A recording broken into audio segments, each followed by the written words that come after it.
Chapter 62. The auction. Huang Qi, accompanied by Xiao Bai, arrived in the bustling market, surrounded by numerous shops peddling various goods. While he entertained a few fleeting thoughts, he was acutely aware that attempting to rob here would be tantamount to courting death. The presence of formidable experts, at least those at the core formation stage, ensured that such folly would not go unpunished. Not far ahead, Huang Qi spotted an archway emblazoned with the words auction house. An idea sparked in his mind. He recognized that this establishment was the venue for trading. With his folding fan in hand and Xiao Bai perched on his back, he entered the auction house. Inside, he was greeted by an immaculate environment, with the main hall adorned with a plethora of items, magical artifacts, elixirs, talismans, and various materials neatly displayed. Several maidens attended to the guests, their demeanor marked by utmost respect, signifying that all present were cultivators. Although Huang Qi noticed a considerable number of individuals, most appeared to be waiting for something rather than shopping. Observing discreetly, he discerned a few individuals radiating unusual energy fluctuations, unmistakably experts among the throng of predominantly foundation establishment cultivators, with some in the Qi refining stage. One of the maidens approached Huang Qi with enthusiasm, inquiring, "Are you here to participate in the auction, fellow Taoist?" Taken aback momentarily by her question, Huang Qi nodded in acknowledgement. The maiden's expression shifted to one of even greater deference upon perceiving his response.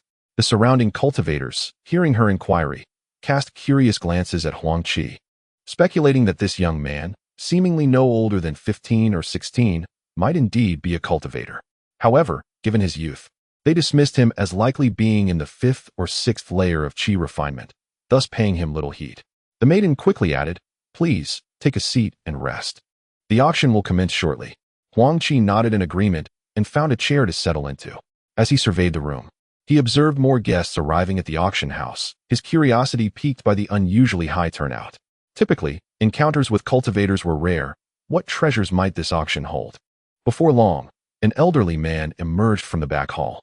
Huang Qi scrutinized him, noting that he appeared to be in his 50s, with graying hair and a cultivation level that was no less than that of the late foundation establishment stage. The old man scanned the crowd, nodding amicably to familiar faces before addressing the assembly. "Thank you all for attending our esteemed auction. I extend my gratitude to each of you." The gathered cultivators, aware that such pleasantries were customary, responded with warmth and amiability. With a gentle smile, the old man continued, "Now, esteemed friends, it seems most of you have arrived. Let us proceed to the back hall for the auction." With that, he led the way into the back hall. After exchanging pleasantries, the cultivators followed suit, and upon seeing that nearly everyone had entered, Huang Qi also made his way toward the back hall. Xiao Bai chirped excitedly on Huang Qi's shoulder, brimming with enthusiasm. The back hall was spacious enough to accommodate over 200 individuals. In front of the back hall, there stood a dais, clearly designated as the platform for the auctioneer. Beneath the dais were over 200 chairs and tables, and as if on cue, the attendees exchanged smiles and settled into their seats. Huang Qi chose a position towards the rear, conveniently close to the entrance for easy comings and goings. Once Huang Qi and his companions were seated, more cultivators gradually arrived, until every seat was filled. Observing the congregation of fellow practitioners stirred a sense of nostalgia within Huang Qi. He had yet to experience an auction firsthand. By a stroke of fate, he resolved to keenly observe the proceedings today.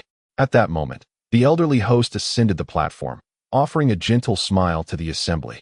"I extend my gratitude to all fellow practitioners for attending the auction organized by our Loose Cultivators Alliance. I, as a representative, thank you all sincerely." The crowd returned his courtesy with polite smiles. "Now that everyone is present, let us commence the auction of today's items. I shall preside over the proceedings. But let me first establish the rules. Should anyone dare to disrupt the auction, I shall show no mercy." The elderly man's stern gaze prompted some to nod in agreement, while others, confident in their own prowess, displayed expressions of disdain. "Let us begin with our first auction item." As he concluded, a maid approached the platform, delicately carrying a tray covered by a sheer veil. The audience murmured in anticipation as the elderly host took the tray and smiled faintly.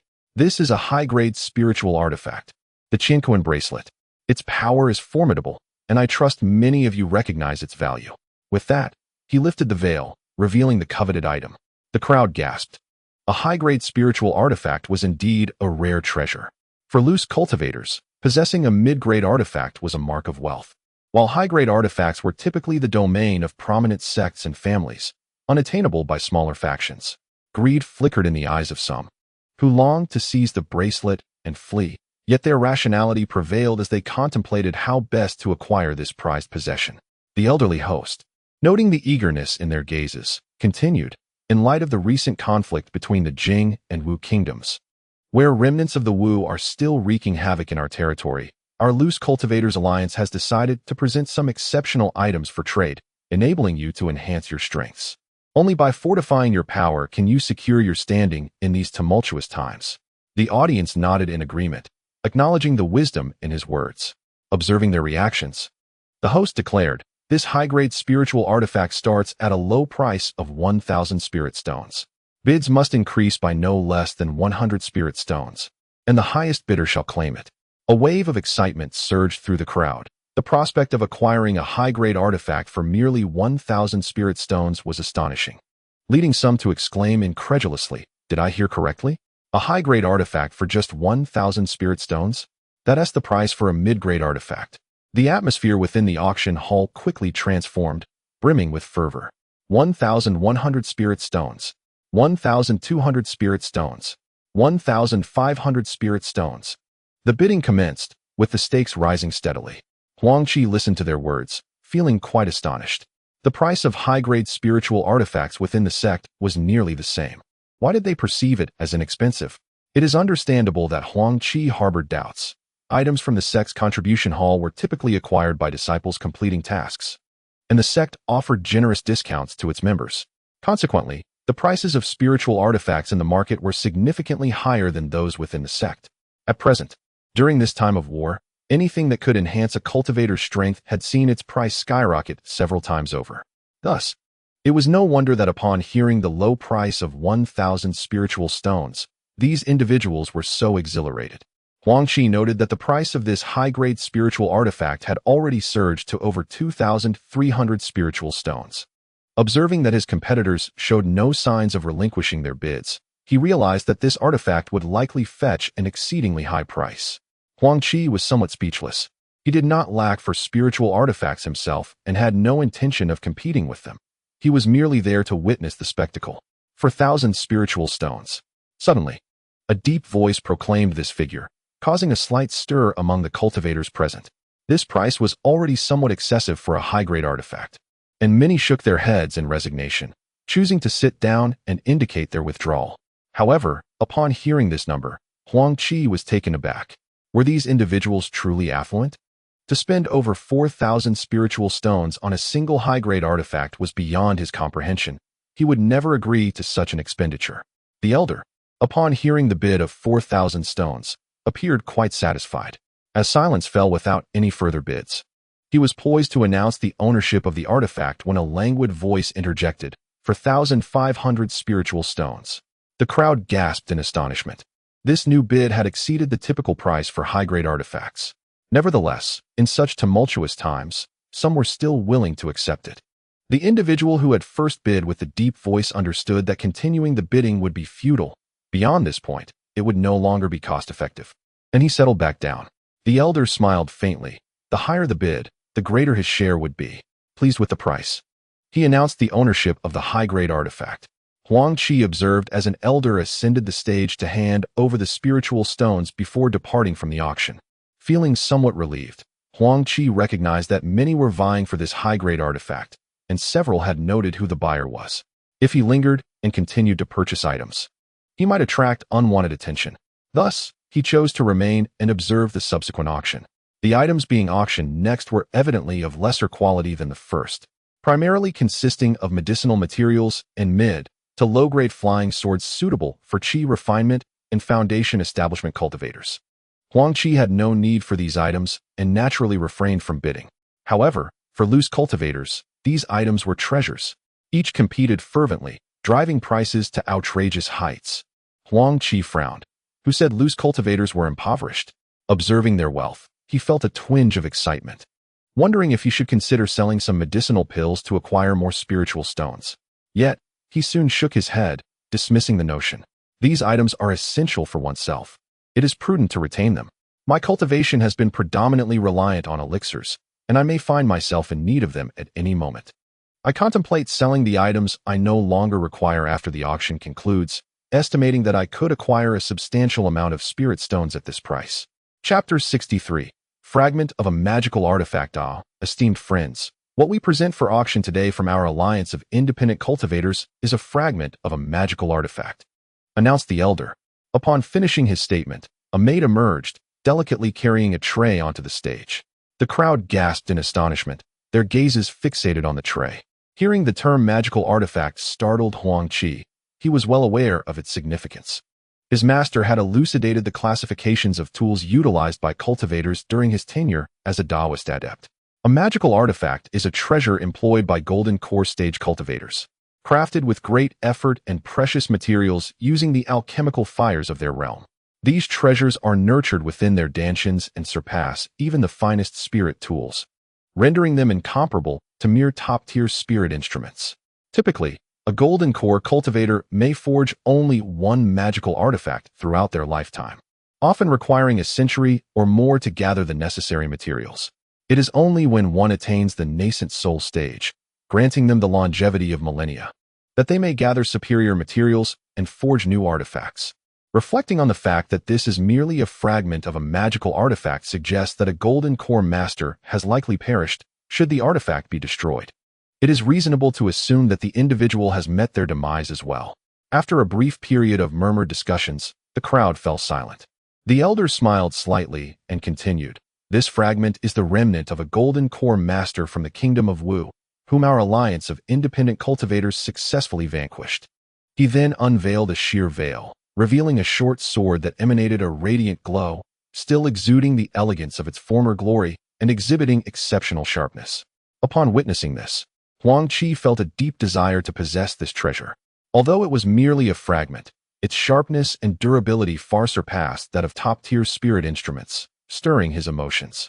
The several golden core experts, however, regarded it with disdain. They might have shown interest in a complete artifact, but a fragment held no allure for them. Conversely, the group of Foundation Establishment cultivators glimmered with excitement, all resolute in their intention to acquire this treasure. As for the Qi refinement cultivators, they knew better than to entertain such aspirations. Even with sufficient resources, they lacked the necessary strength. They understood the peril of possessing something valuable without the power to defend it. At this moment, the elder declared, "The starting bid for this fragment is 10,000 spirit stones, with each subsequent increment no less than 500 spirit stones." The crowd collectively inhaled sharply. 10,000 spirit stones, such a price was indeed daunting. Huang Qi frowned. This was merely the base price, and it was entirely possible for it to be inflated by 1 or 2-fold. For an average Foundation Establishment cultivator, 10,000 spirit stones could be mustered, but it would likely deplete their entire savings. Many recognized that in these tumultuous times, possessing greater strength equated to enhanced survival capability, and with resolute determination. The bidding commenced. 1,500 spirit stones, 11,000 spirit stones, 15,000 spirit stones. In a brief moment, the price surged to around 17 or 18,000 spirit stones. Huang Qi furrowed his brow. It was not that he could not afford such spirit power, but rather that the expenditure caused him some discomfort. Determined not to let them incrementally raise the price, he resolved that in such chaotic times, possessing multiple means could potentially save his life. Huang Qi immediately called out, 20,000 spirit stones. The crowd gasped in astonishment, turning to see who had made such a bold declaration. Upon glancing back, they beheld a young boy with a small monkey perched upon his shoulder. A murmur of surprise rippled through the onlookers. Did this boy actually possess the cultivation level of Foundation Establishment, and yet sought to purchase a fragment of a magical artifact? Many, upon hearing Huang Qi's bid, chose to sit down, realizing that if they continued to compete, they would find themselves empty-handed and facing dire consequences. Others regarded him with a mocking glint in their eyes, thinking that a mere child, despite his wealth, might not survive to enjoy his acquisitions. Unperturbed by the crowd's reactions, Huang Qi was resolute in his intent to deliver an unforgettable experience to those who dared to challenge him. An elderly man then interjected, 21,000 spirit stones. Huang Qi's brow furrowed at this new bid, as he contemplated whether he should continue. He then overheard someone whisper, "Good heavens, it's Huang Yangzi." This Huang Qi is at the late foundation establishment stage, his cultivation profound and unfathomable. It is said he has even escaped from a golden core cultivator. Upon hearing Huang Qi's bid, some in the audience reluctantly retreated, fearing the consequences of offending him. They knew they would gain nothing by antagonizing such a formidable figure. Huang Qi, attuned to the murmurs, also frowned slightly, yet a smile crept onto his face as he raised his own bid, 25,000 spirit stones.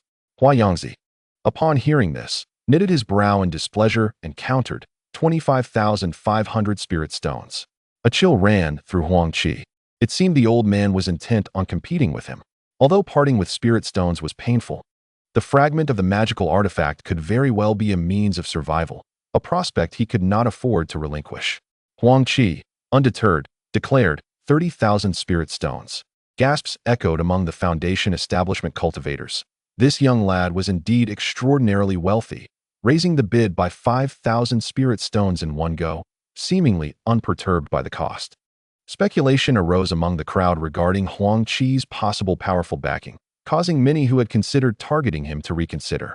Huang Qi shot a venomous glare at Huang Qi, who remained unfazed, calmly seated in his place. Several Golden Core experts observed the exchange with intrigue, while the presiding elder felt a wave of satisfaction at Huang Qi's boldness. His gaze towards the boy turning notably more benevolent. Huang Qi awaited Huang Qi's next move, yet the latter remained motionless, evidently choosing to withdraw from the bidding war. The elder, after a token inquiry into whether anyone wished to place further bids, ultimately decided the fate of the magical artifact fragment. Huang Qi approached the stage, handing the elder a storage bag. The elder, upon scanning it with his spiritual sense, nodded in satisfaction. Huang Qi then secured the artifact fragment and returned to his seat. At this moment, Huang Qi was enveloped in a sense of despondency, having inadvertently offended a formidable expert in the late stage of foundation establishment. He felt a twinge of anxiety. It was evident that he stood no chance in a confrontation and could only contemplate an escape once the situation concluded. A few onlookers were slightly taken aback.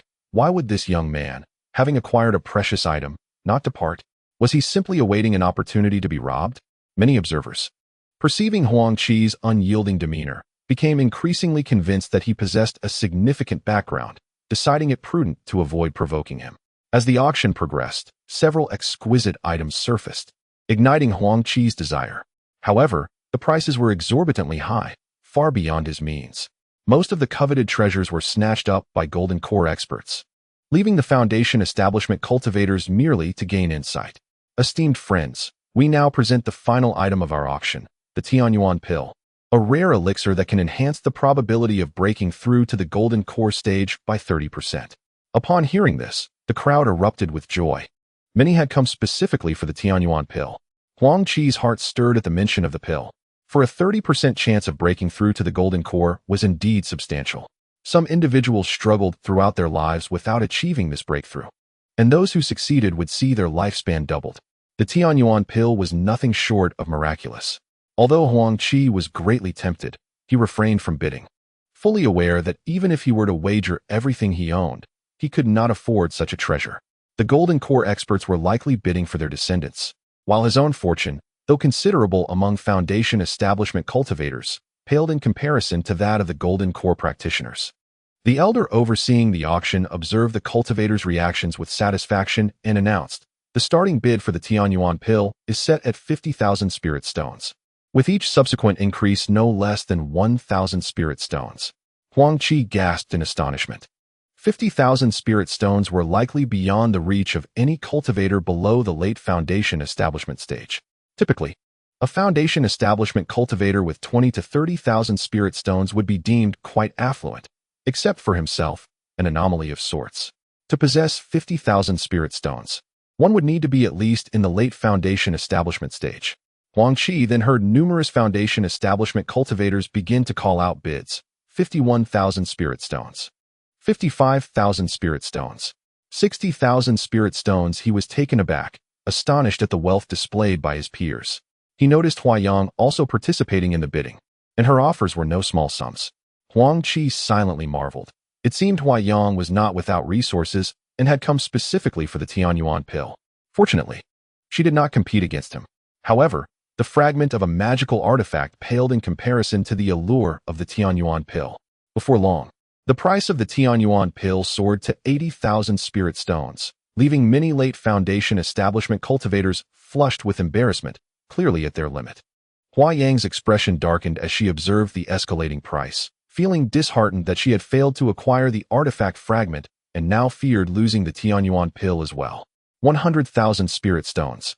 It was evident that such a price was far beyond what Foundation establishment cultivators could muster.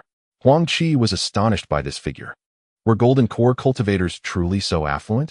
He pondered whether his entire wealth could even come close to such an amount. The Foundation building experts, one by one, appeared somewhat dispirited, their faces pale as they took their seats. Such bidding was beyond their reach. For those in the core formation stage, 100,000 spirit stones were not substantial. If their disciples or juniors were to become core formation masters, the worth would far exceed mere hundreds of thousands. Huang Qi was secretly astonished. These individuals possessed immense wealth. He yearned deeply for the status of a core formation cultivator. Ultimately, the Tianyuan Dan was purchased by a core formation cultivator for 200,000 spirit stones, leaving those who left empty-handed in a state of dejection. Some even began to entertain thoughts of murder and treasure theft. But the target of their ambitions would depend on who might be unfortunate. Chapter 64. Under scrutiny, the auction concluded under the old man's courteous demeanor, and attendees began to disperse. Huang Qi, however, did not rush to depart. He intended to sell some items he possessed. Observing the surging market prices, he hoped to capitalize on the opportunity to acquire more spirit stones for unforeseen needs. Once most guests had vacated, Huang Qi finally rose slowly. At that moment, a maid approached him and inquired, "Might I assist you with something, esteemed friend?" Huang Qi nodded and replied, "I wish to sell some items and hope to meet the person in charge here." Upon hearing that the young man intended to sell something and required the presence of the overseer, the maid felt it must be either numerous or valuable. She did not hesitate and promptly responded, "Please follow me." The maid performed a courteous bow and led Huang Qi to a room in the back hall. Upon entering, before the maid could speak, they heard the voice of the elder who presided over the auction. "What brings this young friend to seek me?" The elder stepped forward, and the maid quickly bowed to him. Huang Qi, sensing the elder's likely status as a core formation cultivator, did not dare to be presumptuous. He addressed the elder respectfully. "I have some items I wish to sell to your esteemed establishment." The elder smiled and nodded. "Since you have come personally, you must possess quite a few items. Please, come in." After the elder's invitation, he guided Huang Qi into the room. The maid, being considerate, closed the door behind them and departed. Inside, the elder gestured for Huang Qi to take a seat, poured a cup of fragrant tea, and inquired, "What items do you wish to present for my appraisal?" Huang Qi, with utmost respect, replied, "I dare not impose," and then produced a storage bag to offer to the elder. The elder accepted the bag with a smile, scanning it with his spiritual consciousness, though his brow furrowed slightly. He glanced at Huang Qi, whose face bore a smile, and, unable to discern much, questioned, "What skill you possess? How did you acquire so many?" Realizing the elder was probing into the source of his possessions, Huang Qi merely smiled and nodded, choosing not to elaborate. The elder, recognizing Huang Qi's reluctance to divulge information, ceased his inquiries. This collection includes around 70 to 80 mid-grade spiritual artifacts, valued at approximately 80,000 spirit stones. What is your opinion, young friend? Huang Qi felt a surge of joy in his heart upon hearing the old man's words. Yet his brow furrowed in apparent dissatisfaction with the offered price. The elder, well aware of Huang Qi's sentiments, understood that due to the ongoing war, the prices of items used by cultivators had doubled, making the offer of 80,000 spirit stones somewhat disadvantageous for Huang Qi. Although Huang Qi was tempted by the prospect of receiving 80,000 spirit stones, he still felt a sense of loss. Noticing Huang Qi's expression, the elder continued, "Very well, my young friend, I shall offer you 100,000 spirit stones. You are aware that auction houses have their own rules. There must always be a margin for discounts. While the current situation has led to fluctuations in prices, there are still limits." Huang Qi's frown eased upon hearing this, and he nodded slightly in response. The elder, observing the change in Huang Qi's demeanor, felt a flicker of intrigue. This young man was not so easily deceived after all. He then added, "The techniques you possess are indeed of great value to our Loose Cultivators Alliance. I wonder, do you possess any additional techniques?" Huang Qi's heart leapt with delight at the unexpected worth of his techniques. Little did he know that in the realm of cultivation, such techniques were exceedingly rare, especially among loose cultivators who seldom possessed powerful methods. The more formidable techniques were typically monopolized by major sects and families, never to be divulged, while loose cultivators held their own techniques in high regard, unwilling to sell. With a smile, Huang Qi inquired, "Might I ask how much spirit stones your esteemed establishment would offer for one technique?" The elder smiled subtly, recognizing that Huang Qi was testing the waters.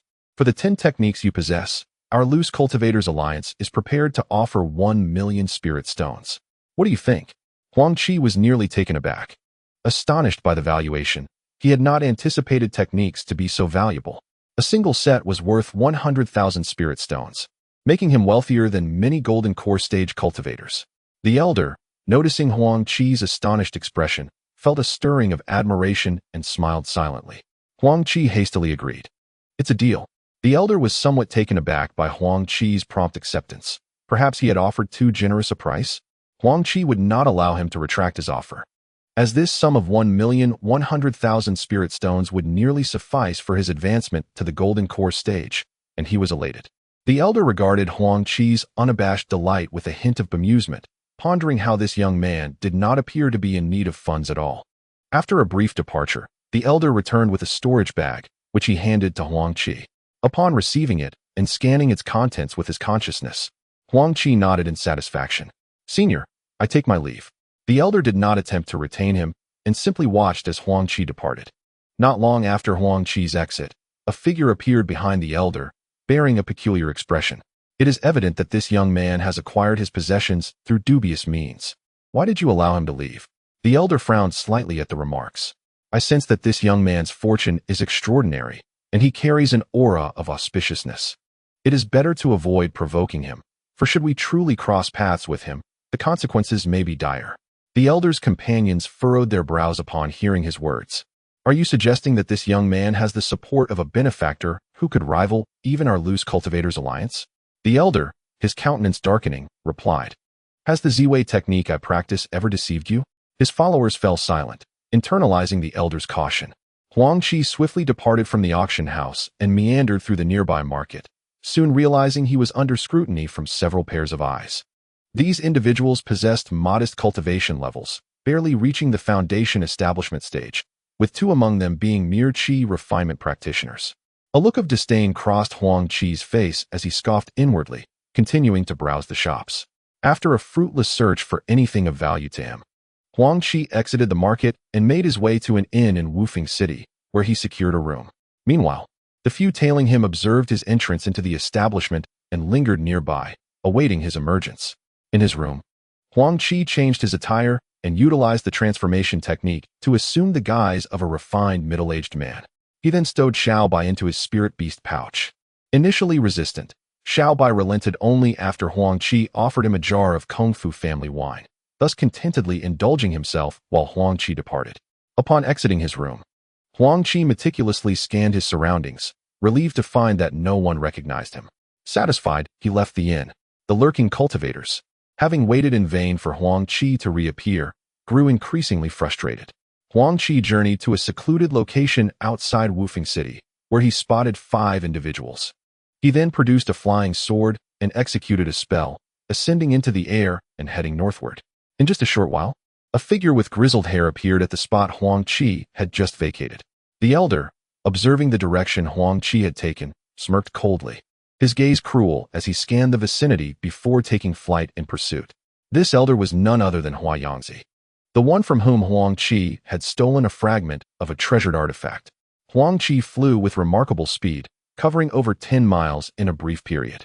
As he reflected on his experiences in Wufeng City, a sense of elation filled him. Not only had he acquired valuable items, but he had also amassed a considerable fortune. The thought of the cultivators who had sought to target him, now likely still waiting at the inn for his return, brought him immense satisfaction. However, lost in his thoughts, Huang Qi did not fully concentrate on controlling the flying sword, causing its speed to diminish slightly. Suddenly, an inkling of unease crept into his mind. He found it peculiar that, despite having shaken off his pursuers, he still felt a sense of discomfort. Puzzled, he glanced back over his shoulder. only to be taken aback by the sight of a luminous point rapidly approaching him. As it drew nearer, the form became clearer, revealing none other than Huang Qi, the late Foundation establishment practitioner he had wronged. Huang Qi was taken aback, no longer daring to ponder further. He swiftly intensified his spiritual energy output, causing the speed of his flying sword to double as it raced toward the horizon. Frustration enveloped him as he contemplated where he had gone awry. For this old man had managed to catch up with him, exposing his identity. He had thought he had successfully evaded those who were tailing him. Why could this old fellow still pursue him? Huang Qi felt utterly perplexed. Suddenly, a thought struck him. His master had once mentioned certain secret techniques specifically designed for tracking individuals. Could it be that he had unknowingly fallen victim to such a method? The realization sent a chill down his spine. Was this Huang Qi truly so formidable? To employ secret arts without his detection was alarming. Huang Qi hastily surveyed his surroundings, but found nothing amiss within himself. Faced with the rapidly approaching figure behind him, he felt helpless. Chapter 65. Confrontation with Huang Qi. Huang Qi was engulfed in despair. Huang Qi, a practitioner at the late Foundation establishment stage, was rumored to have narrowly escaped from a core formation expert, indicating a formidable level of cultivation. Despite his confidence, Huang Qi knew it was impossible to elude a core formation master. Engaging in a life-and-death struggle with Huang Qi was out of the question. He was no match for the old man, rendering any thoughts of combat futile. As the figure behind him grew increasingly distinct and the distance between them diminished, despair consumed him further. Huang Qi, on the other hand, was equally astonished. Initially, he had assumed that this young man was merely at the early Foundation establishment stage. However, it soon became evident that Huang Qi was closer to the mid-Foundation establishment level. Moreover, given the young man's speed, it was clear he was not an ordinary practitioner of the same tier. If Huang Qi were a typical early-stage Foundation establishment cultivator, Huang Qi would have caught up to him long ago. Yet, Huang Qi's magical energy far exceeded that of his peers, and despite pursuing him for an extended period, he had not managed to close the gap. This realization astonished Huang Qi, but the fact remained that the young man had stolen his treasure, and he could not let this transgression go unpunished. He was determined to catch up to Huang Qi and extract his soul to quell his indignation. He dared not provoke the core formation experts, yet he held little regard for the early Foundation establishment practitioners, believing himself capable of handling them with ease. As he altered his hand seals, his speed increased further as he pursued Huang Qi. Huang Qi internally lamented his predicament. Despite flying at full capacity, he could not widen the distance between himself and Huang Qi, who was steadily closing in. It became evident to him that the old man's strength was beyond his current capabilities. Having already reached his limits, he feared the day would end poorly for him. After such an extensive flight, Huang Qi felt his spiritual energy depleting rapidly. If this continued, he would not only be caught, but would also lack the strength to retaliate. Resolving himself, he set his jaw and dove toward a small valley below. Seeing Huang Qi finally abandon his flight, Huang Qi felt a surge of relief. This young man had proven to be quite a challenge, and the prolonged aerial chase had drained Huang Xi's own energy significantly. If this stalemate persisted, it would become troublesome for him as well. Now that Huang Qi had ceased his escape and was preparing for a direct confrontation, a cold smile crept across Huang Xi's face, aligning perfectly with his intentions. Huang Qi descended upon a flat clearing, feeling as though he had consumed 2 foundational elixirs to restore his magical energy, anxiously awaiting the arrival of Huang Qi. In merely a few breaths, Huang Qi appeared before Huang Qi, who secretly marveled at the old man's astonishing speed.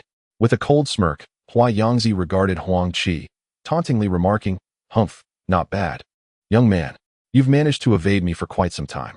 Huang Qi's expression tightened, not daring to show any sign of complacency as he faced his adversary head-on.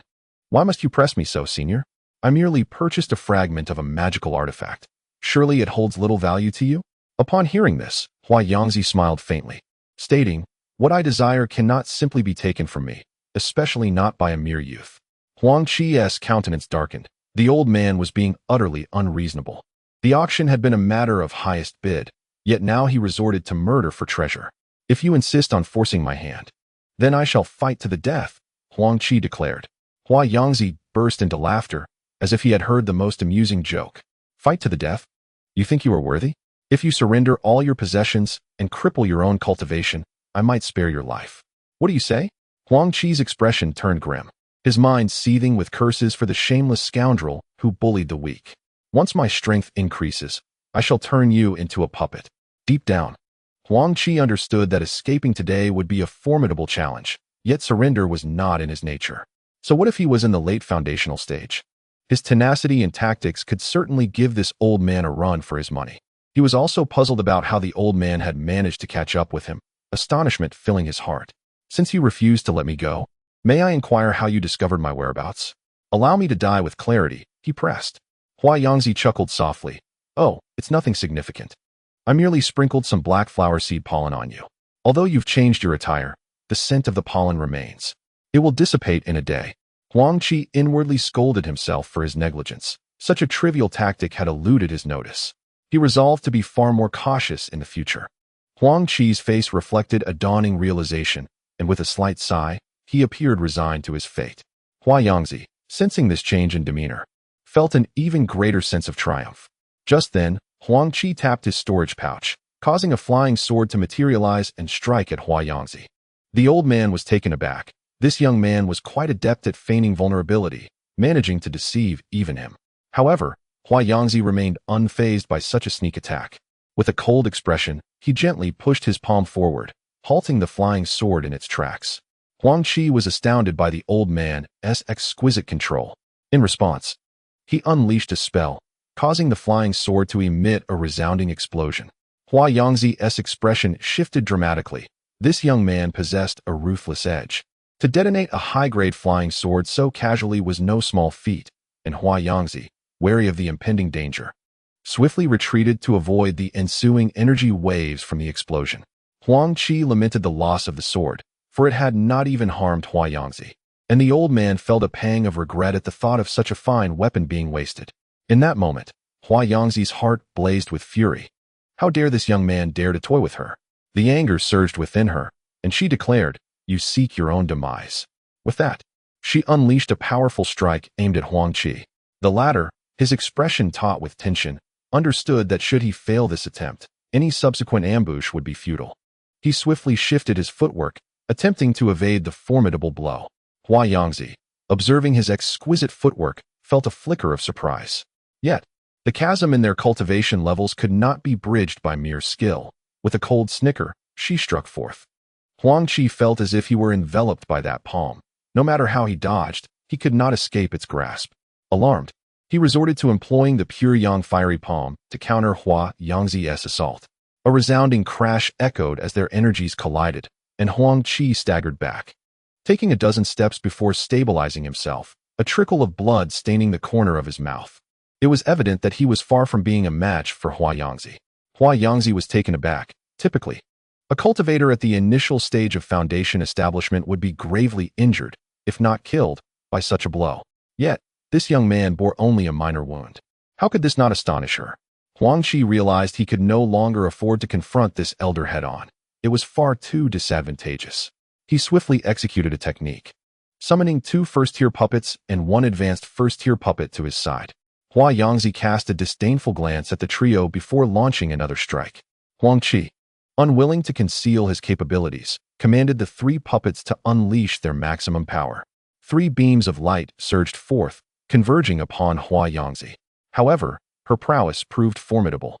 The puppet's assault merely momentarily impeded her advance. With a swift motion, she approached and sent 1 puppet flying with a single strike. Witnessing his once reliable puppets falter, Huang Qi felt a deep sense of helplessness. Changing his tactics, he produced a talisman representing a late-stage foundation establishment strike and hurled it at Huangzi.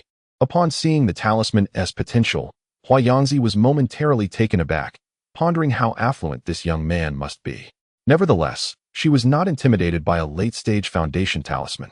With a deft gesture, she conjured a flying sword that sliced through the talisman, resulting in a resounding explosion, yet the sword remained soaring in the air.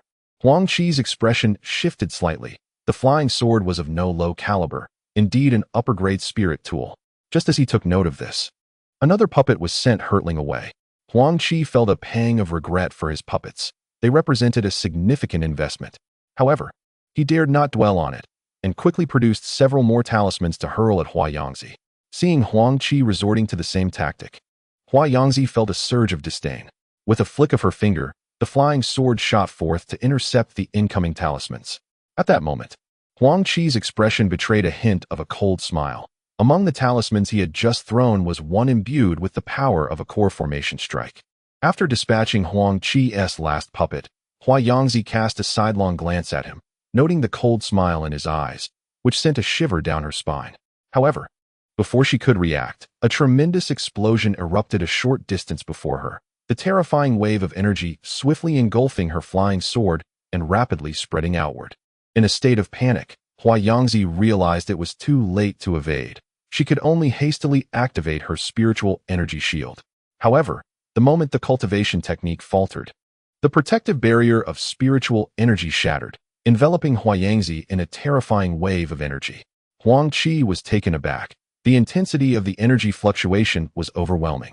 Fortunately, he had kept his distance. Otherwise, he too would have been caught in its grasp, inevitably facing a grim fate given his current capabilities. Gazing at the horrifying energy before him, Huang Qi was struck with dread, realizing how formidable a strike from a core formation practitioner could be. It would be effortlessly lethal. He silently vowed never to provoke a master of the core formation stage. As the surrounding energy gradually subsided, Huang Qi felt a mix of anxiety and anticipation. If that old fellow had perished in the explosion, he could seize his storage pouch, which would undoubtedly contain a fortune for someone in the late foundation establishment stage. If the man survived, he would likely be gravely injured, making Huang Qi's escape more feasible. Once the energy dissipated, he observed Huang still standing, though his face was ashen, his garments tattered, blood trickling from the corner of his mouth, and his once vibrant hair now singed and charred. Clearly, he had sustained considerable injuries. Huang Qi was astonished. The old man was remarkably resilient. It seemed he could still pose a threat. Without daring to linger, Huang Qi quickly hurled a common talisman and took to the skies, fleeing rapidly into the distance. Chapter 66. Escape. Huang, having been significantly injured by Huang Qi's abrupt talisman explosion, was fortunate not to have been at the epicenter of the blast. Otherwise, the damage would have been far worse. Consumed by rage, he was about to unleash his fury when he noticed Huang Qi toss another talisman before turning to flee. Terrified by the explosion, Huang realized that if this young man possessed yet another talisman capable of core formation level might, he might not escape unscathed. Daring not to confront it, he swiftly retreated several dozen yards, only to witness the talisman detonate with a soft pop, emanating a slight wave of energy. Huang was momentarily stunned. This was a talisman that couldn't even harm a Qi refinement practitioner? It dawned on him that he had once again been outsmarted. The anger he felt was palpable. Having been tricked time and again by this young man, his fury had eclipsed his reason. Without taking the time to mend his injuries, he bellowed, "You little brat, I shall extract your soul and refine your essence," and then furiously pursued Huang Qi's fleeing form. Huang Qi, not daring to slacken his pace, swallowed a handful of medicinal pills, channeling all his spiritual power as he fled in a frenzied direction. He was deeply frustrated. That talisman infused with the might of a core formation practitioner had failed to vanquish the old man. What a lamentable outcome. Simultaneously, he felt a pang of regret. His supply of high-grade talismans was scant, each one a priceless treasure reserved for dire situations, and he would never have willingly utilized them under less urgent circumstances. As he heard the relentless shouts of fury behind him, Huang Qi acknowledged the old man's formidable prowess. Even injured, he was relentless. Huang Qi lamented his foolishness in competing with this deranged elder over fragments of magical artifacts, which had now left him in a most precarious predicament. Huang Qi could only flee desperately, hoping that the madman's injuries would delay him, thus increasing his chances of escape. Huang, upon seeing the rapidly fleeing figure ahead, could no longer suppress the fury boiling within him. This young man was indeed quite cunning, despite being a seasoned veteran himself. He had fallen victim to this boy's schemes and had sustained considerable injuries in the process. The thought of being outsmarted ignited his wrath, overwhelming his reason and unleashing a murderous intent that he could not contain. However, the boy's speed was remarkable, and without incurring some cost, capturing him seemed a formidable challenge. A sinister expression crossed Huang's face as he suddenly spat out a mouthful of vital blood, infusing it into his spell. Instantly, his speed surged by a third as he charged towards Huang Qi, a cold smirk intensifying on his face. Feeling Huang Qi drawing ever closer, Huang Qi's heart raced with urgency. Suddenly witnessing the old man's speed increase so dramatically, Huang Qi realized that this old fox must have resorted to some secret technique to enhance his velocity, sending a wave of panic through him. Desperately, he channeled his spiritual energy into his flying sword, hoping to accelerate it further. Yet, to his despair, he found that even at full speed, the distance between him and Huang Qi was diminishing. Anxiety began to swell within him. He was at a loss for how to handle such a precarious situation. Huang Qi quickly steadied his mind, reminding himself to remain calm. In dire circumstances, maintaining composure was crucial for survival. He then heard Huang Qi's furious roar from behind. "Boy, where do you think you can run? Surrender now, and I might allow your soul to reincarnate. Otherwise, once I catch you, I will undoubtedly extract your soul and refine your essence." Huang Qi couldn't help but scoff at the old man's words. He might as well be trying to deceive a child. "Old man, you would do well to retreat now, or I shall bestow upon you a talisman of the core formation stage that will surely surprise you," he retorted. Infuriated by this response, Huang Qi bellowed, seeking death, and redoubled his pursuit of Huang Qi. Calming himself, Huang Qi focused intently on devising an escape plan. An idea flickered in his mind, and he chuckled coldly as he swiftly retrieved several talismans from his storage bag. With a decisive gesture, he hurled them behind him. Huang Qi was taken aback. Could this boy truly possess core formation talismans? If he did, Huang Qi feared he would be at a significant disadvantage. Upon closer inspection, however, he realized that those talismans were merely of the Qi refinement stage, prompting a sigh of relief. It seemed the boy was merely trying to intimidate him. As Huang Qi deftly maneuvered to evade the low-tier talismans, Huang Qi had no intention of using them to hinder him. Their true purpose was merely to distract Huang Qi, to create the illusion that he lacked higher-grade talismans, thus prompting the old man to underestimate his movements. Only by catching the enemy off guard could he hope to turn the tide in his favor. Seizing the opportunity when the talismans proved ineffective, Huang Qi suddenly altered his direction and fled, while Huang Qi, with a derisive laugh, continued his relentless pursuit. As the distance between Huang Qi and Huang Qi diminished, Huang Qi hurled several talismans to impede Huang Qi's advance, subsequently altering his direction to flee once more. In truth, Huang Qi had become somewhat intimidated by Huang Qi's cunning. The young man was exceedingly sly. Even with low-tier talismans, Huang Qi hesitated to take risks, fearing that he might unwittingly encounter high-level talismans hidden among them, leaving him with no recourse for lamentation. Thus, a chase ensued for the duration of an hour, with Huang Qi feeling increasingly vexed. This fellow had learned from his previous mistakes and was now immune to his unexpected assaults. After an hour of flight, Huang Qi's magical energy was waning, and he felt utterly helpless. Despite possessing a considerable number of talismans, they were finite. If this old man continued to pursue him, he feared that he would undoubtedly meet his demise. Reluctantly, Huang Qi swallowed a few pills to replenish his magical energy and fled at a rapid pace. At this juncture, Huang Qi had also regained his composure. After an hour of relentless pursuit, his magical energy had significantly depleted. This young man was far too cunning. Just as he seemed to close in, he would toss a few talismans, forcing Huang Qi to evade, only for the young man to change direction and flee once again. Internally, Huang Qi lamented his predicament. Was this fellow in the early stages of foundation establishment? Even with the aid of pills, excessive consumption could lead to side effects. Was he not afraid?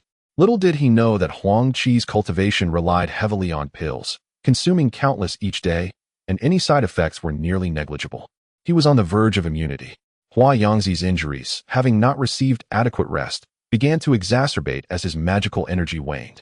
Yet, he thought that this young man was likely nearing his limits, and with a bit more effort, he might seize him.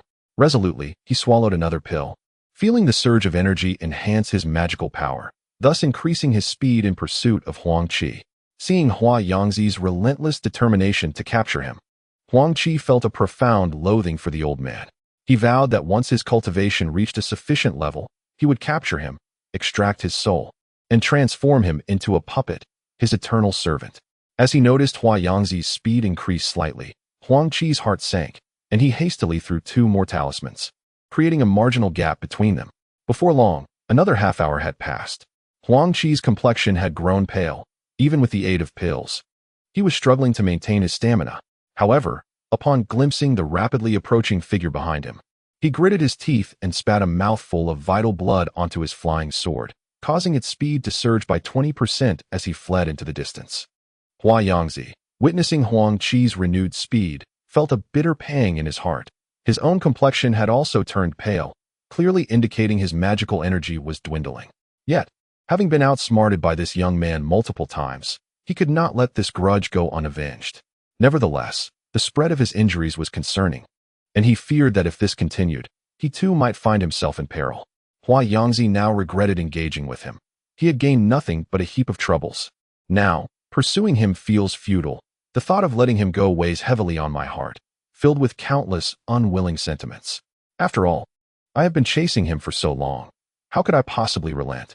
If this fellow possesses some formidable background, my prospects in Jinghua would be utterly bleak. I must eliminate him at all costs.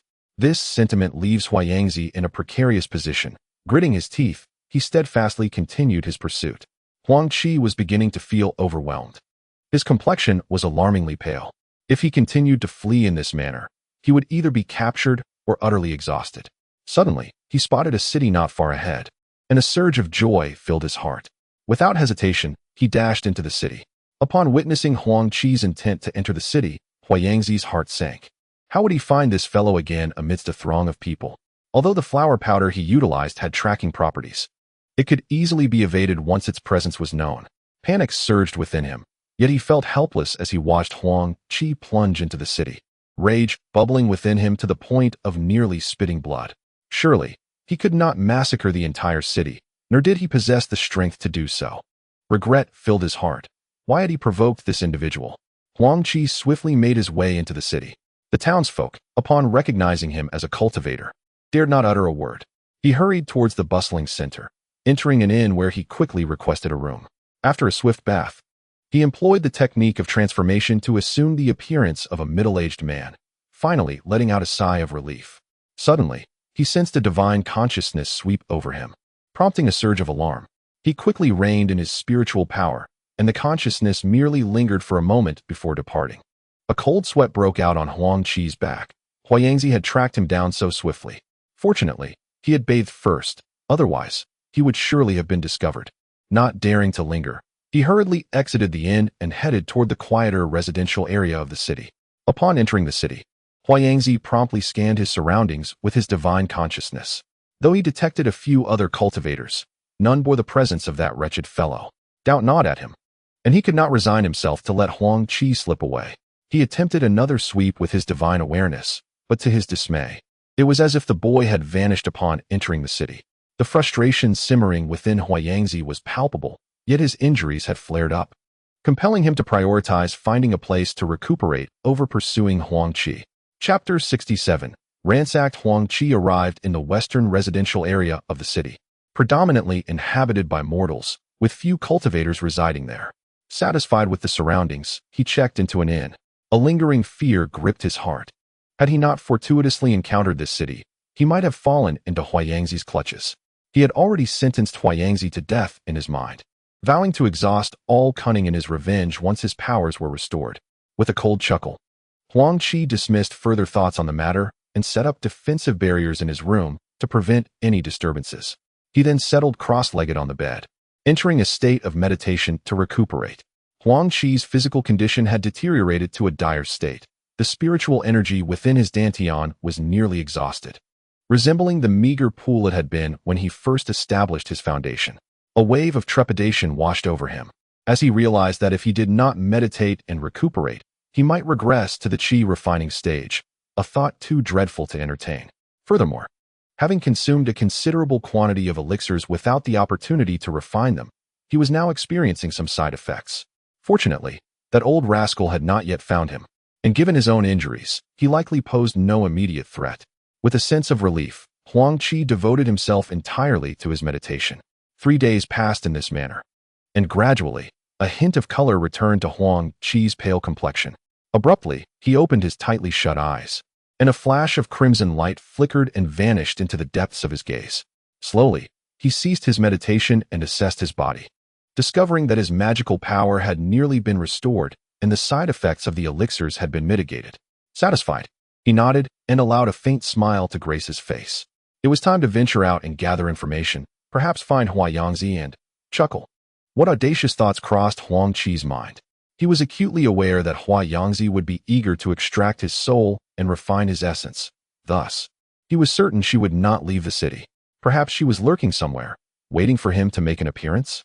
A subtle smile played on his lips as he reassured himself that with his skill in transformation, he had nothing to fear from being discovered. Indeed, this ability to change his appearance was an invaluable means of escape, proving useful in critical moments. With a swift alteration of his visage, he transformed into an ethereal old man before departing the inn. Huang Qi arrived at a tavern, ordering a pot of wine and a few side dishes. Indulging in his meal, some patrons, noticing his appearance, were filled with curiosity. This old man, with his celestial demeanor, must surely possess great wisdom. Many bowed respectfully to him. Huang Qi merely smiled gently, unperturbed by their attention. Hey, have you heard? Lord Wang is marrying the enchanting Chui from the drunken immortal pavilion today. I hear the entire street has been reserved by him, filled with lavish feasts, where anyone can partake freely. Indeed, I've heard. They say Chui possesses a beauty that rivals the heavens. Many esteemed masters have visited her.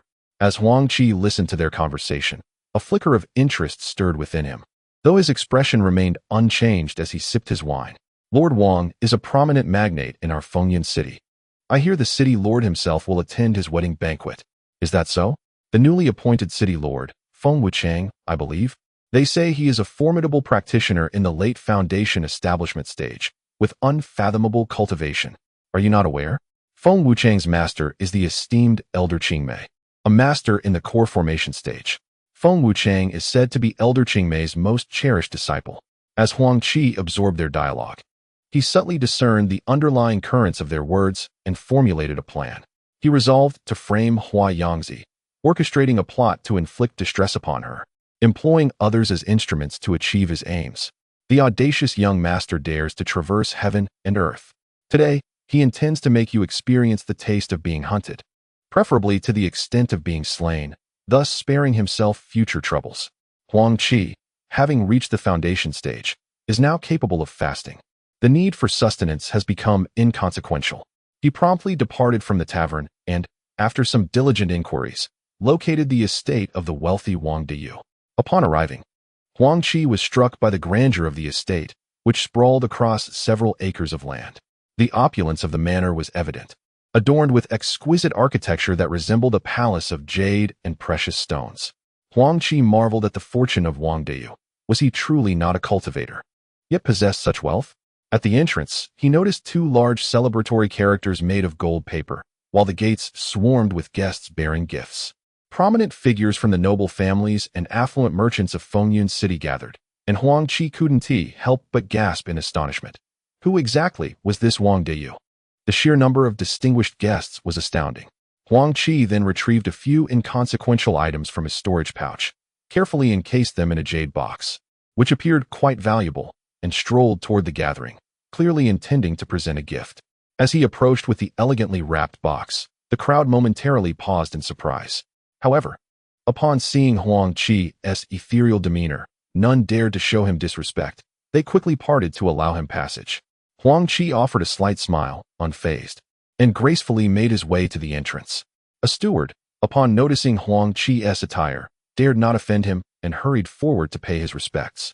May I inquire your esteemed name and your association with our master? The steward asked. Huang Qi responded with a gentle smile. I have met your master once in passing. Today, I fortuitously wandered by and heard of his new consort, so I thought to partake in a toast.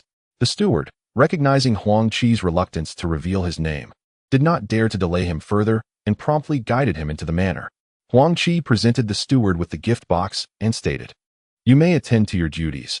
I shall find my own way to your master. The steward, feeling disgruntled, retreated without further comment. Once the steward was gone, Huang Qi smiled subtly, glancing around to ensure no one was watching. He then transformed his appearance to resemble that of a servant and wandered about, taking note of the surroundings. He made his way to the backyard, as the throng of guests in the front courtyard posed a risk of revealing his true identity. As he walked, he noticed that there were no cultivators present. The servants were mostly common folk, with a few martial artists guarding the estate. Yet to Huang Qi, they were inconsequential, utterly oblivious to his presence. He skillfully maneuvered past the various servants until he arrived at the largest building in the rear. With a nimble leap, he ascended into the structure and stealthily entered a room. To his surprise, he discovered a lady dressed in bridal attire seated upon the bed. Huang Qi paused momentarily, realizing he had stumbled into the bride's chamber. The bride possessed an alluring figure and graceful demeanor. Although her face was obscured, he recognized her as the famed beauty, Xiao Bai. However, Huang Qi did not linger, swiftly departing in search of the drawing room at the back. Huang Qi understood that a person's wealth is typically stored in their place of residence. Since the bride was here, it was likely that the treasure was as well. Noticing a room secured by a golden lock, Huang Qi's heart stirred with excitement, realizing he had likely discovered the small treasury of the wealthy Wang. A sly smile crept across his face. Having found it, he intended to take everything. He swiftly cast a spell, and with a sharp clang, the golden lock fell to the ground. Without hesitation, he pushed the door open and stepped inside.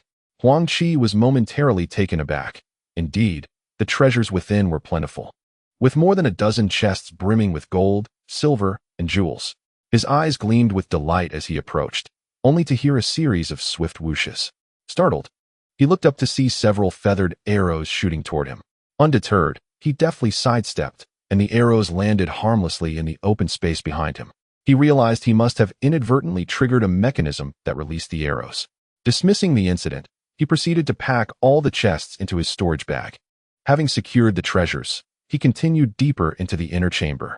Suddenly, he spotted numerous shelves filled with items used by cultivators, flying swords, elixirs, talismans, as well as various puppets and rare materials. Huang Qi comprehended that Wang was indeed a cultivator, and judging by these items, his cultivation level was likely substantial. He prepared to take everything, but then noticed that some shelves were illuminated by shimmering barriers. Surprised, he realized that the area had been set with restrictions. With a slight smile, he scrutinized the barriers, recognizing them as merely simple restrictions, nothing particularly formidable. He drew a flying sword and struck at the barriers with all his might. A thunderous crash ensued as the barriers shattered. Huang Qi was startled by the noise. It was certain that someone would come soon.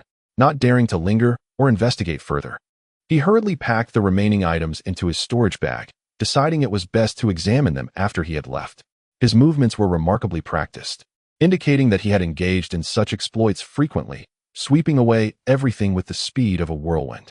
In the front courtyard, a corpulent middle-aged man was conversing with several old friends in the opulent living room when he suddenly heard a loud explosion from the backyard. Frowning slightly, his expression shifted dramatically as he exclaimed, "Someone has intruded into my chamber." Before he could finish his sentence, he vanished from the grand living room in a flash. The guests were momentarily stunned, unsure of what was happening, but soon realized something was amiss and hastily followed Wang into the backyard. They arrived at the room to find the golden lock lying on the ground. Wang's face darkened as he pushed the door open. The group followed closely behind, only to discover the room was utterly empty. Nothing remained. Many were taken aback by the sight. Wang hurried to his bedroom, only to be rendered speechless. The shelves were still present, yet all the items had vanished without a trace. The lingering energy fluctuations indicated that a powerful force had recently disrupted the restrictions. Anger surged within Wang as he realized that the wealth he had amassed over a lifetime had been snatched away. The fury within was palpable. Who dared to provoke him? The old man vowed to extract their very soul. A wave of formidable energy radiated from Wang Diyuan, causing those around him to pale in shock, realizing the terrifying depth of his cultivation. Chapter 68. Framing Hua Yangzi. Wang Diyuan's heart bled at the sight of his plundered treasures. Once a beggar before he became a cultivator, he had endured the hardships of life and vowed to amass wealth to spare himself and his descendants from suffering. One day, a master discovered his innate spiritual roots and took him as a disciple, catapulting him to success through ruthless acquisition, ultimately leading to his vast fortune. To be reduced to a mere pawn for another's gain ignited his rage. As martial artists hastily gathered, they found themselves momentarily stunned, unsure of how to proceed. Wang Diyuan's face was a mask of fury, his murderous intent palpable, deterring anyone from approaching. Suddenly, a curious sound drew their attention. A distinguished middle-aged cultivator approached the shelf and noticed a note left behind, which read, "Hua Yangzi visited. borrowing some wealth for urgent matters. I shall return to apologize in due time." The middle-aged man promptly handed the note to Wang Dian, whose countenance darkened upon reading it. He bellowed, "Seal the city. We must capture Huangzi." Obeying his command, the martial artists scattered, eager to alert their subordinates to apprehend the thief. The middle-aged man, though frowning at Wang Diyuan's outburst, refrained from comment. Sensing the tension, Wang Dian quickly addressed him, "Brother Feng, I apologize for my overstep amidst this unforeseen chaos. Please do not hold it against me." Feng Wuchang responded with a slight smile, "Wang Dian, as brothers, I am more than willing to assist you in this matter. I shall instruct my men to close the city gates. No outsider cultivators shall leave until we capture the thief Huangzi."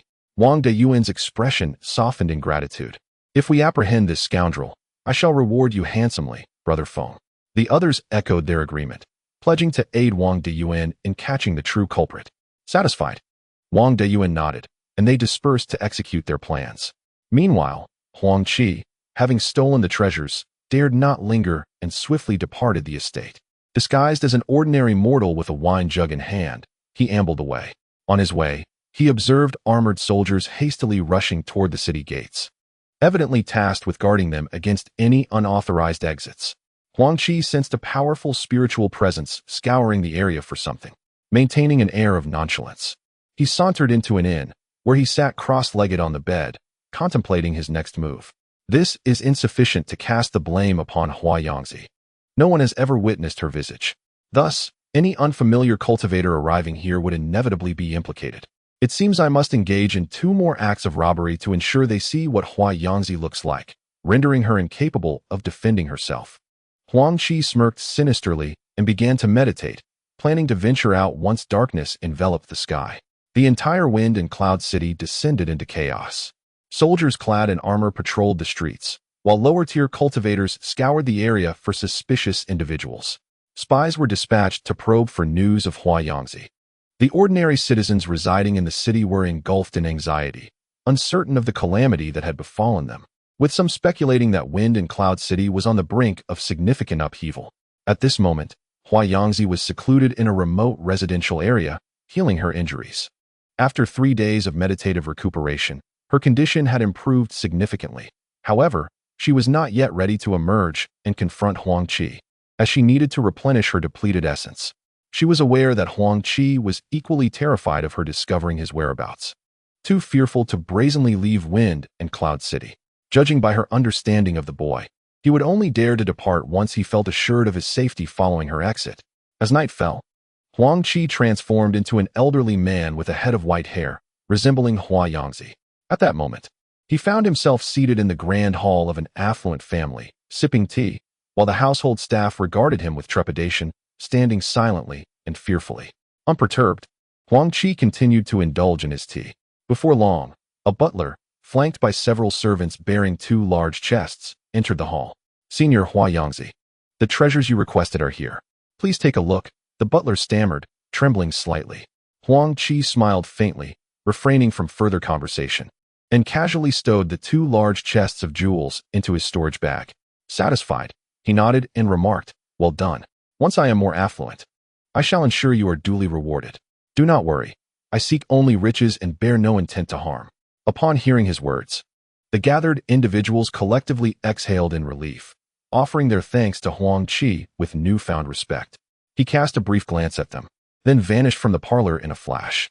The attendees exchanged glances, their eyes wide, before suddenly collapsing to the ground, cold sweat beading on their foreheads. Fortunately, this esteemed Huangzi sought only wealth and not lives. Otherwise, their entire family would have faced ruin. Suddenly, a loud shout echoed, "Hurry, inform the city lord." The butler, quick-witted, nodded and promptly departed. Once Huang Qi observed them setting off to notify the city lord, a satisfied smile graced his lips as he exited the premises.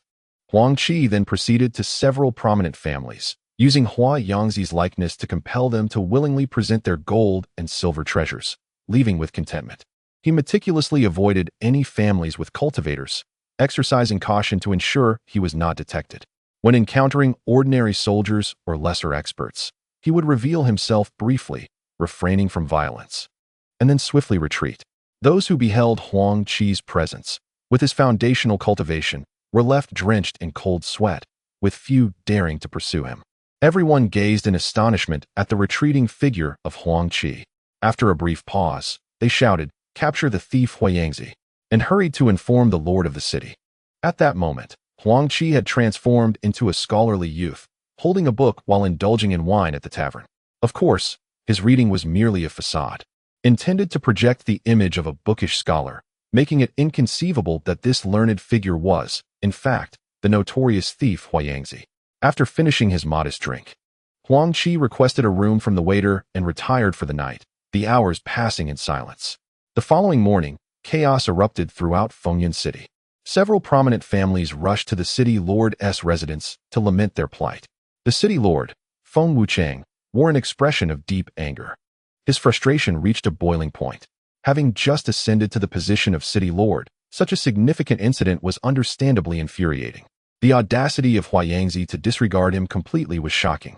Last night, the thief brazenly demanded money from various influential families, displaying no attempt to conceal his identity. In his hand, the city lord held a portrait depicting an elderly man with graying hair. After studying it intently, he recognized the insolent Huang Qi. Suddenly, he bellowed, "The city is under lockdown. Search every household. We must capture this man."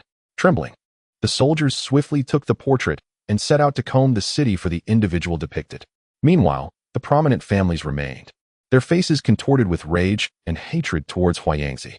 At this time, Huang Qi remained blissfully asleep, deeply immersed in slumber. Abruptly, he was awakened by a series of loud knocks on his door. A voice called out, "Open up. Routine inspection, hurry." Realizing the commotion outside, Huang Qi picked up a book, checked his appearance, and, satisfied that he had not changed, proceeded to open the door. Upon opening the door, he was met by a group of fierce soldiers. A look of terror flashed across Huang Qi's face as he quickly addressed them. "Gentlemen, I assure you, I mean no harm. What brings you to inquire of me?" The leading soldier, upon seeing a mere scholar instead of the elderly man he sought, softened his demeanor and replied, "Nothing of concern. Continue with your reading." With that, the soldiers departed. Huang Qi watched them leave, a subtle smile playing on his lips, revealing a glimmer of amusement. Shortly thereafter, he ventured downstairs to partake in food and drink, only to find the tavern eerily empty. Frowning, he chose a table by the window. The waiter, eager to serve, approached him with a cheerful demeanor. "What may I get for you, sir?" Huang Qi, noticing the waiter's perplexed expression, inquired, "What has transpired? Why is it so desolate here?" The waiter, his face falling, replied, "Sir, you may not be aware, but a thief named Huang Qi has recently arrived. Just yesterday, he stealthily entered the home of Lord Wang and made off with a substantial fortune. Last night, he was even more audacious, brazenly entering the homes of influential families, threatening them with violence unless they surrendered their wealth. Many feared he was a cultivator and thus offered treasures in hopes of averting disaster. In the entirety of Windy City, those with even modest means now find themselves in a state of trepidation, locking their doors and refraining from venturing outside, fearful of the notorious Huang Qi." Upon hearing the innkeeper's words, Huang Qi furrowed his brow, his countenance radiating indignation. "How despicable! Where's that scoundrel?" His expression reflected a profound disdain for Huang Qi, even as his heart swelled with delight. The innkeeper, with a wry smile, nodded in acknowledgement. After all, a scholar is a scholar, even refraining from uttering foul language. Yet he couldn't help but admire Huang Qi's demeanor. Chapter 69. The defense finally emerging from her seclusion. Huang Qi assessed her physical state and found herself rejuvenated after several days of recuperation, a satisfied nod accompanying her realization. However, her thoughts quickly turned to the young man responsible for her prolonged retreat, inciting a smoldering fury within her. "Just you wait, young man, whether it be heaven or earth. I will unearth you," she declared with a fierce resolve before storming out of the secluded neighborhood. As she traversed the streets, Huang Qi sensed an unusual atmosphere. Every household was shuttered, and the thoroughfare was nearly deserted. Occasionally, she spotted a figure or two, their faces marked by anxiety as they hurried away. A wave of confusion washed over her. What calamity had befallen Windy City to render it so desolate? Pondering this mystery, she resolved to seek out a tavern to gather information. Upon entering a nearby tavern, she found it sparsely populated, with only a few patrons quietly sipping their drinks. The innkeeper, noticing her arrival, greeted her with a beaming smile, but his expression faltered upon recognizing her as an elderly man with a shock of white hair. Trembling, he approached her with evident trepidation, stammering, "Esteemed guest, may I inquire what you require?" Huang Qi, taken aback by his fear, scoffed dismissively. "A jug of wine and 2 side dishes." Without waiting for him to guide her, she chose a table by the window. The other patrons, upon catching sight of her familiar visage, appeared startled, and as if struck by a revelation, they hastily departed without settling their tabs. Observing the exodus, Huang Qi's brows knitted tighter. It seemed these individuals harbored an inexplicable fear of her. Yet, this was her first visit to Windy City, and she was unfamiliar with them. A disquieting premonition gripped her heart as she pondered the unfolding events. Initially, her aim in visiting the tavern was to gather intelligence, but with everyone now fled, how could she achieve her goal? At that moment, the innkeeper timidly returned with her wine and side dishes, his hands quivering as he set them down before hastily retreating. The atmosphere had turned palpably tense, as though the patrons recognized her. Suddenly, Huang Qi felt the weight of 2 presences focusing on her. With a disdainful glance, she dismissed the looming scrutiny, raising her cup to drink. Aware that she had attracted attention, she resolved to uncover the identities of those daring enough to take an interest in her. Huang Qi is indeed a formidable figure, confident in his profound cultivation, and thus untroubled by the petty machinations of lesser beings. He considers himself a force to be reckoned with, unafraid of anyone below the nascent soul stage. Before long, news of Huang Qi's appearance at the tavern spread throughout the bustling Fengyun city, attracting a throng of curious cultivators to the street. Huang Qi, who was dining at the tavern, was taken aback upon hearing the news, and, leaving behind a silver ingot, joined the crowd, eager to witness how Huang Qi would extricate himself from this situation. As Huang Qi indulged in his drink, a considerable number of people soon surrounded the tavern, causing him to furrow his brow in confusion. Moments later, a legion of armored soldiers swiftly encircled the establishment, prompting Huang Qi to realize the gravity of his predicament. He was indeed besieged. It appeared that those seeking to confront him held significant status. He couldn't fathom when he might have offended such individuals. Shortly thereafter, a multitude of cultivators arrived at the tavern's entrance, and Huang Qi found himself increasingly uneasy. Although these cultivators were not particularly powerful, their sheer numbers posed a considerable threat. If they decided to unite against him, escape would be exceedingly difficult. Nevertheless, Huang Qi maintained his composure, continuing to sip his drink nonchalantly. Huang Qi, mingling among the crowd of onlookers, watched the unfolding drama with a cold smile, revealing nothing of his thoughts. At that moment, several formidable cultivators entered the tavern, casting unfriendly glances at Huang Qi. With a faint smile, Huang Qi set down his cup and addressed them. "My esteemed friends, might I inquire as to the intent behind this encirclement?" Feng Wuchang, observing the elderly figure before him with graying hair, sneered, "Hua, your composure is commendable. Even in such dire straits, you remain unflappable. I wonder if it is due to your sufficient strength or other forms of support." Huang Qi sensed that something was amiss. This cultivator seemed to know his name, yet he did not recognize him. Just then, a corpulent man stepped forward, bellowing, "Huang Qi, you scoundrel! Today, I shall extract your soul and refine your essence." With that, Wang Deyuan unleashed a powerful strike towards Huang Qi. Seeing the rotund man attack without provocation ignited Huang Xi's ire. He did not evade but retaliated with a strike of his own, resulting in a resounding clash as both men staggered back a step. The onlookers were astonished to witness Huang Xi's remarkable prowess. Wang Deyuan, equally astonished, realized that the elderly man's cultivation was likely on par with, or even superior to his own. With a darkened expression, Huang Qi addressed the corpulent man, "Friend, do you truly wish to make an enemy of me? Despite your numbers, I am not intimidated." Wang Deyuan quickly regained his composure, now wary of Huang Qi, and replied, "You have stolen my possessions, how can you deny it?" Huang Qi, filled with righteous indignation, retorted sharply, "I harbor no enmity towards you. Why would I steal your belongings? This is clearly a case of slander and deceit." Upon hearing this, the crowd found the reasoning compelling. In this era, why would cultivators still covet mundane possessions? There was a sense of perplexity among them. If a cultivator desired such worldly treasures, acquiring them should be relatively effortless. Why then provoke other cultivators? Feng Wuchang, too, felt a twinge of confusion. Even if one were to seize such treasures, one would not brazenly flaunt their actions, as it would easily reveal one's whereabouts. A stalemate ensued between the two parties. Huang Qi, sensing the precarious situation, thought to himself that neither Huang Qi nor the group of cultivators were fools. They could certainly identify some discrepancies. Just as Huang Qi pondered this, a large group of individuals arrived, none other than the prominent families whose treasures Huang Qi had pilfered.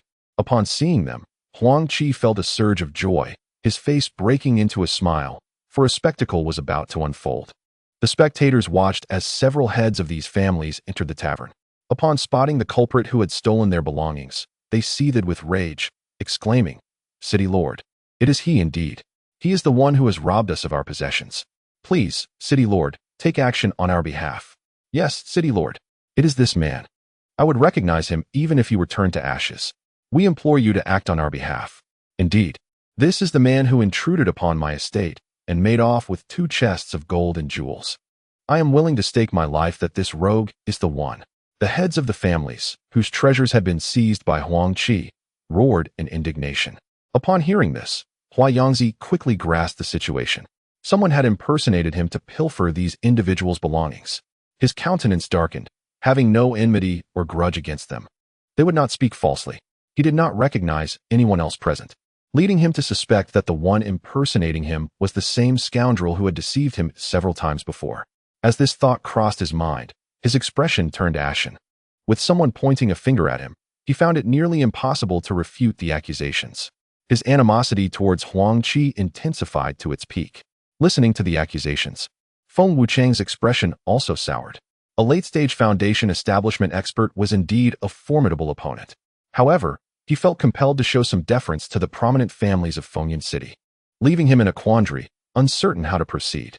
Suddenly, Huang Qi let out a hearty laugh and proclaimed loudly, "Very well. You accuse me of stealing your treasures. I have a question for you all." The crowd fell silent, taken aback by the old man's intent to pose a question, their disdain palpable. Huang Qi continued, "Firstly, as a distinguished late-stage foundation establishment cultivator, what use do I have for your mundane possessions?" The crowd nodded slightly in agreement.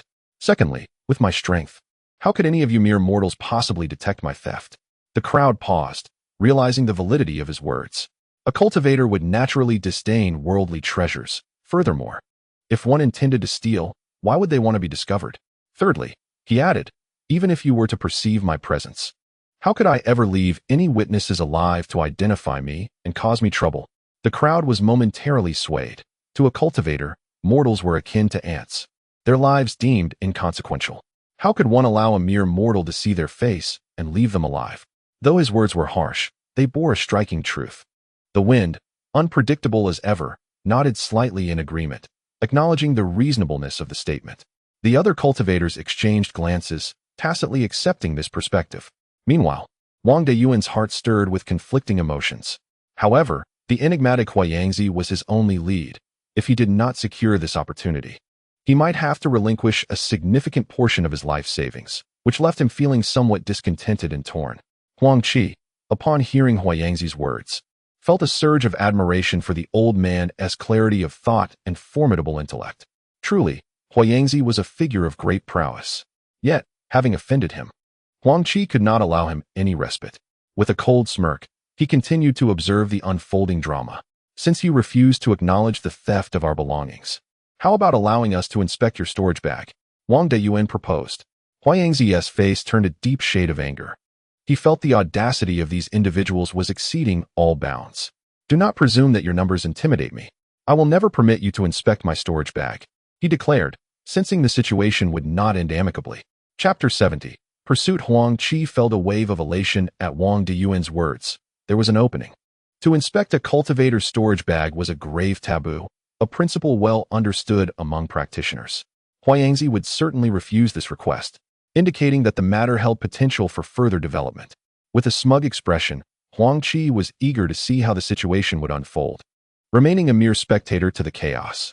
"Do not think that your numbers intimidate me," Huang Qi retorted, igniting Wang Deyuan's excitement. The old man's refusal to allow an inspection hinted at guilt, and Wang Deyuan saw an opportunity to rally the others against Huang Qi, perhaps even recovering a fortune in the process.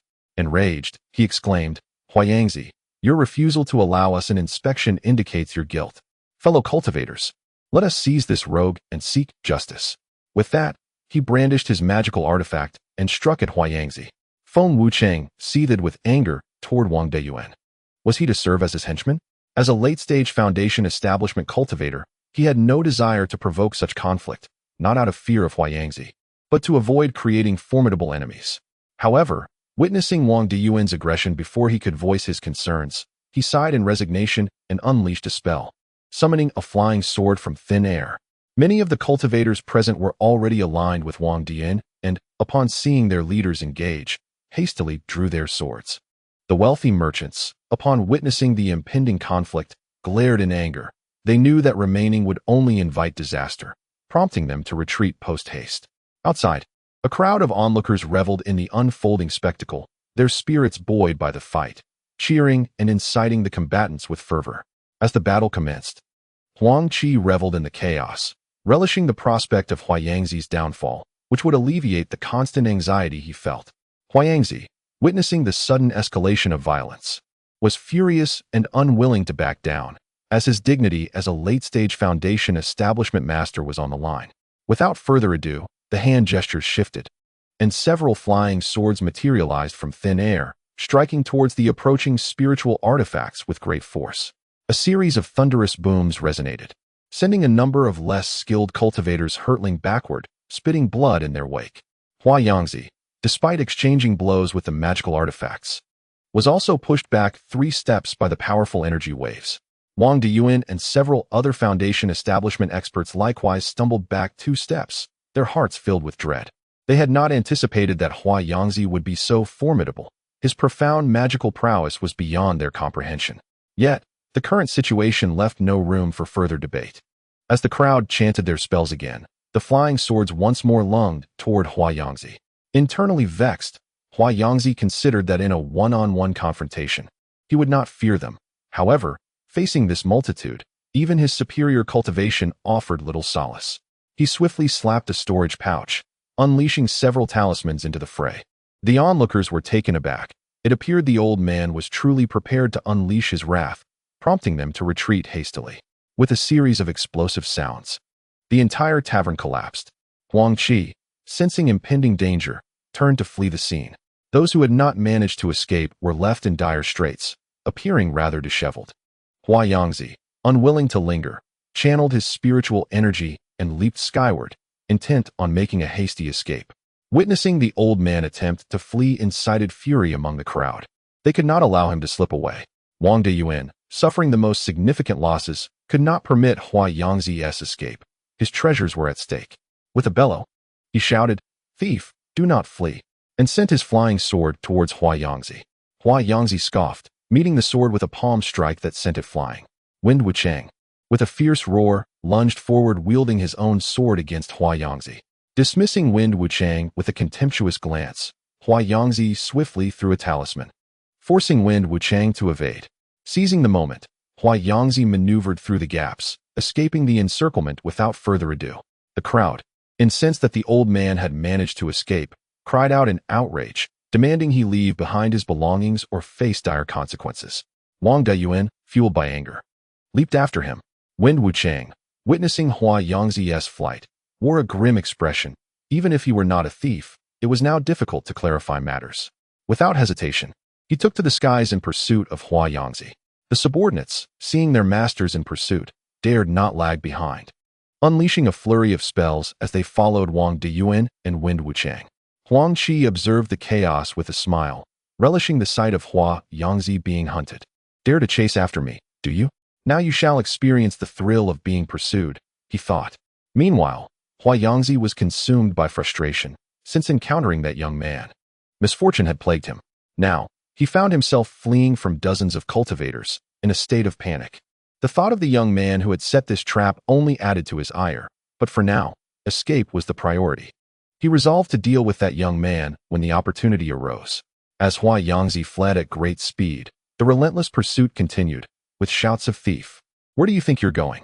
echoing behind him.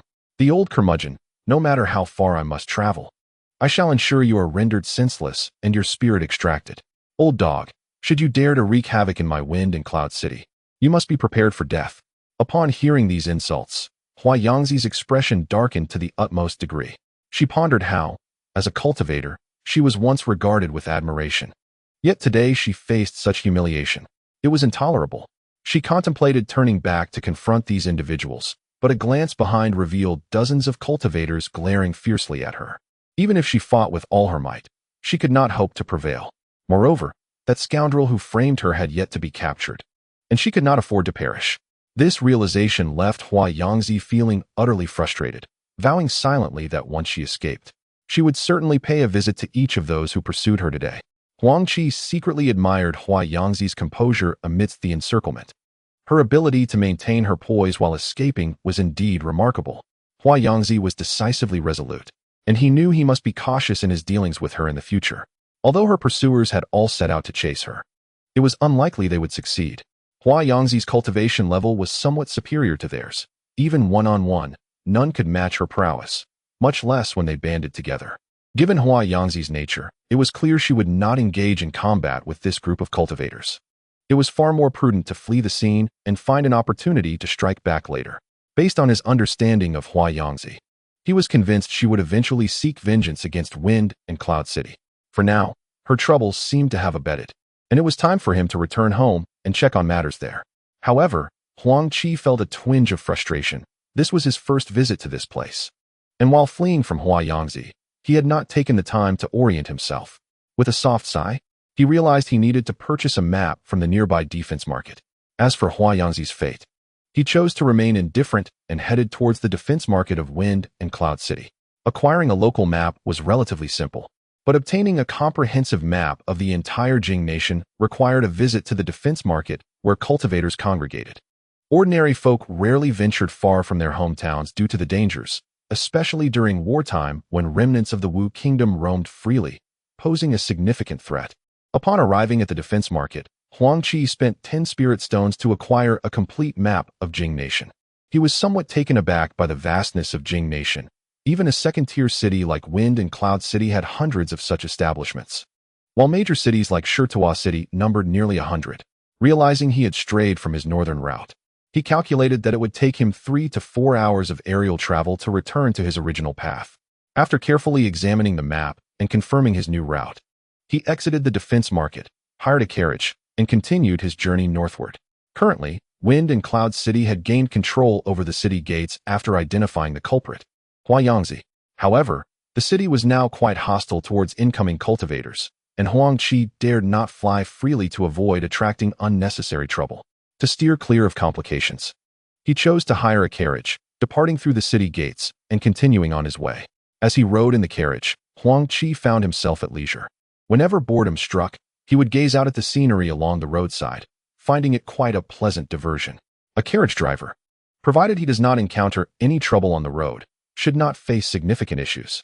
Generally, cultivators pay little heed to such carriages, for those who operate them are merely mortals, insignificant in the eyes of the cultivators, akin to ants beneath their feet. Only the outlaws and heroes of the wilderness might take notice of a carriage, as those who travel in them are typically not destitute. They may be subject to robbery or other illicit dealings. However, without the attention of cultivators, Huang Qi need not worry. The wild Huang Qi is even less concerned.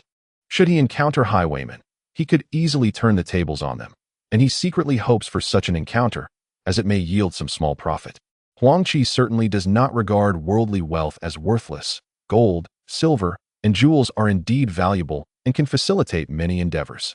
Only someone as unconventional as Huang Qi would hold such thoughts. Days of tranquil life passed slowly. It had been several days since the carriage driver left the bustling city of Fengyun, and at this pace, it would be a month or two before he could return home.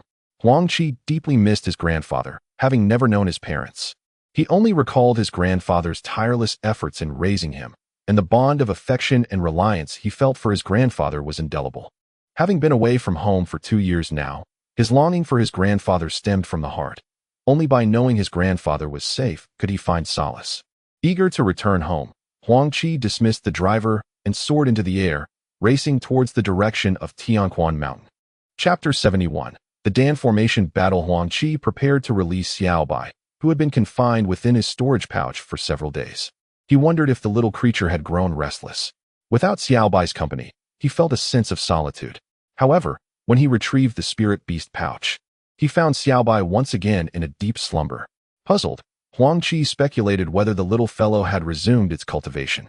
The advancement of demon beasts is generally a slow process. It is rare to see progress in less than 3 to 5 years. While demon beasts often enjoy lengthy lifespans, their cultivation speed tends to lag. Heaven is fair, granting them ample time, yet this also slows their progression. Nevertheless, their strength typically surpasses that of similarly ranked cultivators, illustrating the impartiality of the heavens. Huang Qi found it perplexing that Xiao Bai had scarcely been 2 years into its advancement.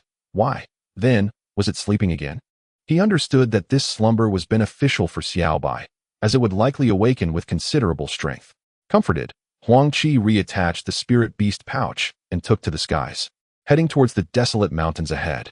This stretch of land was quite remote, surrounded by rugged peaks, yet devoid of spiritual veins, hence no cultivators chose to settle here. Occasionally, fierce birds and beasts would roam, but they were mere ordinary animals and posed no threat to Huang Qi. Thus, he ventured slowly into the depths of the desolate mountains.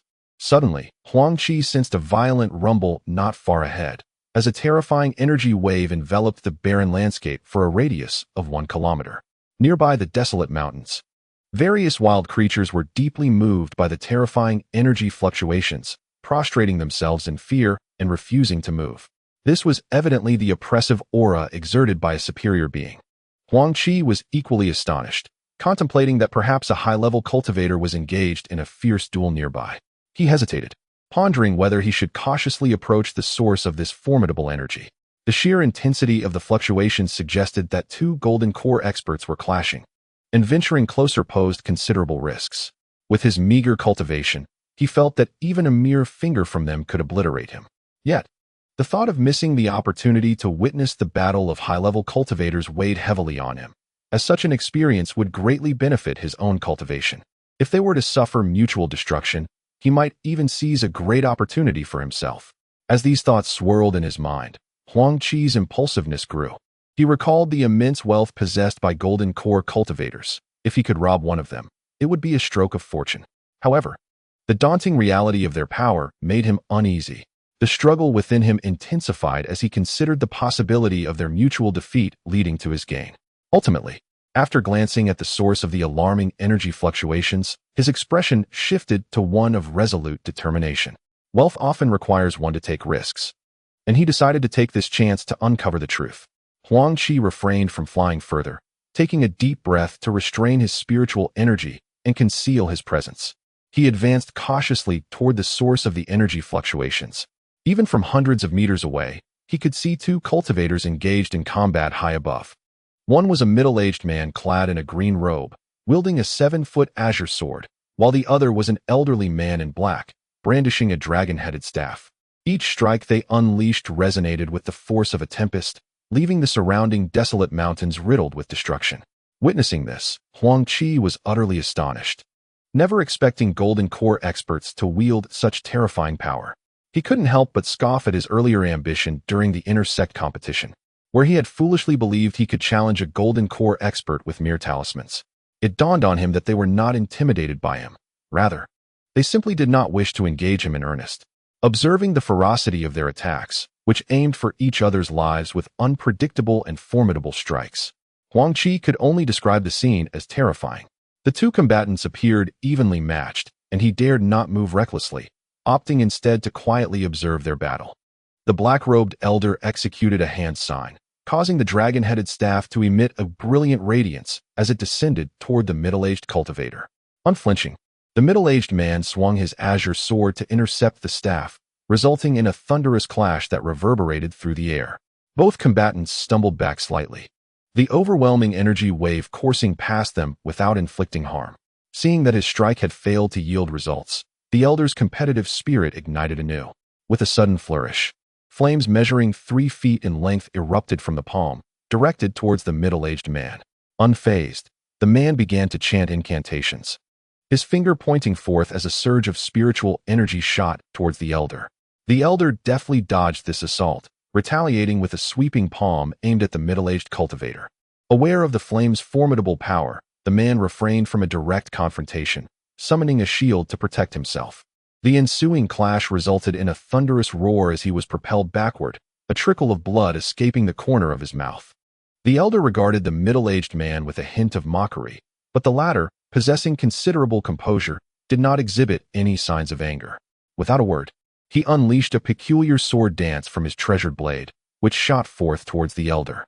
The elder, his expression taut with determination, raised his dragon-headed staff to intercept the oncoming attack. A resounding crash followed, sending the elder flying over 10 meters before he managed to regain his footing. His countenance darkened as he roared, channeling all his magical energy into the dragon-headed staff. The middle-aged man, noticing the elder's desperate resolve, furrowed his brow in disdain, simultaneously pouring his own energy into his 7-foot-long sword.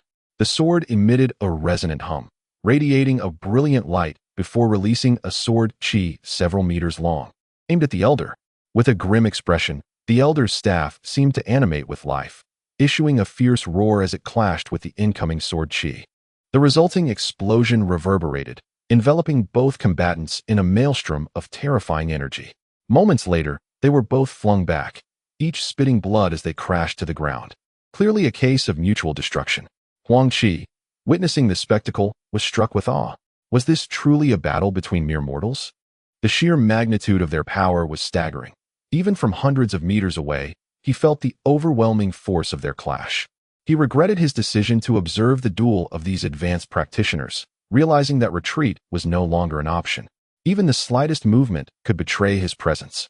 In the realm of cultivators, such confrontations were not meant for public viewing, and should they suffer mutual defeat, bystanders could very well seize the opportunity to attack and plunder.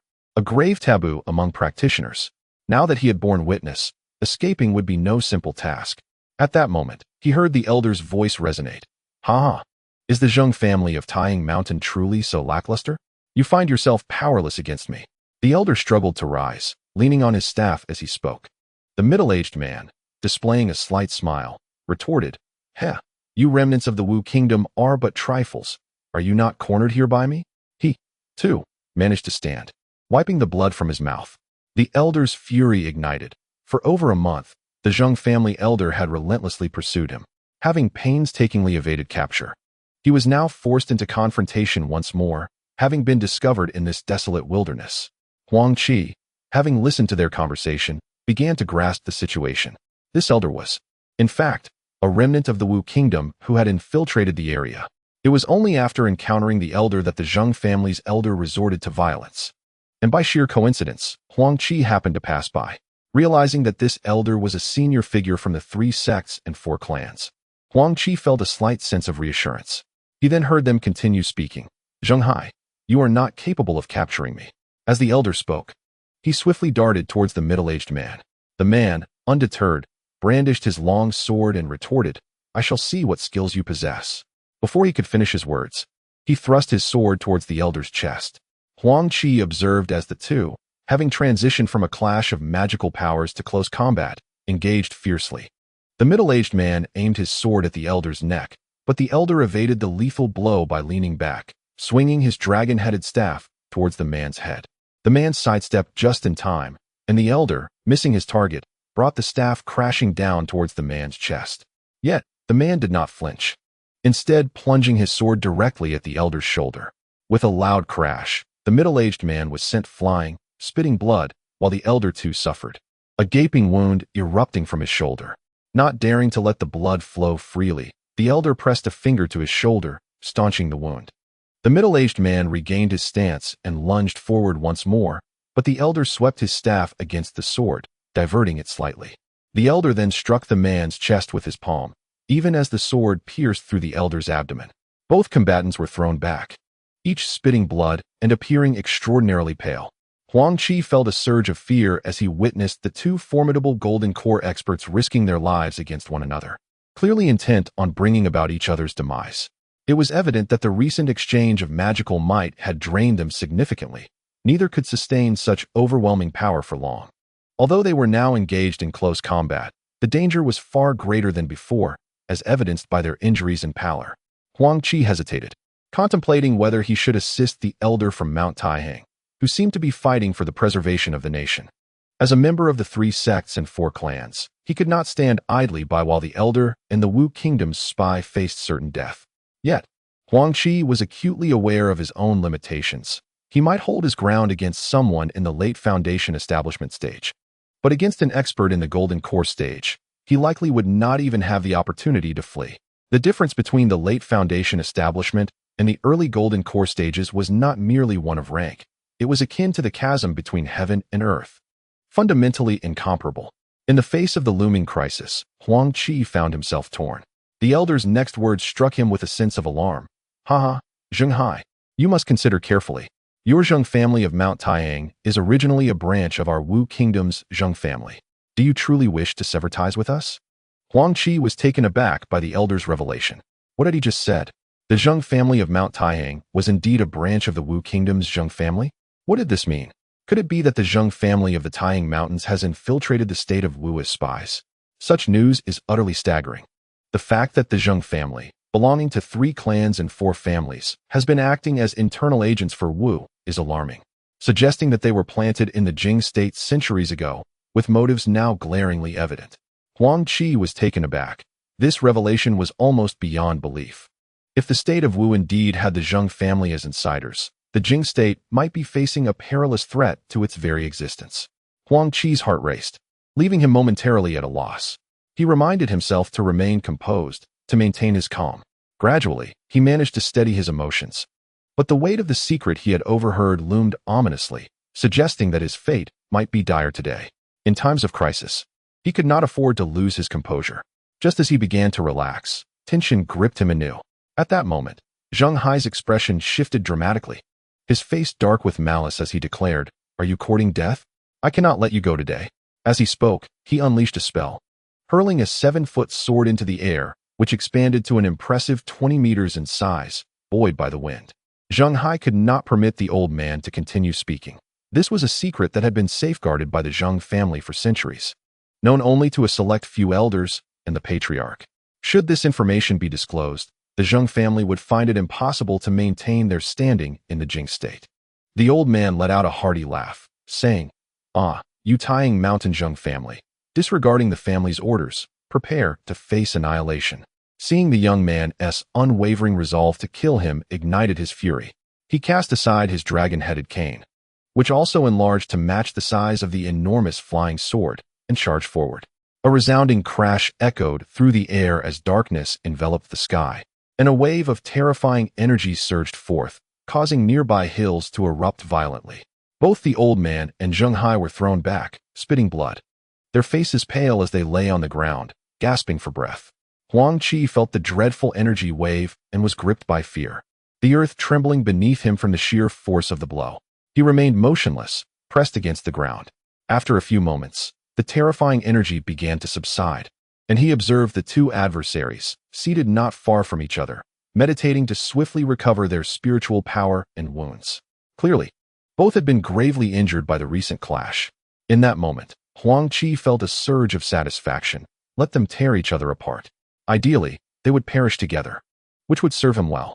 He could not die here. He had to carry this news back to his sect. Such information would surely yield immense rewards, perhaps even facilitating his advancement to foundational establishment or even core formation. Huang Qi, amidst the chaos, contemplated how to benefit from the situation. If Lin Feng were to learn of this, he would undoubtedly face a beating that would leave him bruised and battered. After a while, Zheng Hai struggled to his feet, coldly gazing at the old man in the distance. The elder's face was a portrait of despair. He realized that Zheng Hai would stop at nothing today. With a resigned sigh, the old man coldly remarked, "Humph, do you wish to silence me? Perhaps you could kill me. But can you eliminate all the members of the Zheng family in Wu who are privy to this secret?" Zheng Hai was momentarily taken aback, plunging into contemplation. It was evident that the current Zheng family of Taihang Mountain was no match for the Zheng family of Wu Kingdom. However, the situation was now clear. He had no choice but to eliminate this man first, and then return home to devise a strategy. Moreover, there was a young lad hidden here who also had to meet his demise. Humph, after all these years, has the Zheng family ever acknowledged our Taihang Mountain Zheng family? Do they dare claim that if we listen to them, We can return to our ancestral roots. They underestimate us gravely. Today, having revealed this secret, the only fate awaiting you is death. Blame it on your lack of compassion. With that, he raised his 7-foot-long blade, aiming for the old man's head. The old man's face contorted in a fierce expression. If he wished to kill him, then they would perish together. A resolute look crossed the old man's face as he gathered the last remnants of his power to detonate the golden core within him. Ha ha ha, Zheng Hai. Shall we depart together? Witnessing the old man's grotesque expression, Zheng Hai's complexion changed drastically. The terrifying energy fluctuations surrounding the old man left no room for doubt. He was about to self-destruct his golden core. The power of a golden core explosion was something even a Yuanying stage cultivator would avoid confronting directly. Zheng Hai dared not linger. He swiftly retreated, slapping his storage bag to summon a shield to protect himself. Just as he completed these actions, a thunderous crash resounded as the old man's body disintegrated, unleashing a wave of energy far more terrifying than before, sweeping across a 100-meter radius. Everything caught within that dreadful energy was pulverized to dust. Huang Qi, several 100 meters away, felt the energy surge approaching with alarming speed, his heart gripped by fear, and he could no longer afford to conceal his identity. He hastily cast a spell, enveloping himself in a protective barrier, and, unsatisfied, conjured a shield to place before him. Huang Qi felt himself struck by an immense force, and with a crash, he was sent flying, spitting blood. He had not anticipated that the power of a golden core expert's self-detonation could be so terrifying. No wonder his master had said that achieving a golden core granted one the ability to protect oneself. The sheer ferocity of the golden core explosion was indeed astonishing. As he surveyed the devastation around him, he was momentarily stunned. Fortunately, he had kept his distance. Had he ventured any closer, he might have lost half his life. Steadying his nerves, Huang Qi gazed toward the battlefield. The old man had clearly been reduced to ashes, leaving only a storage bag in the distance. Upon seeing the bag, Huang Qi's heart leapt with joy. It contained the lifelong savings of a golden core expert. He was determined to claim it for himself. However, he glanced in the opposite direction, where Zheng Hai, the cultivator, had now succumbed to unconsciousness, evidently a victim of the golden core explosion.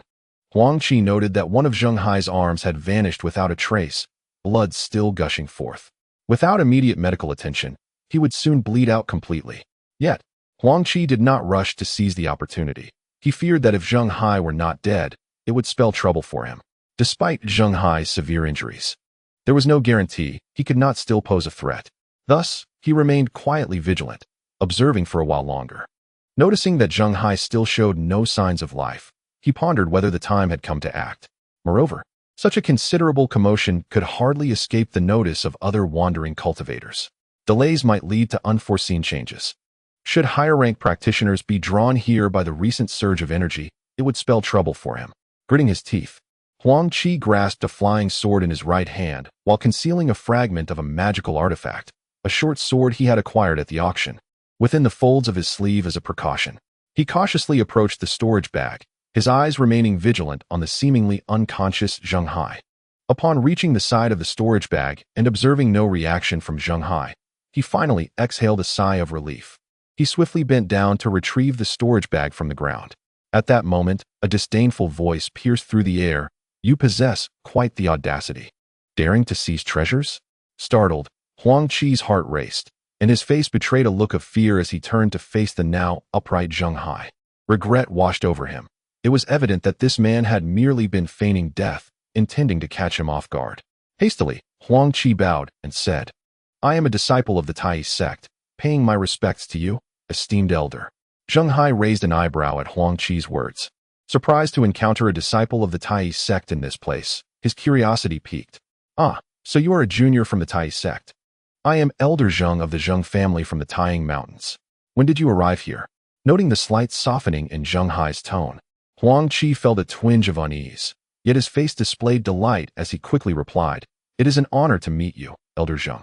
I merely passed by and heard a great commotion, so I came to investigate, only to find you lying here.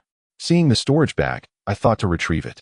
Zheng Hai recognized the deceit in the young man's words. It was clear he had arrived long before and was now attempting to feign innocence. Internally scoffing, he maintained a smile and said, "I see. I had just slain a remnant of the Wu kingdom, and now I am severely injured.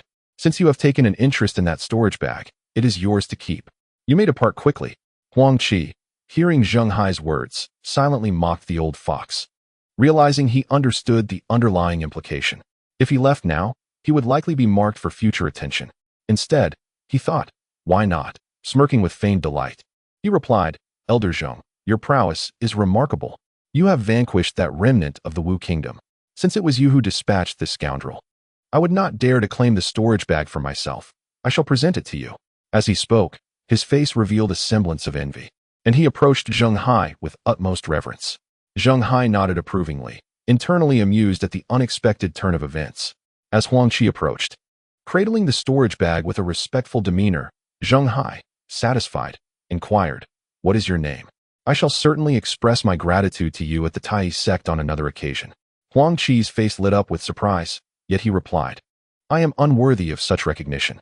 You have rid our nation of the remnants of the Wu kingdom, and I hold immense respect for you. Zheng Hai smiled faintly, saying no more as he reached out to accept the storage bag.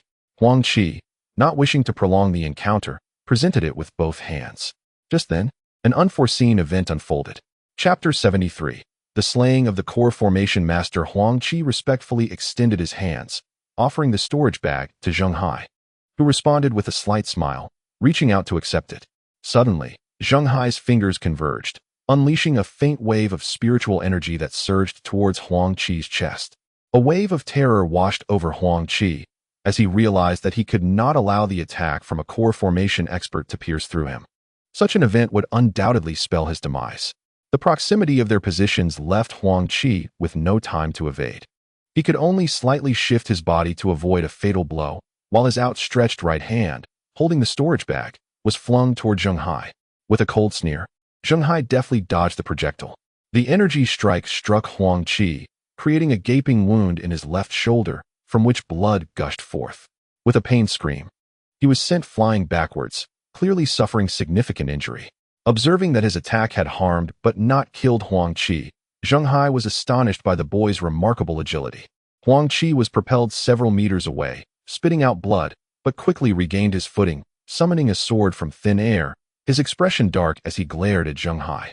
Zheng Hai, noting that the young man was still standing, lamented the missed opportunity to eliminate him in one blow. Realizing that allowing Huang Qi to close the distance would prove impossible now, he was gravely injured, and his magical energy was nearly depleted. The spiritual energy he had just unleashed had required considerable effort to refine. Zheng Hai silently bemoaned his misfortune, knowing that the situation would soon become troublesome. Huang Qi hastily cast 2 spells to staunch his wounds and swallowed 2 healing pills. His face contorted with rage as he exclaimed, Senior, what is the meaning of this? I came with good intentions to deliver the storage bag, yet you repay kindness with malice. How despicable and shameless of you. Zheng Hai's face broke into a cold smile as he replied, do not think that just because I am gravely injured, you can deceive me. Even in my weakened state, taking your life would be as easy as breathing. Huang Qi dismissed Zheng Hai's words with disdain. If taking his life were truly so effortless, the old man would not have resorted to ambushing him. Moreover, he was still very much alive. With a grim expression, Huang Qi stared at Zheng Hai. Zheng Hai continued, From the moment you arrived here, I sensed your presence. Now that you have overheard secrets that should remain hidden, I have no choice but to send you to join that old man in the afterlife. Huang Qi was taken aback, believing himself to be cautious enough. The prowess of a core formation expert was indeed beyond that of a mere foundation establishment cultivator. Realizing that the conversation had taken a decisive turn, Huang Qi felt no need to conceal anything further and retorted, Since you refuse to let me go, I have no intention of sparing you either. Indeed, I have learned of your Zheng family's secrets. Now, what can you do to me? Upon hearing Huang Qi's admission, Zheng Hai's expression darkened further.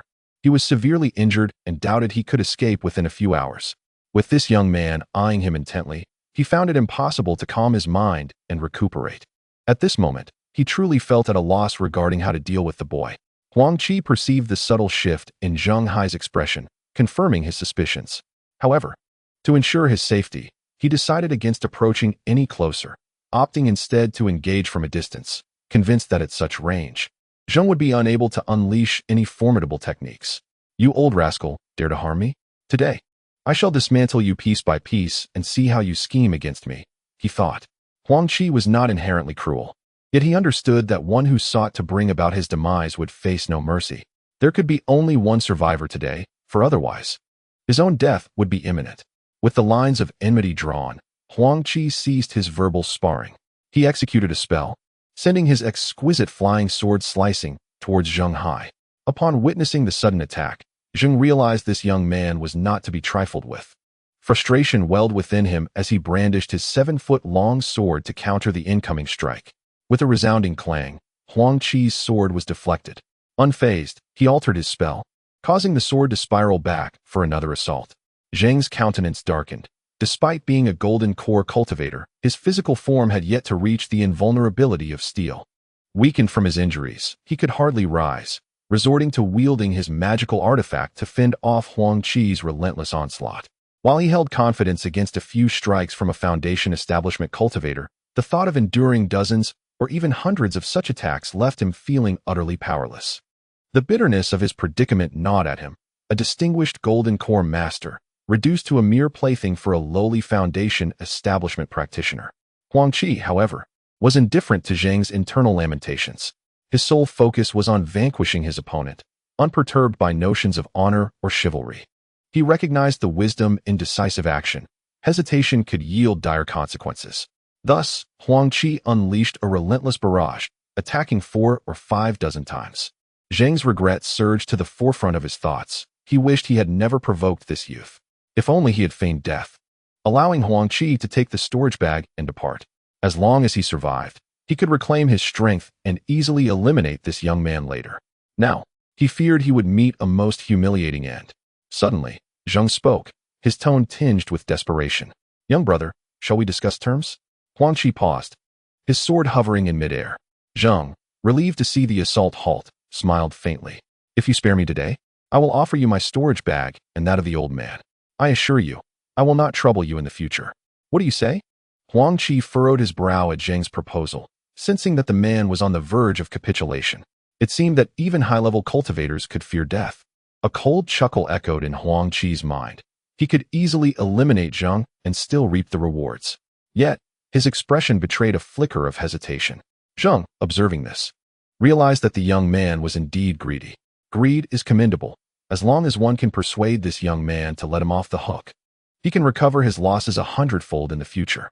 I am willing to swear by my soul that if you release Zheng, I shall not only give you these 2 storage bags, but also present you with 1 million spirit stones and countless treasures. How does that sound? Huang Qi's countenance shifted with excitement. Was this old fellow truly so affluent?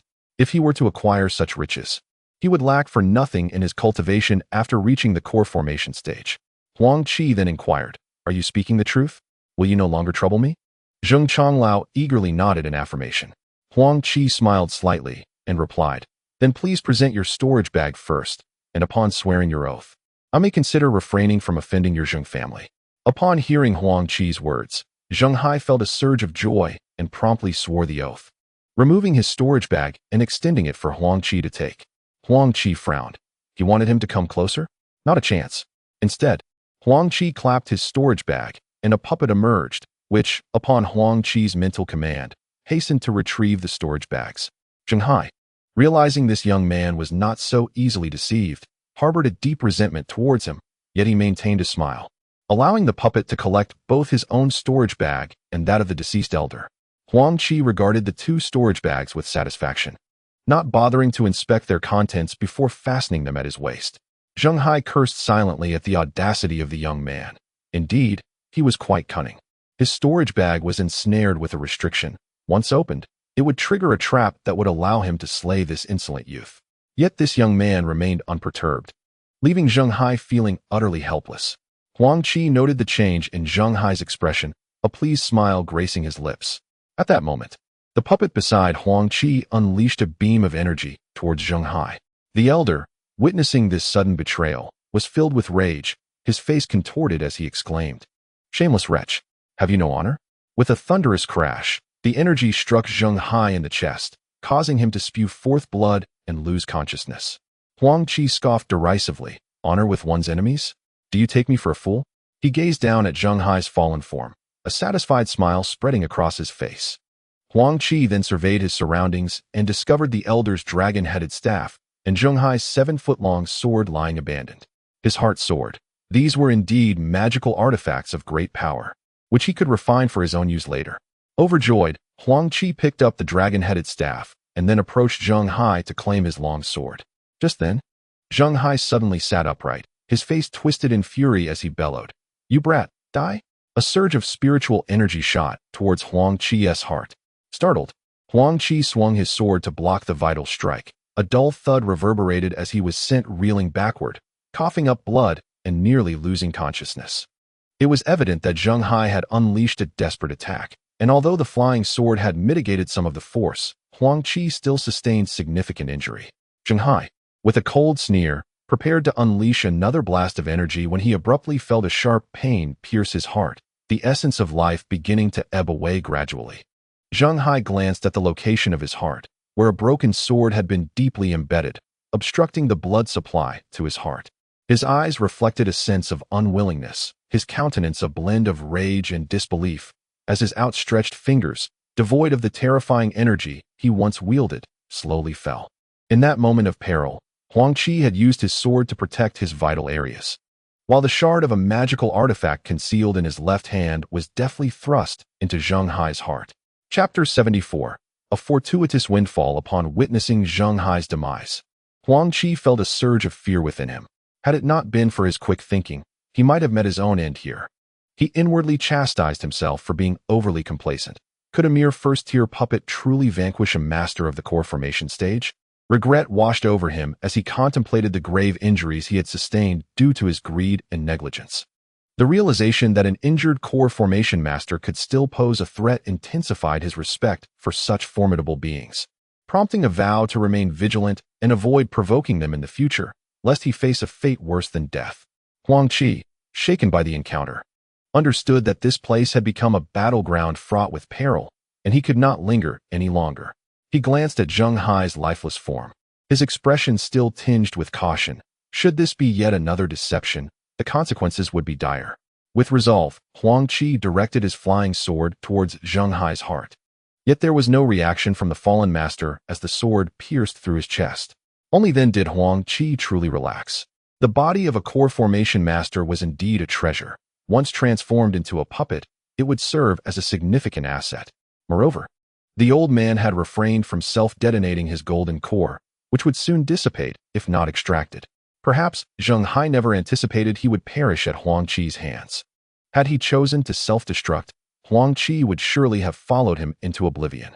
Unfortunately for Zheng Hai, his desire for survival prevented him from taking that route, leading to his untimely demise. Huang Qi considered himself fortunate. Otherwise, he would not have lived to tell the tale. Hastily, Huang Qi approached Zheng Hai's body and removed the magical artifact shard from his heart. He then cut open Zheng Hai's abdomen at the location of his dantian, extracting a golden core the size of an egg. Although the core appeared somewhat dim, indicating a significant depletion of spiritual energy, Huang Qi could still sense the formidable power contained within. If detonated, this golden core would likely spell doom for even the most skilled core formation cultivators. Excitement surged within him as he quickly retrieved a jade box to store the golden core, affixing a talisman to prevent the loss of its power before placing it into his storage bag, nodding in satisfaction. Realizing the urgency of his situation, Huang Qi refrained from lingering and, with a swift motion, stored Zheng Hai's corpse in the bag. While the storage bag could not contain living beings, it was more than adequate for the dead. Given his own severe injuries, Huang Qi knew he was no longer capable of flying through the air. Huang Qi promptly patted his storage bag, and a tiger-shaped puppet crawled before him. With a satisfied nod, he took a seat upon it. A subtle movement of his consciousness prompted the puppet to emit a fierce roar before it dashed rapidly into the depths of the desolate mountains, soon vanishing from the site where formidable cultivators had once battled. Half an hour later, several cultivators arrived at this desolate mountain, only to be taken aback by the devastated scenery surrounding them. Each furrowed their brows in disbelief, and upon finding nothing of significance, they departed one by one. Huang Qi ventured into a secluded part of the mountains, surveying the surroundings with evident satisfaction. Given his current injuries, it was imperative that he recuperate before continuing his journey. In his weakened state, he was susceptible to danger. Resolute, Huang Qi approached a depression in the mountain, summoned his flying sword, and unleashed a flurry of strikes, creating a modest cave dwelling. Nodding in approval, he then set up some rudimentary protective formations and blocked the entrance with stones before sitting cross-legged to quietly mend his injuries. The wounds Huang Qi sustained were serious. A bloodied hole in his left shoulder appeared grave, but was not as severe as it looked. The most significant injury was from a desperate strike by Zheng Hai, which, although mitigated by his treasured sword, had still reverberated through his body. The ferocity of that spiritual force had shaken his internal organs. Had it been someone else, they might have suffered fatal internal damage. After a long journey, having distanced himself from the previous site by several dozen miles, he could no longer contain his injuries, prompting him to rest and recuperate. Time slipped away, and 7 days passed in the blink of an eye. At last, Huang Qi slowly withdrew his hand from the incantation, opened his eyes, and took stock of his body. After a week of rest, he had fully healed, feeling the vibrant waves of spiritual energy swirling freely within his dantian. A smile crept upon his face as he reflected on the previous events. The power of a core formation cultivator was beyond his capacity to confront. He had merely been fortunate. Otherwise, he would have found himself in dire straits. Huang Qi felt a burgeoning anticipation at the prospect of becoming a core formation cultivator himself. The thought of wielding such formidable power filled him with exhilaration. His mind wandered to the storage bags of the 2 core formation masters he had acquired, igniting a thrill within him. The wealth contained therein was undoubtedly vast. The quantity of spirit stones alone would likely be staggering, not to mention the magical artifacts, elixirs, and rare materials that, if converted into spirit stones, would amount to an astounding fortune. As his excitement grew, he could not resist retrieving the 2 storage bags, eager to inspect their contents. However, a frown crossed his brow when he noticed that both bags bore mental imprints. At this stage, he was unable to examine them. The mental imprint of a core formation expert was far beyond his current capabilities to dispel easily. Any forceful attempt would trigger a self-detonation of the imprint, rendering both the storage bags and their contents utterly worthless. For those whose spiritual consciousness surpasses that of the 2 individuals, erasing their spiritual marks is a trivial endeavor. However, for Huang Qi, it is imperative to refine this spiritual mark in order to unlock the 2 storage bags. Feeling somewhat speechless, Huang Qi realized he would need to invest additional time in this refinement process. Resolving to no longer delay, he seated himself cross-legged, cradling a storage bag in his palm. The spiritual energy within his dantian surged into motion, and a flicker of crimson flame erupted from his hand. This was the pure yang fire documented in his cultivation of the pure yang flame palm, distinct from the counterfeit version he had previously utilized before establishing his foundation.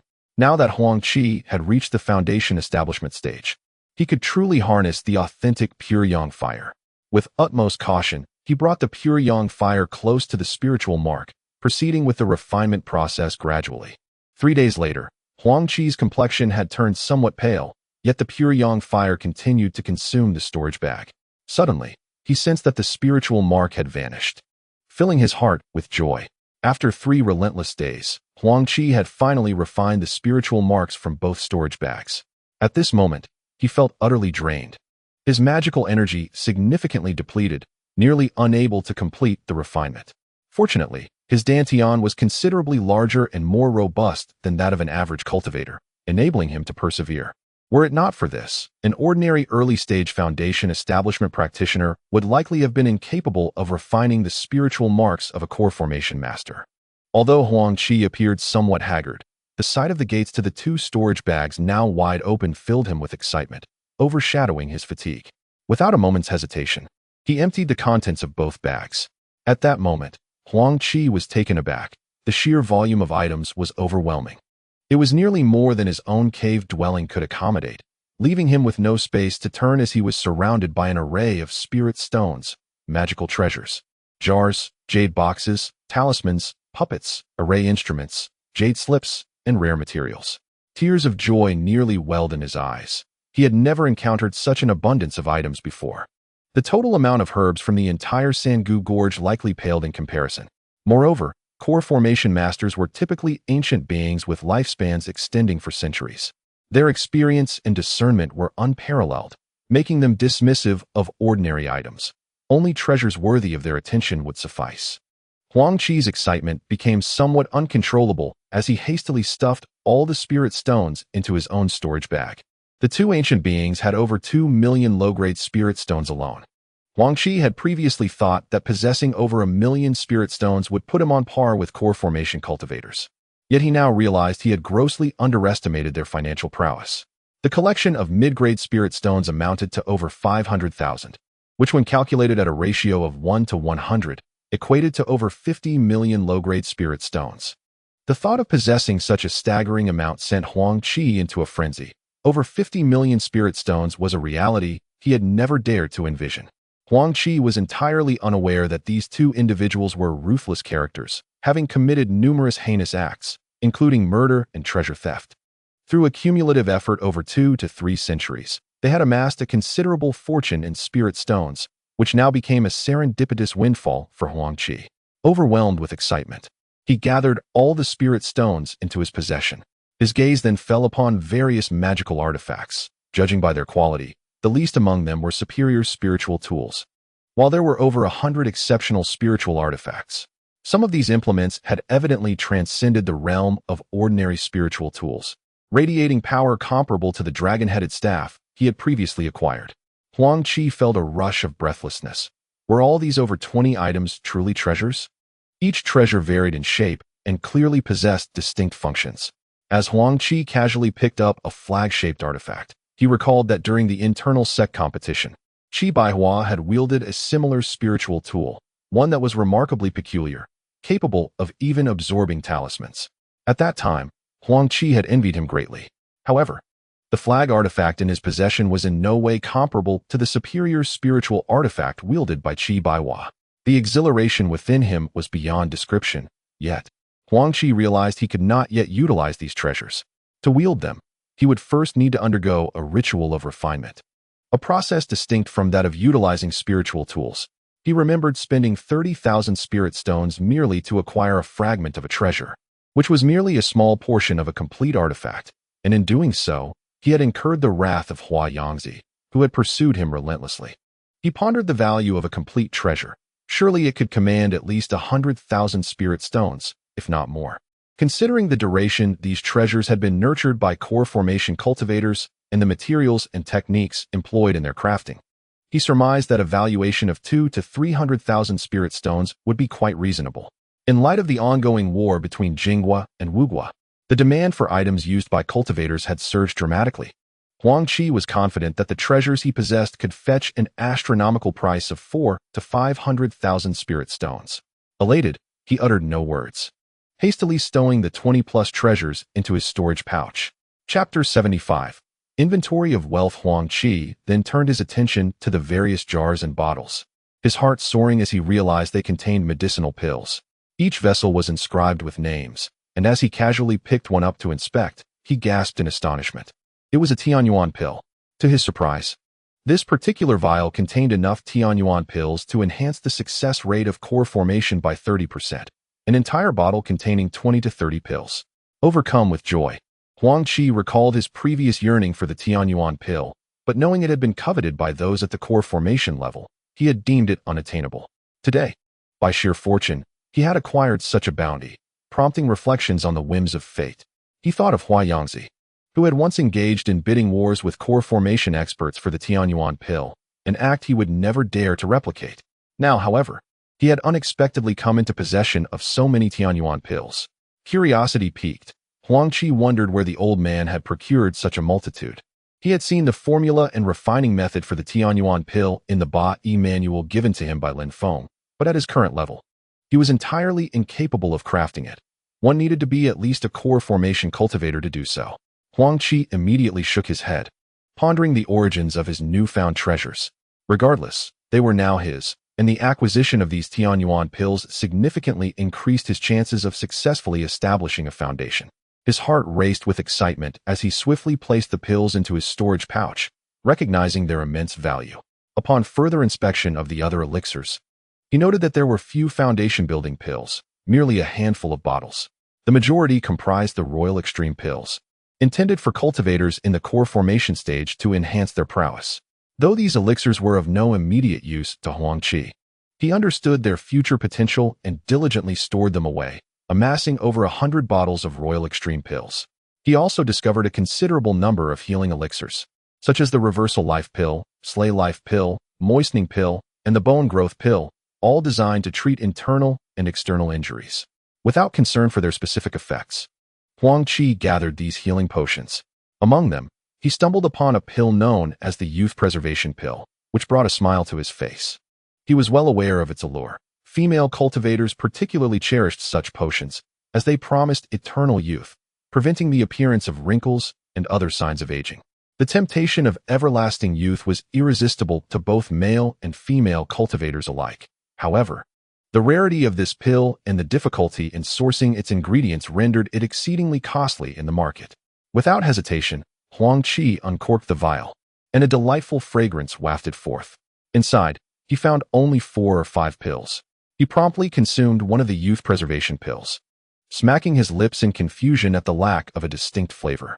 He wondered if the pill had expired, but shook his head, deciding that even a potentially expired elixir was worth consuming. The allure of eternal youth was a temptation he could not resist. With a satisfied smile, he placed the remaining pills into his storage pouch. Having organized the elixirs, Huang Qi turned his attention to the collection of puppets before him. There were just over 10 of these constructs, but the aura emanating from them suggested that the weakest among them was at the late stage of the second rank. Huang Qi felt a surge of joy. Possessing late-stage second-rank puppets would render him fearless in the face of Huayangzi. The strength of second-rank puppets was comparable to that of foundation-building cultivators, and their disregard for life and death made them formidable adversaries, even for perfected foundation-building cultivators. He envisioned the day he would confront Huayangzi, determined to make him pay for his grievances. As he examined the other puppets, he noticed 2 that stood out distinctly. These 2 exuded an imposing presence, rivaling those of cultivators in the core formation stage. Yet, Huang Qi knew that his current spiritual consciousness was too weak to control such third-rank puppets. He resolved that upon returning his grandfather, he must leave the Jing kingdom for a time to seek out Buddhist scriptures. Otherwise, he would be unable to cultivate his sutra of refining the spirit. And enhancing his spiritual consciousness would be essential for mastering the manipulation of third-rank puppets. With a firm determination to embark on a journey, Huang Qi carefully stored the 10 or so puppets into his pouch, nodding in satisfaction. His gaze then shifted to the sizable collection of rare materials before him, his heart brimming with astonishment. Some of these materials can be used to forge puppets, while others may be crafted into magical artifacts. There are also some rare materials that, when combined with herbs, can produce advanced elixirs. Additionally, there are items unknown to Huang Qi, yet he recognizes their inherent value. Although he currently has no intention of forging anything, these materials will undoubtedly serve him well in the future. Particularly, those unfamiliar items must be preserved diligently. Once he gains the necessary knowledge, he will understand their uses. Huang Qi felt immense satisfaction as these 2 alchemical masters left him with such a wealth of materials, significantly reducing the time he would need to gather resources for his future endeavors. Were those 2 to learn of Huang Qi's thoughts, they would undoubtedly rise from the nether realm to chastise him, for these were treasures accumulated over the majority of their lives, essentially sewing a wedding garment for Huang Qi. As he sorted through the materials, Huang Qi stumbled upon a collection of talismans, igniting a surge of delight within him. Talismans are indeed valuable artifacts. They can unleash their power without the expenditure of one's magical energy. In battle, these talismans have proven to be of great assistance. Wielding talismans of the core formation realm would instill a certain level of caution in other core formation cultivators, and at critical moments, they could even intimidate those of weaker resolve. There were several hundred talismans in total, most of which possessed the power of late foundation establishment level, with a select few corresponding to the core formation realm. Alas, there were no higher-grade talismans present. Huang Qi pondered why they, belonging to established families, had not produced advanced talismans crafted by nascent soul cultivators. Possessing such talismans would greatly enhance his safety. Even encountering a core formation expert would be less daunting if he could brandish advanced talismans to deter them. Huang Qi felt a tinge of dissatisfaction regarding the absence of these superior talismans. He had mistakenly assumed that such advanced talismans were as commonplace as cabbages by the roadside. In truth, talismans made by nascent soul cultivators are essential strategic resources, notoriously difficult to forge. Only favored disciples or exceptional students who have rendered significant service to their sects might be rewarded with such high-grade talismans. Nevertheless, Huang Qi remained quite pleased with the thick stack of talismans in his possession. If he were to unleash all these hundreds of talismans at once, the resulting power would likely compel even a nascent soul cultivator to flee in terror. After collecting the talismans, he was left with a number of jade slips and array tools. The quantity of jade slips was substantial, numbering in the hundreds, while the array tools were few, comprising only 4 sets. Among these, 2 sets were defensive array tools. For instance, if he were to set up a defensive array in his current abode, its safety would be greatly enhanced. The power these defensive array tools could unleash is formidable. Even a core formation expert would find it challenging to breach such a formation without several hours of relentless assault. As for foundation establishment cultivators, it is hardly worth mentioning, as they would typically lack the resources to possess such expensive array tools. There are also 2 sets of offensive magical formations, which can be strategically buried at a specific location. When enemies unwittingly fall into these traps, they will be subjected to the formation's assaults. Typically, a cultivator at the core formation stage would find themselves ensnared for several days without a chance of escape. Huang Qi gazed at the 2 sets of formations with great satisfaction. If he could integrate all 4 formations into a cohesive whole, his prowess in both defense and offense would be extraordinarily formidable. He resolved to arrange these magical instruments during his future meditative retreats, ensuring a higher level of safety. Huang Qi smiled contentedly. What remained were several jade slips and boxes, each varying in color, clearly indicating they contained records of different cultivation techniques. However, Huang Qi found himself disinterested in these slips. Even though they were coveted by core formation cultivators, none could surpass his own pure yang fire technique. Thus, it was destined that these slips would eventually be sold. He recalled having previously sold a rather ordinary cultivation technique for a staggering 100,000 spirit stones.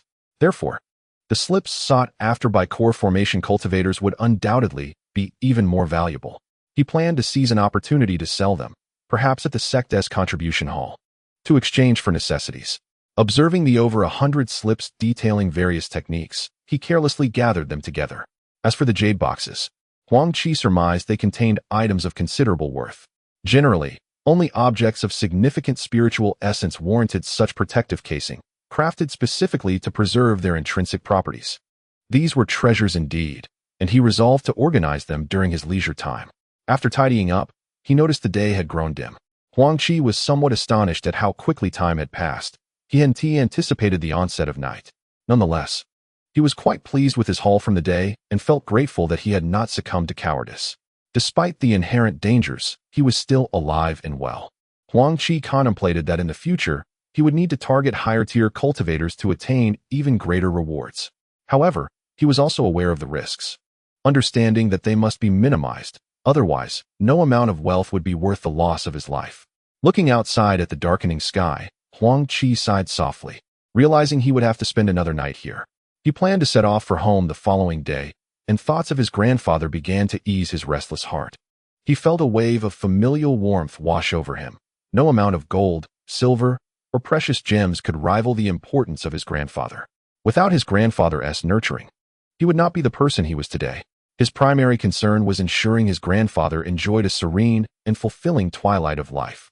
He resolved to spend more time with him whenever possible, allowing his grandfather to traverse the final stretch of his journey in peace.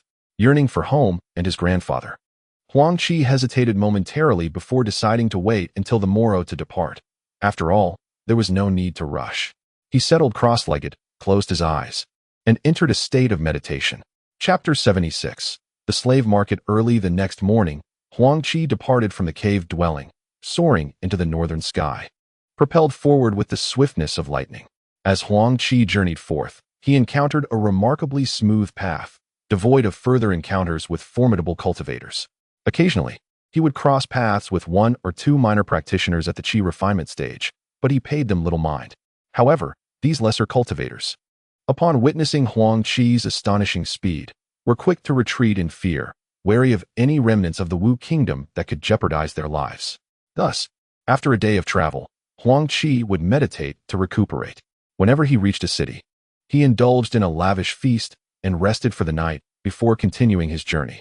When faced with desolate mountains at night, he would casually strike a cavern spacious enough to accommodate several individuals to spend the night. After more than 10 days of travel, Huang Qi finally arrived at Tianquan City.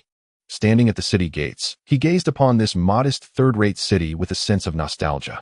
It was here, 2 years prior, that he had first descended from Tianquan Mountain with his master, the immortal Jun of hundreds of arts, encountering this very city.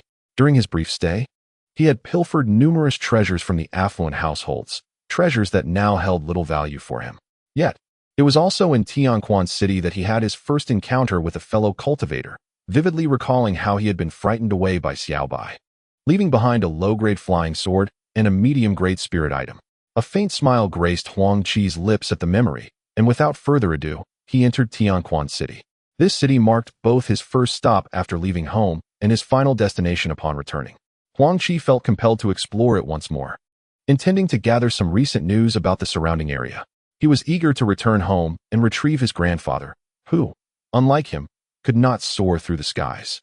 To bring his grandfather along, he would need to procure a carriage and some essential supplies.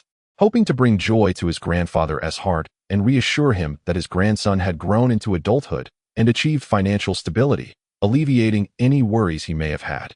As he walked, Huang Qi stumbled upon a tavern, the very same one he had visited before, the Welcome Pavilion. With a slight smile and a folding fan in hand, he stepped inside. It was midday, and the tavern was bustling with patrons. Upon noticing a young gentleman's arrival, a server beamed with delight and hurried over, exclaiming, "Welcome, esteemed guest. Our establishment offers the finest wines and dishes. Allow me to serve you promptly." Huang Qi nodded with a smile and chose an unoccupied table to sit. As he surveyed the dining crowd, he noted that most were common folk, with only a few practitioners at the Qi refinement stage. Their conversations revolved around the current state of the nation, lamenting the misdeeds of the remnants of the Wu kingdom, but they offered no valuable insights. Huang Qi furrowed his brow slightly. The Tianquan region was known for its abundant red pine, an excellent material for crafting mortal bows and arrows. Why had the Wu kingdom not sent anyone to disrupt these resources? Yet, he soon found solace in the thought that the worth of mortal possessions was rather limited. Although the number of commoners was substantial, the outcome of conflicts ultimately hinged on the prowess of cultivators. Presumably, they deemed it unnecessary to wreak havoc upon such trivial matters.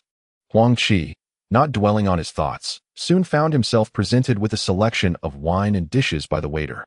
With a satisfied nod, he began to indulge in his meal. After finishing, he tossed a silver ingot onto the table and departed, leaving the delighted waiter beaming with gratitude. Huang Qi merely smiled in response. He then made his way to a bustling trade market, filled predominantly with common folk engaged in various transactions. Huang Qi ventured into the largest clothing store within the market, where he promptly purchased over 10 exquisite outfits, all intended for his grandfather.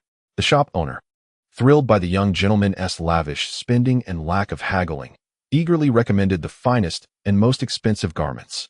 Huang Qi, with a knowing smile, did not disclose his awareness, continuing to acquire a plethora of clothing suitable for all ages and genders. The owner was overjoyed, lavishing praise on Huang Qi's discerning taste. Afterward, Huang Qi sought some delectable pastries, filling his storage bag with an ample supply. He also considered purchasing a larger carriage for the long journey ahead, recognizing that the small cart would not be comfortable for his grandfather. Thus, he proceeded to a carriage dealership, selecting the most luxurious option available, drawn by 3 magnificent steeds, each a robust specimen. Huang Qi was thoroughly pleased with the opulent interior, equipped with tables, chairs, and bedding, comfortably accommodating over 20 individuals. This carriage, fortified with steel, could withstand ordinary arrows without a scratch. While the price was steep, beyond the means of most affluent families, Huang Qi, with his considerable wealth, paid without hesitation and led the carriage in a specific direction. Suddenly, a sign caught his eye: slave market. Huang Qi paused, momentarily taken aback by the realization that there were indeed individuals for sale. Reconciling himself to the fact, he understood that the trade of slaves had existed since time immemorial and was not particularly surprising. Contemplating his grandfather's solitude, he recognized that now, as a disciple of the sect, he could not always be by his grandfather's side. Acquiring a couple of slaves to assist his grandfather seemed a reasonable decision. Resolute, Huang Qi entered the slave market. Inside, he encountered a sizable platform at the center, upon which stood 18 assorted men and women, clearly the slaves for sale. Huang Qi observed the female slaves, most of whom were quite young, the eldest barely in her 20s, while the youngest appeared to be around 13 or 14. Among the 10 men and 8 women, the older women possessed a certain allure, yet their pallid complexions betrayed the toll of their experiences. Huang Qi frowned at the sight. The younger individuals seemed timid, visibly intimidated by the surrounding patrons. The male slaves were similarly youthful, sharing the same apprehensive demeanor. Each glared at the onlookers with a ferocity that suggested a readiness to revolt at the slightest opportunity. Huang Qi felt a sense of understanding. Few would willingly accept the fate of being sold into slavery. Bound by chains and shackles, escape was an impossibility for them. Surrounding guests primarily gazed at the exquisite female slaves, their eyes shimmering with desire, clearly captivated by the allure of these women. Huang Qi kept his thoughts to himself. Was this not a natural human inclination? There was nothing to look down upon. At that moment, a robust man strode onto the platform. Huang Qi discerned that this man was indeed a cultivator, and his cultivation level appeared formidable, likely at the pinnacle of the Qi refinement stage. The man bellowed from the platform, "Heh, welcome everyone to our slave market. As per tradition, the highest bidder wins. These slaves have been captured from the kingdom of Wu. As you are aware, we are currently at war with Wu, and they have caused us much distress. We must repay them in kind. They shall not have it easy." Upon hearing this, the crowd felt a sense of camaraderie, but Huang Qi furrowed his brow. These individuals were merely common folk. They had not invaded our nation. It was only a handful of ambitious individuals who instigated war, while the innocent suffered. Huang Qi felt helpless, knowing such occurrences were all too common. The robust man continued, "Now, let the bidding commence. Male slaves start at 100 taels of silver, young girls at 300 taels, and these beauties at 500 taels. The crowd slightly frowned at the prices, which were not insignificant. However, some were intrigued by the quality of the merchandise. Their interest piqued. The slaves on the platform all bore ashen faces, clearly lamenting their fate. Some timid female slaves wept softly, while the male slaves glared defiantly at the onlookers. Huang Qi felt a pang of sympathy, his expression darkening, and he sighed softly. As the bidding began, it was evident that the beautiful slaves were highly sought after, and their prices rapidly escalated, with someone soon calling out a bid of 1,000 taels of silver. The robust man beamed, watching the bids rise with delight. Finally, Huang Qi, unable to contain himself, declared, "I will purchase all 18 slaves for 200,000 taels of silver." At his proclamation, the surrounding crowd was taken aback. Was this young man mad? Spending such an extravagant sum on slaves? They muttered harshly about his wastefulness. Huang Qi remained unfazed. The robust man, surprised by Huang Qi's offer, raised his eyebrows in astonishment. Could this young man truly possess such wealth? 200,000 taels of silver, and he did not even blink. Though puzzled, his face radiated joy. "Are you truly willing to pay such a high price for these slaves?" Huang Qi, slightly frowning, retorted, "Are you afraid I cannot afford it?" Suddenly, an aura of pressure emanated from him, akin to that of a foundation establishment cultivator. The robust man was taken aback, retreating 2 steps, overwhelmed by an inexplicable fear. He quickly bowed and said, "Senior, I apologize. I was unaware of your esteemed presence. Please do not take offense." Huang Qi nodded in acknowledgement, while the man broke into a cold sweat, realizing a foundation establishment cultivator was here to purchase slaves. Even if he had no intention of paying, he dared not express any discontent. The slaves were also stunned. What could it mean for a cultivator to buy them as slaves? Did not cultivators regard mortals as mere ants? Why would they seek to purchase slaves? However, the thought of following a cultivator is undoubtedly far superior to trailing behind those despicable noble families. The hearts of some pale-faced female slaves eased slightly at this notion. The male slaves, one by one, appeared somewhat dispirited. In the presence of cultivators, they had no chance to resist. If they were purchased by mortals, perhaps there might still be a glimmer of hope for escape, but under the watchful gaze of powerful cultivators, they found themselves devoid of any opportunity. Seemingly resigned to their fate, Huang Qi observed the reactions of these slaves, remaining silent. He could easily surmise their thoughts. The surrounding crowd, hearing someone address the cultivator as senior, was taken aback, yet they dared not offend such beings and consequently fell silent. Satisfied, Huang Qi nodded slightly, casually tossing 20,000 taels of silver to the burly man, who felt a surge of anxiety and hurriedly expressed his gratitude. Chapter 77. A triumphant return. Huang Qi paid no heed to the man, casting a spell that caused the shackles binding the slaves to clatter to the ground. The slaves, momentarily bewildered, stood still, gazing at Huang Qi. He nodded in satisfaction and declared, "You shall follow me." With that, he turned and began to walk away, prompting the slaves to slowly follow his lead. Exiting the slave market, Huang Qi arrived at his luxurious carriage and paused. The slaves gradually approached, each feeling a mix of apprehension, silently standing behind him. When Huang Qi glanced back, his brow slightly furrowed at the sight of their tattered clothing and grimy appearances. He then spoke, "From now on, you may address me as young master. Do not worry. I shall not mistreat you and will ensure you live well, provided you do not cause me any trouble." The slaves were momentarily dazed, struggling to comprehend the meaning behind the words of this young gentleman. Yet they nodded gently in response. Pleased, Huang Qi continued, "We shall proceed to an inn where you can freshen up, change into new clothes, and have a meal before leaving this place." The group dared not voice any objections and readily agreed. Huang Qi, without further ado, took hold of the reins of his lavish carriage and made his way towards the nearest inn. The slaves exchanged glances, and one by one, they followed suit. Upon entering the establishment, the young attendant, noticing the grandeur of Huang Qi's carriage, felt a surge of delight and hurried to take the reins, smiling as he greeted. "Young master, would you like to dine or stay the night?" Huang Qi promptly replied, "Both. Please prepare rooms and hot water for these individuals behind me. Allow them to freshen up and arrange for their meals."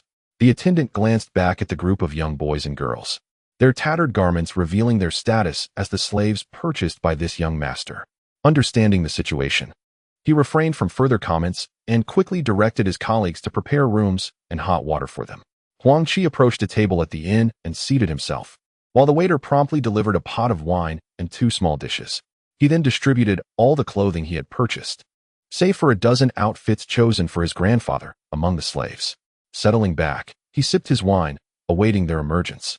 Not long after, precisely a little over an hour later, the 18 young men and women appeared.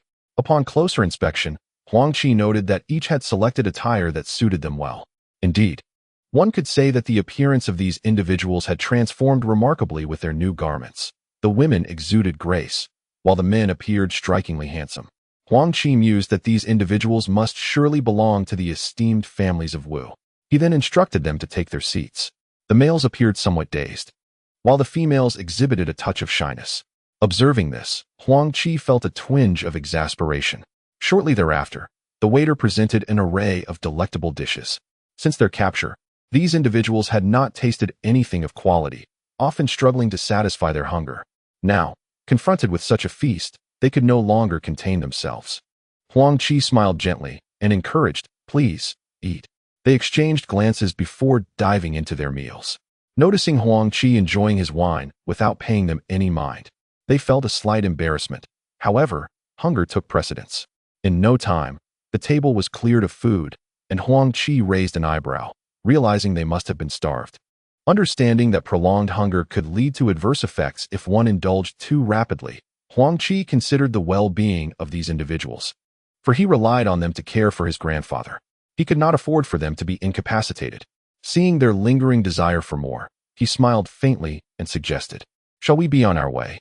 He tossed a silver ingot on the table and was the first to depart the inn. The group of young men and women, reassured that their master was not difficult to please, followed Huang Qi out. Upon reaching the carriage, Huang Qi inquired, "Does anyone among you know how to drive a carriage?" The youths exchanged perplexed glances, lowering their heads in silence. Huang Qi, feeling somewhat helpless, realized he would have to take on this task himself. With a sigh, he declared, "We still have over 500 miles to travel. Please, get inside." Initially embarrassed by their inability to drive, the young slaves were taken aback by Huang Qi's words. They were, after all, slaves, and it felt strange for their master to assign them such a task. Staring in disbelief, they hesitated, prompting Huang Qi to frown in dissatisfaction and say with mild irritation, "Why are you still standing there? Hurry up." Seeing his displeasure, they dared not protest further. A slightly older youth stepped forward and climbed into the carriage first, prompting the others to follow suit. Once inside, they were astonished to discover that this was no ordinary carriage. It was furnished with a table, chairs, and even a bed. Their master was truly a wealthy man, and he certainly seemed to enjoy the finer things in life. Huang Qi paid little heed to their thoughts. Once everyone had boarded the carriage, he leapt aboard himself, slightly easing the pressure, which prompted the horses to gallop vigorously. Soon, they exited the city, hastening towards Tianshui Mountain. The small village at the foot of Tianshui Mountain remained as tranquil as ever, with the elderly and women tending to children and household chores, while the able-bodied men ventured into the mountains to hunt game and chop wood, returning home to kindle fires and prepare meals. Day followed day, year after year. In this serene existence, the entire village thriving in harmony, coexisting amicably amidst a warm atmosphere. That afternoon, the villagers were suddenly astonished to see a luxurious carriage arrive in their village. Many had lived here for decades without witnessing outsiders come and go, so they were perplexed by the appearance of such a grand carriage. Whose carriage could it possibly be? Rumors swiftly spread among the villagers, prompting even the elderly and children at home to emerge and glimpse the opulent vehicle.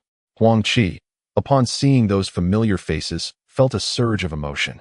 Tears welled up in his eyes as he took in the local customs and scenery. Standing atop the carriage, he bowed respectfully to the onlookers, a smile gracing his face as he greeted them. "Hello, Grandpa Li. Good day, Aunt Wang. How are you, Ergo? And you, Aunt Sun? I hope you're keeping well." His unexpected salutation left the villagers momentarily stunned. How could this young lad possibly know me? I cannot recall ever meeting such a young gentleman. Many elderly men and women were filled with astonishment, but as Huang Qi passed by, some young women and boys of 15 or 16 seemed to have a flicker of recognition. This young gentleman seemed so familiar. Had they encountered him before? Yet, none of the wealthy individuals they had met resembled him. Suddenly, someone exclaimed, "I remember now. He is Heiwa." 2 years ago, Heiwa left this place, and today, the returning young gentleman is indeed Heiwa. Indeed, upon this revelation, memories flooded back. How strange it was that after 2 years, he appeared so fair. What had he been consuming? Curiosity piqued, they felt compelled to see him. "Do you see? Heiwa has returned. It seems this lad has made something of himself while away, returning to visit his grandfather. That is right. Heiwa has indeed prospered. His grandfather must be so proud. What a good child he is." Some elders, aware of Huang Qi's background, felt a surge of comfort, tears glistening in their eyes. "Ah, it truly is Heiwa. Did you see, my dear? Back when I suggested marrying our granddaughter to Heiwa, you were reluctant. Now, look at him, flourishing and returning home with honor. I can no longer propose. Old man, it is all my fault. Alas, my poor granddaughter has lost a fine suitor." Huang Qi, as he strolled past, overheard these villagers' words and could only manage a bitter smile, shaking his head helplessly. Meanwhile, the villagers experienced a mix of joy and sorrow. Yet, such matters were beyond Huang Qi's concern. Behind the luxurious carriage, a group of villagers trailed closely, while others hastily returned to Huang Qi's home to share the joyous news with their grandfathers. At this moment, Huang Qi was brimming with excitement, for he was on the verge of reuniting with his grandfather, having never been apart from him throughout his life. The 2-year separation had filled him with trepidation about his grandfather's well-being, leaving him both anxious and exhilarated. In the distance, Huang Qi spotted his home, yet a throng of people gathered at the entrance, comprising both relatives and close companions of his grandfather. Among them stood an elderly man, his face illuminated with a smile directed at Huang Qi. Who else could it be but his grandfather? Unable to contain his emotions, tears began to well up in Huang Qi's eyes. He leaped forward, closing the distance of 3 meters, and knelt on the ground, bowing deeply as he cried out, "Grandfather, your grandson has returned." Chapter 78. Joy of the common village. The old man gazed at Huang Qi's heartfelt tears, his smile wavering as he too felt the sting of emotion in his eyes. "Grandson, my dear grandson," he exclaimed with joy. Huang Qi quickly crawled to his grandfather, embracing him tightly as he wept. Though he had reached adulthood, in his grandfather's eyes, he would forever remain a child. The elderly man, filled with pride, lovingly patted his grandson's back, reflecting on how his grandson had finally achieved success, bringing him a sense of peace in his old age. The villagers around them began to weep as well, with some young girls dissolving into tears. Meanwhile, the older men wore smiles of contentment. The youthful companions who had traveled in the carriage stepped out, and upon witnessing their master kneeling, they too followed suit, kneeling on the ground. Witnessing their master's deep affection for the elder brought moisture to their eyes as well. Those who honor and cherish their elders are not to be regarded as unworthy. To be in the presence of such a master could very well be a stroke of fortune. The hearts of the young men and women settled with reassurance. The villagers observed the remarkable presence and demeanor of these youths, filled with curiosity, pondering their purpose. "Ah, old friend, with such a successful grandson, you are destined for a life of ease," remarked several elderly men, their hearts warmed by the sight of the grandfather and grandson. However, recognizing that they could not linger at the door forever, one elder stepped forward and said, "Grandfather." The old man nodded with a smile, then helped Huang Qi to his feet, gently wiping the tears from the corner of his eyes before saying, "You old rascal need not jest with me. Come, grandson, let us return home." At this, Huang Qi smiled back at his grandfather and stood up. The surrounding villagers erupted in cheers, as if Huang Qi were their own child. Some young men of a similar age playfully exchanged glances with Huang Qi, who merely smiled back and gave them a slight nod. Grandfather gazed at the 18 young men and women behind Huang Qi, his expression filled with perplexity as he inquired, "Grandson, are these young masters and misses your friends? Please, rise. I am too old to bear such honor."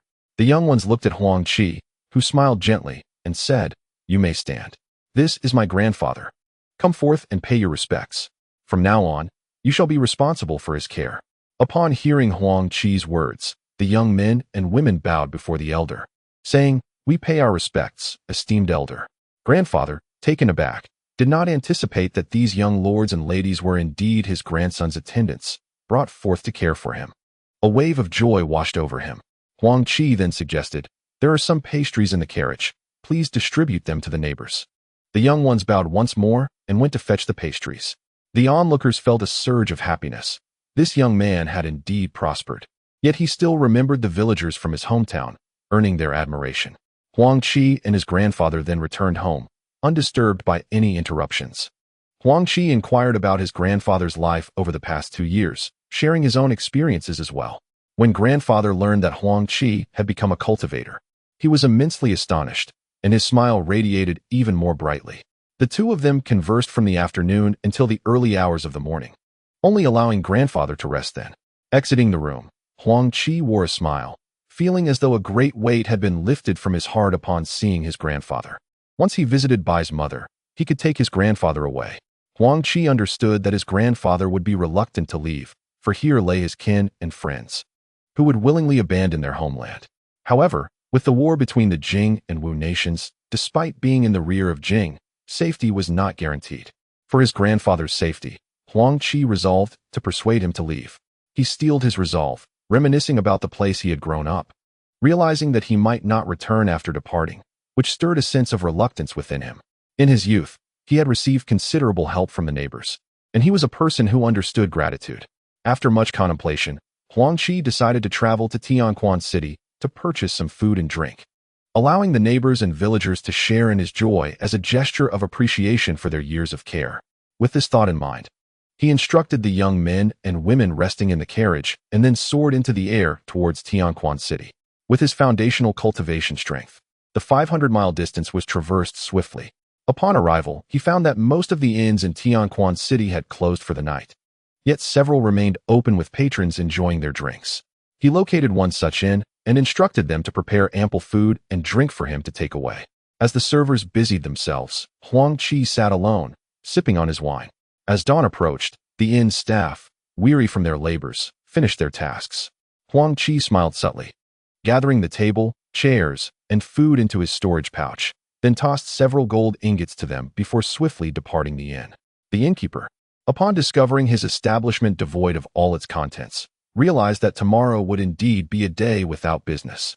However, upon seeing several resplendent gold ingots, a surge of excitement welled up within him. These ingots were sufficient to establish 2 or 3 such taverns. What would it matter if he sacrificed a few tables and chairs? At worst, he could simply close the doors tomorrow. Huang Qi moved with remarkable speed, arriving home in just over an hour. Upon entering the courtyard, he noticed that his grandfather was already awake, being groomed and adorned by several maidens. His grandfather's expression bore a hint of discomfort and embarrassment as he shot Huang Qi an irritated glance before turning away, allowing the maids to attend to him. With a slight smile, Huang Qi instructed, "You all, come over and arrange these items on the street outside." As he spoke, he executed a hand gesture, and tables laden with food and wine materialized before him. The onlookers, having never witnessed such a spectacle, were filled with envy. The 10 young men eagerly set to work, quickly organizing the feast. His grandfather, witnessing his grandson's actions, could not help but smile, understanding the rationale behind Huang Qi's generosity. Nevertheless, a subtle sigh escaped him, and he refrained from further comment. As the able-bodied men prepared to head out early in the morning, they were taken aback to find such a lavish banquet laid out at Huang Qi's doorstep. The sight of the sumptuous delicacies rendered them momentarily speechless. Coming from modest backgrounds where a meal of wild game was considered a luxury, they had never encountered such an abundance of delicious food. Huang Qi turned to a middle-aged man and said, "Uncle Li, please summon your son Ergo and your wife. Today, I wish to dine with everyone in the village." The middle-aged man, astonished by Huang Qi's words, could scarcely believe his ears.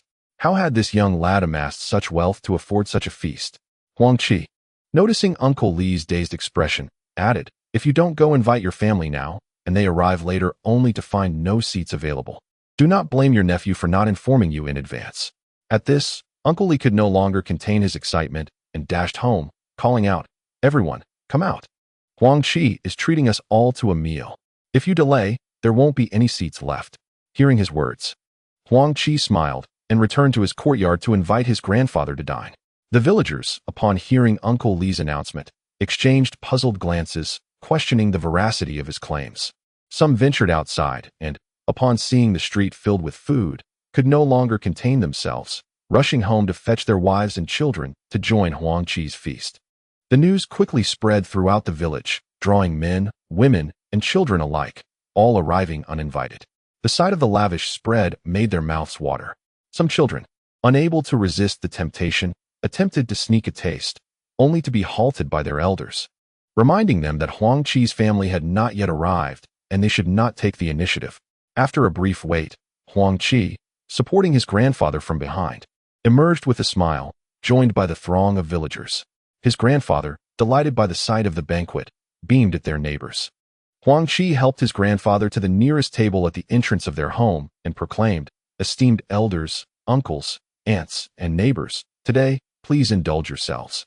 All of this is a gift from your younger kin." Upon hearing his words, the crowd erupted in joyous cheers. Without waiting for Huang Qi to speak further, they eagerly rushed to the table, indulging in the feast. Only a few elderly individuals maintained their composure, smiling as they watched their families partake in the revelry. Huang Qi then instructed the men and women to sit down, joining them in the celebration. The atmosphere was filled with exuberance.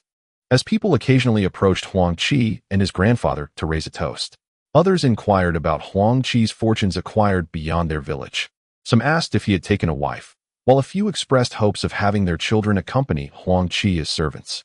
However, Huang Qi merely smiled in response, deciding it best to keep his status as a cultivator a secret. Allowing them to continue their humble lives brought him joy, for the world of cultivation was fraught with cruelty and bloodshed, unfit for such innocent souls.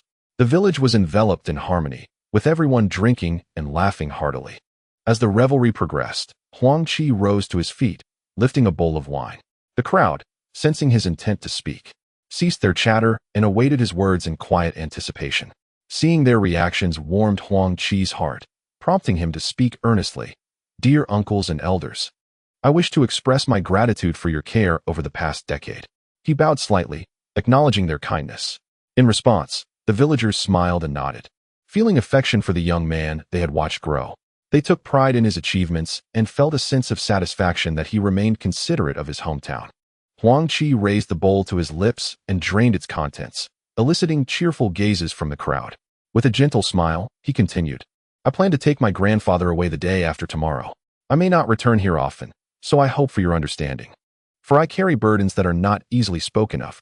He bowed again, a gesture of humility. The villagers fell into contemplative silence, recognizing that Huang Qi's success had led him to leave, and they nodded in agreement. His grandfather sighed, aware that Huang Qi had greater responsibilities ahead and that he should not be a hindrance. It was best for him to accompany Huang Qi. Some elderly men then stood and addressed Huang Qi, saying, "Black boy, just visit us when you have the time. We understand you are destined for greatness." The crowd echoed their agreement. Grateful, Huang Qi looked at his fellow villagers and felt a sense of relief. He continued, "Thank you all. I promise to return and visit whenever I can." The villagers nodded, smiles gracing their faces.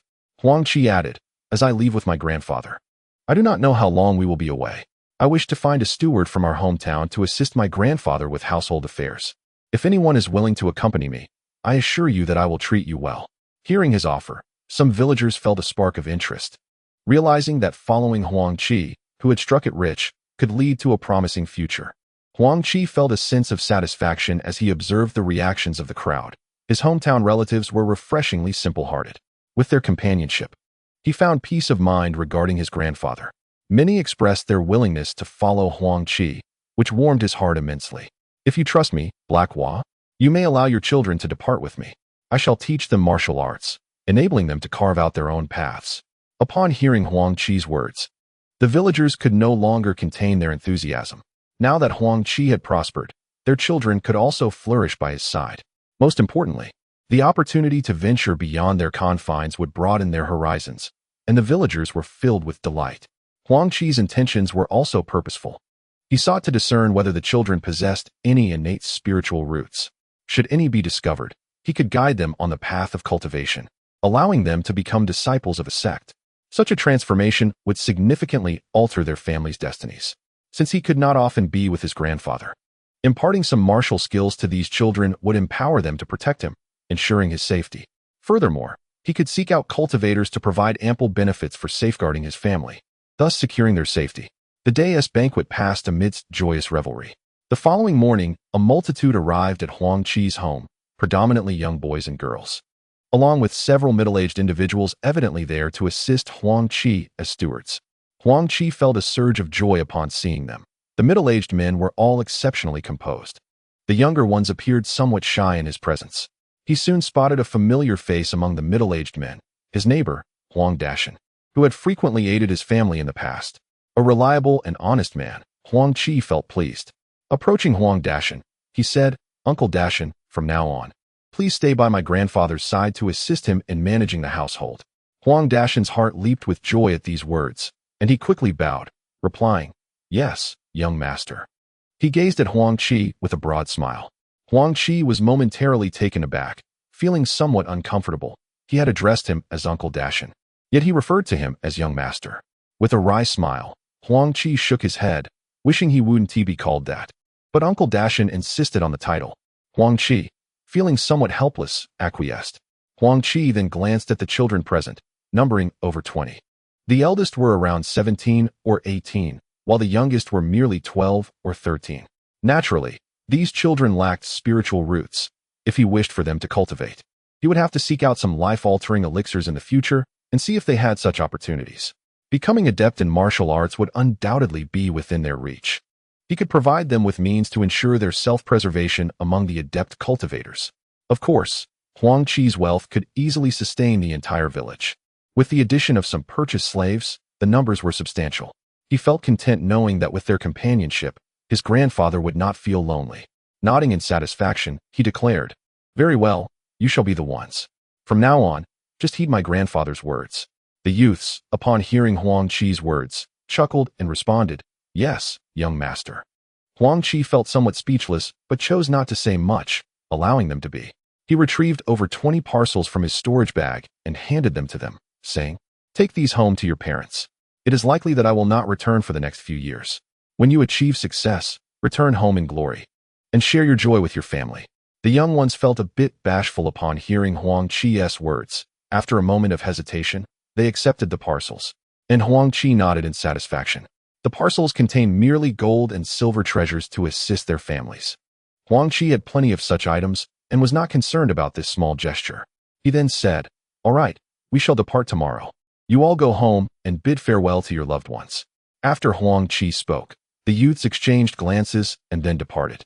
Huang Qi approached Huang Dashan and also gifted him a parcel, urging him to leave as well. Once he had sent everyone off, Huang Qi exchanged a few words with his grandfather before leaving home, swiftly making his way to Tianquan Mountain in search of Xiao Bai's mother. As he traversed the familiar mountain paths, a warmth enveloped his heart. He reflected on the time spent here with his master, who had enlightened him about the ways of cultivators, taught him martial arts, and within a mere 3 years transformed him from an ignorant youth into a master of the Tao. His master, Lin Feng, had accompanied him step by step on his path to becoming a cultivator, enabling him to achieve his current status. Huang Qi felt immense gratitude toward his master. Without him, he doubted he would have become who he was today. Huang Qi arrived at the cliff where he had first encountered Xiao Bai, surveying the surroundings but finding no trace of her mother. His brow furrowed slightly, and suddenly, the oppressive aura of a foundational stage cultivator surged outward, an invisible wave of energy radiating in all directions. Abruptly, Huang Qi sensed a powerful energy fluctuation emanating from below the cliff, so intense that he deduced it could only belong to a cultivator of at least the golden core stage. A sense of alarm welled within him. Surely, no other cultivators would be present here. The source of such pressure could only be Xiao Bai's mother, the colossal white ape. Moreover, Huang Qi was astonished. In his earlier days as a non-cultivator, he had been oblivious to the terrifying might of the great white ape. Now, as a cultivator, he felt its power even more acutely. Suddenly, he heard a furious roar, as if displeased by the intrusion upon its meditation. A gust of wind surged upward from the cliff's edge, forcing Huang Qi to stumble back 3 steps before regaining his footing. He felt an even deeper respect for Xiao Bai's mother, not daring to be careless. Back when he had his master to protect him, the great white ape had refrained from hostility. Now, with Xiao Bai in deep slumber and yet to awaken, he realized that if the ape were to act against him, escaping would be quite a challenge. Huang Qi anxiously awaited the appearance of the great white ape. Suddenly, a white figure materialized before Huang Qi, towering at 3 meters. The apparition scrutinized the boy before it, a flicker of hostility igniting in its gaze upon recognizing him. Huang Qi, alarmed by the fierce countenance of the great white ape, felt a surge of unease within him. He stepped forward, bowing respectfully, and said, "I am Huang Qi, the junior, pleased to meet you, esteemed elder." The great white ape momentarily paused, recalling that this was the very youth who had taken its offspring. With a thunderous roar, it lunged at Huang Qi. Panic surged through Huang Qi. It appeared as though this creature intended to rend him asunder. He swiftly executed a maneuver, propelling himself backward for several dozen meters. Yet, the speed of the great white ape was beyond his imagination, and as he retreated, the creature's expression turned disdainful. In a blink, a massive hand seized Huang Qi by the throat. At that moment, Huang Qi was gripped by terror, fearing that a mere squeeze would spell his demise. Regret flooded his mind. Why hadn't he released Xiao Bai sooner? Although Xiao Bai was in a deep slumber, his presence could have quelled the great beast's wrath. The great white ape, observing the boy it held, felt a flicker of thought cross its mind. Suddenly, a woman's voice echoed in Huang Qi's ears. "Where is my child? Where is he?" Huang Qi exhaled a sigh of relief upon hearing her voice. And with great effort, he replied, "Esteemed elder, please release me. Xiao Bai is well. I shall summon him forth immediately." The great white ape's expression softened at his words, and after a brief moment of hesitation, it released its grip on Huang Qi's neck. Huang Qi, relieved, coughed a couple of times, realizing he dared not speak further. It was prudent to summon Xiao Bai at once. Otherwise, another swipe from the ape might seal his fate. Chapter 8. Xiao Bai's advancement to mid-stage. Huang Qi, wary of further conversation, hastily removed his spirit beast pouch. With a thought, Xiao Bai appeared on the ground. However, the little creature was curled up, blissfully asleep. Huang Qi felt exasperated. How could Xiao Bai sleep so soundly at such a critical time? If Xiao Bai's mother sensed any distress concerning her child, he would surely face her wrath. Nervously, he glanced at the great white ape, which had furrowed its brow, its consciousness sweeping over Xiao Bai. A look of astonishment crossed its face before it turned back to Huang Qi and nodded in approval. Huang Qi finally let out a breath of relief. Xiao Bai had been in slumber for about a month, and from his experience, it would be at least 2 to 3 months before the little one awakened. Huang Qi stood quietly, awaiting the great white ape's inquiries. The great white ape, relieved to find its child unharmed, found its demeanor considerably brightened. However, it noted that its offspring was evidently deep in meditation, likely advancing to mid-stage of the 2nd tier. Reflecting on the fact that its child had only been in the late stage of the 1st tier when it had left, the rapid progress made in just 2 years brought the great white ape a sense of satisfaction. Furthermore, seeing that Huang Qi cared for its child only deepened its gratitude toward him. It seems that having one's child accompany this young lad might indeed be a favorable circumstance. With a slight nod and a mental gesture, he spoke. "You are Huang Qi, correct?" Upon hearing the great white ape address him by name, Huang Qi felt a surge of joy within. Though he maintained a demeanor of utmost respect as he replied, "Yes, esteemed elder." The great white ape's countenance softened considerably, his tone becoming gentler as he continued, "At present, I have yet to take on a corporeal form, hence I can only communicate with you through mental projection." Huang Qi nodded slightly in response, recognizing the sentiment. "It appears you hold an affection for Xiao Bai. I can sense it from him." Huang Qi quickly affirmed, "Xiao Bai is my brother. I will protect him."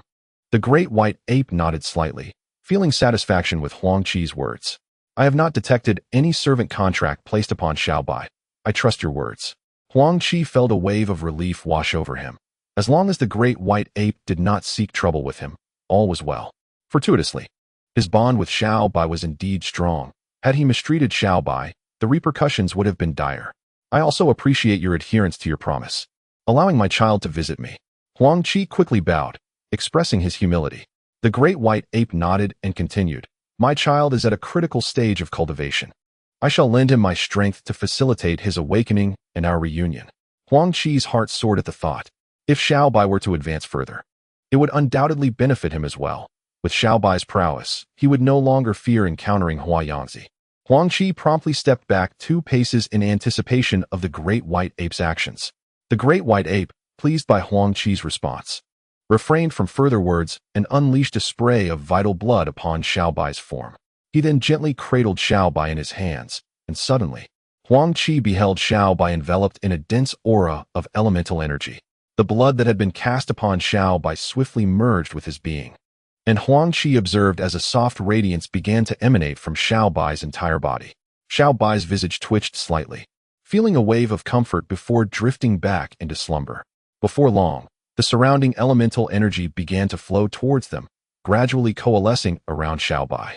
Xiao Bai's expression suddenly contorted with a hint of pain as his eyes snapped open. A surge of turbulent energy radiated outward, and Huang Qi felt a measure of astonishment. Xiao Bai's current strength undoubtedly surpassed his own. The mere presence of that pressure was enough to evoke a sense of constraint within him, prompting Huang Qi to remain still, awaiting Xiao Bai's full awakening. At that moment, Xiao Bai's gaze turned fierce as he surveyed his surroundings, ready to retaliate at the first sign of threat. As his eyes roamed, they fell upon Huang Qi, who was watching intently.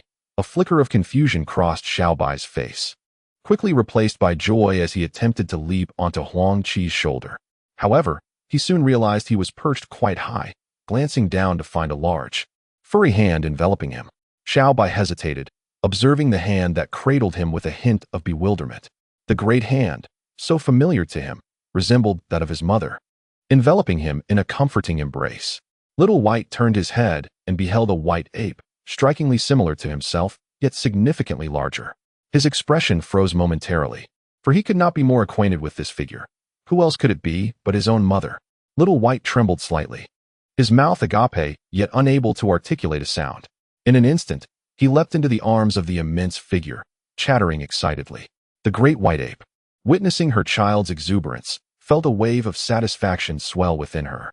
Huang Qi, observing the tender bond between mother and child, felt a stir of emotion in his heart. He quietly distanced himself, retreating to a nearby hill to allow them some privacy to express their feelings. After a brief half-hour, Little White and his mother approached Huang Qi. He rose and bowed respectfully to the great white ape, who noticeably warmed to him, nodding in acknowledgement. Little White, in a playful leap, bounded onto Huang Qi's shoulder, enthusiastically tousling his hair. Huang Qi, somewhat bemused, refrained from reprimanding him and offered a resigned smile. Noticing the change in Little White's demeanor, he pondered why the young one seemed so much more amiable today. When he realized Huang Qi was no longer teasing him, Little White lost interest and ceased his antics. Huang Qi addressed Little White, "I must take my leave. Would you prefer to stay with your mother or accompany me?" Little White, momentarily taken aback, contemplated his recent reunion with his mother, feeling he had not yet spent enough time with her. The thought of Huang Qi departing left him at a loss. Where would he find him again if he left now? Observing Little White's internal struggle, Huang Qi gently urged, "Little White, be a good child and stay here with your mother. I will return to fetch you once I am finished. How does that sound?" Little White hesitated, glancing between Huang Qi and his mother, visibly torn. Huang Qi, feeling a sense of reluctance at the thought of Little White's departure, reflected on the companionship they had shared over the past 2 years. The absence of Little White would leave an undeniable void. The great white ape, noticing her child's indecision, emitted a few soft calls, followed by a resigned sigh as she turned away. Huang Qi raised an eyebrow in mild surprise, but refrained from commenting further. Little White swiftly jumped back into his mother's embrace, gazing up at her with wide, eager eyes. The great ape managed a strained smile, chattering a few words, which caused Little White to lower his head in a display of disappointment. Although Huang Qi could not decipher their conversation, he grasped the essence of their exchange.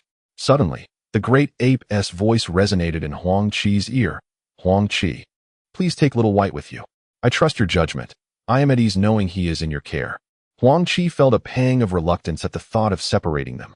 Just as he was about to voice his concerns, the great ape continued, do not worry. I believe I will soon be able to transform into my human form, and at that time, I will seek you out. I can see that you treat Little White with kindness and can provide him with elixirs to enhance his cultivation speed. You may leave, and I will find you once I am able to take on human shape. Listening to the words of the great white ape, Huang Qi felt a subtle stir within his heart. He certainly understood the meaning of transformation. It was a feat achievable only by fourth-tier demon beasts, beings of immense power that equated them with those at the nascent soul stage. Huang Qi nodded earnestly, bowing slightly as he spoke. Yes, esteemed elder. I shall take good care of Xiao Bai. I hope you remain well.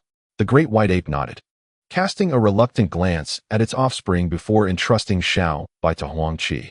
Receiving Xiao Bai, Huang Qi continued. Some of my relatives reside in the small village at the foot of the mountain. I hope you can look after them and prevent any ill-intentioned individuals from disturbing their lives. The great white ape nodded in understanding. Huang Qi bowed once more to the great white ape, then turned to leave. Xiao Bai nestled upon Huang Qi's shoulder, repeatedly glancing back at its mother. Huang Qi felt a sense of helplessness. He lacked the transformation elixir that could aid Xiao Bai's mother in assuming human form, thereby allowing Xiao Bai to accompany her. The demon core of a core formation stage beast held significant value, and without the ability to transform, she might attract unwanted attention. Currently, he was incapable of protecting Xiao Bai's mother. With a resigned sigh, he began his descent down the mountain with Xiao Bai in tow. Observing Huang Qi and Xiao Bai disappear from view, the great white ape felt a twinge of sorrow as it leapt off the cliff, returning to its lair. Upon returning home, Huang Qi found his residence bustling with visitors. Some had come to socialize, others to leave their children in his care, hoping they would prosper under his guidance, while others sought to arrange marriages for him. Huang Qi felt overwhelmed. Fame indeed brought its own troubles. Not wishing to burden his grandfather, who wore a pleased expression, Huang Qi distributed some gold and silver treasures among the guests, politely declining their offers.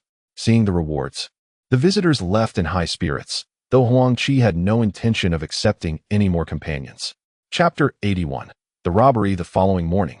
Huang Qi assisted his grandfather in stepping out of their home and approached the lavish carriage awaiting them. The entire village had gathered, with some individuals still displaying red-rimmed eyes, indicative of recent tears. Huang Qi felt a pang of helplessness at the sight. His grandfather surveyed the villagers and glanced at the home he had inhabited for decades. Sighing with reluctance, friends of his grandfather approached, offering well wishes for a safe journey. After responding with a bow, his grandfather climbed aboard the carriage, with Huang Qi helping him to the innermost seat before disembarking. Huang Qi looked at the 40 or so men and women accompanying him and felt a dilemma. The carriage clearly could not accommodate them all. It seemed they would need to purchase additional carriages upon reaching Tianquan City. If these individuals were to walk, it would take them nearly half a year to return to Tai sect. Huang Qi promptly declared, all women should board the carriage. Uncle Deshan, you will drive it. As it appears they are unfamiliar with handling such a luxurious vehicle. A surge of joy filled his heart as he hurriedly made his way forward. At this moment, the ladies began to board the carriage one by one. It appeared that he and the 20-odd men would be walking together. Huang Qi, with a resigned smile, reflected on the inevitable complications that arose from having so many companions. He regretted allowing such a large entourage to accompany him, yet the words had already been spoken. It was impossible for them not to follow. With a slight smile, he proposed, let us few sturdy men walk together to Tianquan City. The others nodded in agreement. As Huang Qi prepared to depart, the parents of the children expressed their reluctance, rushing forward to offer a few parting words before they were satisfied to step back. Xiao Bai perched immovably on Huang Qi's shoulder, observing how he would manage the gathering of people, firmly resolved not to descend and walk. Once the parents had concluded their advice, Huang Qi addressed the elders. The black child has departed. With that, he turned and led the group to the carriage, casting a knowing glance at Huang Dashan, who then slowly began to drive the carriage away. Huang Qi and the youths followed closely behind, gradually making their way out of the village. A number of people lingered, watching their departure with varying expressions of smiles, reluctance, and even tears. Huang Qi found it hard to bear the sight of their emotions, choosing not to look back as they marched forth towards Tianquan City with great fervor. For Huang Qi, the 500 miles posed no challenge, as he could traverse the skies and reach his destination in just over half an hour. However, for these mortals, the journey was indeed arduous. They trudged from dawn until dusk to finally arrive at Tianquan City, exhausted and lamenting their plight. Huang Qi observed their fatigue with a mix of bemusement and sympathy. Even carrying Xiao Bai, he had not complained, while they were utterly worn out. After allowing them a brief respite, Huang Qi led them into Tianquan City. The simple folk, having never set foot in a city before, were filled with excitement, displaying no restraint in their awe. Passers-by pointed and whispered about Huang Qi's group, yet he remained indifferent, unconcerned about their scrutiny, for it cost nothing to observe. He sought out a grand inn, securing the entire establishment for their use. The innkeeper was overjoyed. Such a significant patron required attentive service to ensure complete satisfaction. Huang Qi was equally pleased, summoning a waiter to personally arrange the largest guest room for his grandfather and providing an assortment of delectable meals. Afterward, he allowed the others to select their own rooms to rest. However, Huang Qi swiftly departed the inn, knowing he could not afford to rest himself. The needs of so many for food, drink, and rest demanded his attention. Shaking his head in resignation, he first visited a carriage shop to purchase 3 additional large wagons. These carriages were not only meant to transport people, but also to carry ample provisions for their sustenance. Having carefully reviewed the map, Huang Qi noted that the distances between cities varied greatly. Some were quite close, while others were far apart, often requiring 2 or 3 days to encounter another city. While access to a city allowed for convenient provisions, the lack thereof necessitated adequate preparation. Thus, he opted to acquire several more carriages. Furthermore, he visited a clothing store to procure a substantial quantity of garments and essential supplies, all of which were loaded into the wagons for the men and women of his party. After completing his purchases, Huang Qi exhaled a sigh of relief. These items had certainly cost him a pretty penny. He felt fortunate to have seized a considerable amount of wealth. Otherwise, the situation could have been quite troublesome. With such a large entourage, he would never dare to provoke any trouble. While he himself was unafraid, his grandfather and the others were mere mortals. He could escape if necessary, but these ordinary folks would not have that luxury, leading Huang Qi to conclude that it was wiser to remain low-key. After toiling through the night, he finally returned to the inn, while others, exhausted from their endeavors, had already dined and retired to bed. Huang Qi shook his head in resignation, realizing that he might once again have to assume the role of a night watchman. Fortunately, he had Xiao Bai to keep him company. He ordered 2 jugs of wine and began to drink with her. The next morning, everyone rose early, each adorned in fresh attire, appearing invigorated as they made their way downstairs. Upon seeing Huang Qi, they seemed a tad embarrassed. The slaves he had purchased looked considerably brighter. Their countenance improved after spending a couple of days with him, and they had come to understand his temperament, appearing much more amiable. Huang Qi regarded them with a faint smile and nodded in satisfaction, saying, "All right, let us have some breakfast. After we eat, we must hit the road." The group then erupted in cheers, eagerly taking their seats and awaiting the arrival of the server with their meals. Huang Qi noticed 2 young maidens assisting his grandfather down the stairs and quickly rose to seat him at the table. His grandfather smiled at him, but said little. Soon, the server brought forth an array of food and drink, and the group enjoyed their meal with great relish. Observing their contented smiles filled Huang Qi with satisfaction. He then instructed them to sit apart in 3 horse-drawn carriages, leaving 2 maidens to care for his grandfather while the others boarded the remaining carriages.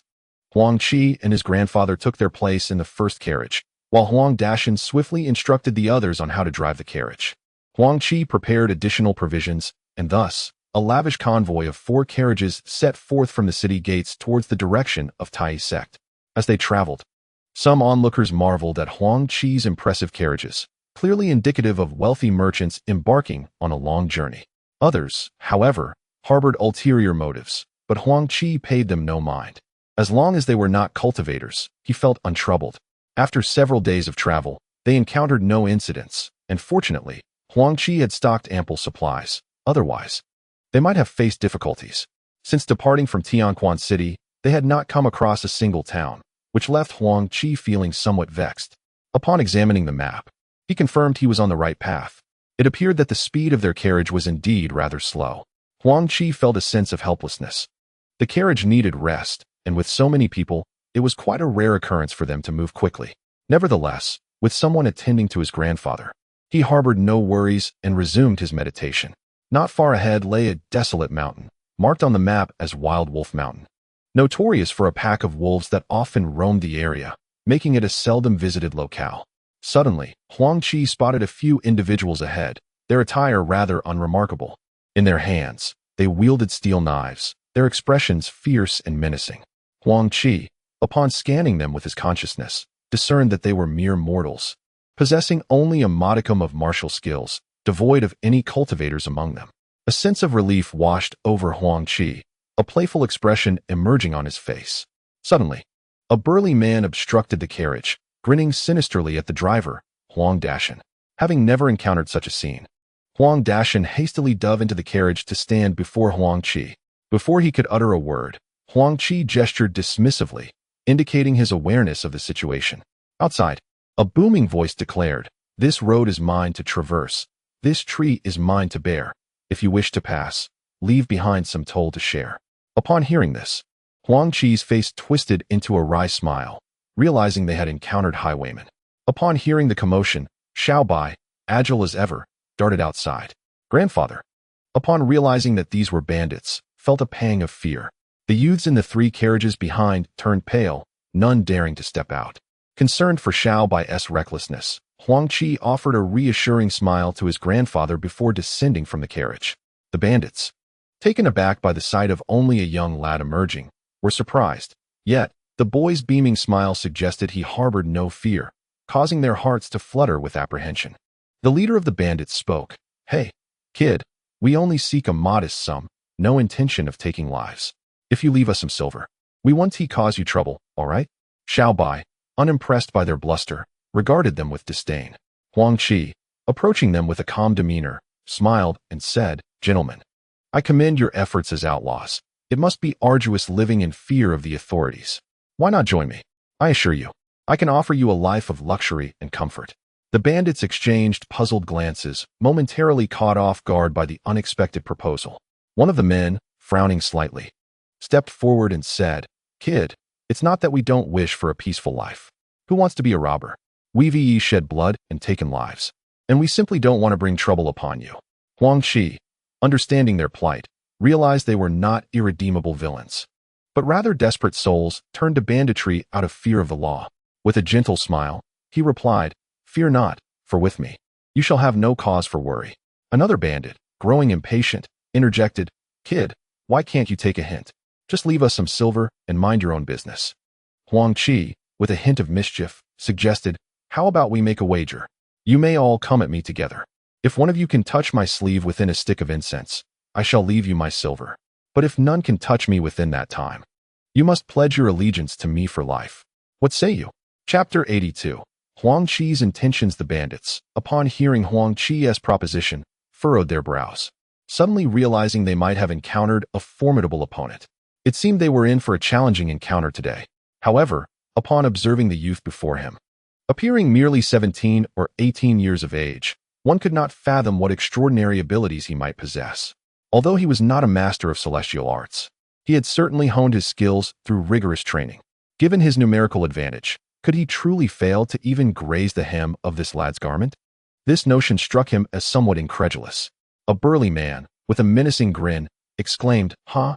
Have I encountered a truly audacious soul today? You dare to disregard us, the 5 tigers of the wild wolves? Allow me to teach you a lesson." Without waiting for others to respond, the big man lunged forward, swinging his steel blade with ferocity.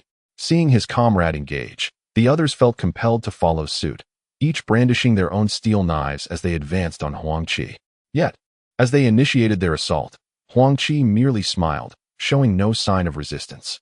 Suddenly, he appeared to become ethereal, and the 5 tigers' blades sliced through the air, striking nothing but emptiness, while Huang Qi remained steadfast in his position. Perplexed, they wondered how it was possible that the youth had not moved at all. Why had their strikes seemingly failed to connect? Despite their confusion, the 5 tigers proceeded to surround Huang Qi from all sides, shouting as they swung their blades once more. Yet, Huang Qi continued to smile serenely, making no defensive moves, his form still appearing somewhat elusive. Each time their knives descended, they found him unscathed, standing resolutely in place. Fear began to creep into the hearts of the 5 tigers. Was this lad human or ghostly apparition? Their steel blades passed through him as if they were cleaving mere air, offering no resistance whatsoever. A sudden realization struck them. He must be a cultivator. Only a practitioner of such arts could so effortlessly disregard their prowess and evade their strikes with such fluidity. The 5 tigers, now gripped by trepidation, understood the gravity of their predicament. They were attempting to rob a cultivator. This was far more perilous than confronting a mere celestial master. Regret coursed through them, their resolve crumbling as they stood frozen in fear. Noticing their sudden halt, Huang Qi smiled gently and inquired, "What is this? Are you conceding?" Upon hearing his words, the 5 tigers trembled as they fell to their knees, pleading, "Forgive us, esteemed master. We did not realize you were passing through and have disturbed your presence. We humbly request your mercy." Seeing their desperate pleas, Huang Qi's smile faded slightly as he replied, "I do not bear malice against you, as you are not irredeemable villains. If you pledge to follow me, I shall ensure your safety." The 5 tigers exchanged glances filled with surprise, confusion, and fear. Finally, their leader spoke.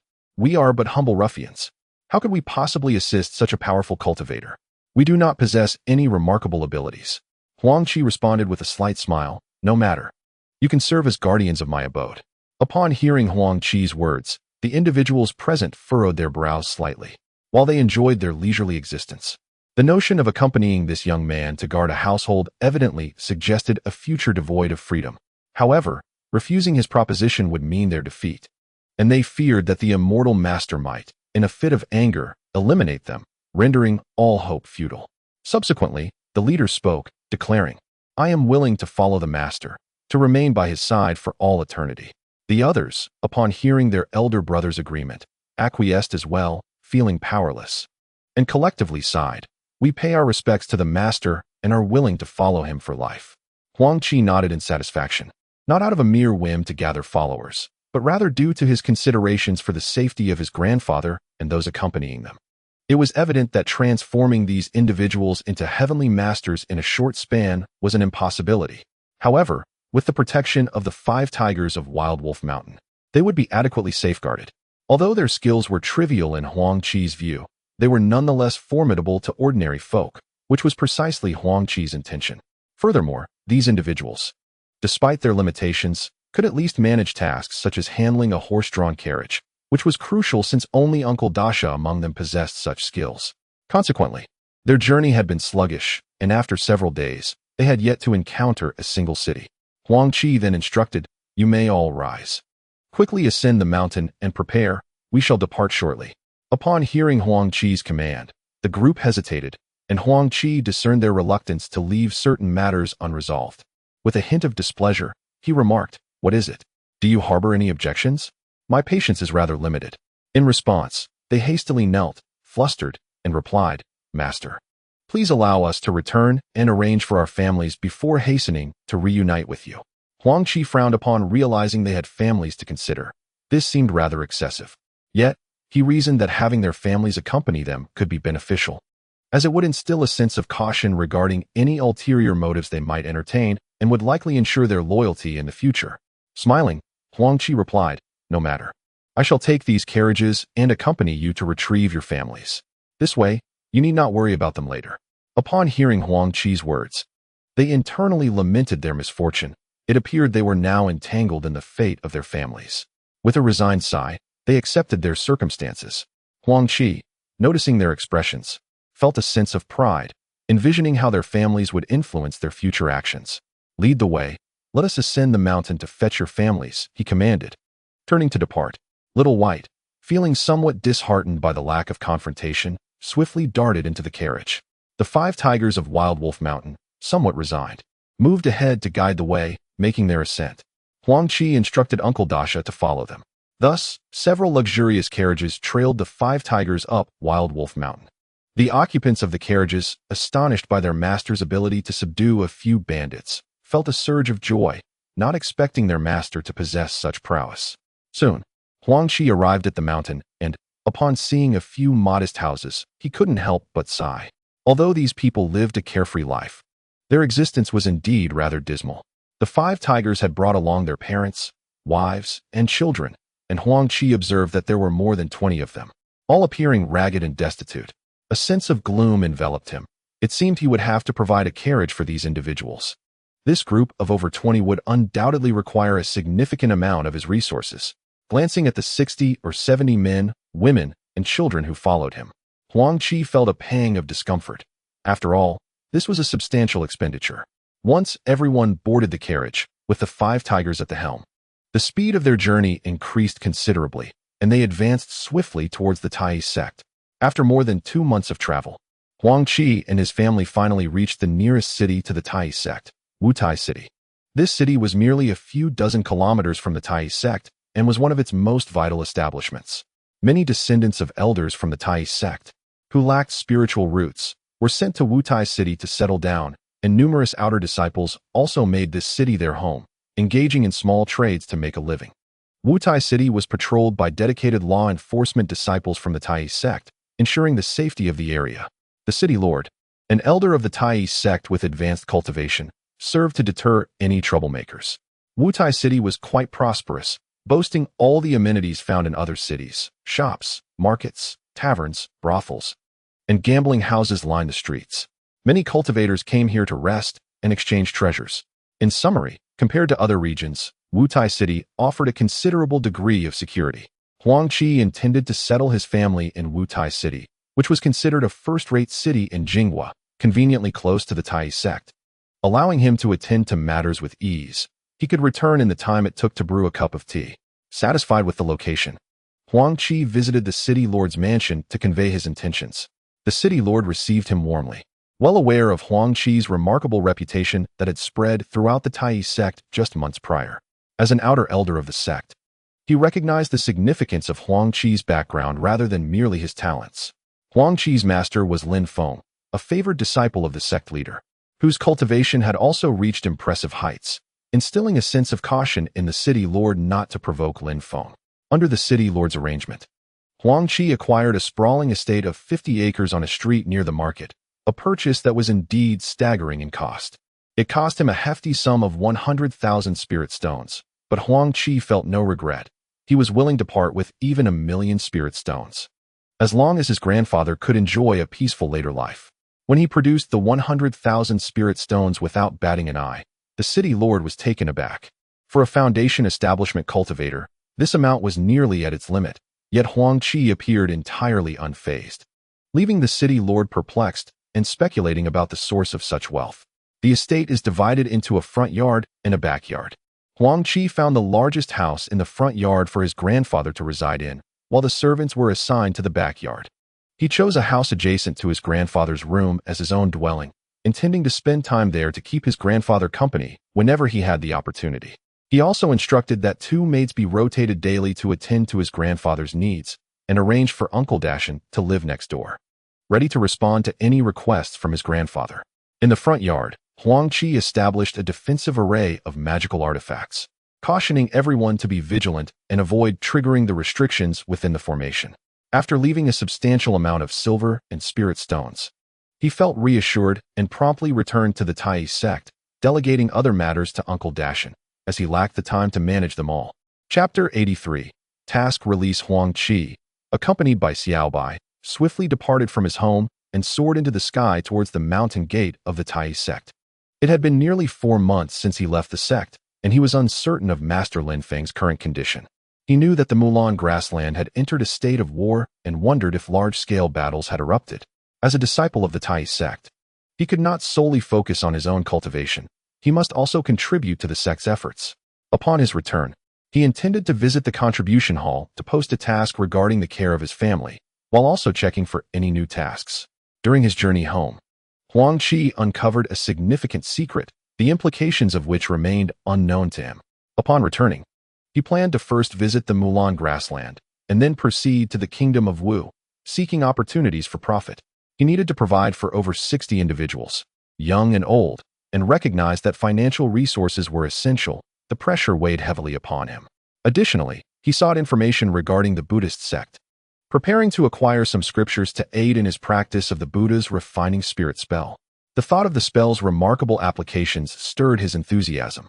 However, Huang Qi quickly shook his head, reminding himself that he had much to accomplish and must proceed methodically.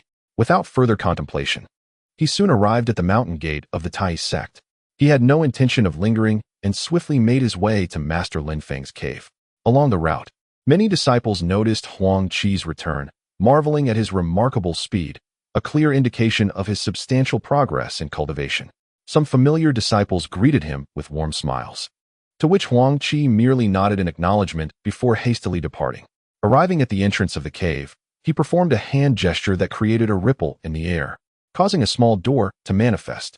Without hesitation, he slipped inside, quickly reaching the living room where his master resided.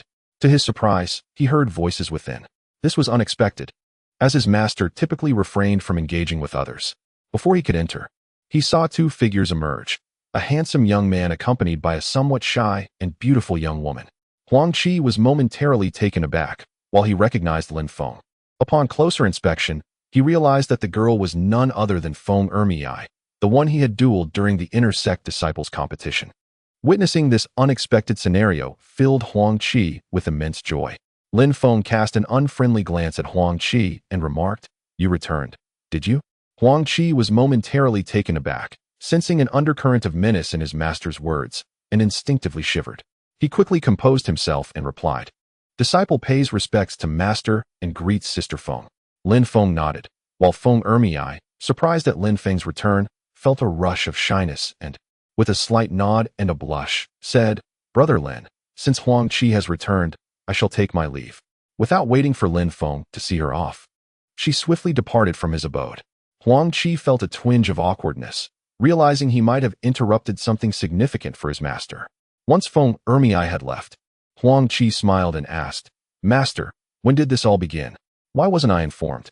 Lin Feng's expression darkened at Huang Qi's demeanor, and he raised a foot as if to kick him. Realizing his master was serious, Huang Qi deftly retreated several meters. Lin Feng, surprised by Huang Qi's quick reflexes and pleased to see Xiao Bai's progress, said, "All right, come in and share your experiences from your journey." Relieved that his master's threat was merely a facade, Huang Qi followed Lin Feng into the living room. Lin Feng took his seat and sipped tea, while Huang Qi leaned in with a smile, saying, "Master, I missed you dearly. My journey was fraught with peril. There were several moments I nearly didn't return."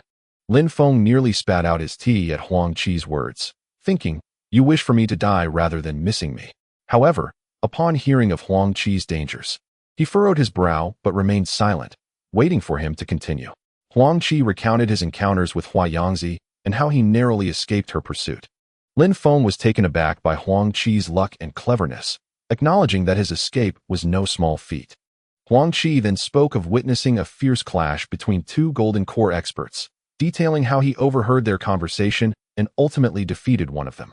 Lin Feng's brow furrowed further at the boldness of his disciple, contemplating the dangers Huang Qi had braved. He admired Huang Qi's audacity, realizing he was indeed a promising talent. Huang Qi continued, revealing how he had brought his grandfather back and settled him in Wutai City, before mentioning his unexpected encounter with Lin Feng and a beautiful woman. However, he wisely chose to omit the latter detail, fearing it would lead to a severe reprimand. Listening to Huang Qi's narrative, Lin Feng's expression grew serious. While other matters seemed trivial, the alarming secret regarding the Zheng family of Taiying Mountain posed a significant concern, one that would require careful handling. At present, the nations of Jing and Wu are embroiled in fierce conflict upon the Mulan grassland. The intensity of their battle is palpable, and should the Zheng family of the Taiying Mountains choose to betray their allies at this moment, Jing would find itself in grave peril. Huang Qi observed Lin Feng, who was deep in thought, furrowing his brow, and chose not to intrude, standing quietly in anticipation. After a brief interval, Lin Feng spoke, "Do not make this matter public just yet. I shall convey it to our sect leader, that old rascal. Huang Qi nodded slightly, understanding the gravity of the situation and recognizing the wisdom of caution. Lin Feng glanced at Huang Qi with a sense of satisfaction and continued, your recent return home has afforded you valuable experience. Henceforth, exercise greater vigilance. Bring your grandfather here. Focus diligently on your cultivation to attain the golden core stage, ensuring your own protection. Huang Qi nodded, realizing that he was now unencumbered by past concerns and that it was indeed time to devote himself to his practice. Lin Feng added, regarding the information you provided, I believe the sect will reward you accordingly. There is no need for haste. Having acquired the storage bags of 2 golden core cultivators, you must have reaped considerable benefits. Correct? Huang Qi was taken aback, casting a wary glance at Lin Feng, apprehensive that his master might have ulterior motives. After all, these possessions were hard-won through his own efforts. Lin Feng, observing Huang Qi's reaction, remarked with a hint of irritation, you little rascal. Do you think I would covet such trifles? Huang Qi, relieved by Lin Feng's words, sheepishly scratched his head. Lin Feng, somewhat exasperated, acknowledged Huang Qi's frugality with a pointed look, saying, you have just returned, rest for a night, and then head to the contribution hall to take on some tasks. These chaotic times present an excellent opportunity for honing your skills. Nodding in agreement, Huang Qi departed Lin Feng's quarters, accompanied by Xiao Bai, who, finding no interest in cultivation, leapt from Huang Qi's shoulder to amuse himself elsewhere.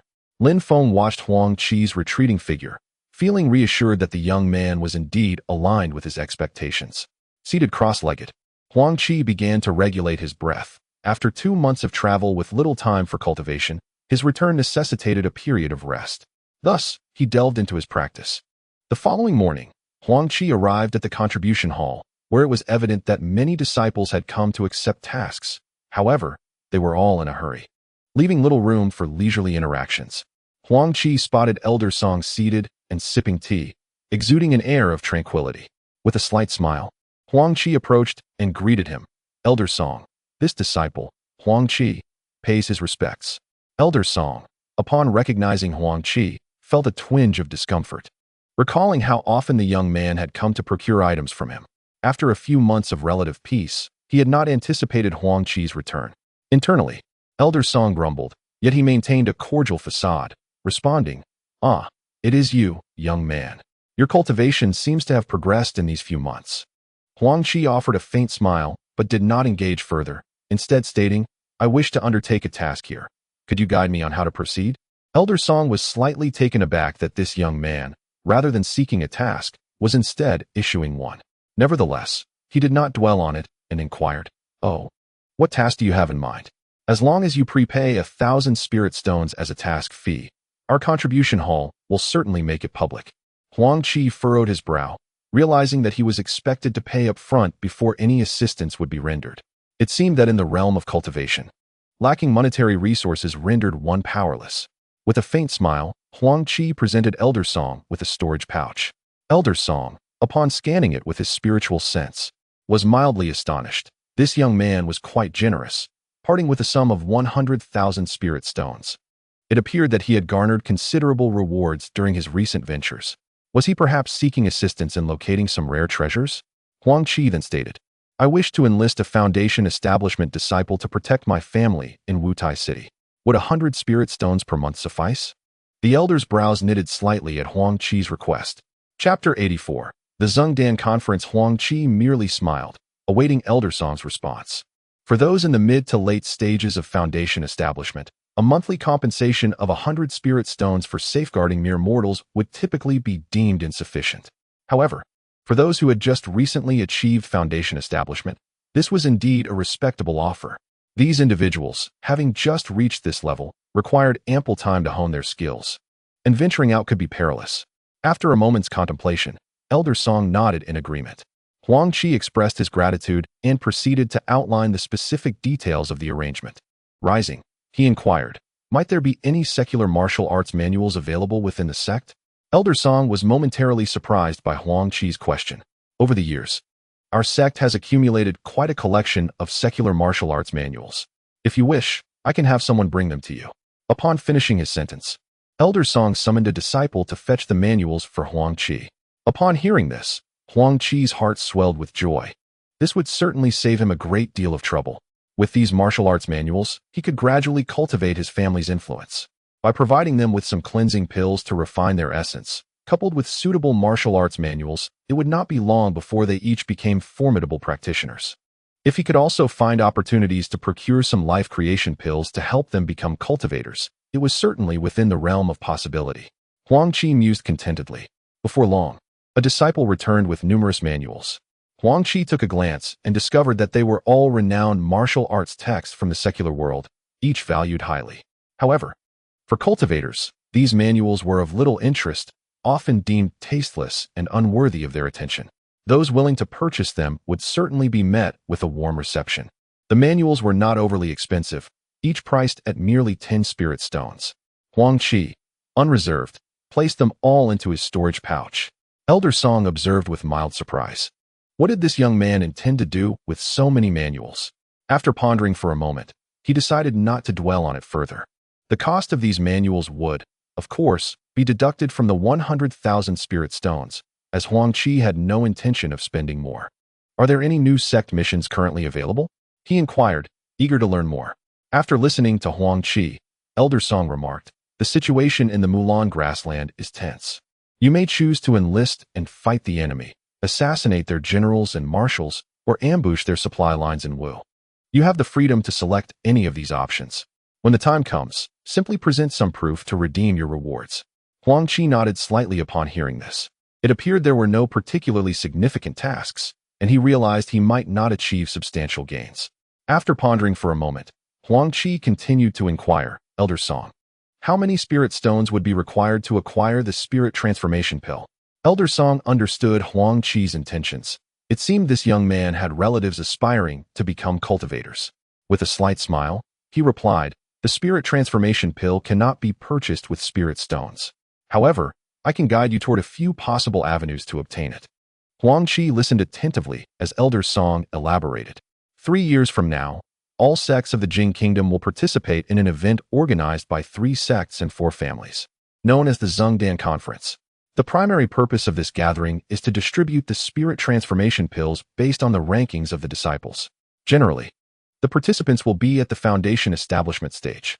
The top 10 foundation establishment disciples will receive 10 spirit transformation pills, along with various other rewards.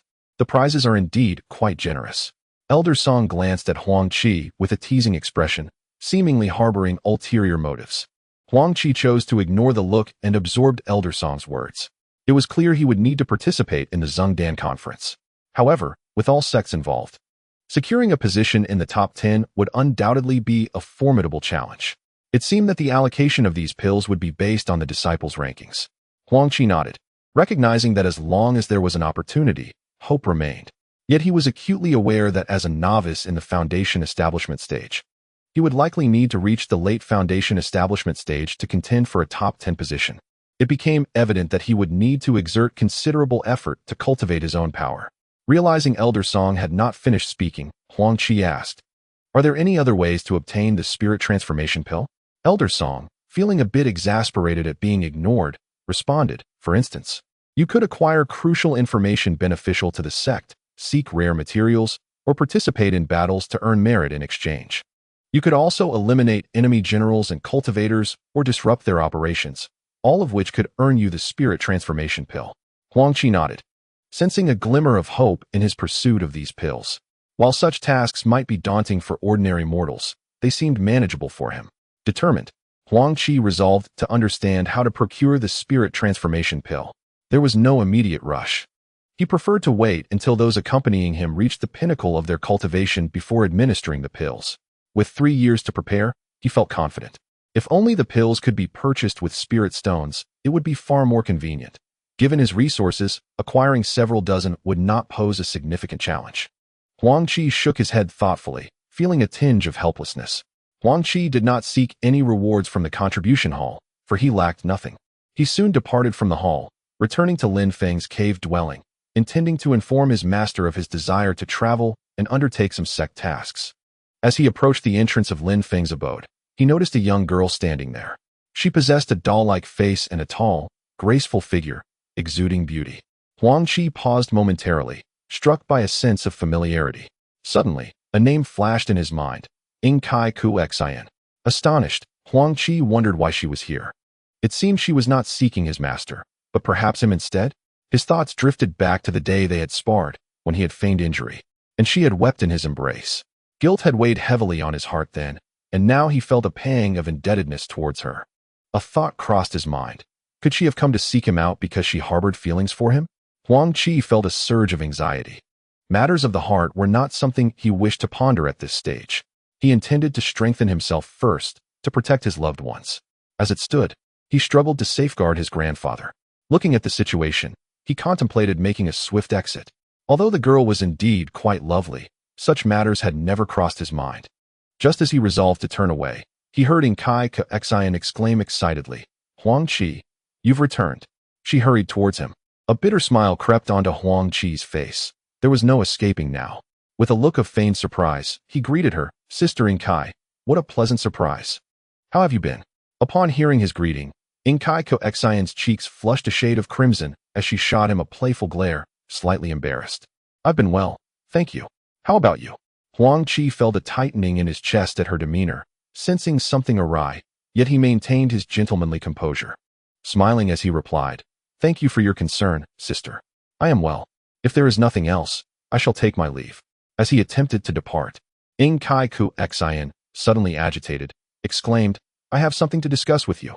Huang Qi hesitated, caught off guard by her urgency. Yet her hesitance left him in a state of indecision. Just then, Lin Feng's voice rang out with a hint of mischief.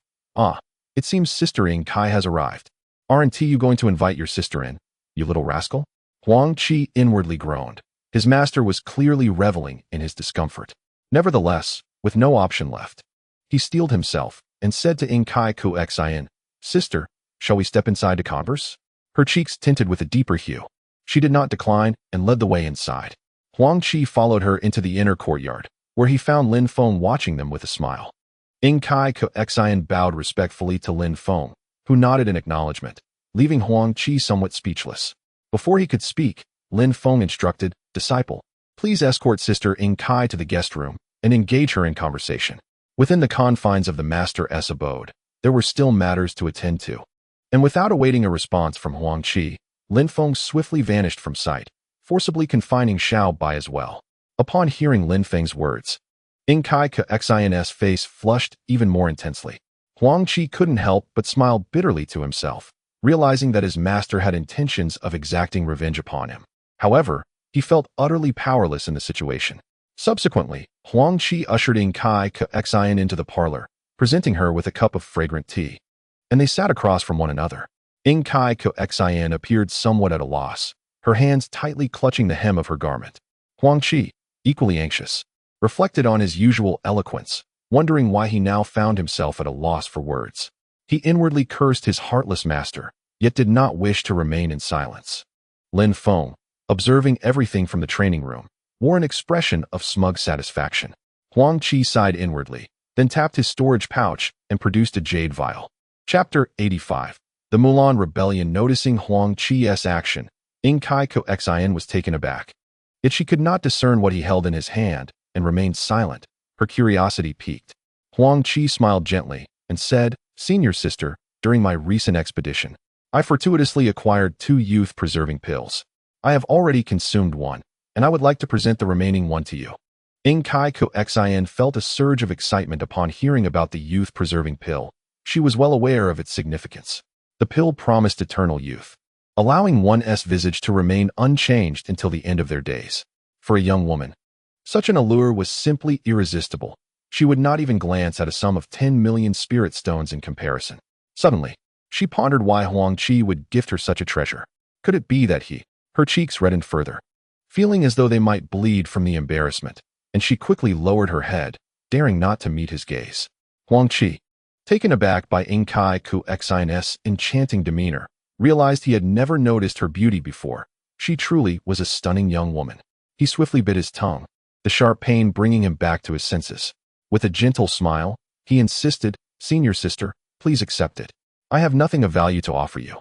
Upon hearing Huang Qi's sincere intent to gift her the pill, Xi hurriedly replied, "I cannot accept this. It is far too precious." The value of a youth-preserving pill was astronomical, as its ingredients were exceedingly rare and its concoction immensely difficult. Thus, its price was exorbitantly high, especially among high-tier female cultivators, who would go to great lengths to acquire it. As she was not particularly close to Huang Qi, she hesitated to accept such a lavish gift. Huang Qi regarded her with a warm smile and said, "Senior sister, please take it. I have already consumed one and will not require another, so keeping it would be a waste." With that, he pressed the vial into her hands. Immaculate wrestled with her internal conflict, but ultimately, the temptation overcame her reason, and she accepted the gift. Lin Feng clearly witnessed everything in the training room, his teeth grinding in resentment towards Huang Qi. This scoundrel was indeed a prodigal, ungrateful to boot, hoarding treasures without sparing even a morsel for him. It was evident that this brat was merely provoking him. A surge of impulsive anger welled up in Lin Feng, compelling him to kick Huang Qi a couple of times. However, the presence of the girl restrained his fury. Meanwhile, Huang Qi was secretly amused, relishing the chance to irritate his master. He shared tales of his experiences with Immaculate, who listened with rapt attention, her lips parting in awe and joy for Huang Qi. Naturally, there were certain secrets he chose not to divulge. After an hour, Immaculate excitedly departed from Lin Feng's abode. Watching her leave, Huang Qi finally exhaled in relief, grateful to have seen the back of her. Before he could gather his thoughts, Lin Feng suddenly appeared before him, his face radiating a menacing aura. A chill ran down Huang Qi's spine, sensing an ominous portent. Not wishing to face a beating, he hastily produced a medicinal pill from his palm, grinning as he said, "Master, this is a longevity elixir I present to you, a token of my gratitude for your life-giving grace. I shall never forget your kindness, master. Please accept it." Just as Lin Feng was about to erupt in anger, he was momentarily taken aback by Huang Qi's rapid-fire speech and the sight of the elixir, realizing that the lad was clearly being mischievous. With a stoic expression, Lin Feng accepted the pill with a slight nod. Huang Qi's heart soared in delight. It seemed he had narrowly escaped a calamity today. As he was about to utter more flattering words, a sudden, forceful kick landed on his rear, sending him sprawling over 10 meters away with a yelp of dismay. Rubbing his backside, he gazed at Lin Feng in grievance. Lin Feng chuckled heartily and retreated to the training room. Huang Qi found himself at a loss for words. To take something from someone and then be physically reprimanded? It was utterly vexing. Clearly, moving forward, he needed to be more prudent and avoid playing tricks on this old man, lest he suffer further consequences. Hearing Huang Qi's cry, Xiao Bai rushed over, but halted upon seeing him lying sprawled on the ground, angrily gesturing towards Lin Feng's training room. Yet, in the face of Lin Feng's formidable power, all bluster seemed futile. Together with Xiao Bai, Huang Qi settled back into the training room, cross-legged, preparing for his next venture to the Mulan grassland. He intended to assess the situation there, undertake some tasks, and explore the kingdom of Wu while seeking information about the Buddhist sect. Given his cultivation talent, achieving the golden core stage seemed nearly impossible. Only by pursuing opportunities could he find hope. With over 60 mouths to feed, idleness was not an option. Clearly, the burden on his shoulders was substantial. With a sense of resignation, Huang Qi immersed himself in his cultivation. The next morning, he informed his master of his desire to travel. Lin Feng, having no objections, offered a few words of caution before granting his approval. Lin Feng had promised to take care of Huang Qi's family, which allowed Huang Qi to depart from the Tai sect with peace of mind. Upon arriving at the estate in Wutai City, he sensed a divine presence scanning him before he even entered. As soon as it recognized him as a disciple of the Tai sect, it swiftly vanished. Satisfied, Huang Qi nodded. It appeared that the contribution hall had issued a task for him, and someone had already accepted it. With the protection of a foundation establishment expert, he presumed that no one would dare to cause trouble. Furthermore, with his master Lin Feng's intimidating presence, any petty villain would certainly refrain from provoking him. As Huang Qi approached the entrance to the estate, he spotted the 5 tigers of Wild Wolf Mountain standing guard like sentinels. Their fierce demeanor was indeed imposing. Content. Huang Qi nodded, and the 5 tigers, upon noticing their master's arrival, hastily approached to pay their respects. After acknowledging them with a nod, Huang Qi entered the estate. Inside, he observed that many were busy with their chores, cleaning, shopping for groceries, and serving tea to his grandfather. Each was engrossed in their tasks. Upon noticing Huang Qi's return, they promptly ceased their activities to bow in greeting. Huang Qi smiled warmly and soon saw his grandfather being assisted by a maid. He hurried to his grandfather's side, supporting him affectionately. His grandfather, delighted, felt at ease knowing his grandson had achieved success and was living a good life. After sharing a few private words with his grandfather, during which he expressed his desire to travel, his grandfather cautioned him to be careful, ultimately granting his blessing for Huang Qi to leave. Exiting his grandfather's room, Huang Qi summoned all the young men and women along with the 5 tigers. They looked at him with a mixture of curiosity and confusion, unsure of his intentions. Huang Qi then produced the martial arts manuals he had received from the contribution hall, allowing them to select what suited them best. Their faces lit up with excitement. Becoming adept in the ways of the Tao was a dream they all cherished, and their gratitude towards Huang Qi was genuine. He also bestowed upon them a generous supply of marrow-cleansing pills, which would facilitate their practice.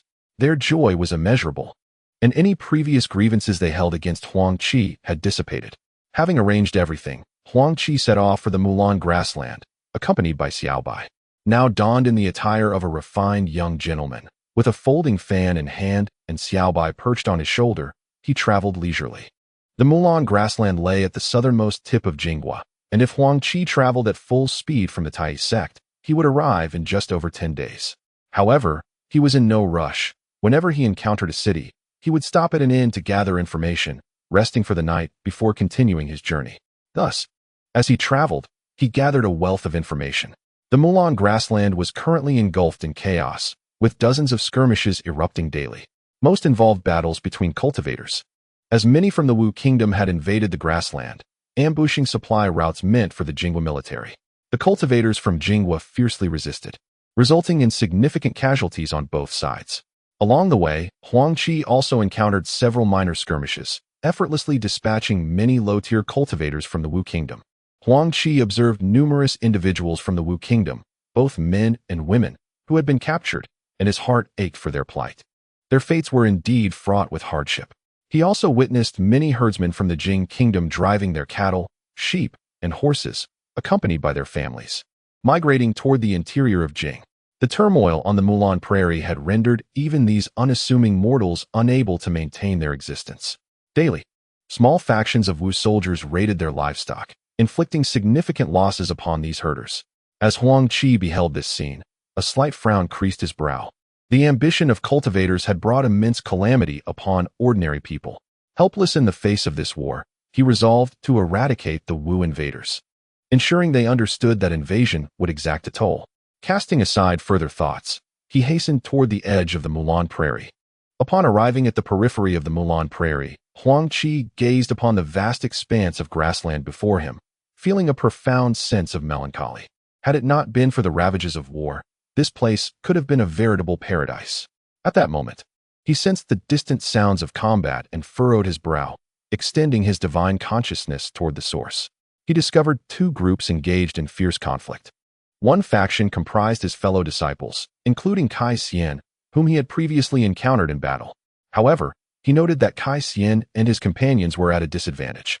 Kai Xian's cultivation level appeared to be at the peak of the Qi refinement stage, accompanied by 7 or 8 disciples of similar prowess, while their opponent was a nascent foundation establishment expert. Although they fought valiantly in numbers, the situation was perilous, with several disciples sustaining serious injuries. Without hesitation, Huang Qi soared into the air, racing toward the fray. Chapter 86. The display of power by Xiao Bai. Kai Xian observed the pallor on the faces of his fellow disciples. More critically, 2 of them had already been rendered incapable of continuing the fight. A sense of despair washed over him. The foundation establishment cultivator was simply beyond the reach of his Qi refinement disciples. It was his misfortune to have accepted a task to escort military supplies, setting off with a few willing disciples, believing it would be safe within the borders of Jing. To his dismay, they were ambushed by Wu cultivators along the way. Kai Xian dared not confront the foundation establishment expert directly, instead opting to retreat while engaging in evasive maneuvers. Yet, within just a few exchanges, several of his companions had sustained grave injuries. Regret gnawed at him. He lamented taking on such a perilous mission, fearing not only the failure of the task, but also the loss of his disciples' lives. Just then, the foundation establishment expert dispatched another disciple with a mocking grin directed at Kai Xian. A tightness gripped Kai Xian's heart as he glared fiercely at the Wu cultivator. The latter, unfazed, smiled slightly and remarked, If you surrender your storage bags, perhaps I might spare your lives. Kai Xian scoffed inwardly. The animosity between Jing and Wu had reached a boiling point. Even if they relinquished their storage bags, he doubted they would be spared. Kai Xian let out a cold laugh and said, Stop dreaming. Even if I die, I will never surrender the storage bag. These supplies are the hard-earned spoils of the frontline warriors. I cannot give them to you. The Wu Kingdom cultivator sneered. Very well, since you refuse to hand them over, I shall simply take them from you. With that, the Wu Kingdom cultivator brandished his long sword, striking toward Kai Xian. Kai Xian was taken aback. The speed of the attack was beyond his ability to resist. With a furious roar, he shouted, Everyone flee. He then drew his low-grade flying sword, channeling a spell to enlarge it against the wind, and struck at the foundational cultivator. The disciples, witnessing Kai Xian's determination to stand against the foundational master, felt their faces flush with urgency, eager to assist. However, upon hearing Kai Xian's words, they understood that their presence would be futile. Their only option was to escape and find a way to deliver these weapons to the army. After a moment of contemplation, with eyes clouded with concern, they glanced back at Kai Xian and prepared to depart. Suddenly, a thunderous explosion rang out as Kai Xian's low-grade flying sword was sent hurtling back, and he coughed up blood, being thrown backward over 10 meters before crashing to the ground, his complexion pale as death. The Wu Kingdom cultivator showed no signs of mercy, swiftly lunging with his sword toward Kai Xian's throat. A hint of despair flickered in Kai Xian's eyes as he realized he was unlikely to escape this fate. He closed his eyes, awaiting his demise. The disciples, witnessing Kai Xian's severe injury from a single blow, were filled with dread, losing all courage to flee. And many closed their eyes in despair. Just then, a cold snort echoed like thunder from above. The Wu Kingdom cultivator, startled by the sound, hesitated for a moment, his heart tightening. Had reinforcements arrived? He looked up, only to be met with a blinding light descending rapidly toward him. He realized that although he could kill Kai Xian, he would also perish in the process. With a flick of his gaze, he retreated several dozen meters. Kai Xian, who had been resigned to his fate, was startled awake by the cold snort. Opening his eyes, he saw the Wu Kingdom cultivator retreating, a wary expression on his face as he glanced upward. Confusion filled Kai Xian as he looked up, recognizing a familiar figure. Suddenly, a name surfaced in his mind, Huang Qi. A wave of joy surged through Kai Xian as he quickly got to his feet and exclaimed, Senior Brother Huang, come to our aid. Huang Qi descended gracefully beside Kai Xian, smiling as he said, Not bad. You've reached the peak of Qi training in just 2 years. Feeling somewhat embarrassed at Huang Qi's compliment, Kai Xian noted the cultivator's vigilant gaze and realized that Huang Qi had already established his foundation while he was still merely at the Qi training stage. He quickly replied, Senior brother, this is not the time for jokes. With danger at hand, please assist us in escaping. The disciples, upon recognizing Huang Qi, were filled with excitement. They were all well aware of who he was. It appears that Huang Qi has successfully established his foundation, seemingly unperturbed by the presence of the cultivator from the Wu Kingdom. One by one, they approached Huang Qi to pay their respects. Huang Qi nodded slightly and cast a somber gaze towards the Wu cultivator, stating ominously, Injure my fellow disciples, and today shall mark your demise. Remember not to return to the Jing Kingdom in your next life.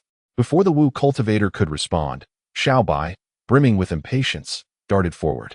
Xiao Bai, feeling somewhat frustrated, had not had the opportunity to showcase his prowess since aligning with Huang Qi.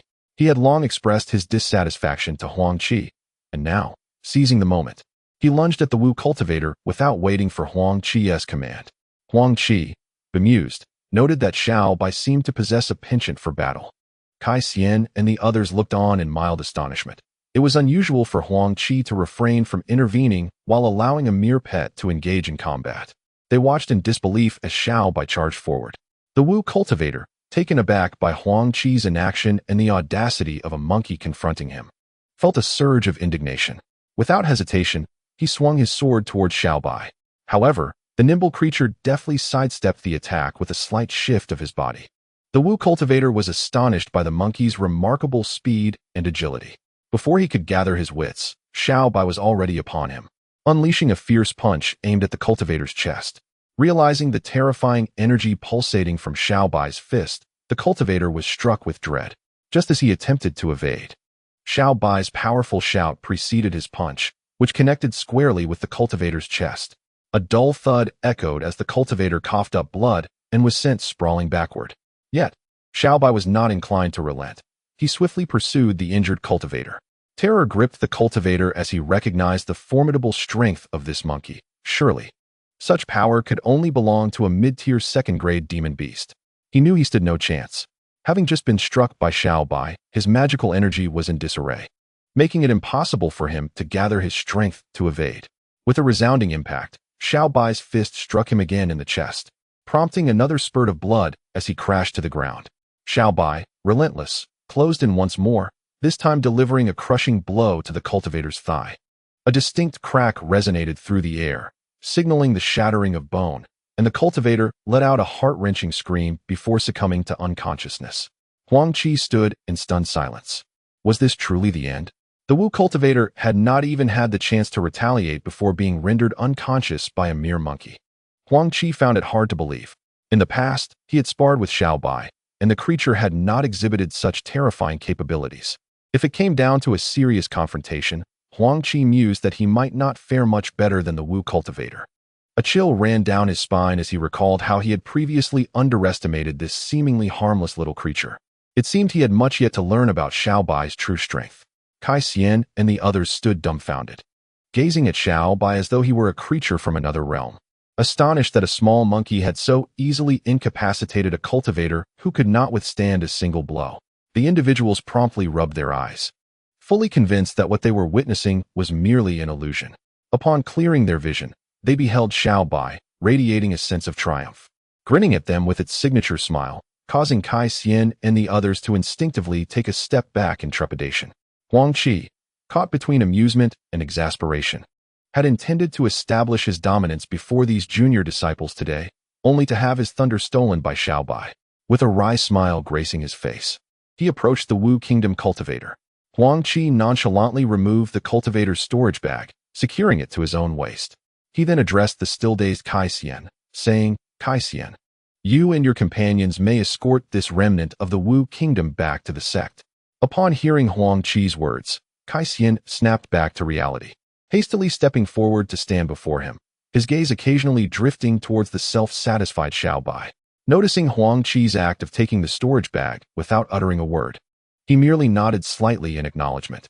Huang Qi then delivered a powerful blow to the cultivator's dantian, resulting in the unconscious Wu cultivator emitting a ghastly scream, followed by a series of convulsions before once again losing consciousness. The onlookers felt a chill run down their spines. Huang Qi's ruthlessness was evident, having rendered a foundational cultivator incapacitated with a single strike. Nevertheless, reflecting on their recent brush with death at the hands of this very individual left them feeling somewhat relieved. This man is now incapacitated. You need not worry about any dangers on your journey back. I have other matters to attend to and shall take my leave, he declared. And without waiting for Kai Xian's response, he scooped up Xiao Bai and soared into the sky. Kai Xian and the others exchanged glances, resigned to their fate, and sighed. Let us report our mission and return to the sect. From now on, we shall not venture out until we achieve foundational cultivation. Kai Xian, somewhat disheartened, spoke to his fellow disciples. Having narrowly escaped death, these disciples had matured considerably, silently resolving to dedicate themselves to their cultivation. Reflecting on their senior brother, whose pet was so formidable, they could only imagine the strength of the brother himself. The group, bearing the incapacitated foundational cultivator, made their way towards the military camp. Huang Qi, having flown several dozen miles, eventually discovered a secluded hillock. He settled there to rest and ponder the day's gains, albeit with modest expectations, as this was undoubtedly incomparable to the treasures held by core formation experts. As he sat down, Xiao Bai nestled close, its large eyes fixated on the storage bag in Huang Qi's possession. With a sweep of his consciousness, Huang Qi discerned a mere several thousand spirit stones and a handful of materials within. The lack of talismans, medicinal pills, and spiritual artifacts was disheartening. He found himself bemused, questioning why the Wu Kingdom cultivator was so impoverished, lacking even decent provisions. Chapter 87. Infiltrating the enemy forces. Had the Wu cultivator heard Huang Qi's lament, he would have undoubtedly sought vengeance, having fought valiantly through countless battles to amass such meager rewards, while Huang Qi, in his abundance, found it lacking. Huang Qi, feeling somewhat disillusioned, ultimately stored the findings away. Noticing the lack of excitement, Xiao Bai settled onto the ground and dozed off, leaving Huang Qi in a state of quiet discontent. At that moment, Huang Qi's brow furrowed slightly as he spotted a girl running towards him from a distance. Behind her, several soldiers armed with long spears pursued relentlessly, accompanied by leaders mounted on tall steeds, their faces adorned with lewd grins as they witnessed the desperate flight of the young maiden. She soon found herself encircled by this band of soldiers, attempting to break free but thwarted by those wielding spears, her visage revealing a mix of terror and confusion. The commander, with a sinister smile, taunted, "Haha, little sister. Why run away? Come back with your big brother. I promise to take good care of you." The maiden, upon hearing his words, turned pale and sank to the ground, weeping uncontrollably. The surrounding soldiers erupted in laughter at her distress, some even daring to approach and make unwelcome advances. Despair overwhelmed her. How could a fragile girl hope to escape the clutches of such brutal men? Her once fair face now bore the mark of hopelessness as she desperately evaded their lewd attempts. The commander on horseback continued, "Little sister, if you please your brother, I can grant you a lifetime of riches and glory. But should you prove uncooperative, my men may not heed my words." As the soldiers processed this, their eyes gleamed with lustful anticipation, gazing at the maiden as if she were a docile lamb, their mouths watering at the prospect. A fleeting shadow of compassion crossed her terrified features, her eyes reflecting utter helplessness. Just then, a cold scoff pierced the air, declaring, "Oh, I would like to see what you can do to take this maiden away." The crowd turned in shock toward the source of the voice, revealing a graceful youth holding a folding fan, with a small monkey perched on his shoulder, his expression icy as he regarded them. One soldier, seeing only a boy, sought to impress his superior and stormed toward Huang Qi, shouting, "You brat, don't you know when to back down? Let me show you the might of a commander." With that, he thrust his spear toward Huang Qi. However, Huang Qi met this aggression with disdain, lightly tapping the soldier's spear with his fan. The spear halted mere inches from him, unable to advance another step. The soldier, bewildered, wondered why he could not move. Suddenly, he felt a sharp pain in his heart and collapsed, lifeless. The onlookers gasped in fear as they realized the boy had effortlessly dispatched one of their own, their expressions shifting to trepidation. Was he human or ghost, capable of such swift retribution without a visible strike? The maiden, startled by the sudden turn of events, recognized Huang Qi as her savior and felt a surge of hope. Yet she quickly noticed the anxious faces of the soldiers nearby and cried out, "Young master, hurry away. I do not wish to bring you harm." Huang Qi offered her a gentle smile, choosing not to reply. Meanwhile, the leader on horseback observed Huang Qi's peculiar actions, sensing an unusual power emanating from his fan. He witnessed the youth launch a silver needle from the soldier's folding fan, the speed of which was so swift that even he nearly failed to perceive it. He pondered in his heart that he had likely encountered a master of the celestial path today, and it seemed that resolving the matter with this young lad would pose considerable difficulty. The soldiers, witnessing this bizarre scene, hesitated to advance, each one casting vigilant glances at Huang Qi. The commanding officer clasped his fists and addressed Huang Qi, saying, "Esteemed young hero, we are soldiers of the Wu Kingdom. If this young maiden is your friend, we shall release her. We hope you will not take offense at our actions." Upon hearing the officer's words, Huang Qi coldly smirked and replied, "You come to my Jing kingdom to commit villainy, unaware of how many virtuous women you have wronged. Today, since fate has brought us together, you shall all remain here." The officer, realizing that this young man would not let them off the hook, felt a chill run through him and coldly huffed, "Seize him, kill him." Huang Qi observed that this fellow was indeed ruthless, and upon hearing the officer's command, the soldiers transformed into their fierce selves, raising their long spears to thrust at Huang Qi. Little White, seeing the opportunity for battle once more, leaped off Huang Qi's shoulder without waiting for a signal. Suddenly, a series of muffled thuds echoed as the soldiers who lunged at Huang Qi emitted anguished cries, spewing blood and flying backward, their fates uncertain. The officer, upon witnessing this, dismounted, eager to join the fray, but as he saw Little White effortlessly dispatch all his subordinates, he was struck with terror, realizing he had encountered an extraordinarily formidable opponent. Fearful for his life, he turned his horse to flee. Huang Qi, observing the officer's attempt to escape, revealed a cold smile as he executed a spell with his hand, summoning a flying sword that shot forth like lightning towards the officer. The officer, upon seeing the approaching sword, was paralyzed with fear. This was no mere master of the celestial path, but a cultivator. He inwardly cursed himself for wandering aimlessly and now facing a cultivator, knowing he was no match. As the sword hurtled towards him, he steeled himself, drawing his steel knife in a futile attempt to block it. With a sharp crack, the officer's knife shattered, and Huang Qi's flying sword circled his neck before severing his head, which tumbled down from his horse, displaying a visage of terror and lingering resentment. Huang Qi paid no heed to the fallen head and approached the young maiden. She gazed at him in disbelief, momentarily dazed as he walked toward her. Huang Qi smiled gently, asking, "Dear maiden, are you unharmed?" The young woman, slightly taken aback, quickly knelt before him, expressing her gratitude. "Thank you, noble hero, for saving my life. I am at a loss for how to repay you." Huang Qi smiled and nodded, helping her to her feet. "Who are you, and why were you being pursued by these soldiers?" As the girl listened to Huang Qi's words, tears began to well in her eyes. Huang Qi furrowed his brow slightly as he heard the girl weeping. "I am but a humble herdswoman here. Today, a band of soldiers from the state of Wu suddenly arrived, slaughtering my parents and brothers, and seizing all of our livestock. I was fortunate to be away for a brief moment on an errand, which spared me from their massacre. Upon discovering the horror, I fled for my life. But they soon tracked me down, leading to my current predicament. If it were not for your valiant rescue, I fear I would." The girl was unable to continue, her voice choked with sobs. Huang Qi, upon hearing her tragic tale, felt a wave of sorrow wash over him. These soldiers from Wu were indeed worse than beasts. They deserved no mercy.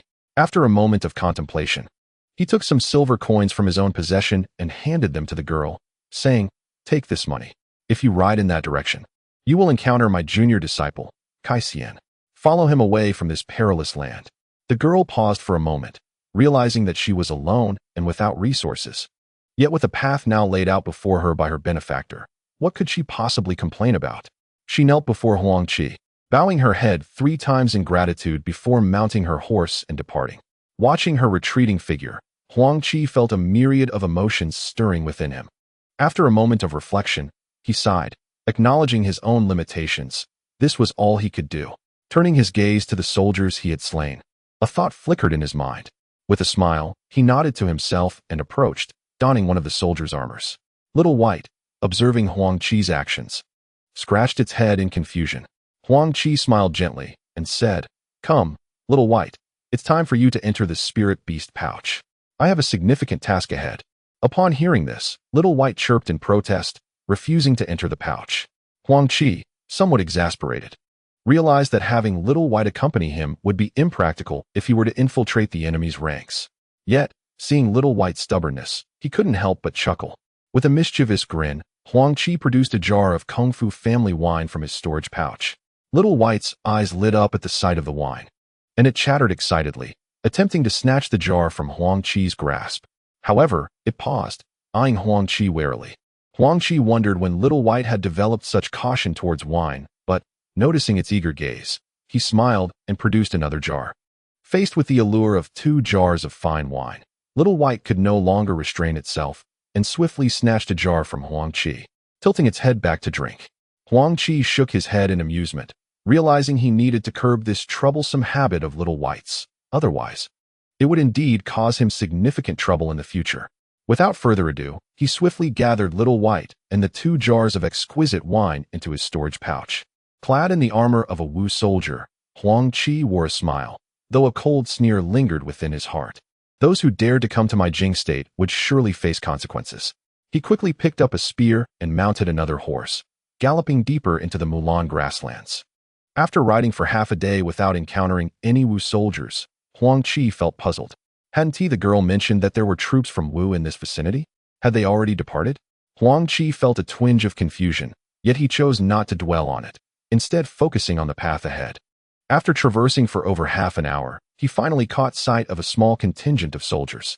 A sweep of his spiritual awareness revealed no signs of cultivators, which allowed a smile to grace his features as he sped towards the troop.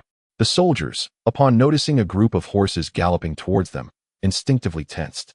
only to relax upon realizing that the riders donned uniforms identical to their own. Chapter 88. Poisoning. Huang Qi dismounted his steed with an ordinary thud, eliciting surprise from the soldiers, who speculated that the young soldier must have encountered some trouble, leading to his current state. His complexion was somewhat pale, and he staggered forward. Breathless, the captain at the forefront, witnessing Huang Qi's disheveled appearance, furrowed his brow and quickly instructed two subordinates to assist him. Thus, Huang Qi was supported by two soldiers until he reached the captain, who inquired, "Which squad do you belong to? What is your name?" Huang Qi, having anticipated this moment, swiftly collapsed to the ground and replied, "Captain, I am a personal soldier under Captain Li, named Huang Li. Today, I accompanied our captain to scout military intelligence, but unfortunately, we encountered a cultivator from the Jinghua. That cultivator was quite formidable, and Captain Li ordered us to flee in separate directions. Presuming I was merely a minor figure, the cultivator did not pursue me, allowing me to escape with my life. I fear for the others." As he spoke, tears threatened to spill from his eyes. The captain's heart sank at the mention of a cultivator's presence nearby. This could spell trouble for them all. If they were to cross paths with a cultivator, it could mean the end for his small band of brothers. Listening intently, the captain asked, "Is your statement true? There truly exists a cultivator from Jinghua nearby?" Huang Qi, his expression a mix of fear and sincerity, replied, "I speak only the truth. Should I be found lying, I am willing to face military justice." Convinced of Huang Qi's honesty, the captain resolved to relay this vital information to the barracks, urging higher-ups to dispatch cultivators to address the situation. He quickly declared, "This place is unsafe. Soldiers, we must return to camp at once." In unison, the soldiers echoed their agreement and began preparing to depart. The captain turned to Huang Qi, saying, "From now on, you shall accompany me, Li Xing. Let us return to the ranks swiftly." Grateful, Huang Qi bowed in thanks and hurried to the rear of the formation, following the soldiers back to the military camp. As they marched with urgency, Huang Qi felt a surge of delight within. He had no clear means of locating their camp, but being escorted made it significantly easier. Relying on his ability to traverse unnoticed, he was confident that taking down their leaders would be a simple task, provided he avoided encounters with any cultivators. Thus, Huang Qi followed this small squad towards their encampment, and within a matter of hours, they arrived at a low-lying hilly region where a vast array of tents, numbering in the thousands, sprawled before them. A rough count of patrolling soldiers revealed over 2,000 present. Huang Qi was inwardly astonished. Merely gazing upon the scale of this encampment, it was evident that it commanded a force of no less than 100,000 troops, at least the strength of a legion. By the standards of military hierarchy, the commanding general here would possess a cultivation level at least equivalent to the late stages of foundation establishment. The generals under the command of such a grand general would typically require a foundation establishment level to attain their rank. Below the generals were the commanders, who generally possessed cultivation levels in the late stages of Qi training. Beneath the commanders were the lieutenants, typically novices in the Qi training stage. Below them were the captains, who were generally experts in the Tao of Heaven, and the squad leaders, who were merely ordinary practitioners with some martial arts training. In terms of troop leadership, a grand general could lead a legion of 10,000 soldiers, and typically, a grand general would have 10 martial generals under their command. Generals would typically lead 1,000 soldiers, while commanders would lead around 100. Captains could command 50 soldiers, and squad leaders would generally oversee about 20. Huang Qi felt a surge of secret delight, envisioning the turmoil he could instigate within this military camp, rendering these individuals unable to return. He resolved to disrupt their mental state. After all, war was inherently ruthless. It was either their demise or his survival. By unsettling their focus, he could significantly diminish the combat effectiveness of these forces, thus alleviating casualties for the Jing nation's army. Thus, Huang Qi and his company arrived at the encampment. The gate guards, recognizing them as comrades, paid little heed. Upon reaching the front, squad leader Li Xing produced a token, prompting the guards to open the wooden barrier, allowing Huang Qi to infiltrate the enemy ranks. Once inside Li Xing's military quarters, Li Xing promptly departed after issuing a command, leaving Huang Qi and his companions to rest within the tent. Not long after, Huang Qi observed several commanders emerging from various tents, all converging at the center of the camp, where a massive tent loomed. Huang Qi surmised that this was likely the command tent of the camp's highest authority. It seemed that upon hearing Li Xing mention the presence of cultivators from the Jing nation nearby, the Grand General had summoned all subordinate commanders to deliberate on strategies. Huang Qi smirked inwardly. There were no Jing nation cultivators nearby, yet he himself was present within this camp. Deciding not to ponder further, he reclined on his bed and succumbed to a deep slumber, for the daytime was reserved for rest, while the night was the opportune moment for stealthy endeavors. 2 hours later, squad leader Li Xing returned to the tent. Noticing Huang Qi soundly asleep, he thought little of it, perhaps believing that the lad had been frightened by the cultivators and had now relaxed. With Li Xing's arrival, a nearby soldier roused Huang Qi from his sleep, and Li Xing convened a small meeting with his soldiers. The discussion revolved around the possibility of their encampment being discovered by cultivators, urging caution upon their departure. Huang Qi feigned terror, nodding vigorously in agreement. The meeting concluded swiftly, and once Li Xing departed, Huang Qi resumed his slumber. As dusk descended, Huang Qi was roused from his slumber by a nearby soldier, who informed him that it was time for dinner.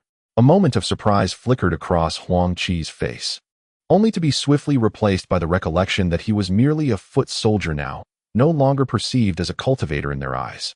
With a faint smile, he followed the soldiers outside the tent to partake in the evening meal.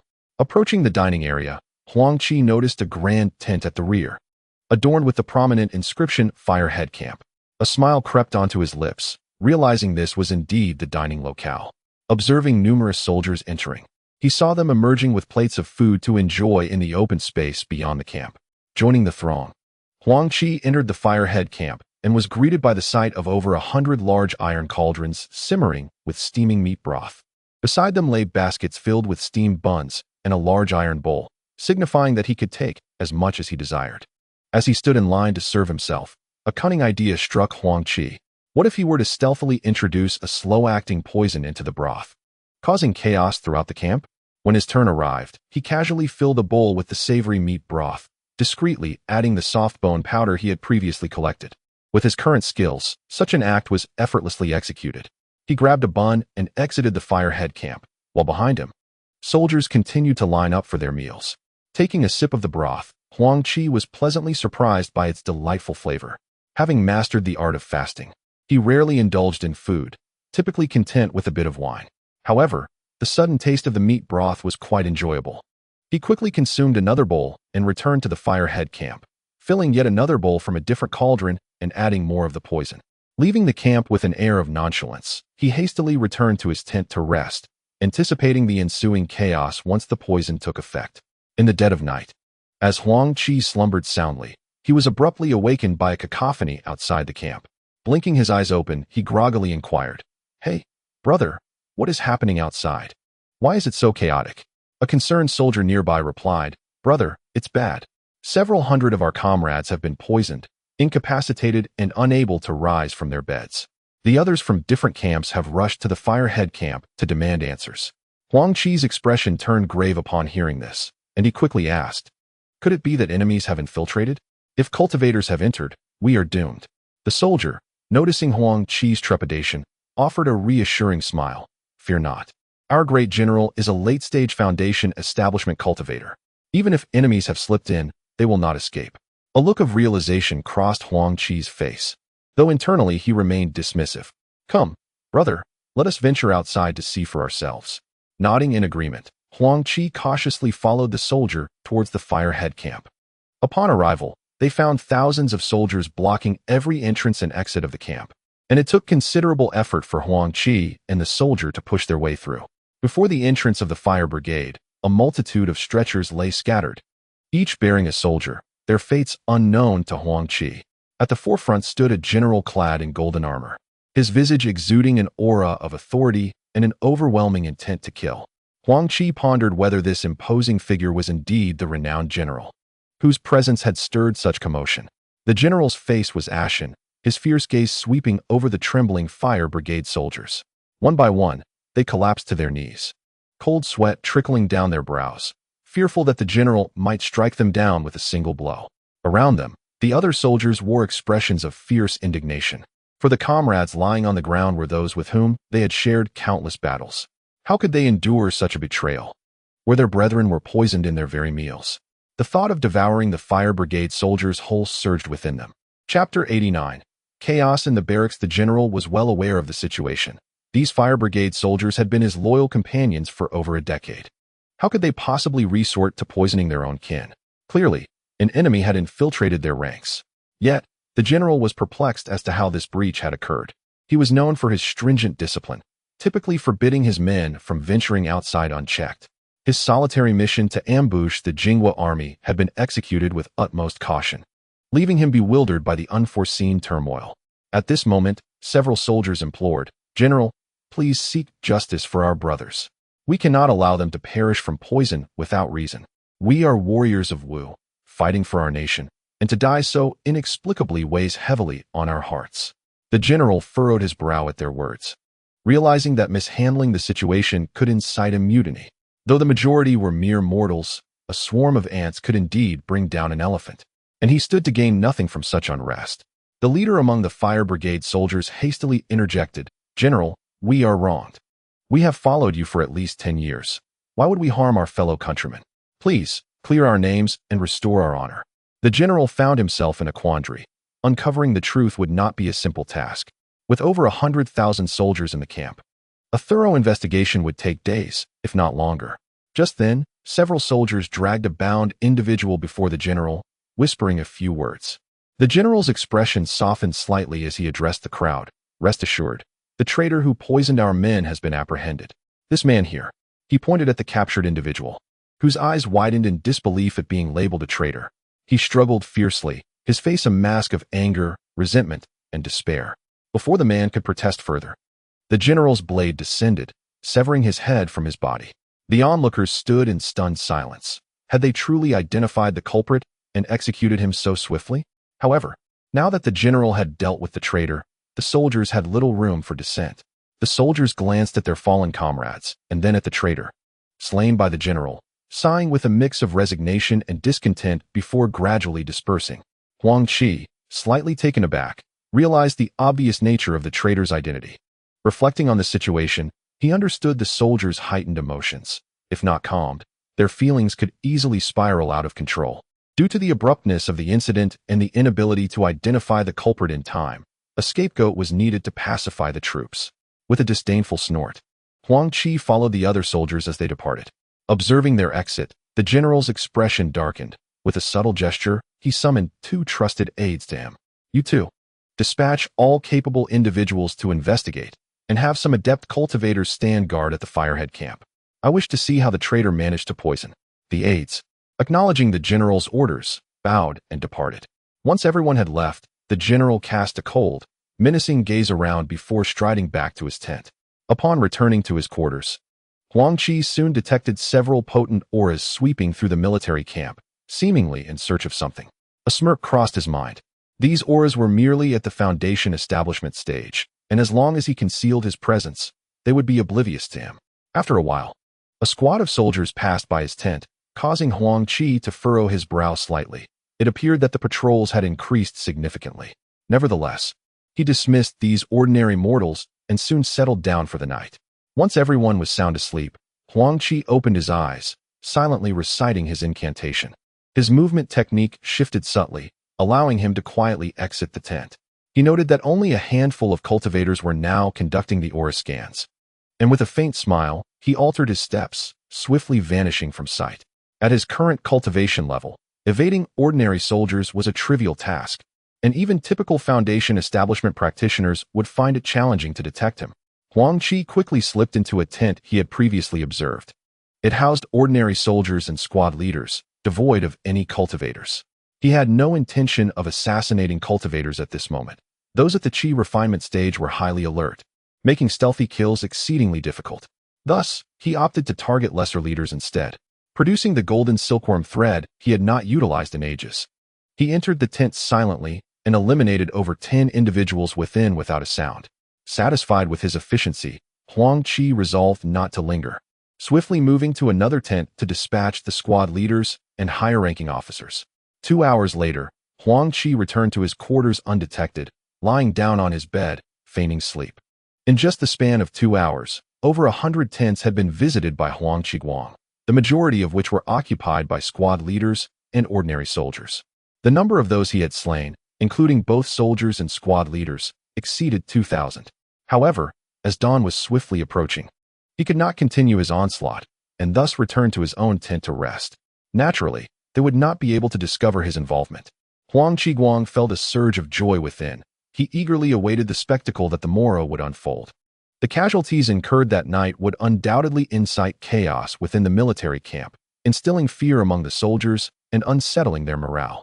Once the spirit of the troops faltered, their combat effectiveness would be severely compromised. The following morning, Huang Qi had not yet awakened when the camp erupted in turmoil. Many were horrified, shouting, "Enemy attack! There's an enemy attack! Everyone flee!"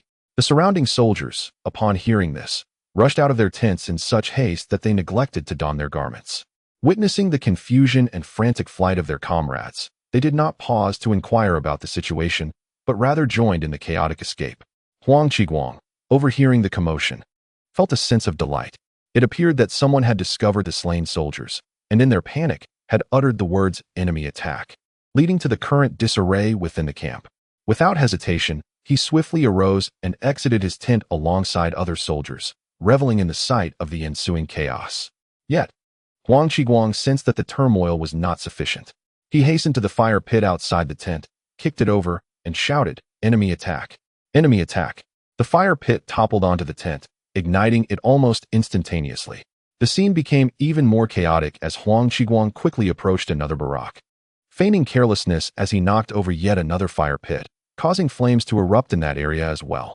Thus, under Huang Qi deliberate actions, the fire swiftly began to spread in all directions. Observing the flames grow increasingly fierce and uncontrollable, the soldiers, in their panic, disregarded everything else, and many inadvertently knocked over fire pits as they fled, shouting "enemy attack" as they ran. The general, upon hearing the shouts of "enemy attack," felt a tightening in his heart. Just recently, there had been an incident of poisoning. How could it be that so soon after, an enemy attack had occurred? Stepping out of his tent, he was momentarily taken aback by the sight before him. Soldiers were fleeing in all directions, numerous areas were ablaze. And while he heard cries of enemy attack, he saw no actual enemies. Confusion clouded his expression as he gazed upon the surrounding soldiers. Some generals and officers, being cultivators themselves, found themselves equally powerless in the face of such disorder.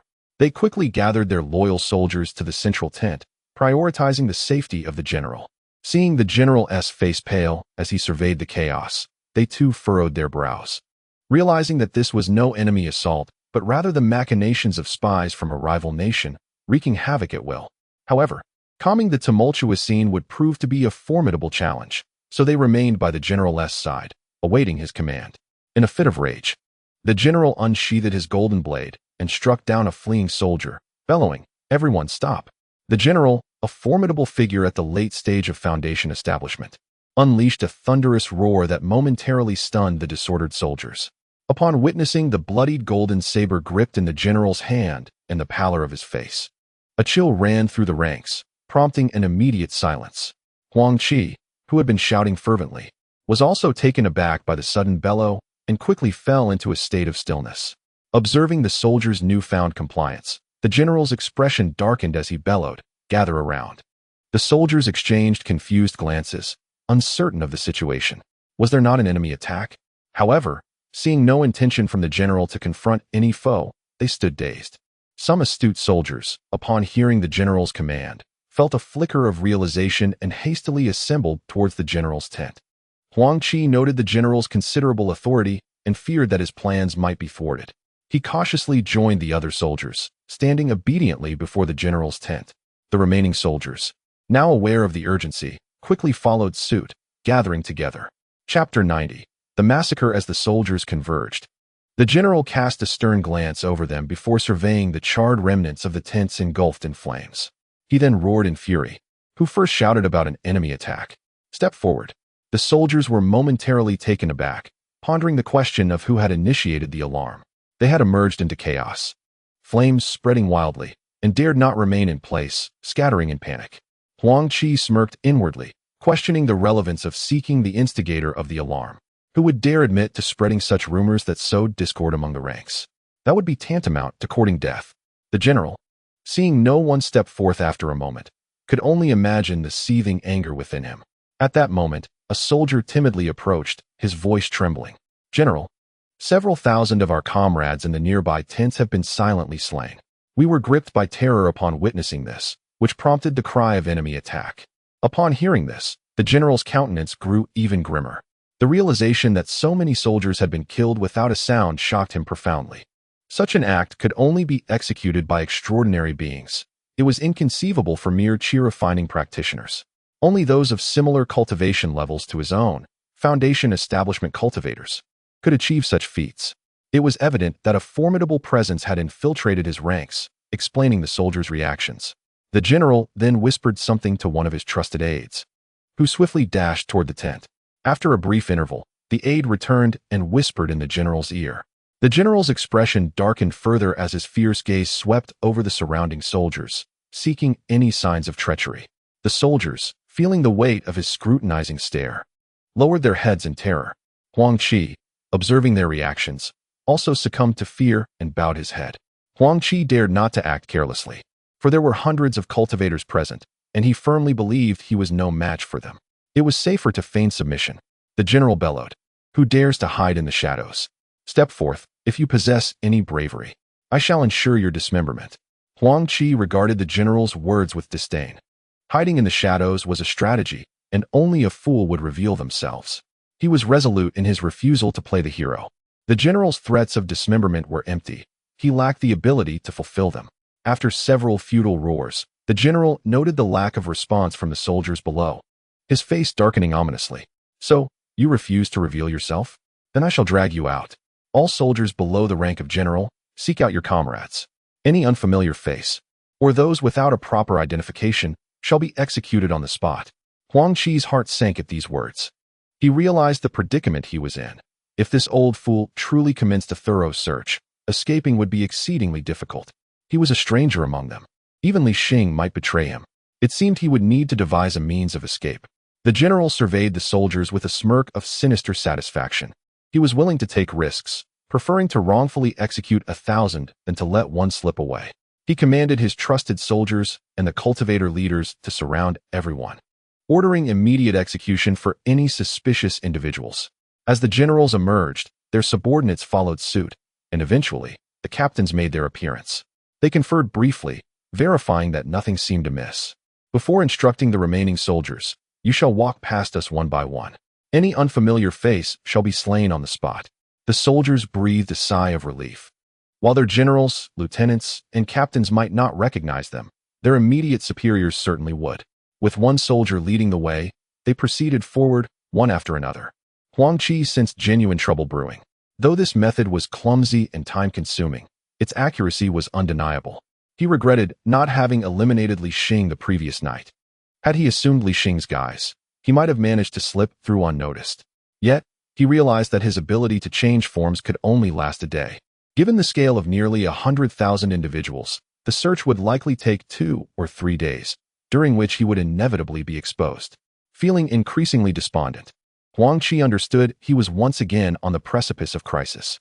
He began to contemplate an escape plan. He could not simply resign himself to fate. Just as he was deep in thought, he suddenly felt the weight of a pair of eyes upon him. Alarmed, he turned to follow the gaze directed at him, only to find Li Xing speaking to his captain, who then turned to look in his direction. Huang Qi's heart raced. Despite his meticulous calculations, he had inadvertently exposed Li Xing, and now he faced significant trouble. He watched as Li Xing conversed with the captain, who shot him a fierce glare before striding towards the general. Huang Qi understood that further delay might lead to his demise, and seizing the moment before the general became aware of his presence, he resolved to take the initiative. With a fierce determination, he stealthily approached the central tent, his hand poised over his storage pouch. As he neared within a distance of over 10 paces from the general, he recognized that he could not advance any further. Meanwhile, the captain had reached the side of the general, who, noticing someone approaching, was momentarily taken aback before shifting his focus entirely onto the captain. Seizing the opportunity, Huang Qi acted without hesitation. He swiftly retrieved 2 golden core talismans from his storage pouch and, maintaining a facade of calm, hurled them toward the general. Initially distracted by the captain's actions, the general suddenly sensed an imminent threat approaching and was taken aback, preparing to admonish the captain. However, He was met with the sight of two blinding beams of light racing toward him. Panic surged within him. He recognized those as golden core talismans. Realizing that if they struck him, he would be gravely injured, he could hardly muster the courage to confront them, exclaiming, "Get away." Before he could finish his warning, a thunderous explosion erupted, sending a wave of terrifying energy rippling outward.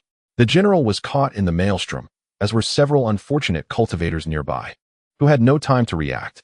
Tents were uprooted in the chaos, and Huang Qi soared backward, unleashing the full force of his foundation establishment-level cultivation. The general was hurled backward, blood spattering from his mouth, his face ashen, and his armor in tatters.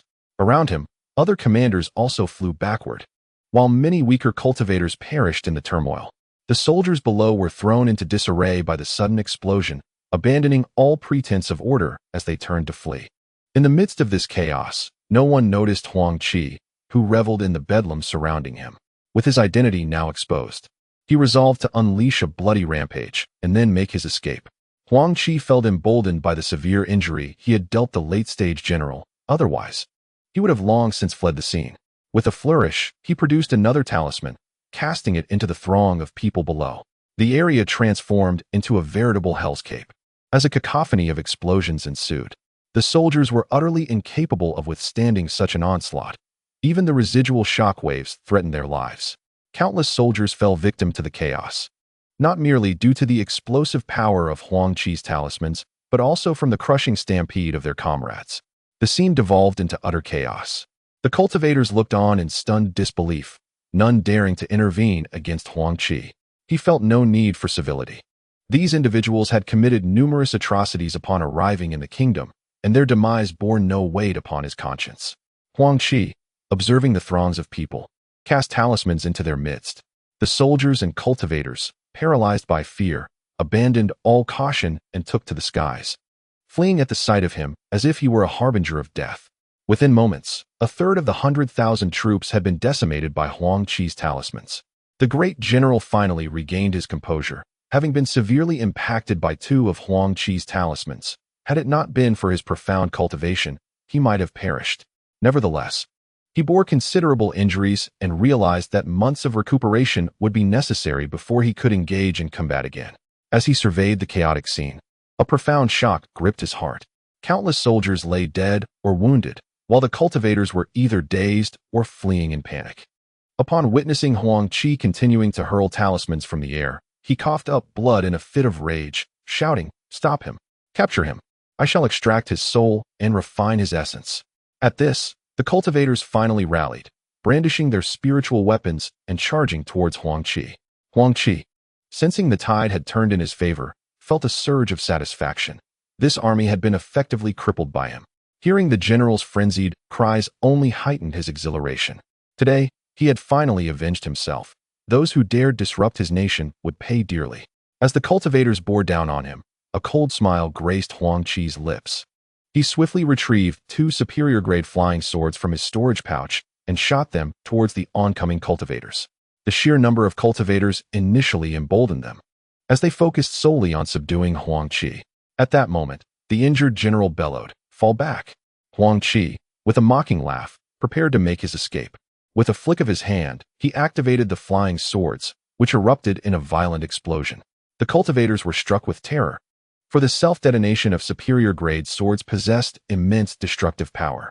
Some adept cultivators managed to flee, while those less capable were swept away by the surge of energy, sent sprawling, bloodied, and unconscious. Seeing his opportunity, Huang Qi wasted no time in dashing towards the horizon, the furious roar of the general echoing behind him. "You brat! I shall tear you to shreds, no matter where you hide." Huang Qi laughed heartily in response, taunting, "I await your arrival." With that, he soared out of the military camp like a bolt of lightning. Chapter 91. The Mulan treasure. The general, witnessing Huang Qi break through the encirclement, felt a surge of rage. He was too injured to pursue, and even his subordinates would be of little use in the chase. Overwhelmed by fury at the sight of his countless fallen soldiers, he could no longer contain his wrath and, with a spurt of blood, fainted from the strain. The cultivators were taken aback upon witnessing their general suddenly collapse, their hearts sinking with shock. Ignoring the pursuit of Huang Qi, they hurriedly assisted the general into a nearby tent. The remaining commanders exchanged helpless glances and sighed, swiftly organizing the uninjured soldiers to manage the situation. Chasing after Huang Qi was an endeavor only a fool would undertake.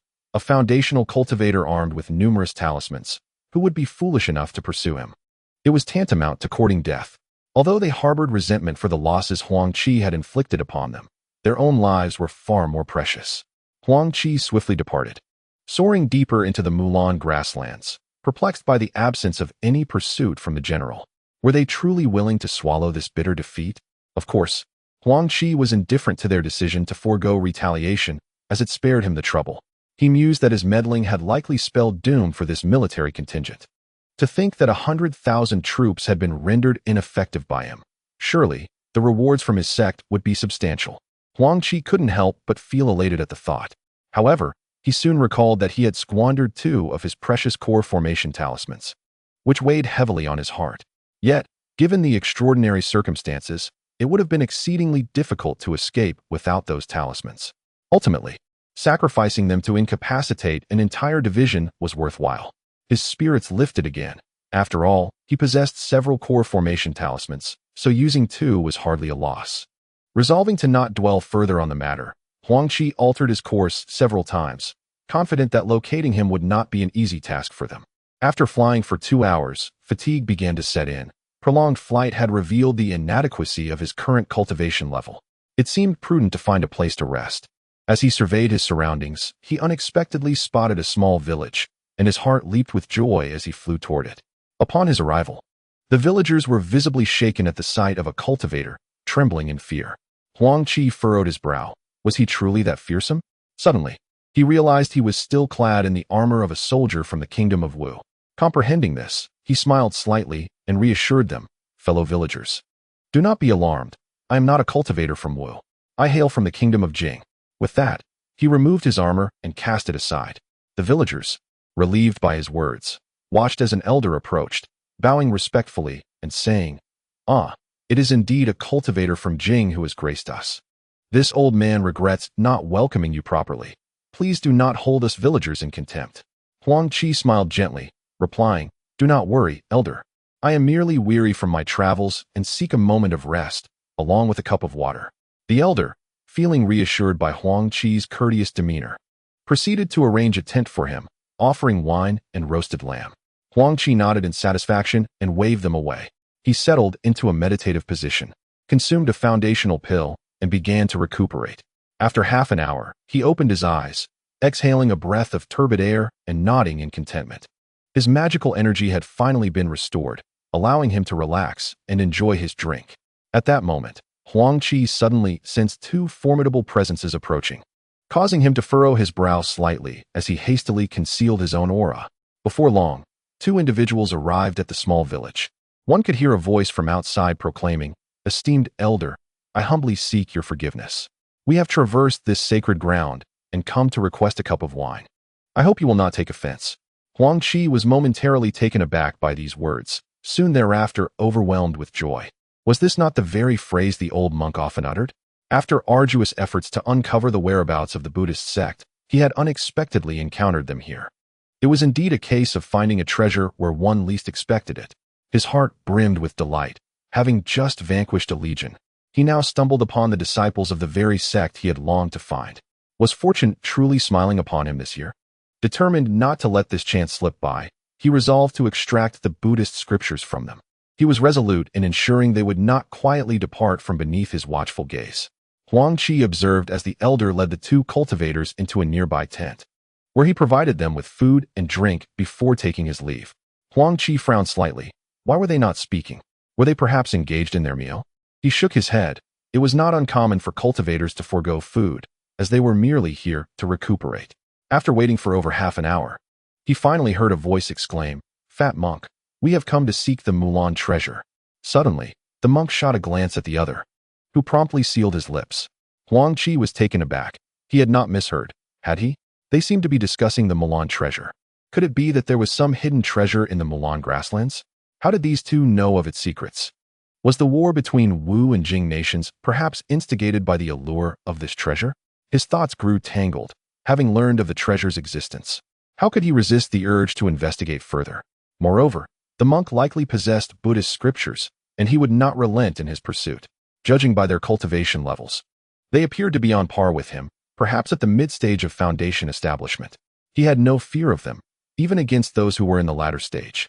Huang Qi intended to eavesdrop on their conversation, but they fell silent. A frown creased his brow. It seemed they had employed soundproofing techniques. His hopes of gathering information were dashed. Feeling somewhat helpless, he realized he would need to take a risk. Before long, the two cultivators departed. Observing their departure, Huang Qi knew he could not linger any longer. Losing track of them would leave him with no place to lament. He quietly left behind a silver ingot and slipped away, noting that the two cultivators had headed deeper into the Mulan grasslands. Huang Qi wasted no time in soaring into the air, following their path. After traversing a low hill, he lost sight of the two cultivators. With a slight furrow in his brow, he paused atop the hill. At that moment, a cold snort echoed through the air. I wonder why you are following us." Huang Qi was momentarily taken aback, astonished that these two had noticed his presence. Despite his careful approach, he had still been detected. As he closed his folding fan and turned to face them, he beheld a Taoist and a monk. The Taoist exuded an air of ethereal grace, unmistakably an extraordinary individual, while the monk, though somewhat plump, retained a certain charm. Huang Qi observed the Taoist's unfriendly gaze directed at him, while the rotund monk bowed respectfully, inquiring, "Ba? May I ask what brings you here, esteemed guest, that you have followed us to this place?" Huang Qi smiled gently at the two practitioners and replied courteously, "It is an honor to meet you both. I am known as the Jade-Faced Scholar, Yu Wuliang. May I inquire about your esteemed names?" The two men furrowed their brows. Having never heard of the title Jade-Faced Scholar, he did not seem to be a renowned figure. Yet the young man before them had managed to track them over such a considerable distance, suggesting he was not to be underestimated. The Taoist nodded and said, "I am Li Mountain Jinren, and this is my old friend, Master Wuxing." Huang Qi smiled faintly upon hearing their names, though he was unfamiliar with their reputations. His face betrayed a hint of surprise as he respectfully remarked, "It is indeed a privilege to meet the illustrious Li Mountain Jinren and Master Wuxing. I have long heard of your esteemed names. It is a pity that our meeting has come so late." The two practitioners were taken aback by Huang Qi's words, surprised at the high regard in which they were held. To encounter an admirer even in the capital was a boost to their vanity, and their gazes softened towards him. Observing the change in their expressions, Huang Qi couldn't help but smirk internally. Cultivating a good relationship with them was vital, as they were his only lead to information regarding the Buddhist sect. Seeing Huang Qi's sincere demeanor, the two felt a surge of satisfaction and promptly asked, "Might we inquire what brings you to follow us, esteemed Taoist?" The rotund monk smiled as he spoke. Huang Qi was slightly taken aback, nearly revealing too much. "Of course. Taoist, you referred to him." He quickly responded with a smile. May I ask what brings you both to this place?" "My reasons are naturally aligned with yours." The two practitioners, hearing Huang Qi's words, grew increasingly vigilant. Could this young man be aware of treasures hidden here? They had thought they possessed timely information, only to discover someone who might have learned of it even sooner. The Taoist's expression turned somewhat grim as he asked, "Might I inquire about your purpose for being here?" "Our reasons may not align with yours." Huang Qi chuckled inwardly at his words. Was he attempting to corner him? No matter. This could also serve to alleviate their suspicions towards him. Huang Qi smiled and remarked, "My esteemed friends, there is no need for anxiety. The rumors of treasures in the Mulan grassland are not confined to just a few of us. Thus, I urge you not to speculate further. It was the tales of these treasures that brought me here, and by mere chance, I encountered you too. Whether the treasure is real or merely a figment of imagination remains uncertain, yet traveling together with you both would certainly be a delightful endeavor." Chapter 92. A gathering of masters. Upon hearing Huang Qi's words, the man and the stout monk nodded slightly. The legend of the Mulan treasure had persisted for centuries. However, no one had uncovered it in all these years. They had also journeyed here upon hearing the news, seeking treasure alongside an old friend. This information was not exactly a secret among significant sects and families. If there truly was a treasure, it was doubtful it would fall into their hands. The youth before them, though straightforward in speech, possessed a sound reasoning. Even if they were capable of overpowering him, it would likely come at a considerable cost. Offending a cultivator of his caliber without having discovered anything yet would certainly be unwise. After some contemplation, both men nodded, their expressions softening with camaraderie. Huang Qi felt a subtle smile form within. Their expressions revealed their thoughts. He was entirely unaware of the Mulan treasure's existence or its location. To pursue this treasure, he would indeed require their guidance. He then addressed the stout monk, saying, Ba, in that case, let us journey together. The three of us may venture into this so-called Mulan grassland. The man also nodded in agreement.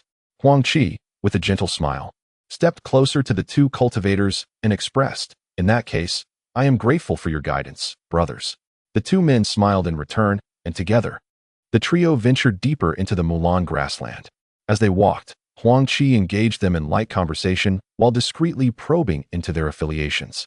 To his surprise, he learned that the stout monk hailed not from Qingzhou, but from Zhongzhou. The monk described Zhongzhou as a sacred realm of cultivation, where practitioners vastly outnumbered those of Qingzhou, both in resources and in sheer numbers. The sects there were numerous, with the four great traditions of righteousness, demonic, Confucian, and Buddhist, all converging in Zhongzhou, leading to countless opportunities and a plethora of prodigious talents, many of whom eventually became formidable leaders. Intrigued by their discussion, Huang Qi resolved that once his affairs in the Mulan grassland were concluded, he would venture to Zhongzhou to explore this land of cultivation, to ascend to higher realms. He could not remain confined to the impoverished outskirts of Qingzhou. Huang Qi silently vowed to visit Zhongzhou, the sacred realm of cultivation, in the future. He also learned that the Lishan Taoist was originally a practitioner from the state of Wu, and that the Wuxing Zen master had met the Lishan Taoist during his travels in Qingzhou. It was unclear how the Lishan Taoist had come to learn of the Mulan treasure's secret, but the two had set out together and were fortuitously discovered by Huang Qi in a small village, leading to the earlier encounter. Huang Qi felt a sense of gratitude for this serendipitous event. If one does not depart from the military camp of the Wu Kingdom, it is likely that the opportunity to acquire the Mulan treasure will be lost, along with any potential leads to the Buddhist sect. Huang Qi and his companions gradually soared deeper into the Mulan grasslands, an area rather desolate and devoid of any vegetation. Suddenly, Huang Qi noticed a fierce battle unfolding ahead, and he was somewhat astonished. What could possibly bring cultivators to such a remote location? Master Wuxing and real man Lishan soon discerned the situation as well, their brows knitting in concern. It seemed Huang Qi's suspicions were correct. The secret of the Mulan treasure had likely been disseminated. For how else could one encounter other cultivators engaged in such fierce combat in this secluded region? The trio had no intention of concealing their presence, and thus flew directly towards the direction of the skirmish. Upon nearing the scene, they discovered a gathering of no fewer than 200 individuals. Nearly half of the assembled beings were cultivators from the Wu Kingdom, while the other half comprised members from the three sects, for clans, and various other sections. Among the cultivators from the Jing Kingdom, Huang Qi recognized a familiar face, none other than the proud Yi Shuihan. He was taken aback. What brought her here? Beside Yi Shuihan stood a strikingly handsome youth, whose presence exuded an aura potent enough to captivate countless maidens, far surpassing that of ordinary individuals. Huang Qi was slightly bewildered. He did not recognize the young man. Likely another prodigious disciple from a sect. The cultivators present boasted considerable prowess, predominantly at the foundation establishment stage, with several having reached the later stages of it. Among the combatants, Huang Qi observed two figures engaged in a fierce duel. One was a middle-aged cultivator clad in the attire of the Kong family, battling a cultivator from the Wu Kingdom. Their confrontation was intense, each strike aimed at the other's vital points, reminiscent of a life-or-death struggle. Huang Qi furrowed his brow at the sight. The onlookers, who had been engrossed in the duel, suddenly noticed Huang Qi and his companions, and their expressions shifted to one of scrutiny. Yi Shuihan, upon spotting Huang Qi, appeared briefly surprised, only to quickly return to her haughty demeanor. Focusing once more on the fight, Master Wuxing and real man Lishan exchanged glances, a hint of exasperation evident. It seemed they lagged behind more than they had realized. At that moment, a gravelly voice addressed Huang Qi and his companions, esteemed friends. Would you prefer to join our ranks in the Wu Kingdom, or align yourselves with the Jing Kingdom? Huang Qi and his companions were momentarily taken aback. What was the meaning of this? An elder from the Wu cultivators stepped forth, a smile gracing his features as he regarded Huang Qi and the others. The Jing cultivators, witnessing the Wu cultivators' premature overture, wore expressions of discontent but refrained from further comment. Huang Qi sensed an undercurrent of unease. It appeared there was indeed treasure to be found. For how else could so many cultivators have converged here? Yet, if both the Jing and Wu kingdoms were aware of the treasure, why had they not dispatched formidable forces to seize it? All present were merely foundation establishment cultivators, with the most powerful among them at the later stages. What hidden secrets lay beneath this gathering that remained shrouded in mystery? Huang Qi was filled with astonishment. The Taoist of Lishan smiled faintly and remarked, "Since you have extended such a warm invitation, we shall graciously comply." With that, the Lishan master proceeded toward the assembly of cultivators from the state of Wu. Observing that his companions had all consented, the plump monk felt it inappropriate to voice further objections. Huang Qi furrowed his brow but chose to remain silent, subsequently following suit. As Yi Shuihan noticed Huang Qi joining the ranks of the Wu cultivators, he too knitted his brow but refrained from comment. The cultivators from the state of Jing exchanged concerned glances. Originally, the strength of Jing and Wu was relatively comparable, yet with the addition of 3 foundational experts, Jing appeared to be at a disadvantage. Upon reaching the elder, Huang Qi observed the elder's smiling visage and inquired, "Might you enlighten us as to the reason for this gathering?" Turning to the two engaged in combat, Huang Qi questioned, perplexed. The elder, still smiling, glanced at Huang Qi and the 2 cultivators before explaining, "Not far ahead lies a graveyard, shrouded in prohibitions. Within this barrier exist 2 entrances, a large one for the living and a smaller one for the deceased.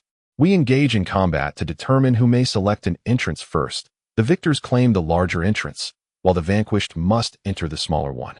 Upon hearing this, Huang Qi nodded in understanding. "So, the treasure lies concealed within the graveyard? It seems they all covet the opportunity to access the larger entrance, which is why tempers flared." Now that he had allied himself with the Wu faction, he resolved to await the outcome. He was indifferent to the size of the entrance. Should he procure the treasure, it would be a boon, and if not, he still had the stout monk as his primary objective. Thus, he was determined to stay close to the monk and cultivate their relationship. As they observed the ongoing battle, more cultivators arrived from both Jing and Wu, their combat prowess nearly equal. The disciple of the Kong family proved formidable, having attained mid-foundational cultivation. After a period of fierce fighting, the Wu cultivators found themselves at a disadvantage, eliciting secret delight from the Jing side, while the Wu cultivators appeared increasingly troubled. At that moment, the Kong disciple delivered a powerful strike to the chest of a Wu cultivator, who then spewed blood and was sent crashing to the ground. Evidently, on the brink of defeat, the Kong disciple's complexion paled slightly as he clasped his hands in respect toward the Wu cultivators and returned to the ranks of Jing. The Jing cultivators rejoiced. Establishing dominance early on was indeed a fortuitous turn of events. At this juncture, an elder from the Jing cultivators stepped forward, smiling gently as he proclaimed, "Ah, esteemed friends from Wu, having determined the victor, we are now entitled to prioritize our selection. I wonder if any among you harbors objections?" The Wu cultivators, upon hearing the elder's words, glared with fury, their murderous intent palpable, yet with defeat looming over them, they found themselves powerless to retaliate. The elderly man observed the cultivators from the state of Wu and, after a moment of contemplation, smiled and said, "Since none of you have any objections, let us join forces to dismantle the barrier ahead." With that, he took the lead and advanced, prompting the group of cultivators from Jinghua to follow eagerly, their spirits lifted. The Wu cultivators, despite their grim expressions, showed no intention of breaking the agreement and soon followed suit. Upon seeing that everyone had departed, Huang Qi turned to his companions, the esteemed Lishan Junren and Master Wuxing, and remarked, "My friends, shall we not follow as well? It seems the prospect of hoarding the treasure is now beyond reach." The two, amused by Huang Qi's jest, smiled softly and proceeded after him. Not long after, the group arrived at a vast expanse of hills, varying in size yet collectively extensive. Situated in a plain region, these hills were not particularly lofty, but their sheer area was impressive. Huang Qi watched as the group traversed one hill after another, eventually halting beside the central mound. It dawned on him that this hill was likely the burial site they sought. As he approached, he noticed 2 portals flanking the hill, with a gravestone before them inscribed with the words, "The tomb of the Mulan clan, trespassers will die." Chapter 93, The Gate of Life and Death. The assembled crowd furrowed their brows at the inscription, uncertain of its veracity. If the Mulan clan were truly formidable, they would not have fallen to such a state. Presently, the Mulan people resided in the Mulan Prairie, dwindling in number, with scarcely any cultivators left, their entire race on the brink of extinction. The inscription elicited disdain among the group, as they perceived it merely as a scare tactic for novices. Huang Qi glanced towards the portal and noticed a grand character inscribed above, written with a flourish as if alive. The mere sight of the characters conveyed that the calligrapher possessed extraordinary skill. They read life and death. A sense of caution arose within Huang Qi. Given the nature of the Gate of Life and Death, it was plausible that the Mulan clan, who constructed this tomb, were adept in formations as well. This situation appeared fraught with peril. He reminded himself to proceed with utmost caution, lest he fall into a trap. At that moment, the elderly man among the Jingwa cultivators addressed the group, stating, "This is indeed the Gate of Life and Death, and the Mulan treasure lies within. Those willing to enter must assist us in breaching the barrier above. Only by dismantling the barrier can we gain entry." The elder assessed the barrier and noted its formidable nature. It would require the combined strength of all present to have any hope of overcoming it. Huang Qi, upon hearing the elder's words, furrowed his brow slightly. Though not a master of formations, he had gleaned considerable knowledge from the comprehensive manual provided by his mentor, which might prove beneficial. The group nodded in agreement, acknowledging the barrier's formidable strength. The efforts of one or two individuals would be utterly futile. Only through united resolve could they hope to breach it. Thus, the group produced their spiritual artifacts and directed their assaults against the barrier at the Gate of Life and Death. Huang Qi had long since discerned the restrictive barrier above, a formidable defensive array that he could never hope to breach. Even with the comprehensive manual bestowed by his master, the prospect of dismantling it remained utterly futile. Observing others springing into action, he promptly drew forth a mid-grade flying sword and unleashed a series of hand seals to strike against the barrier. The number of cultivators present was substantial, exceeding 200 Foundation establishment practitioners. Such a collective force seemed adequate to contend with a few core formation experts. The barrier was relentlessly bombarded by the sustained efforts of these 200 individuals, its luminescence gradually dimming. A wave of elation washed over the crowd, spurring them to intensify their assault. Within a span of slightly more than half an hour, the barrier of the Gate of Life and Death shattered with a resounding crash. Greed flickered in the eyes of the onlookers, each eager to be the first to surge inside. However, recalling the ominous warning inscribed before the gate, they collectively regained their composure, glancing at one another, reluctant to be the first to venture forth. Huang Qi observed this scene with a cold smile, recognizing that these individuals were unlikely to achieve anything of significance. He too refrained from taking the lead, as the dangers lurking within remained uncertain. The likelihood of peril was high, and Huang Qi was resolute in not being the first to enter. After a brief pause, an elder from the Jing nation addressed the cultivators from the Wu nation, saying, "Fellow Taoists, we of the Jing nation have chosen this Gate of Life. We hope for your support." Upon finishing, the elder charged forward with several Foundation establishment masters from the 3 sects and 4 clans into the gate. The other cultivators from the Jing nation, seeing this, no longer hesitated and followed suit. The Wu nation's cultivators, witnessing their Jing counterparts enter the Gate of Life, wore grim expressions. Their path led to the remaining Gate of Death, which they were now compelled to confront. The elder with the raspy voice then stated, "Fellow Taoists, whether within lies life or death, let fate decide. Please take care," as he led a few individuals into the gate. The remaining cultivators exchanged glances. Fortune often favors the bold, and with a resolute breath, they followed suit. Once most had passed through, the Lishan True Man offered a wry smile and said, "My friends, they have already entered. I believe we should follow as well." The monk nodded in agreement and glanced at Huang Qi, as the three had become somewhat of allies and sought his opinion. Huang Qi smiled and replied, "I have no particular desire for treasures. Since you two are willing to enter, I shall accompany you, come what may." Upon uttering these words, Huang Qi felt a twinge of insincerity, as if he were feigning bravery. Nevertheless, the two made no further remarks, sharing a knowing smile before they ventured inside together. Huang Qi followed suit, entering the Gate of Death. The moment he stepped through, he felt the stone door sealing behind him, leaving him momentarily taken aback. Why had the door closed on its own? Puzzled yet undeterred, he dismissed his concerns, reasoning that with others leading the way, there was little to fear. As he stepped further in, darkness enveloped him. However, for cultivators, darkness posed no real challenge. By simply extending his spiritual awareness, he could perceive everything in the vicinity with clarity. In this narrow, elongated tunnel, The surroundings are constructed from sturdy rocks, forming a path whose walls are as smooth as mirrors, devoid of any blemishes. Huang Qi finds himself at the rear, following the plump monk and the Li Mountain Taoist, who lead the group of Wu Kingdom cultivators that enter together. With utmost caution, Huang Qi observes his surroundings, ready to retreat at the slightest hint of danger. The group proceeds slowly, each member vigilant of their environment. Suddenly, a chilling gust of wind sweeps through, sending shivers down their spines.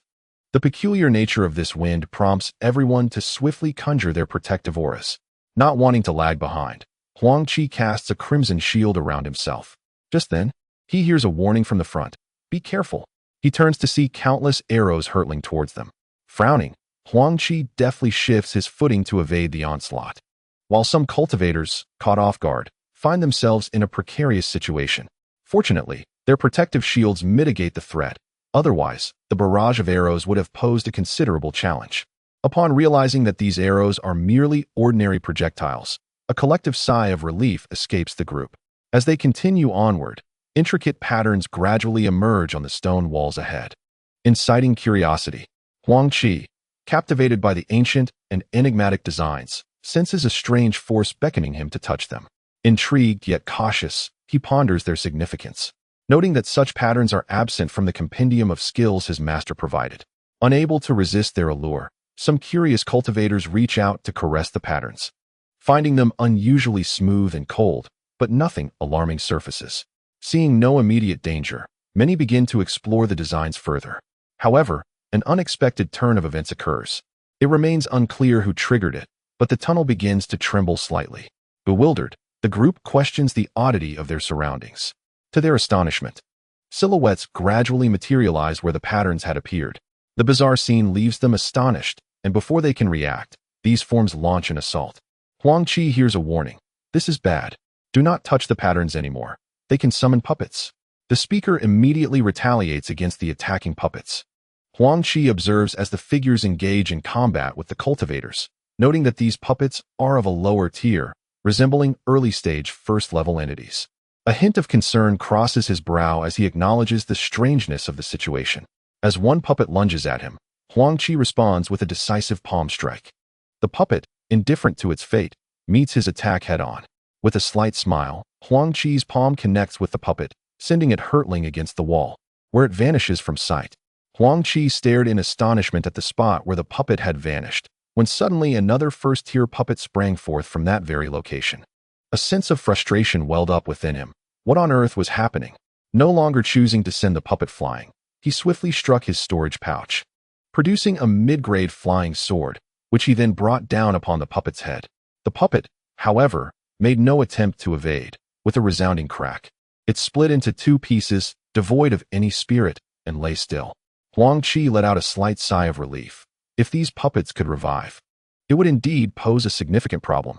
He observed the Taoist and the monk as they continuously dispatched puppets, only for more to charge forth.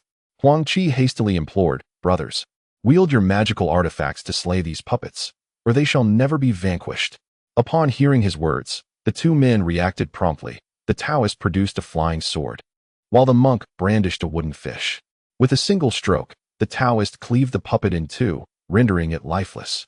The monk, more ferocious still, brought down the wooden fish upon the puppet's head with a mighty blow. After being struck, the puppet's head shattered explosively. Huang Qi furrowed his brow slightly. This portly monk was quite fearsome, indeed. The others, having taken Huang Qi's advice to heart, followed suit, summoning their own magical artifacts to dispatch the puppets before them. As the realization dawned that the puppets would no longer revive, a collective sigh of relief washed over the group, and they cast grateful glances towards Huang Qi. The monk expressed his gratitude, saying, "Ba, thank you, benefactor." Huang Qi merely smiled in response, choosing not to elaborate further. The gate of life and death indeed lived up to its name. The peculiar nature of these puppets was unsettling. The group's brows furrowed deeper. Yet the allure of hidden treasures spurred them onward. Gritting their teeth, they pressed ahead, becoming more cautious and refraining from touching the enigmatic patterns. Huang Qi glanced at the faces of his companions and smiled faintly, continuing forward alongside them. Chapter 94. The battle with Stone Koei. The underground passage stretched long before them. After more than half an hour of walking, they had not yet reached its end. However, having learned from their previous ordeal, no one dared to touch the patterns again. Their journey thus far had been uneventful, and they began to relax. Suddenly, Huang Qi heard someone ahead exclaim, "We are almost at the exit. We shall soon emerge from this tunnel." The individual, upon spotting the exit, felt a surge of joy and hurried forward. The others, too, felt a rush of excitement and quickly followed suit. Huang Qi, observing this scene, hesitated to rush after them. The atmosphere here was too uncanny, and he wondered what strange traps might lie in wait at the exit. Just then, the foremost cultivator from the state of Wu stepped onto a hidden void, plummeting into the abyss. The spot where he had stepped quickly restored itself, and before anyone could react, a piercing scream echoed from that location, followed by silence. The group, initially eager to follow the man, was startled by this sudden turn of events and quickly halted their advance. Gazing at the suspicious patch of floor, they furrowed their brows, hesitating over whether to venture forth to investigate. Huang Qi furrowed his brow, acutely aware that this burial ground was undoubtedly constructed by a master of formations, for it was riddled with traps. He observed the hoarse-voiced elder cautiously approach the spot where the previous cultivator had vanished. With a delicate tap of his toes on the stone slab beneath him, the slab abruptly sank and then swiftly healed itself. "Everyone, tread carefully. There are traps ahead, and more may lie in wait. If we remain vigilant, we shall be safe," the elder cautioned, before proceeding slowly forward. The others nodded in agreement and followed in the elder's footsteps. Soon, they exited the tunnel, and upon stepping out, Huang Qi found himself in a vast expanse. Before them lay an immense plaza, with a tower at each corner, each 3 stories high. Standing in the plaza were 10,000 stone soldiers, each brandishing a silver spear, their weapons devoid of any dust. These soldiers formed a perfect square formation, exuding an overwhelming aura of lethality. Behind the plaza, rows of magnificent pavilions towered, exuding a regal and imposing presence. The sight astonished the group. They had not expected the elusive Mulan tribe to construct such an awe-inspiring burial site. As the cultivators gazed at the splendid architecture, their eyes gleamed with avarice, yearning to rush forward in search of treasure. However, recalling the peculiarities of this place, they composed themselves, none daring to be the first to venture ahead. At that moment, the gravelly voice of the elder addressed them, "Be cautious, to seek the treasures. We must traverse this plaza. Those soldiers appear ready to attack. Though we are all foundation-building cultivators, we must exercise caution in the face of such a formidable force." The group nodded gravely, their gazes fixed on the stone soldiers. After the elder, accompanied by a few others, took the lead onto the plaza, the rest followed suit. Huang Qi exchanged a glance with the Zen master of Lishan before joining them. The instant they set foot on the plaza, a thunderous roar erupted, tightening everyone's hearts. The previously motionless stone soldiers sprang to life, moving under the command of their captain, advancing to encircle the cultivators. Indeed, they are animated puppets, each one realized, and none dared to underestimate them. Although sculpted from stone, they possessed the strength of first-order puppets. The group, not daring to be complacent, summoned their spiritual weapons to strike at the approaching stone soldiers. Instantly, the plaza was filled with the cacophony of explosions, the clash of spiritual weapons against silver spears, and the sound of shattered stone fragments raining down. Huang Qi, along with the Lishan master and the Zen master, engaged the stone soldiers slightly later due to their position at the back. Huang Qi deftly summoned his flying sword, which materialized in the air, and charged towards the encroaching puppets with lethal intent. Huang Qi discovered that although these puppets were intricately carved from stone, they exhibited remarkable agility, appearing far from cumbersome. He recalled the manual of diverse arts bestowed upon him by his master, which also documented such puppets, yet the crafting of them was no simple feat. Huang Qi had not anticipated encountering such puppets today. Curiosity piqued, he engaged in combat with a few nearby while meticulously observing these creations. Meanwhile, others paid no heed to Huang Qi, fiercely attacking their respective puppets. One by one, the puppets fell, only to be replaced by a new wave, and the crowd reveled in the chaos of battle. Soon, a third of the 10,000 puppets had been vanquished, with some skilled practitioners, emboldened by their prowess, charging into the throng and cleaving through countless puppets in their quest to break free. However, at that moment, 10 colossal puppets emerged from the periphery, startling the onlookers. Such imposing figures could only belong to peak second-tier puppets. capable of exuding such formidable presence. Those seeking to escape were taken aback, unwilling to engage with these enormous stone behemoths. Yet, these puppets seemed to possess awareness. Upon noticing anyone attempting to break through, they raised their massive fists and swung towards them. One practitioner, caught off guard by this sudden turn of events, attempted to retreat but was struck and sent flying by a colossal punch. Witnessing the puppet's might, the crowd furrowed their brows deeply, and an aged voice spoke, instructing, "Send 20 Foundation establishment experts with me to hold off these 10 giants."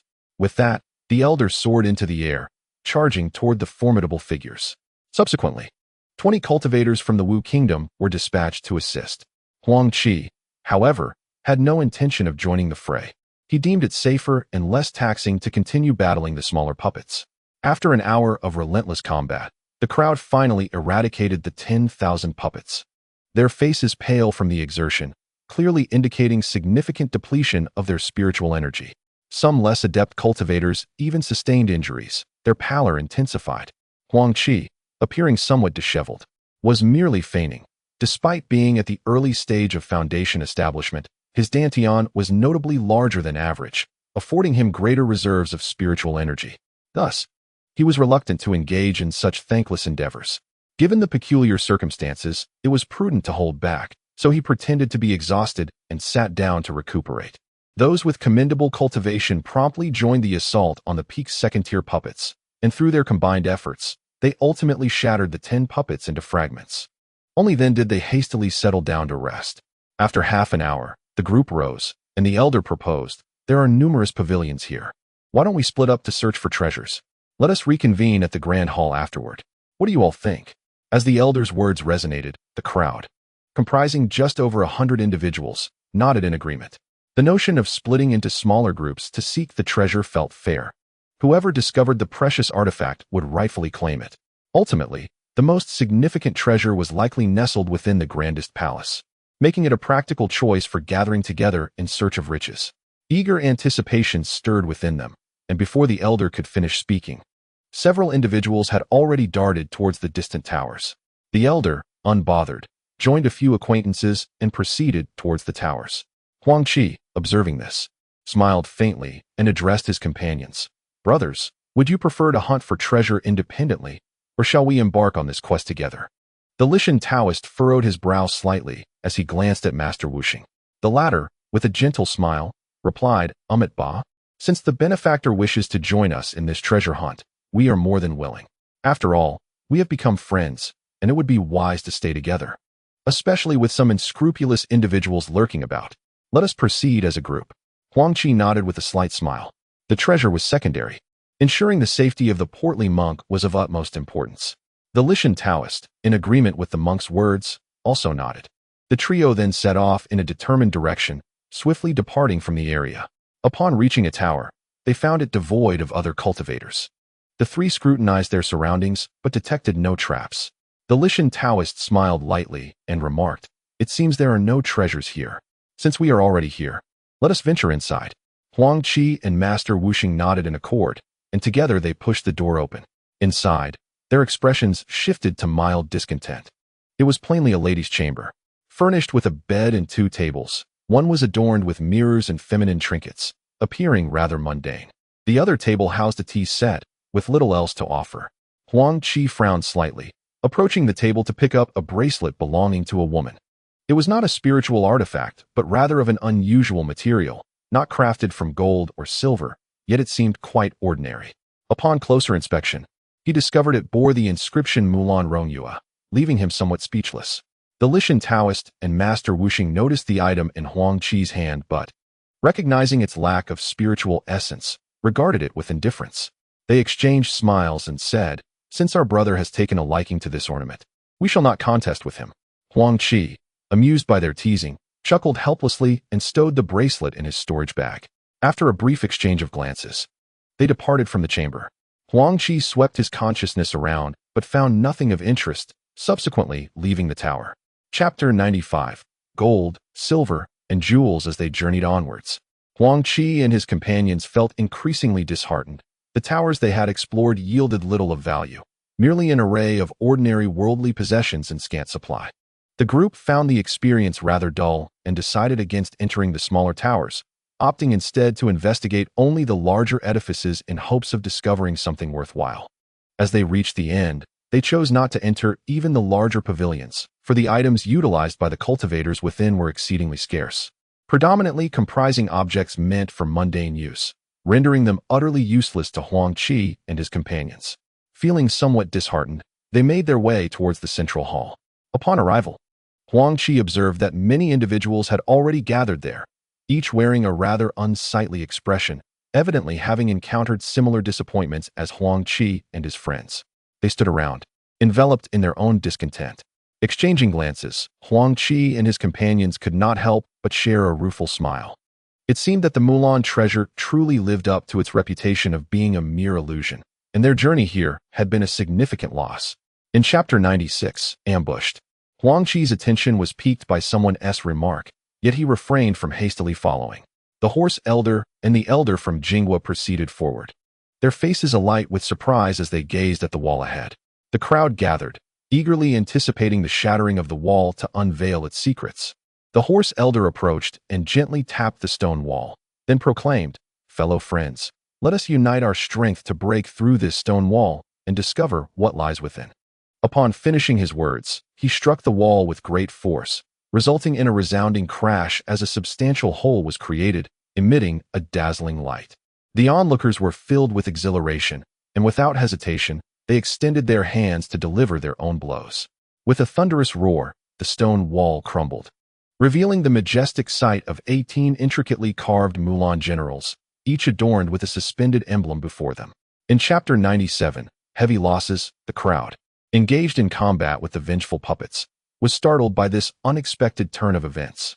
Many were still bewildered by the recent occurrences when they witnessed a cultivator being struck down by Huang Qi's swift and merciless action. At that moment, a middle-aged cultivator, upon seeing his junior disciple slain, exhibited a glimmer of malice in his gaze and bellowed, "You wretch! You have slain my disciple.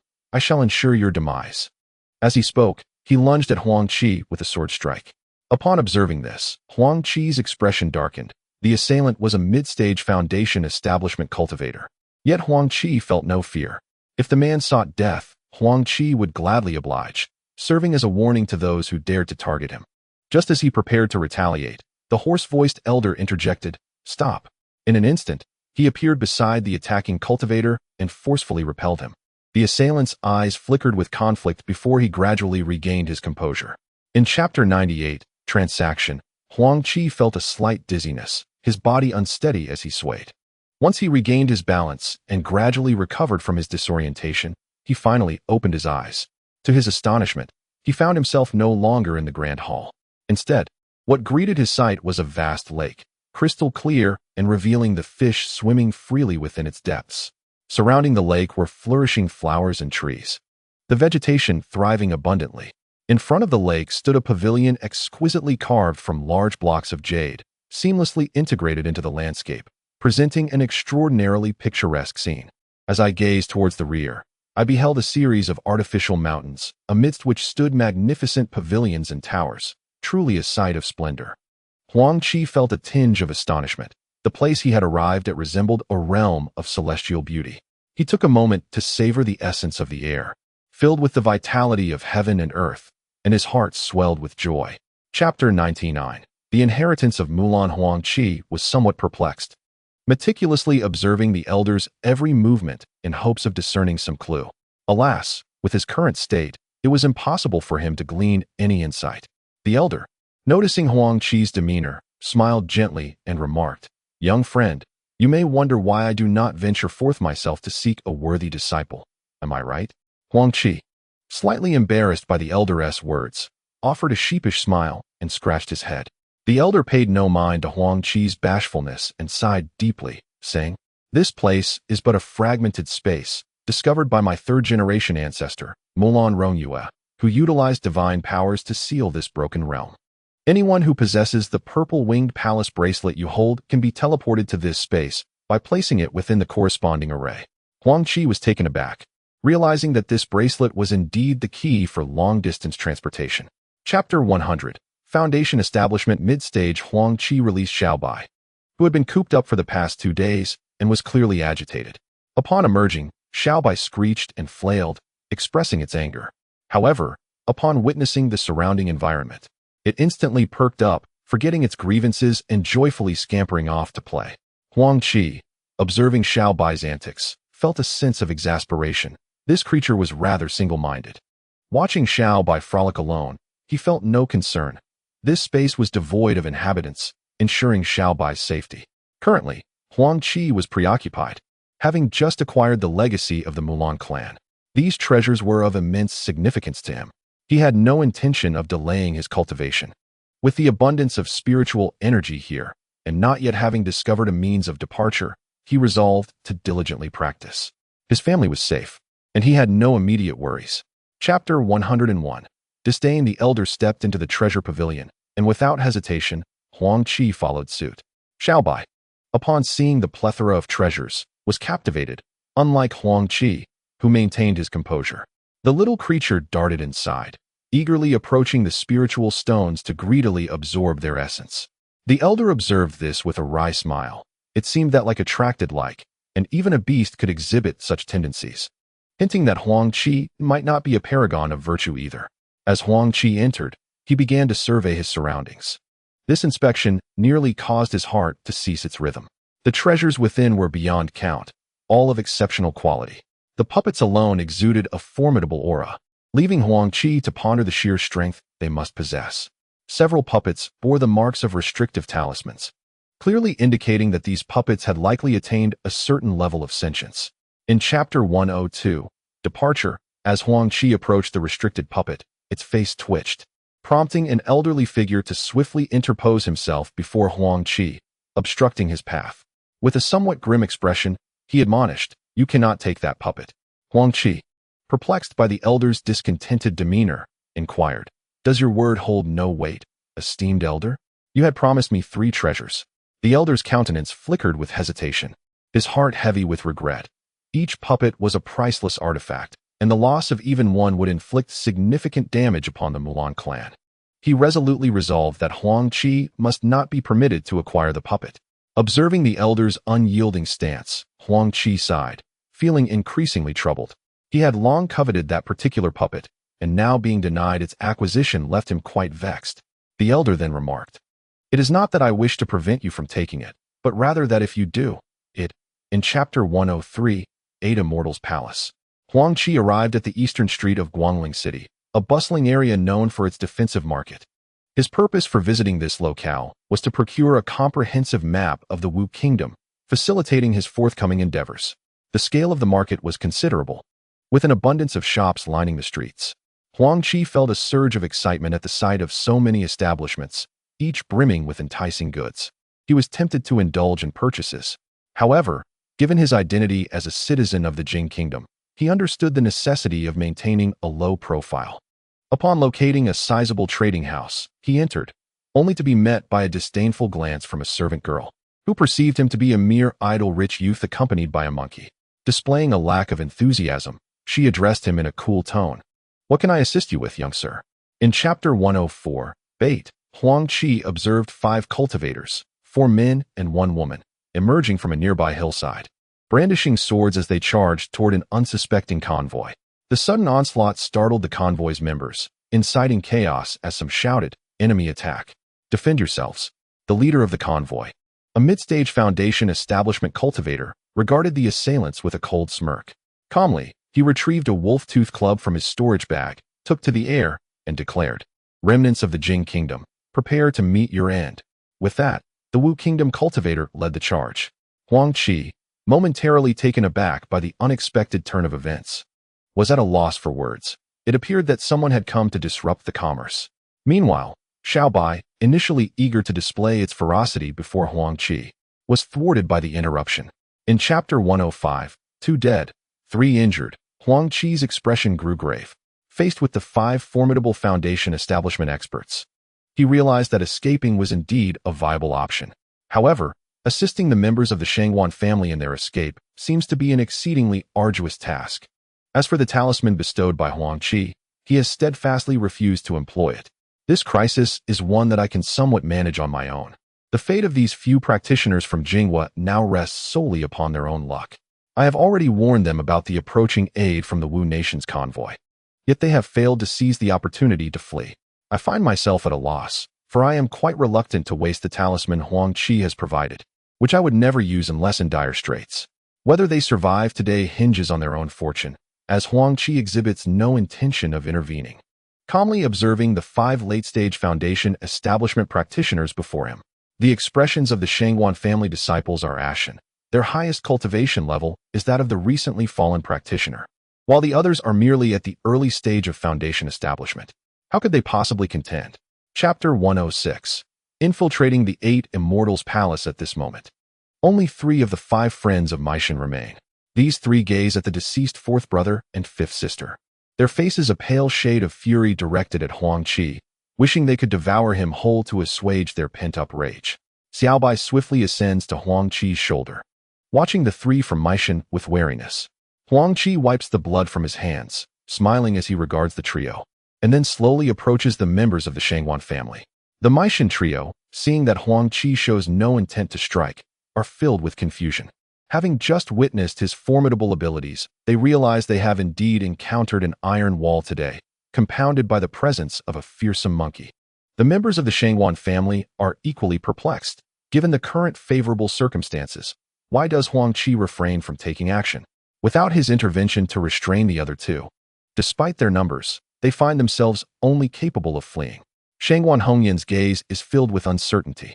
Chapter 107. The Banquet of Longevity. Huang Qi gathers with several rogue cultivators, engaging in casual conversation while surveying the diverse array of practitioners who have arrived. The cultivation levels of these individuals are generally around the Foundation establishment stage, with only a couple reaching the core formation stage. Huang Qi is astonished. How could Huang Qi, one of the leaders of the 8 Immortals Palace, lack a few friends of core formation caliber? Just as Huang Qi contemplates this, a group approaches from the front of the square. Judging by their attire, the foremost individuals are elders and disciples of the 8 Immortals Palace. Following them are lower-ranking practitioners from various sects, along with several eccentrics in disparate garb, all making their way toward this location. Each of them wears a smile, exuding an air of confidence. Their auras are undeniably potent. Huang Qi can discern that apart from a few Foundation establishment disciples, the rest are masters of core formation. Leading the procession is an elderly man clad in green, and at the sight of him approaching, Huang Qi furrows his brow slightly. He is well aware of who this elder is, Wen Qing, the Grand Elder of the Wu Nation's rather formidable Dirty Clothes Gang. In essence, the Dirty Clothes Gang consists of a group of vagabonds, idling about, often looked down upon by others. However, this group of individuals displayed little ambition, merely seeking to indulge in food and drink without concerning themselves with pleasing the cultivators. As a result, few were inclined to associate with the members of the Dirty Garment Gang. The literary vagabond could be considered an eccentric figure. Once prosperous and brimming with youthful exuberance, he later fell into misfortune and ended up on the streets. Somehow, he became a prominent elder within the Dirty Garment Gang. Today, he found himself in this place, celebrating his own longevity. Feng Shangtian's expression darkened upon hearing the disheveled elder's words, realizing that this was an attempt to undermine him. Not only had his master lost face, but he too felt a deep sense of humiliation. Chapter 109. Fishing in troubled waters. Huang Qi swiftly departed from the square, heading towards the palaces ahead. At that moment, the area was largely unguarded, as most had flocked to the square to witness the battle of the Golden Core experts. As Huang Qi made his way, he encountered little resistance and arrived at the inner sanctum of the 8 Immortals Palace. However, he soon discovered that many of the palaces were guarded by disciples, making it seemingly impossible for him to enter unnoticed. Cautiously, he surveyed the surroundings, seeking an unguarded palace to sneak into for potential gains. Just then, a menacing voice echoed behind him. Who dares to intrude upon my 8 Immortals Palace? Startled, Huang Qi cursed his luck. He hadn't anticipated the presence of disciples here. Slowly, he reached for his storage pouch, turning with a smile to face the vigilant disciple awaiting his response. Chapter 110. Forbidden Grounds. The other elders of the 8 Immortals Palace felt a tightening in their hearts upon hearing Huang Qi's words. Several elders conjured a series of spells, causing a protective barrier to envelop the entire falling sunset mountain in a pale blue glow. The guests gathered to celebrate the longevity event grew anxious, sensing that something significant was about to unfold within the 8 Immortals Palace. Each one felt the urge to flee this potentially perilous place. The battle between Huang Qi and the literary vagabond had escalated to a fever pitch. It was, after all, Huang Qi's birthday celebration, and the disruption was a grave insult he could not tolerate. Both combatants unleashed their true power, launching fierce attacks aimed at each other's vital points. The literary vagabond felt a swell of frustration at Huang Qi's words, pondering when he had become embroiled in such a conflict. Chapter 111. Heart Fire of the Golden Spirit. Huang Qi continued his descent for over an hour, convinced he had reached the depths of the earth. The heat waves surrounding him intensified, and despite possessing a fire affinity and having practiced top-tier fire techniques, he found himself struggling against the oppressive temperature. Sweat poured from his body, evaporating almost instantly upon contact with the ground. However, the air around him was increasingly rich with fire's spiritual energy, fueling his determination not to abandon his quest. He was resolute in his desire to uncover the mysteries that lay ahead. Huang Qi promptly activated his defensive shield, immediately sensing a drop in his body temperature. With a satisfied sigh and a confident smile gracing his face, he continued his descent below. After a brief interval, he suddenly noticed a radiant red light emanating a short distance ahead. Intrigued, he pondered the implications. Chapter 112. Clue. As the atmosphere began to ease, Huang Qi abruptly spoke up, declaring, "Master, this cultured wanderer has an accomplice who has pilfered countless elixirs from my Dancian palace. This individual cannot be spared." The elderly sage furrowed his brow upon hearing Huang Qi's words. Although his disciple sometimes lacked composure, he would not make unfounded accusations in such a setting. A shadow of concern crossed his face. After all, stealing from the Dancian palace was no trivial matter. Turning to the cultured wanderer, he inquired, "I ask you, will you answer truthfully?" Startled by the elder's inquiry, the cultured wanderer glanced at Mu Shan beside him, who nodded encouragingly. The wanderer then signaled to Li Guhong, indicating his compliance. Observing that Mu Shan showed no intention of intervening, the elder's expression softened considerably, and he asked, "Do you have companions who have come to my Dacian palace with you?"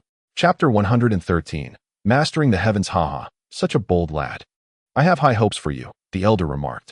Huang Qi felt a tinge of embarrassment at the praise, scratching his head as he inquired, "May I ask how to address you, esteemed elder, and what grievance do you hold against Dacian palace?" Upon hearing Huang Qi's question, the elder's laughter abruptly ceased, replaced by a series of fierce roars. Huang Qi was astonished to see the colossal cauldron atop the altar in the center of the fire lake begin to tremble. As it swayed, a portion of the runes inscribed on the surrounding stone walls illuminated, tightening the 8 chains that bound the cauldron's base. Huang Qi was deeply shaken. It appeared that the elder had been confined within the great cauldron, subjected to the refining flames of the golden spirit earth fire. Remarkably, he had survived this ordeal for an indeterminate length of time. Once the cauldron stabilized, the furious roars subsided. Moments later, the commanding voice resonated once more. Chapter 114. Refining with golden spirit earth fire. First motion, Tianshan evasion, and the earth's reservoir approaches. Second motion, marshland gathers, and the earthly winds ascend. Third motion, heaven is represented by Qian, while earth is matched by the waters. Fourth motion, water and thunder evade, and the earth is represented by Kuan. Understanding the hidden meanings of these words, Huang Qi recognized that they contain the principles and positions of the mystical gates and 8 trigrams. With the elder's guidance, he discerned how to traverse the fire lake to reach the altar. Steeling his resolve, he cast another spell to fortify his spiritual barrier, took a deep breath, and determinedly leaped forward, landing on a rock that had endured countless years of fiery torment. As his foot made contact, he was taken aback. The rock, having been scorched by the fire lake, had transformed into a soft jade-like essence. Joy surged within him, for this was an excellent material for crafting. He resolved to gather as much as he could before departing. Huang Qi hesitated no longer. In Chapter 115, titled Exposure, Xiao Bai regarded Huang Qi with a semblance of respect, feeling a sense of satisfaction within. Regardless of Huang Qi's true allegiance, he had already performed the rites of master and disciple, and as long as he did not act out of line, Xiao Bai would remain unconcerned. The crucial matter was that this young man was far too inexperienced. It was beyond Xiao Bai's character to strike against a younger generation when he himself had attained the yuanying stage. Nodding slightly, Xiao Bai instructed, "Now, refine this golden spirit earth fire and release it so I may witness its power." Upon hearing his master's words, Huang Qi felt a wave of relief wash over him. Xiao Bai's cultivation was overwhelmingly superior, rendering Huang Qi utterly incapable of causing any disturbance in his presence. As long as he acknowledged Huang Qi as his disciple, the latter felt a sense of security flooding his heart. Huang Qi rejoiced internally. With such a formidable master, he felt invincible. Eagerly nodding at Xiao Bai, Huang Qi focused his thoughts and performed a series of hand gestures. In Chapter 116, The Battle of Yuanying, the aged elder found himself engulfed in tumultuous waves of emotion. He was acutely aware of who Xiao Bai was, the former master of the Demon Immortal Palace. Xiao Bai was indeed a prodigious talent. Having achieved the yuanying stage in just over 5 centuries, with his demonic prowess being beyond comprehension. 70 years prior, he and several other yuanying elders had collaborated to seal Xiao Bai away, utilizing the earth fire to refine him. To their astonishment, 70 years had passed, and Xiao Bai not only survived, but was also released by Huang Qi, indicating a deep connection between the two. Xiao Bai coldly addressed the elder. "Ah, it is you, Senior Brotherly? It has been 70 years. It seems your cultivation has also advanced." Li Gahong's expression tightened, his brows furrowing deeply as he replied, "Brother, your methods are impressive. To endure 70 years of the earth fire and emerge alive, I cannot help but admire you." In Chapter 117, The Nine Nether Absolute Valley, Huang Qi was whisked away by Xiao Bai from the falling sunset mountain. Huang Qi, with his perceptive abilities, could not ascertain how far they had traveled from the mountain, having made several directional changes along the way. Their speed was so extraordinary that it was beyond Huang Qi's comprehension. In merely 2 hours, they had covered thousands of miles. Xiao Bai brought Huang Qi to a secluded canyon where they finally halted. The canyon exuded an eerie tranquility, devoid of any signs of life or animals, resembling a desolate realm, with an air of lifelessness surrounding them. As soon as Xiao Bai landed, he stumbled slightly, nearly losing his balance. Observing his master's reaction, Huang Qi's expression shifted as he hurried forward to support him, urgently asking, "Master, are you all right?" Xiao Bai waved his hand, intending to speak, but suddenly coughed up a mouthful of blood, his complexion turning ghastly pale. In Chapter 118, 2 years of seclusion, Huang Qi entered a meditative state. With a mere thought, the 9 solutions true demon technique, sealed within his mind by Master Xiao Bai, emerged before him. Huang Qi began to deeply comprehend the true essence of this technique. The 9 transformations of true demonic arts is indeed a remarkable technique bequeathed by ancient demon cultivators. Huang Qi, upon casting a glance, found himself irresistibly drawn to the profound knowledge contained within. The exquisite methods of cultivation were unlike anything he had ever encountered. With a sense of utmost seriousness, Huang Qi altered his hand seals and began to channel the energies as prescribed in the 9 transformations of true demonic arts. He felt an exhilarating surge within his dantian, which began to whirl with newfound vigor, causing the previously tranquil waters of the small pond to ripple. This was the reservoir of spiritual energy that Huang Qi had accumulated in his dantian. To cultivate the 9 transformations of true demonic arts, Huang Qi understood that he first needed to create a space within his dantian to store the ominous energies of this treacherous realm, and subsequently utilize this energy to open specific meridians within his body. As the narrative unfolds in Chapter 119, Unexpected Joy, Huang Qi was engaged in playful antics with Xiao Bai when he was startled by the sudden appearance of a figure. Upon recognizing his master, Xiao Bai, Huang Qi's expression shifted to one of gratitude, and he promptly knelt, saying, "Disciple Huang Qi pays homage to master." Xiao Bai, also startled by the imposing presence of Xiao Bai, gazed at him with a mix of fear and confusion, instinctively baring its teeth and squeaking in apprehension, unwilling to approach. Clearly, Xiao Bai sensed the formidable aura surrounding Xiao Bai and dared not act recklessly. However, upon witnessing Huang Qi bowing, it looked at him with bewilderment. Unable to comprehend the situation, Huang Qi merely smiled gently and patted Xiao Bai's head reassuringly. Xiao Bai, pleased to see that Huang Qi had dedicated the past 2 years diligently to his training without stepping foot outside the practice room, had come today to ascertain Huang Qi's progress after sensing a breakthrough. Observing that Huang Qi had indeed succeeded in his advancement, he felt a deep sense of satisfaction.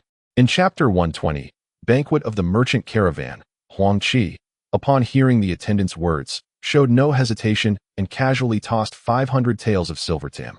The attendant, taken aback by Huang Qi's generosity, was internally elated. After all, a wealthier client meant more profit for himself. Huang Qi, uninterested in being a naive benefactor, deemed the few hundred taels insignificant, prioritizing his own safety above all else. He would not mind parting with 500,000 taels if it ensured his well-being. As his wealth was abundant, the attendant quickly ushered Huang Qi into the guest room in the rear courtyard for rest. Huang Qi accepted without reluctance, recognizing that he would soon depart with the merchant caravan the following day, thus opting for a more prudent course of action. Once in the guest room, he retrieved the 3 Buddhist scriptures given by his master, Xiao Bai, and began to read them attentively, seeking to grasp the profound meanings within. Meanwhile, Xiao Bai, noticing Huang Qi engrossed in reading, refrained from playful antics and chose to observe quietly. In Chapter 121, a fragment of the past, Xiao Bai, previously cast aside by Huang Qi, suddenly opened its bleary eyes, scanning the surroundings with cautious vigilance. Upon seeing Huang Qi leisurely sipping wine, oblivious to its earlier plight, Xiao Bai realized that the disruption of its pleasant dreams was indeed caused by Huang Qi, the instigator of its discontent. With a few dissatisfied squeaks, it began to survey its surroundings. Observing the lively chatter and merriment of those around, alongside the wild boar roasting by the bonfire, its little eyes widened in astonishment. The little nose sniffed eagerly. The aroma was utterly irresistible.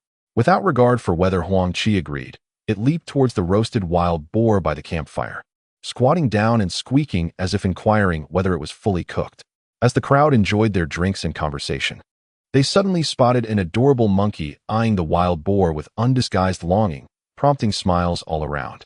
Some women and children, witnessing the antics of the little creature, couldn't help but chuckle. Chapter 122. The old blade master Huang Qi remained seated, pouring himself another drink, seemingly indifferent to the bandits as he savored the wine in his cup. Little White, appearing equally unconcerned, continued to gnaw voraciously on the pig's leg, oblivious to everything else. At that moment, Huang Qi noticed the youths in yellow attire rising, their brows slightly furrowed as they regarded the approaching bandits. Elixirs, accompanied by several Qi refinement disciples, descended slowly, their faces tense. He recognized that among the bandits were several cultivators, over a dozen Qi refinement practitioners, and a few mid-stage foundation establishment cultivators. Most troubling was the leader, whose formidable presence indicated an advanced foundation establishment level. Elixirs approached the bandit chief and spoke. "I wonder which esteemed hero this is. I, Li, have come to your territory and inadvertently caused a disturbance." Chapter 123. The crisis. Upon witnessing the bandits charging forward, Elixirs' expression darkened, and he soared into the air. With a series of hand seals, he unleashed beams of sword light that pierced through the oncoming bandits, causing over 10 to collapse. Their fates uncertain, Elixirs shouted, "Charge!" Damn it! The guards, receiving the command, brandished their long spears and short blades, advancing in an orderly formation. The two factions soon intertwined, resulting in a cacophony of screams, shouts, and the clash of weapons. Casualties mounted rapidly on both sides. At the forefront, Elixirs encountered his opponent, a leader from the Old Blade Master's faction, a foundation establishment cultivator in the initial stage. Their spiritual weapons clashed fiercely, locked in a relentless struggle. Chapter 124. The Huang siblings. At that moment, the young man, realizing they were embroiled in a chaotic battle, felt compelled to act since these individuals had come for his sake. He swiftly moved in front of the young woman, anxiously checking for any signs of injury. The girl smiled gently at him and said, "Elder brother, I am fine. Thankfully, this Taoist friend blocked the deadly blow for me.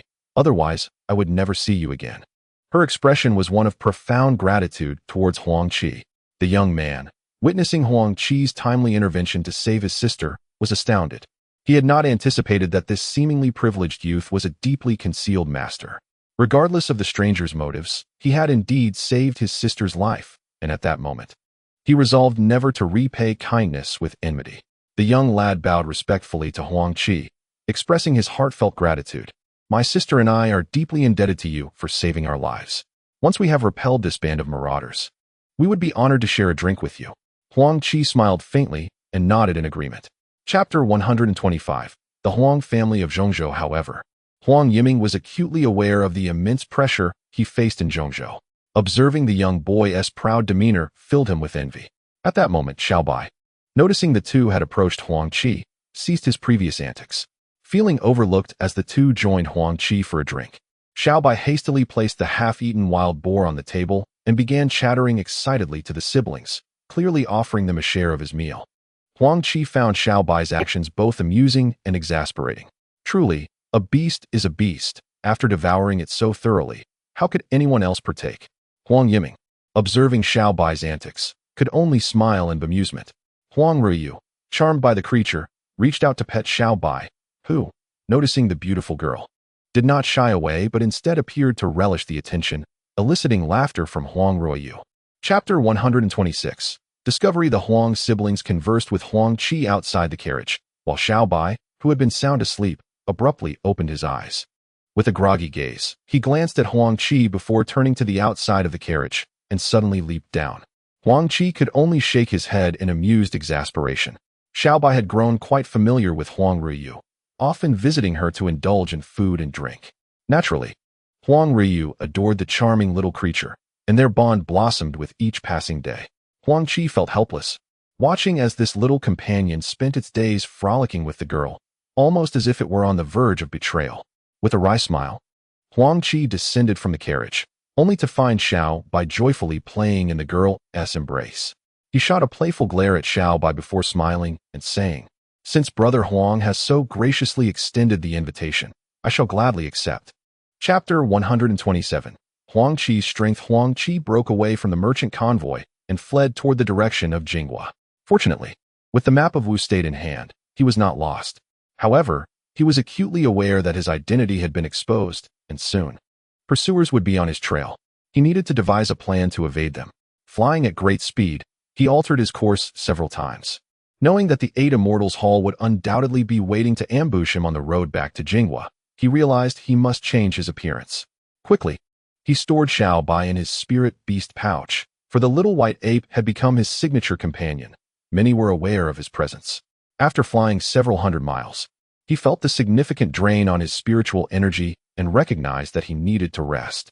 Huang Qi, without further contemplation, swiftly made his way to a hillside where he settled into a lotus position, taking out several elixirs and swallowing them. Chapter 128. Soul restriction. Huang Qi coldly chuckled upon spotting Feng Shangtian fleeing not far ahead. The very individuals who had come to hunt him down were now being pursued in turn, and a scornful expression crossed his face. Feng Shangtian was no virtuous character. Today, he would not be allowed to escape. Those who dared to chase him must face the dire consequences of their actions. With this thought, Huang Qi's surrounding demonic energy thickened, and his speed in the pursuit quickened. Feng Shangtian, noticing Huang Qi closing in, was filled with dread, his complexion growing increasingly panicked. He realized that continuous flight would lead to his inevitable capture, and he lamented his inability to match Huang Qi's strength. As despair settled upon him, he gritted his teeth and slapped his storage pouch, producing several talismans in his hand. Without hesitation, he hurled them towards the approaching Huang Qi. Chapter 129. The purple gold dragon beard cauldron. Feng Shangtian stood motionless beside Huang Qi, evidently intent on fulfilling his duties as a servant. Huang Qi glanced at him and inquired with curiosity, "What did you just say about me taking something from Huang Qi at the Dan Immortal Palace?" Upon hearing this, Feng Shangtian quickly comprehended and respectfully responded, "Young master, it is as follows. My master, no, that old man Huang Qi, had a purple gold cauldron in the back hall, which I believe was taken by you." Upon hearing this, Huang Qi recalled that he had indeed taken a purple gold cauldron. Captivated by its beauty at the time, and having stashed it away without a thorough examination, he nodded thoughtfully and asked, "Is that purple gold cauldron truly a remarkable treasure? Or does it contain some elixir refined by Huang Qi?" Feng Shangtian smiled at Huang Qi and replied, "Congratulations, young master. That purple gold cauldron is one of the 8. Chapter 130. Numerous Trials. Volume 3. A noteworthy revelation. Chapter 130. Numerous trials. Huang Qi journeyed towards the Mulan grassland. during which he inquired about its current situation from Feng Shantian. 2 years prior, following Huang Qi's escape from the 8 Immortal Palace, the Wu Kingdom launched a fierce assault against the Jing Kingdom, resulting in devastating casualties on both sides. Ultimately, the two nations engaged their elite disciples in battle, which was equally brutal, leading to significant losses among several smaller sects and families, culminating in mutual destruction. Once again, an agreement was reached on the Mulan grassland, whereby the Jing Kingdom consented to cede 1/3 of the grassland to the Wu Kingdom, which in turn paid a corresponding price to acquire ownership of the territory. The two sides laid down their arms, bringing an end to a war that had spanned 4 to 5 years. Huang Qi felt a profound sense of reflection upon hearing that the war had concluded. It was the common people of both nations who bore the brunt of the suffering during the conflict. The cessation of hostilities was a welcome relief, at last. The two nations could. Chapter 131. A successful ambush. Huang Qi was deeply perplexed. If Feng Shantian was nearby, why did he not contact him? He then inquired with curiosity, "What are the names of my two disciples?" The pig's big hand was momentarily taken aback, pondering how the master could be unaware of his disciple's name. Suddenly, as if recalling something, his expression shifted, and he spoke with a changed demeanor. "It is brother Zhengxiang and brother Feng Shantian." Upon hearing this, Huang Qi's countenance drastically altered, and he indignantly retorted, "Fool! My disciple Zhengxiang has already been slain by the petty thief Huang Qi, and Feng Shantian's whereabouts remain unknown. How can you claim it is Zhengxiang and Feng Shantian? Clearly, it is Huang Qi in disguise." With that, Huang Qi struck Pig's big hand fiercely in the chest, causing him to spew blood and be hurled backward to the ground, his face filled with horror as he gazed at Huang Qi. Regret washed over Pig's big hand.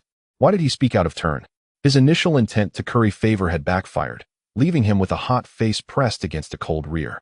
Chapter 132. The Great Battle. Huang Qi smiled slightly at Huang Qi, his demeanor composed and serene. He then tore off the garments of the 8 Immortals' palace, revealing his splendid attire underneath. With a smile, he clasped his hands in respect, saying, "Master Huang, it has been over 2 years. How have you fared lately?" Upon hearing Huang Qi's words, Huang Qi spat out a mouthful of blood. Had it not been for Huang Qi's theft of his treasures over the past 2 years, he would not have found himself in such a dire situation, and his hatred for Huang Qi had penetrated to the very marrow of his bones. Huang Qi's expression darkened to the point of bleeding as he coldly replied, "Very well, Huang Qi the petty thief, you have stolen my treasures from the 8 Immortals' palace. Today, even if it costs me my life, I shall ensure you do not escape."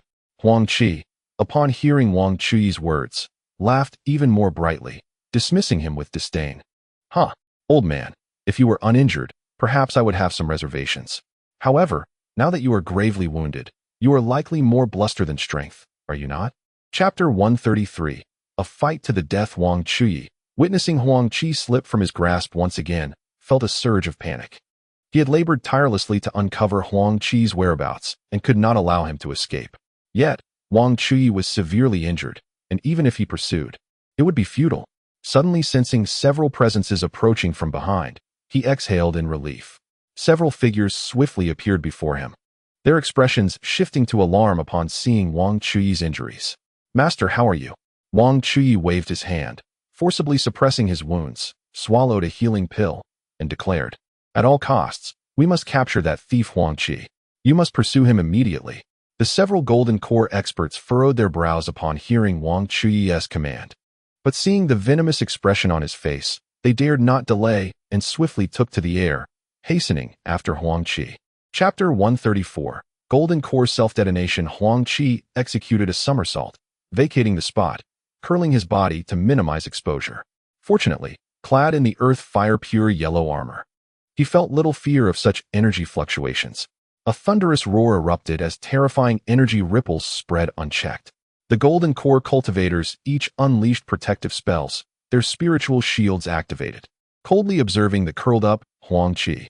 As the dreadful energy waves dissipated, Huang Qi slowly rose, wiping the blood from the corner of his mouth. With a face devoid of emotion, Huang Qi gazed at the elders of the 8 Immortals' palace. The elders, upon meeting Huang Qi's gaze, were filled with disdain, dismissing him as a pitiful figure.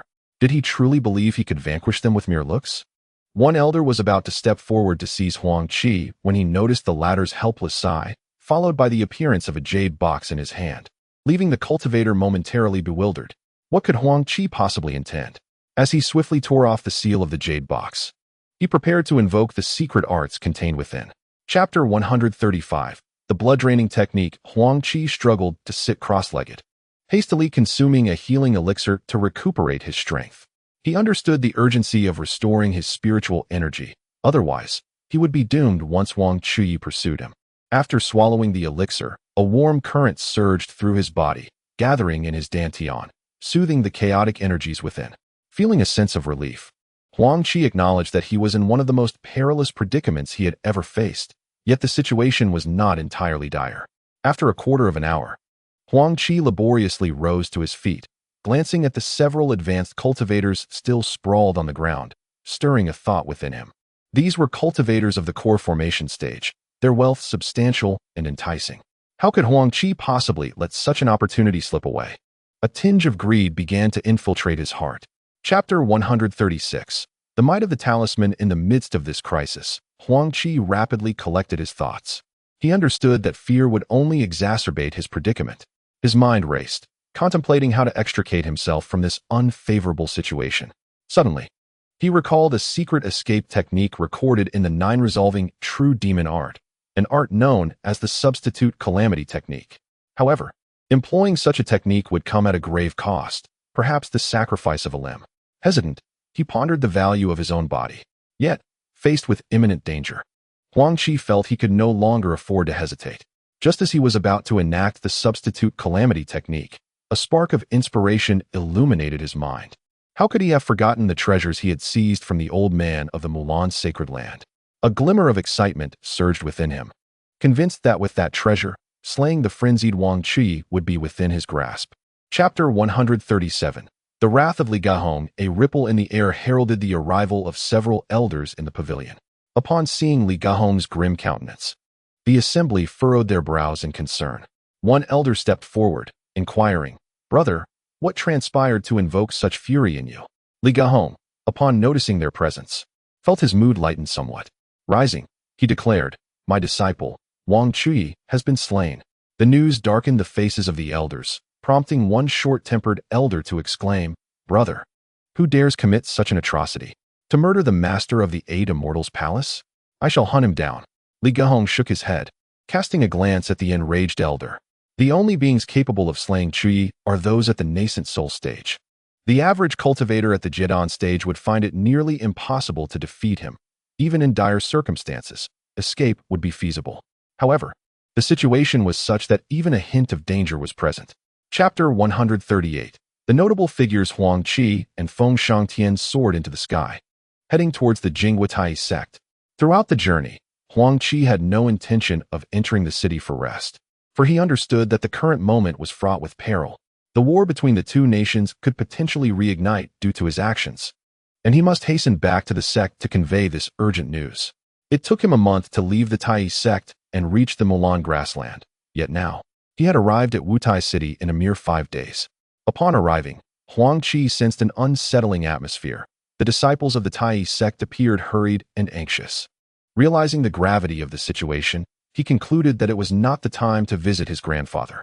He decided to investigate matters at the sect first. Huang Qi instructed Feng Shangtian to go to his estate and discreetly safeguard his family. With a late-stage foundation establishment expert on watch, he felt assured of their safety. Chapter 139. Lin Feng's astonishment. Lin Feng observed the change in Huang Qi's demeanor and couldn't help but chuckle inwardly. He intended for Huang Qi to experience his prowess, hoping it would instill a sense of prudence in him, to recognize the importance of respecting his true master rather than seeking out others.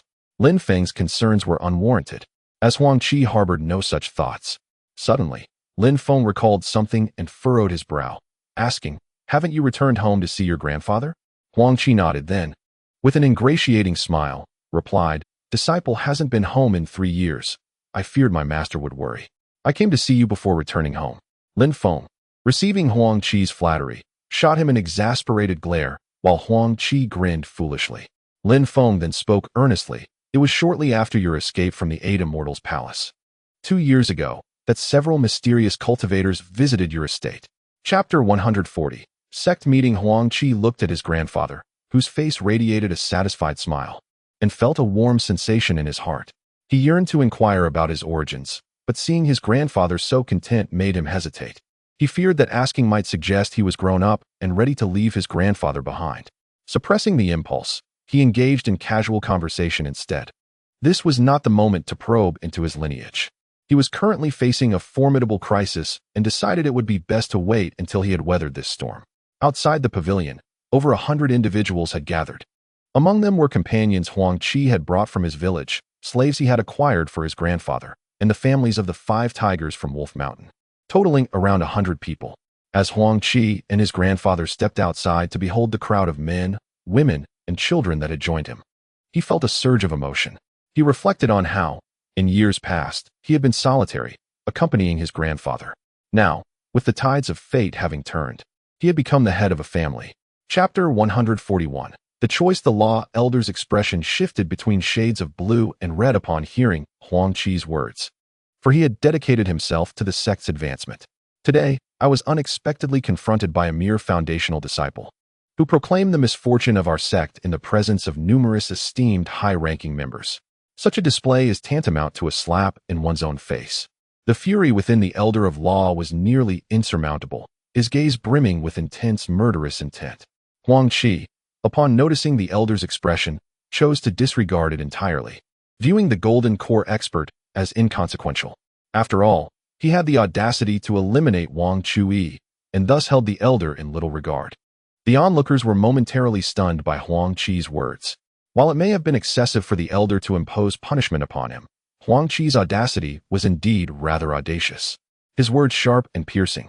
Many elders harbored admiration for Huang Qi, a foundational cultivator who remained composed and articulate amidst a gathering of formidable experts.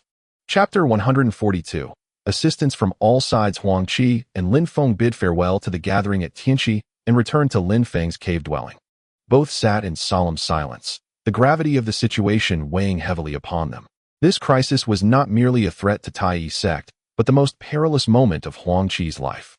In the past, he could escape when overmatched, but now, even if he wished to flee, there was no opportunity. He could evade danger, yet his grandfather could not escape as easily. Thus, he was left with no choice but to engage in a fierce battle.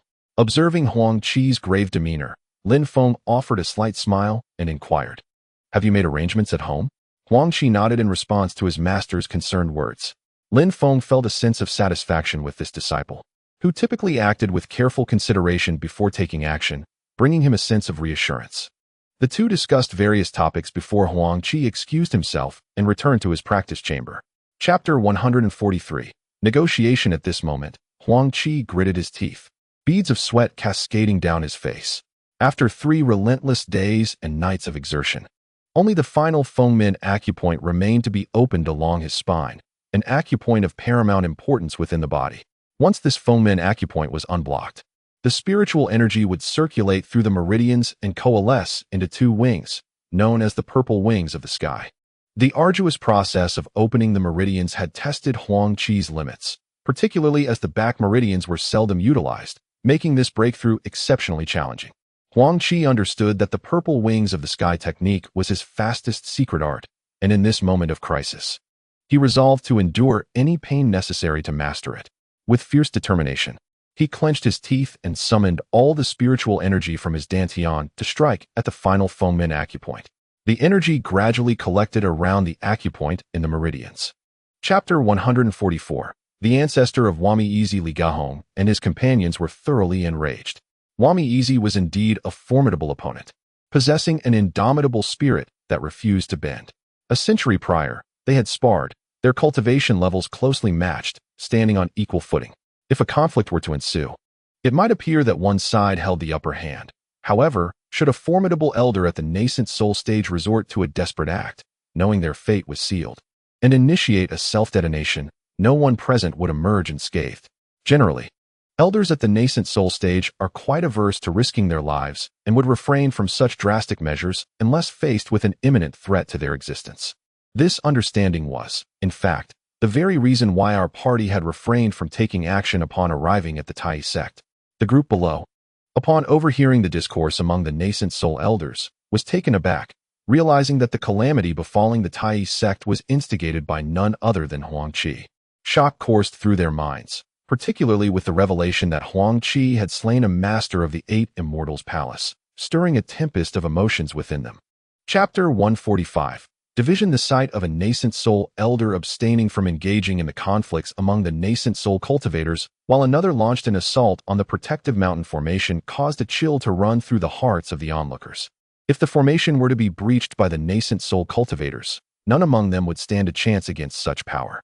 Fear gripped the crowd as they observed the protective formation trembling under the assault of the nascent soul cultivators. Confusion began to spread, and the atmosphere grew chaotic. At this moment, Fu Tianxi bellowed with authority, "Disciples of the Tai sect, heed my command." The disciples, upon hearing their leader's call, fell silent and turned their attention to Fu Tianxi, who wore a grave expression. Satisfied that his voice had quelled some of the turmoil, Fu Tianxi continued, "Elders of the Tai sect, lead your disciples to their respective positions and safeguard the formation. We must not allow any breaches."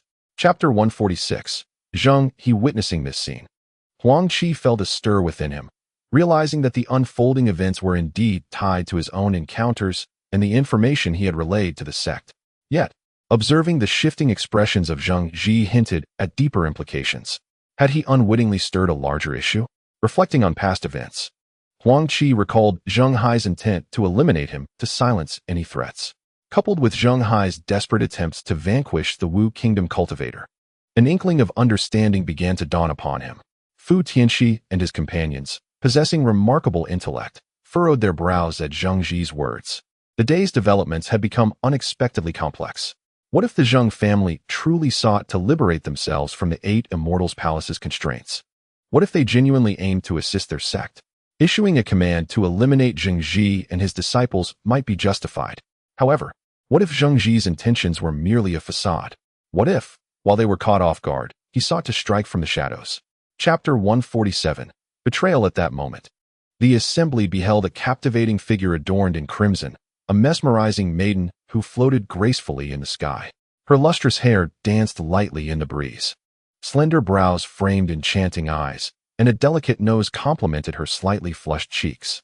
Her lips, luscious and vivid, contrasted with her porcelain complexion, which glimmered like jade. With a petite yet alluring figure, she exuded an undeniable beauty that was matched only by the formidable aura she radiated, rivaling that of the other nascent soul elders. In the midst of the battle, the venerable beings at the nascent soul stage halted their actions upon noticing the enchanting maiden's arrival, gazing at her ethereal beauty. The young woman, reveling in the attention she garnered, smiled graciously at the assembly and remarked, "Greetings, fellow cultivators. I trust you are all well. I have come with purpose." The crowd acknowledged her presence with subtle nods. Upon seeing her, Huang Meizi felt a surge of joy and hastily approached her. Chapter 148. United in master and disciple within the protective array of the mountain, the combatants engaged fiercely. Huang Qi, witnessing the chaotic scene, wore a grim expression, for he understood that the Tai sect was in peril. The situation had spiraled beyond control, and any hope for resolution seemed futile.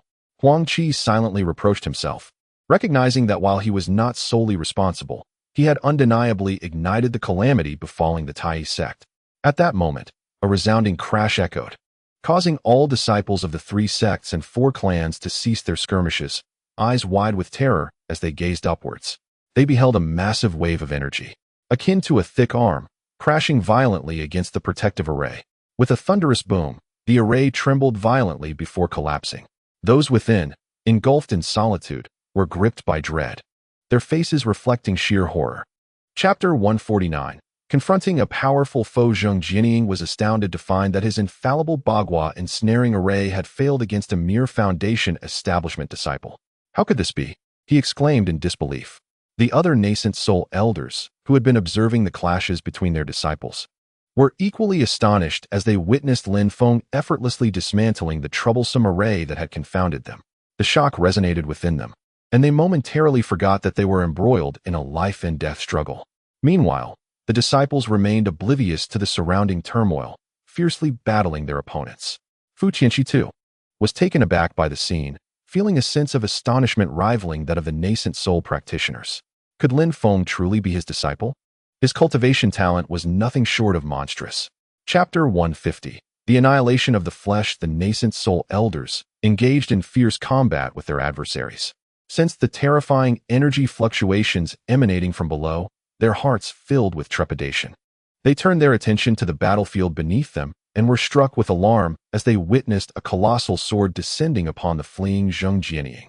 Panic overtook Zheng Jianying as the protective barriers surrounding him emitted a brilliant light.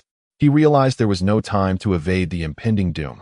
A deafening roar filled the air as the barrier trembled violently. Had the sword's might been even slightly greater, the protective shield would have shattered. Inside, Zheng Jianying coughed up blood, his expression one of profound fear. Though the barrier remained intact, he had sustained significant injuries. Zheng Jianying felt an unusual sense of dread. Fortunately, he had just been shielded from harm, or he might have lost half of his life. Before Zheng Jianying could ponder further, the situation escalated. The elder cultivators of the nascent soul stage furrowed their brows, gazing into the distance, secretly speculating about the identity of the formidable individual approaching. Lin Feng and Huang Qi also sensed the potent aura, their minds stirred by the realization of the numerous nascent soul powerhouses from Wu and Jing nations. They maintained their silence, awaiting the revelation of the visitor's identity. Before long, a venerable old man clad in scholar's robes approached the group. Upon witnessing the chaotic scene before him, the elder expressed his astonishment and said, "Taoist Hua, I apologize for my tardiness. I hope you all will not hold it against me." Hua Meizi smiled upon seeing the newcomer and stepped forward, saying, "It is indeed an honor for our Tai Yi sect to have you. Taoist Kong, grace us with your presence." At this moment, the elder Hua Yang, visibly displeased, interjected, "Kong Yifu, what is your intention? The 8 Immortals Palace has mobilized with such force." The elders of the 8 Immortals Palace soon returned to the Wanxiao Mountain, where Gu Hong and his companions sat in the main hall, their expressions grave. It was evident that the 8 Immortals Palace had exerted utmost effort to besiege the Tai Yi sect. However, the outcome was disheartening. Not only had they failed to eradicate the Tai Yi sect, but they also could not reclaim the Zijing Longshu Ding taken by Huang Qi. And they had lost a nascent soul elder, a significant blow indeed. Moreover, the secret scheme of the Bai family now lay in ruins, leaving them uncertain of how many years it would take to prepare for another assault on Jing. As Gohan contemplated this, his heart ached. All this turmoil was instigated by that detestable thief, Huang Qi. Until Huang Qi was eliminated, the hatred within him could never be extinguished. The 8 Immortals Palace had also suffered considerable losses among their disciples and had to compensate Jing with a significant sum of spiritual stones, leaving the palace severely weakened. Should an opportunity arise, Huang Qi must be eradicated, and that treasure must be reclaimed. Hua Meizi nodded in satisfaction at Huang Qi before returning to his rightful position in the hall. He scanned the faces of everyone present, suddenly pausing and declaring, "Disciples of the Tai Yi sect, heed my command." The crowd, initially observing the elder's jovial demeanor while conversing with Huang Qi, now found themselves taken aback by his abrupt seriousness. Though puzzled, they dared not utter a word in the elder's presence and promptly rose to bow in respect, saying, "Please, esteemed elder, guide us." Hua Meizi, pleased by their reverence, nodded and coldly stated, "The Bai family of Hongxiao Mountain has betrayed Jing Nation, violating the agreements among the 3 sects and 4 clans, thus bringing ruin upon themselves. It is not for others to blame. Therefore, we, the 3 sects and 3 clans, hereby issue a sect mission to expel the Bai family from Jing Nation. Any Bai disciples who refuse to leave shall be slain without mercy." Having delivered his decree, Hua Meizi continued. Huang Qi swiftly soared ahead. After half a day's journey, he was still over half the distance to Shitoa City, traversing through a desolate mountain range. The mountain range is not particularly vast, merely spanning a radius of over 20 miles. With Huang Qi's speed, he could traverse this area in the time it takes to brew a pot of tea. After flying for such a duration, Huang Qi began to feel a sense of fatigue and welcomed the opportunity to rest. As he surveyed his surroundings with his spiritual awareness, he discerned no presence of cultivators or wild beasts, and the tranquility of the area brought him satisfaction. Nodding in approval, he seated himself in a cross-legged position to meditate and recuperate. After a little over half an hour, Huang Qi suddenly opened his eyes, casting a puzzled glance toward the far end of the mountain range. He distinctly sensed energy fluctuations emanating from that direction, indicative of a skirmish. Judging by the signs of the energy waves, it appeared that only 3 or 4 foundation-building cultivators were engaged in battle. Chapter 155. A formidable foe. By Yulong's anger toward Huang Qi was palpable, while Huang Qi himself felt quite vexed at encountering such an unreasonable individual. Nonetheless, a cold smile crept onto his face. The world of cultivation is inherently devoid of reason. Might makes right. Very well, if this young man seeks his demise, Huang Qi would oblige. With no hesitation, he summoned his flying sword back to his hand, ready for combat. Upon witnessing Huang Qi's readiness, Bai Yulong smirked inwardly, reassured that as long as this young man refrained from employing his talismanic treasures, he had little to fear. Although rumors painted Huang Qi as a formidable opponent, Bai Yulong was confident in his own capabilities.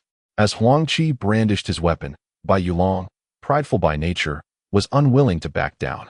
He sheathed his flag and, with a flourish of his sword, launched an attack toward Huang Qi. Chapter 156. Kindred spirits. Bai Yulong gazed at Huang Qi, lost in contemplation. He struggled to believe the scene before him was reality. His exceptional talent, bolstered by a powerful backing and his own relentless effort, had culminated in the impressive prowess he now possessed. Yet, what about Huang Qi? By what means could he stand against him? In recent years, Huang Qi's reputation had spread like wildfire throughout Jinghua, and Bai Yulong felt he knew him well. Huang Qi had only been cultivating for 6 or 7 years, rising from a mere mortal to a figure that even core formation cultivators regarded with trepidation. How had Huang Qi achieved such remarkable feats in such a short span? It was utterly unfathomable. Filled with doubt, Bai Yulong acknowledged that Huang Qi was not a peerless genius, for such individuals could not remain mortal until the age of 15. This left only one explanation for Huang Qi's extraordinary circumstances. Chapter 157. Huang Qi's origins. Observing the heightened vigilance of those around him, Huang Qi felt a sense of satisfaction regarding their commitment to safeguarding his grandfather. At that moment, a door swung open and Uncle Dashi emerged, supporting his grandfather as they stepped outside. Huang Qi's heart swelled with joy upon seeing his grandfather, and he addressed the young men and women, saying, "You may leave now. I wish to speak with my grandfather." The youth, both male and female, displayed remarkable understanding. They were aware of Huang Qi's deep filial piety towards his grandfather and knew that he had recently endured a harrowing battle for survival. Concern permeated the bond between them, prompting the young ones to bow respectfully to Huang Qi before departing. Approaching his grandfather, Huang Qi inquired, "Grandfather, are you well?" The elder smiled, reassuring Huang Qi with a nod, "Do not worry, my grandson, I am fine. Have matters within the sect been resolved?" Huang Qi responded affirmatively. Chapter 158. The Alliance of Sages. Upon hearing his grandfather's account, Huang Qi's eyes brimmed with tears, which gently cascaded down his cheeks. It was in this moment that he finally comprehended the truth of his lineage, reflecting on the fact that an individual, unrelated to him, had nurtured him for 15 years. Throughout this time, his grandfather had treated him with the utmost affection, akin to that of a biological son, evoking profound emotions within Huang Qi. Regardless of whether his grandfather was his biological kin, the debt of gratitude for his upbringing was insurmountable. Had it not been for his grandfather's care, Huang Qi might have perished 2 decades ago, and he would not have unraveled the mysteries of his parents. It could be said that everything he possessed today stemmed from his grandfather's love. A person of deep loyalty and sentiment, Huang Qi could never forsake his grandfather in search of his biological parents. He vowed to care for his grandfather diligently, ensuring he lived comfortably in the days that remained. Chapter 159. Self-inflicted misfortune. Suddenly, a stout boy, reeking of copper, glared furiously at Huang Qi and Feng Shangtian. 3 foundation-building cultivators stood beside him, their expressions a mix of reverence and vigilance as they watched Huang Qi, their weapons still drawn, evidently wary of any potential threat to their young master. The youthful onlookers, upon seeing Huang Qi, felt a surge of joy and hurried to pay their respects. Huang Qi smiled gently at them and remarked, "Is this boy attempting to bully you?" The girls exchanged glances between Huang Qi and the loathsome little boy, nodding slightly in affirmation. Huang Qi's expression darkened as he turned his gaze toward the stout boy. The latter felt a chill run down his spine under Huang Qi's scrutiny. Yet emboldened by his status as the young master of the Alliance of Sages and the presence of 3 formidable protectors, he stepped forward, bellowing, "Who are you? How dare you offend me?" Chapter 160. The great battle against Sha Tongtian. Huang Qi was taken aback by the boy's thunderous shout. The depth of his voice suggested he was undoubtedly a cultivator at the core formation stage, likely in the latter part of this level.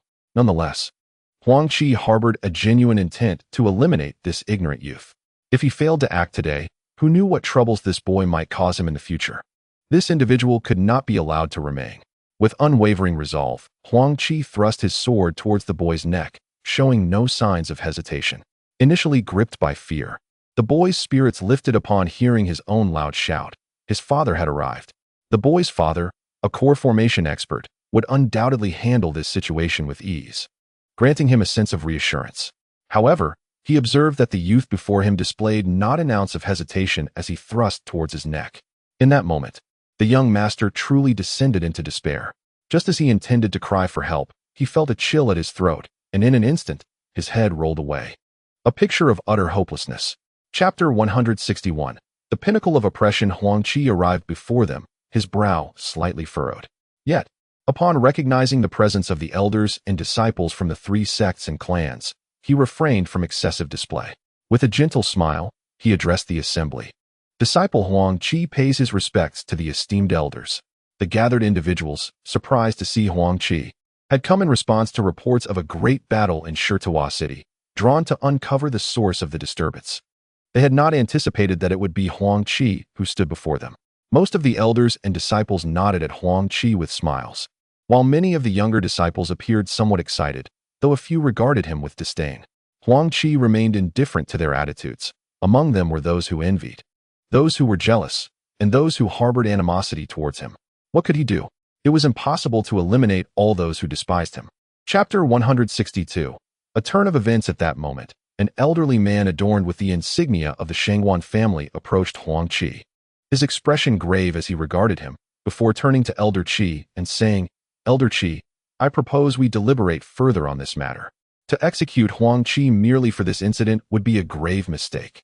Elder Qi was taken aback to see an elder from the Shangwan family interceding on Huang Qi's behalf. He did not comprehend the connection between the Shangwan family and Huang Qi, yet as a fellow elder of a sect, he felt compelled to show respect to their words. Nevertheless, considering Huang Qi's repeated defiance against him, today presented an excellent opportunity that he could not afford to squander. Elder Qi then turned to the elder from the Shangwan family, stating, "Shangwan friend, it would be best for you to refrain from interfering. Huang Qi is a disciple of our Tai sect, and having caused such a calamity, he must face the consequences. I cannot shield him simply because he belongs to our sect." Chapter 163. Deterioration. Huang Qi felt a shadow of darkness envelop him as he realized Elder Qi had allied with Sha Tongtian to confront him. Were they truly intent on not sparing him today? Moreover, these 2 old men seemed to hold him in high regard. After all, he was merely at the mid-stage of foundation establishment, while they were both cultivators at the core formation stage. Managing one Elder Qi had already worn him thin. How could he contend with 2 core formation masters? The expressions of Elder Shangwan and Elder Kong also darkened, as they grasped that Elder Qi had no intention of letting Huang Qi off the hook today. To see 2 formidable experts banding together against Huang Qi was a dire omen. Even the most prodigious talent would find it difficult to escape such a fate. Elder Kong stepped forward, his face grim as he addressed Huang Qi. "Elder Qi, what is your intention? Even if Huang Qi has erred, there is no need for such severity. Today, you truly wish to put Huang Qi in such a predicament. Do not blame me for my refusal." Chapter 164. Slaying Elder Qi. The terrifying fluctuations of power became exceptionally violent, causing the very fabric of this space to tremble violently. The earth, affected by this energy, began to crack, while the surrounding walls and houses appeared so fragile in the face of this force, collapsing with a thunderous roar. A cloud of dust was raised, and the destructive force unleashed was on par with the full-powered strike of a nascent soul cultivator. Witnessing this horrifying scene, the onlookers fled in haste, while those who were slower met a grim fate, reduced to mere dust, vanishing forever from this world. The crowd's expressions shifted dramatically. They had long heard of Huang Qi's possession of talismans. However, today, they observed that it was not a mere talisman, but rather an advanced talisman crafted by a nascent soul cultivator. Huang Qi's wealth was indeed substantial. No wonder he showed no sign of fear in the presence of Sha Tongtian and Elder Qi, for he possessed such treasures. Chapter 165. Zhou Gongjing. Huang Qi made an agreement with several elders of his sect and family to visit the Tai sect in a few days, for which he was immensely grateful. They then discussed some trivial matters, after which Huang Qi soared into the sky, heading back toward the Tai sect. Through his spiritual sense, he sensed that Feng Shangtian had escorted his grandfather and the young men and women away from Shirtua City and was hastily making their way back to Wutai City, which brought him considerable satisfaction. After careful contemplation, Huang Qi decided against traveling with them, as his identity was too conspicuous. Having offended the loose immortal alliance, he could potentially encounter ambushes. Traveling alone would simplify matters and ensure a higher level of safety for his grandfather. He would discreetly escort his grandfather back to Wutai City.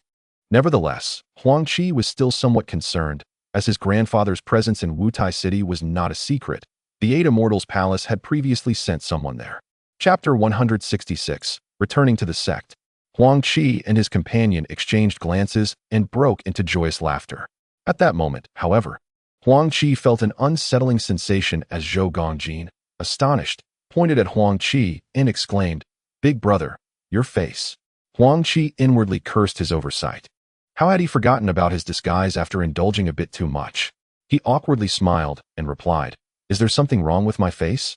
Zhou Gongjing quickly understood, realizing that this newly sworn brother had used a disguise. He stared at Huang Qi's face with a puzzled expression, suddenly recalling something and exclaiming in delight, You are Huang Qi, that Huang Qi from the Tai sect?" Huang Qi was momentarily taken aback. It seemed that fame was not always a blessing. With an embarrassed expression, he said, "I sincerely apologize, second brother, for the oversight." Chapter 167. Yangling Pearl. Dark clouds of demonic energy swirled around Huang Qi, suddenly transforming into 5 figures positioned at different angles, coldly gazing at the incoming strike. The elder Duan was taken aback upon witnessing the sudden emergence of Huang Qi's 5 figures. He found himself unable to discern which was the true Huang Qi based on their auras. Although surprised, Elder Duan felt no significant concern, reasoning that if he could not distinguish them, he would simply eliminate them all. With a swift motion, he swung his great blade towards the foremost figure of Huang Qi, who remained motionless, allowing the strike to come. With a resounding clang, one of Huang Qi's figures shattered, yet no blood mist erupted. The observing disciples were equally astounded, their eyes fixated on the 4 remaining figures, eager to uncover the truth behind the illusion. Following his initial miss, Elder Duan wasted no time and targeted another of the figures, which also did not budge. Chapter 168.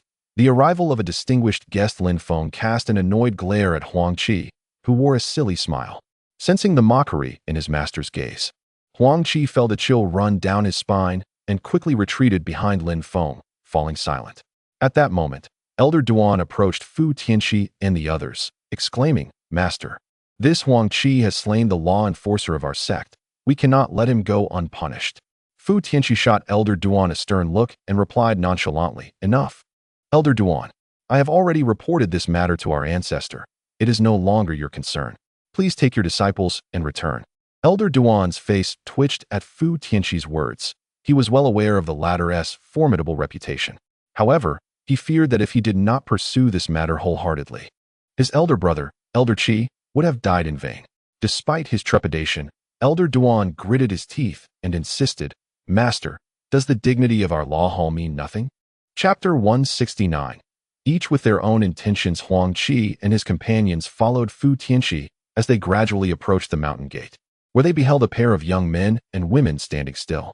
Both were strikingly handsome and exuded an extraordinary aura, unmistakably distinguishing them as individuals of notable background. Huang Qi was astonished to recognize them. They were the Huang siblings he had encountered during his time in Yuzhou, who had traveled with the Fenghua Merchant Guild to Jinghua.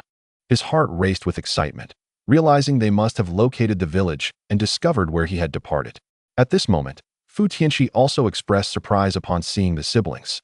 He had recently received word that the Huang family from Zhongzhou was coming to pay a visit, yet it appeared that these were merely 2 young juniors. Were they truly the individuals from the fabled Zhongzhou Huang family? The others shared his astonishment, questioning whether such esteemed guests were indeed so unassuming. Chapter 170. Brothers reunited. Without further contemplation, Fu Tianqi nodded to the crowd and promptly turned to leave. Lin Feng, observing Huang Qi, felt at a loss for words. This young man was becoming increasingly remarkable. Huang Qi's journey ahead was still long, and Lin Feng realized he could not always be by his side.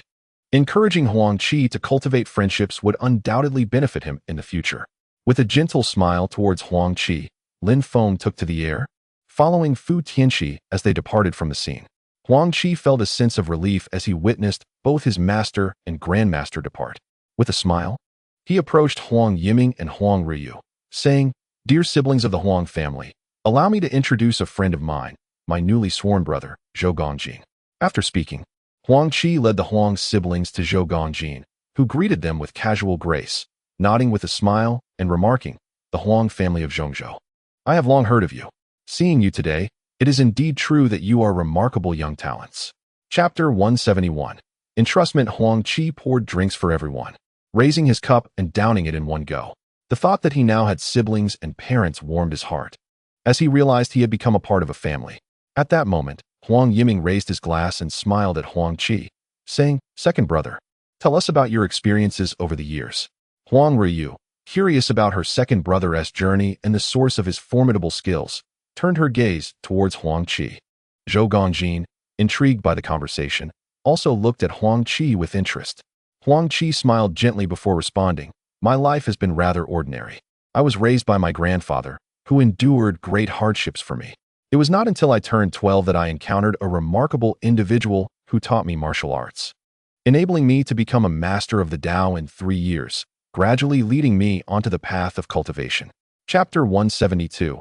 Incomprehensible depths. Upon returning to the manor, Huang Qi naturally sought to reunite with his grandfather. The elderly man was overjoyed to see Huang Qi and the Huang siblings, though his eyes betrayed a tinge of reluctance. Huang Qi understood his grandfather's feelings. After so many years together, the sudden discovery of his parents left the elderly man feeling somewhat unsettled. Nevertheless, his grandfather was genuinely happy for Huang Qi, knowing that even if he were to depart from this world, he could rest assured about his grandson's future. Huang Qi discussed the possibility of having his grandfather accompany his elder brother and younger sister back to the Huang family in Zhongzhou. His grandfather did not object, fully aware that Huang Qi would eventually return and reluctant to part from his beloved grandson. Thus, he consented. Huang Qi and Huang Yiming were elated. And after finalizing this arrangement, Huang Qi set about instructing the household on various matters. Chapter 173. Nirvana Pill. Huang Qi entered the living room and spotted Lin Feng drinking water. He approached with a smile, saying, "Master, I have arrived." Lin Feng set down his cup, nodding with satisfaction at this disciple who had grown alongside him, and inquired, "Have you resolved matters among yourselves?" Huang Qi smiled and nodded in response. "Since there are no issues, when do you plan to set off for Zhongzhou?" Upon hearing this, a complex expression crossed Huang Qi's face, and he knelt before Lin Feng, asking, "Master, will you accompany me? I cannot bear to part with you.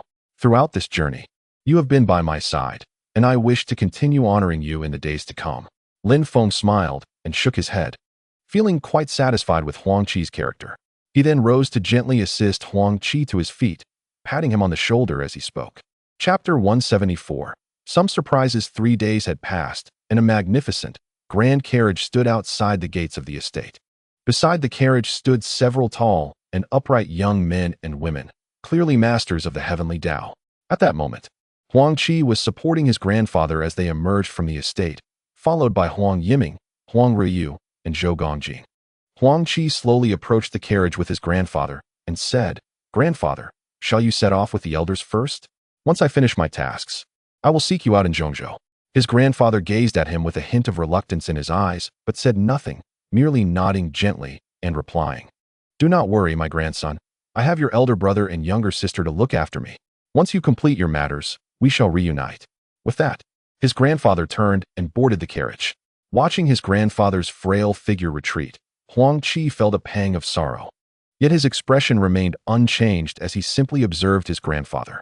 Chapter 175. Flight Artifacts. Huang Qi, unafraid even of those at the Dan formation stage, naturally had no qualms about competing with other disciples for a coveted position.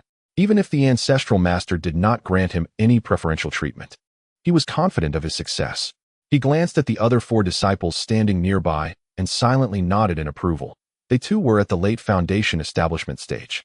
From the faint aura they exuded, Huang Qi discerned that they were among the most exceptional disciples within the sect. Suddenly, he spotted a familiar figure, a strikingly handsome youth clad in pristine white garments, exuding an air of pride that was unabashedly evident. Huang Qi frowned slightly, recognizing him as a senior he had encountered previously at the Mulan tomb, alongside Yishuan. Though he could not recall the youth's name, he remembered witnessing the formidable prowess he possessed. The other individuals were unfamiliar to him, but among them was a young woman in white, equally striking. Chapter 176. Young talents. As Huang Qi and his companions soared swiftly aboard the flying vessel, they watched the countless mountains and trees on either side rush past them, stirring a sense of excitement within their hearts. This was Huang Qi's first experience aboard such a flying artifact, and he found it quite refreshing. He mused that even at full speed, he could never match this velocity. Not even the magical cloud evasion technique could compare to the swiftness of this vessel. As for his own cultivation of the purple wings, it paled in comparison to the vessel's capabilities. In just over half a day, they beheld the silhouette of Shirtua City, and the nearer they drew, the more exhilarated they became. Soon, the slender vessel hovered above Shirtua City, and the cultivators and mortals within the city gazed up at the small craft with excitement, some even displaying avarice in their expressions. Certainly, Fu Tianqi paid no heed to those individuals. Chapter 177. The Rules. Zheng family disciple Zheng Qinggong was particularly remarkable. After establishing his foundation, he had consistently received guidance from the esteemed ancestor Zheng He. It is said that Zheng Qinggong never strayed from the confines of Zheng He's cave, diligently practicing the divine arts bestowed upon him. He has now attained the late stage of foundation establishment, and his prowess is evident. Huang Qi also silently nodded. A disciple favored and continuously instructed by an ancestor in the nascent soul stage could not possibly be mediocre. Miao Wei, a disciple of Huayang sect, possessed a water spirit physique that warrants particular attention. Her mastery of water-based techniques is both extraordinary and enigmatic, causing significant distress even to cultivators in the core formation stage. Huang Qi and his companions were somewhat moved, although water spirit roots are considered relatively ordinary among the 5 elemental roots. A water spirit physique is undoubtedly more troublesome than any mutated root. It seems that all sects have put considerable effort into the upcoming Dan Advancement Conference. The emergence of such prodigious disciples is truly astonishing. Chapter 178. The conference begins. Fu Tianqi guided Huang Qi and the others to the periphery of the central square, which was now densely packed with spectators. Numerous tables and chairs had been arranged around the expansive square to accommodate the elders of the sects and families attending the event. Those sects that arrived early found their designated seats, accompanied by elite disciples participating in the competition.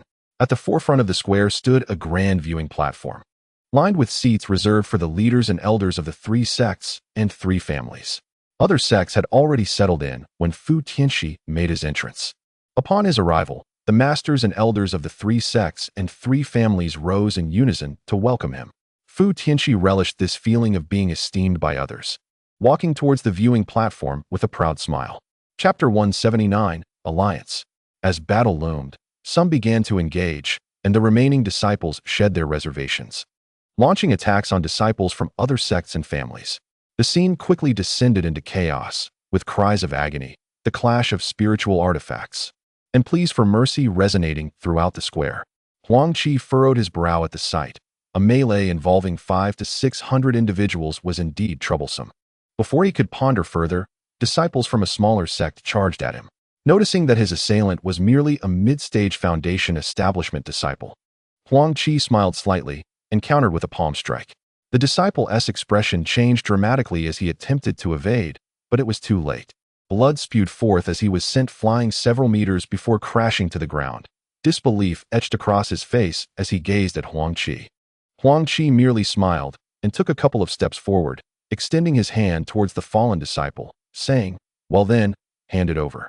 The disciples from the smaller sects, witnessing this scene, felt their fighting spirit surge. At that moment, a voice rang out, "Fellow cultivators, are we to fear the disciples of these larger sects and families? With our collective strength, we are resolute in our belief that we can eliminate them.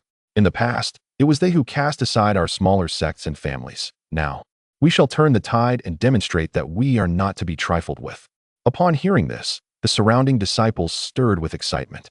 They had never imagined that one day they could also vanquish the disciples of these larger sections. How could they not feel their blood surge with fervor? Determined, the disciples resolved that since they were destined for elimination, they might as well engage in a fierce battle alongside the young disciples of the three sects and families. Some disciples from the larger sects could no longer contain their exhilaration and brandished their flying swords towards Huang. In the midst of chaos, Huang Qi, shrouded by the cover of demonic clouds, sought out the weaker foundational disciples and those who were isolated, inciting considerable panic.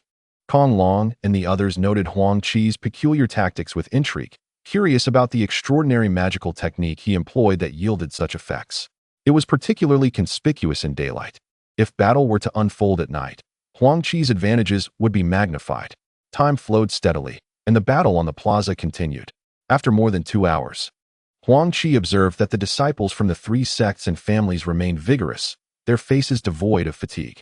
He nodded inwardly. Acknowledging the effort the three sects and families had invested, they had dispatched their finest disciples, not only in prowess, but also in the depth of their spiritual power, far surpassing those from smaller sections. The elders of various sects and families on the observation platform were left astounded. What was Huang Qi attempting?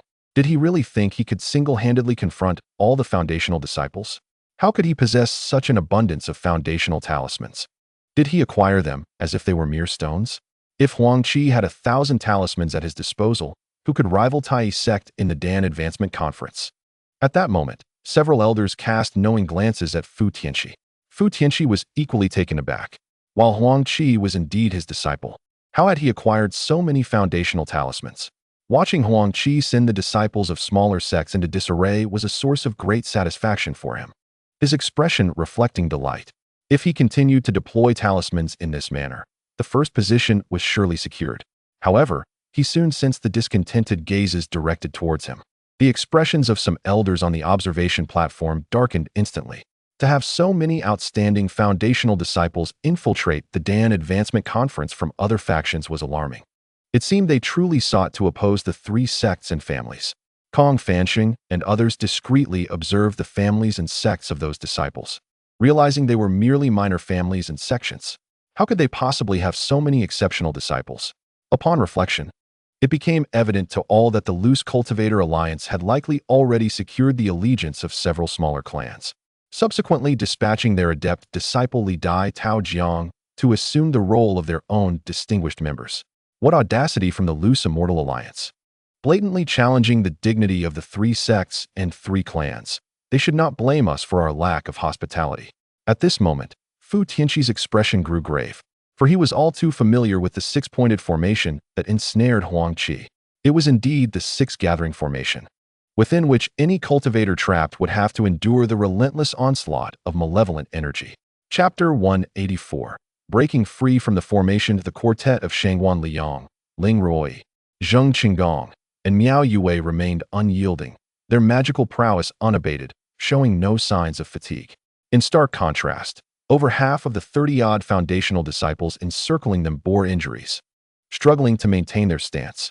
Kong Long, exhibiting remarkable ferocity, struck one disciple squarely in the chest with a single finger, causing the disciple to spit blood and collapse, unconscious. The remaining disciple, pale as a ghost and smeared with blood, glared at Kong Long with a look of sheer fury. With a cold snort, Kong Long ascended into the air, hurling his inkstone at the injured cultivator. Enraged by the sight of his fallen comrade, the remaining disciple brandished his spiritual weapon, re-engaging Kong Long in combat. On the observation platform, the clan heads and sect leaders watched, astonished at the valor displayed by their disciples. Their performance was a testament to the rigorous training provided by their respective sects and families. Chapter 185. The chaotic situation. Just as Kong Long and the others had managed to escape a distance of several dozen meters, a thunderous roar erupted from behind, causing their expressions to shift dramatically. Before they could turn, a terrifying wave of energy, accompanied by a searing gust of wind, enveloped them. Kong Long's countenance paled as he quickly cast a protective barrier of spiritual energy around himself, while the slightly slower Tian Ming, Hu Ku, Wang Li, and Yi Shuihan coughed up blood, crashing heavily to the ground, their faces etched with horror as they glanced back. What they beheld was utter devastation. Many foundational disciples who had failed to flee were either spewing blood or had collapsed unconscious on the ground. Some of the more unfortunate ones had been obliterated, leaving behind nothing but mangled remains. They were struck with fear, questioning who had unleashed such catastrophic chaos. The destructive force they had witnessed seemed to rival that of a strike from a nascent soul cultivator. Had these disciples somehow entangled themselves with the nascent soul realm? Chapter 186. Deteriorating circumstances. Huang Qi and the elders of these smaller sects had entered a state of confrontation. Fu Tianqi and his companions swiftly approached Huang Qi, their concern evident as they assessed whether he had sustained any injuries. However, upon observing Huang Qi's rosy complexion and the vibrant flow of his spiritual energy, they surmised that he was largely unscathed. Simultaneously, Fu Tianqi was astonished. The explosion had been so fearsome that even he would have suffered harm. What miraculous artifact could Huang Qi possess that shielded him from such danger? Regardless, as long as Huang Qi was unharmed, Fu Tianqi felt a sense of relief. In his current status and position, Huang Qi absolutely could not afford to be compromised.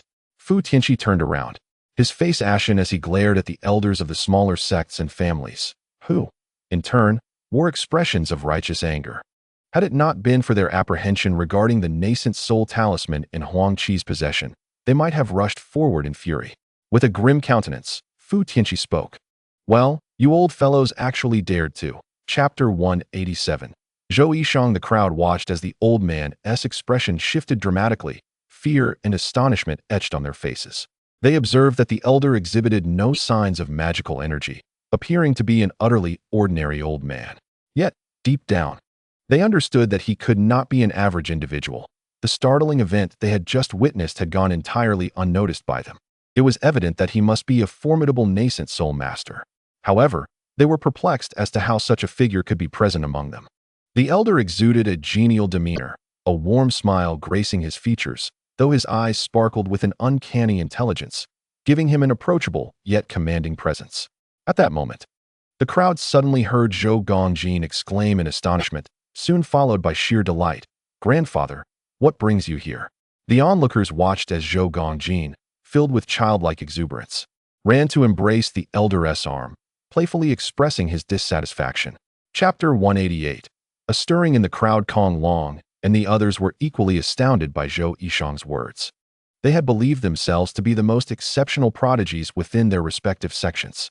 However, upon learning that Huang Qi possessed secret techniques that even the nascent soul elders feared, a wave of despondency washed over them. They had always regarded themselves as the epitome of talent, nearly invincible among their peers.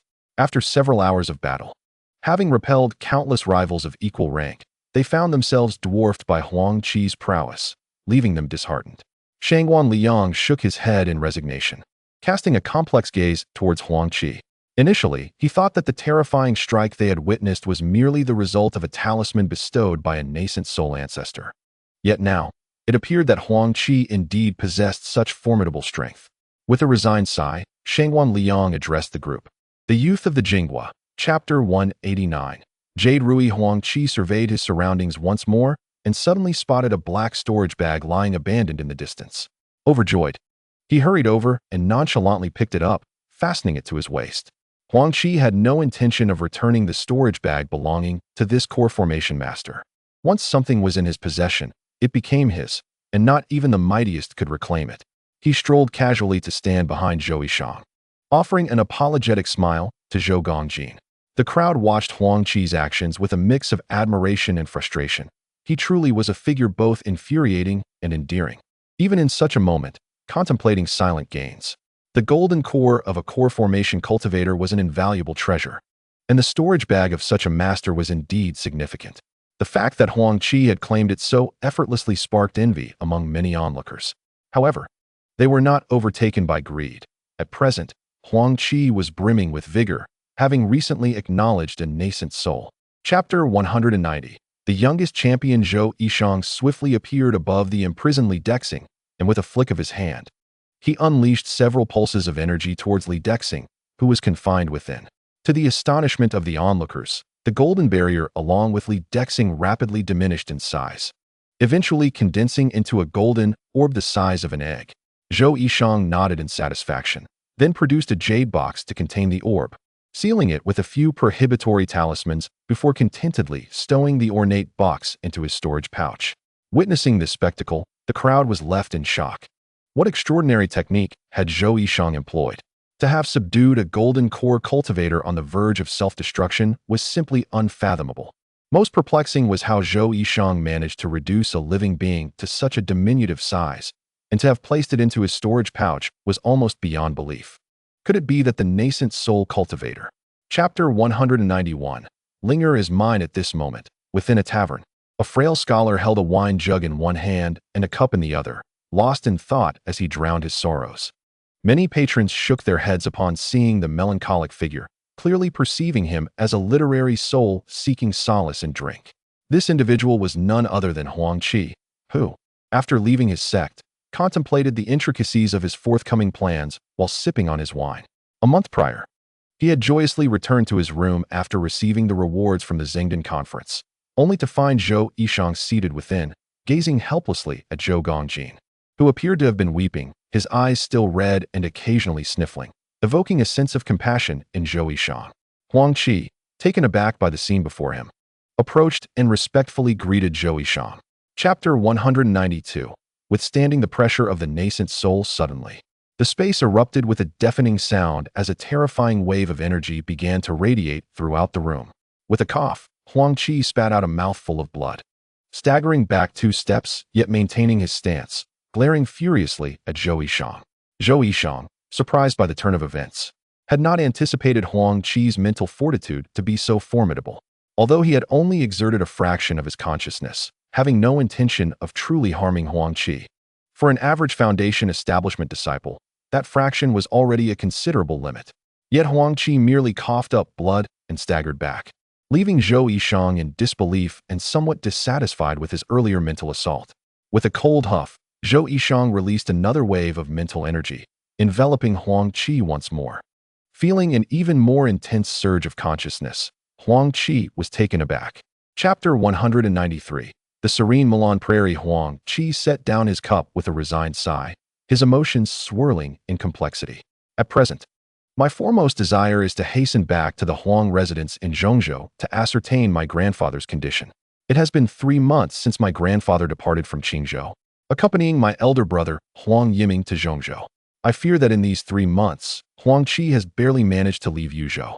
Fortunately, with my elder brother, third sister, and Feng Shangtian providing protection, my grandfather is relatively safe. Furthermore, once we arrive in the territory of Zhongzhou, it is unlikely that anyone would dare to provoke my elder brother and his companions. Thus, Huang Qi feels a sense of relief. Raising a cup of wine, Huang Qi swiftly consumes it, feeling a sharp, invigorating sensation coursing through his throat.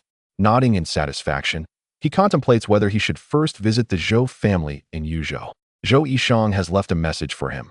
If he harbors feelings for Linger, he should seek her out. If not, he should refrain from doing so to spare her feelings. Chapter 194. The Fist of Heaven. Having discerned the location and distance once inhabited by the Mulan clan, Huang Qi does not linger. The elderly man and the young woman express their reluctance for Huang Qi to depart, making numerous pleas. Yet Huang Qi bears many burdens and cannot afford to waste time. He ascends into the air, heading northwest, toward the area where the Mulan clan resided 3 years prior. Although he knows no one remains there now, he seeks merely to uncover remnants of the Mulan clan. Huang Qi races onward, arriving at an expansive grassland after a couple of hours. This place lies over 300 li from the small tribe, precisely where he had learned the Mulan clan once resided. Upon arrival, he finds the area in disarray, strewn with tents that had been left behind, their chaotic positions reflecting a hasty departure. Witnessing such a scene, Huang Qi furrows his brow. Chapter 195. The Sea of Awareness and the Fist. Huang Qi gazes at the name inscribed on the cover, feeling somewhat speechless. Such a tyrannical name, Fist of Heaven. Does this martial art aspire to contend with the heavens? Truly perplexing. How extraordinary can worldly martial arts be? The name Fist of Heaven elicits disdain from Huang Qi, diminishing his interest in studying the martial secrets left by the Mulan clan. He promptly opens the first page. It reads, Mulan Zhantian, 7th generation ancestor of the Mulan clan. Ancestor Mulan Zhantian possessed extraordinary talent, achieving unparalleled mastery. Prior to his ascension, He lamented the inability of some Mulan descendants to become cultivators and spent a century devising this set of fists, hoping that ordinary clan members might grasp cultivation through it and forge a unique path to immortality. This fist is named after the seventh-generation ancestor, and thus the Fist of Heaven has been passed down among the ordinary members of the Mulan clan. Chapter 196. A dilemma at this moment. Huang Qi has entered the territory of the Wu Kingdom, but remains exceedingly discreet. He has not only altered his appearance, but also adopted a more reserved demeanor. Huang Qi wishes to avoid attracting the attention of the Eight Immortals Palace, especially since wanted posters bearing his likeness are still visible in many cities of the Wu Kingdom. The Eight Immortals Palace has not only lost the extraordinary treasure, the purple gold dragon beard cauldron, but has also suffered the loss of a Yuanying ancestor. Their enmity with him is now irreconcilable. Now alone, I wish to avoid drawing the attention of the Eight Immortals Palace. If I were to inadvertently attract the interest of a formidable Yuanying period elder, it could spell my doom. As long as I refrain from provoking them, they too will leave me be. Is this not a fortuitous arrangement? However, Huang Qi is acutely aware that the Eight Immortals Palace has likely dispatched their elite to pursue him, given the considerable troubles he has caused them. His skepticism about their willingness to let him go is well-founded. Their current restraint may simply be a prelude to some formidable strategy. Nevertheless, Huang Qi harbors no fear. Chapter 197. Array talismans. As Huang Qi pondered these thoughts, a sorrowful cry pierced the air, prompting him to frown and gaze towards the battlefield. There, he beheld Yi Sanyao, her face a tempest of sorrow and rage, glaring at the jade lion. The creature merely smiled faintly, undeterred, as it approached the wagon besieged by small minions. The guards, armed with long spears, trembled in abject terror, fully aware that they stood no chance against the jade lion. At that moment, the lion pointed a finger at the guards surrounding the wagon, and the quiver that had been suspended in midair twirled around, unleashing a tempest of arrows upon the hapless mortal soldiers. The guards barely had time to react before their bodies were pierced. Their screams were stifled in their throats, leaving only fear and despair in their eyes. Yi Sanyao shook her head in resignation, cognizant that her own survival was in jeopardy, let alone that of the young lady. With a heavy heart, she lowered her head, as if awaiting an inevitable fate. Chapter 198. Thunderous strike. Old Knife, despite his actions, felt a pang of reluctance. The beauty of the young girl was enough to make him long for her. Yet witnessing the jade lion's prowess had left him astounded, and he yearned to cultivate a favorable relationship with it for future endeavors. To him, beauty was but a plaything. He believed he could obtain any allure he desired. The jade lion, upon hearing Old Knife's words, merely smiled faintly, bowing in gratitude toward him. Internally, the lion held disdain for Old Knife. Fully aware that its strength far surpassed his, it had resorted to banditry out of necessity, harboring unspoken burdens. Old Knife's actions were merely an attempt to ensure the lion would serve him diligently in the future. While the lion scoffed inwardly, its expression remained one of deep gratitude. Chapter 199. Startling retreat. At this moment, Old Knife's heart ached, as if bleeding. The 5 mid-stage Foundation establishment cultivators who had recently joined his ranks were indeed formidable. They excelled in combined attack techniques, making them a match even for late-stage Foundation establishment experts. How could this young man be so enigmatic? The aura he had projected during his earlier strike seemed to belong only to a late-stage Foundation establishment practitioner, yet he had so effortlessly dispatched 5 skilled warriors. Old Knife's astonishment was not unfounded. The true marvel lay in Huang Qi's extraordinary cultivation technique, which allowed him to easily counter their combined assault with the intricate elegance of his peacock dance. However, Huang Qi employed the mystifying technique of shadow illusion to intimidate his adversaries. He adeptly utilized phantom clones to confound the perception of those around him, while his true self unexpectedly struck down his opponent. In the past, Huang Qi could not execute such a seamless and enigmatic maneuver. It was primarily due to his cultivation of the Mulan scripture that he had achieved this. Chapter 200. The clear profound sect. Huang Qi hastened towards Yushir City, arriving at a commendable inn by dusk, where he decided to take lodgings. Upon entering his room, he exhaled a sigh of relief. The day's journey had been quite exhausting, especially while carrying another person, which had significantly drained his magical energy. He laid the young woman on the bed and then settled down in the living area, sitting cross-legged to meditate and recuperate. Huang Qi pondered the predicament he faced. He could not possibly continue his journey with this young woman in tow. He needed to ensure her safety before proceeding. From overhearing conversations between the old sword master and the female cultivator, Huang Qi deduced that the young woman was likely a daughter of the clear profound sect. Yet, how could the daughter of such a sect be an ordinary mortal? For certain sects and families, acquiring a few spirit transformation pills should not be too difficult. Why had the sect leader not provided his daughter with such pills to enable her to become a cultivator? Chapter 201. The Azure Dragon's Howl and the Demon Flag. Huang Qi observed several dark figures swiftly approaching. In the blink of an eye, 5 robed cultivators of the Golden Core stage appeared before them. Upon witnessing this, Zhongling Dao's expression turned grim as he instructed, Su Yin, take Yuer inside. Then activate the mountain protection array to fend off the intruders.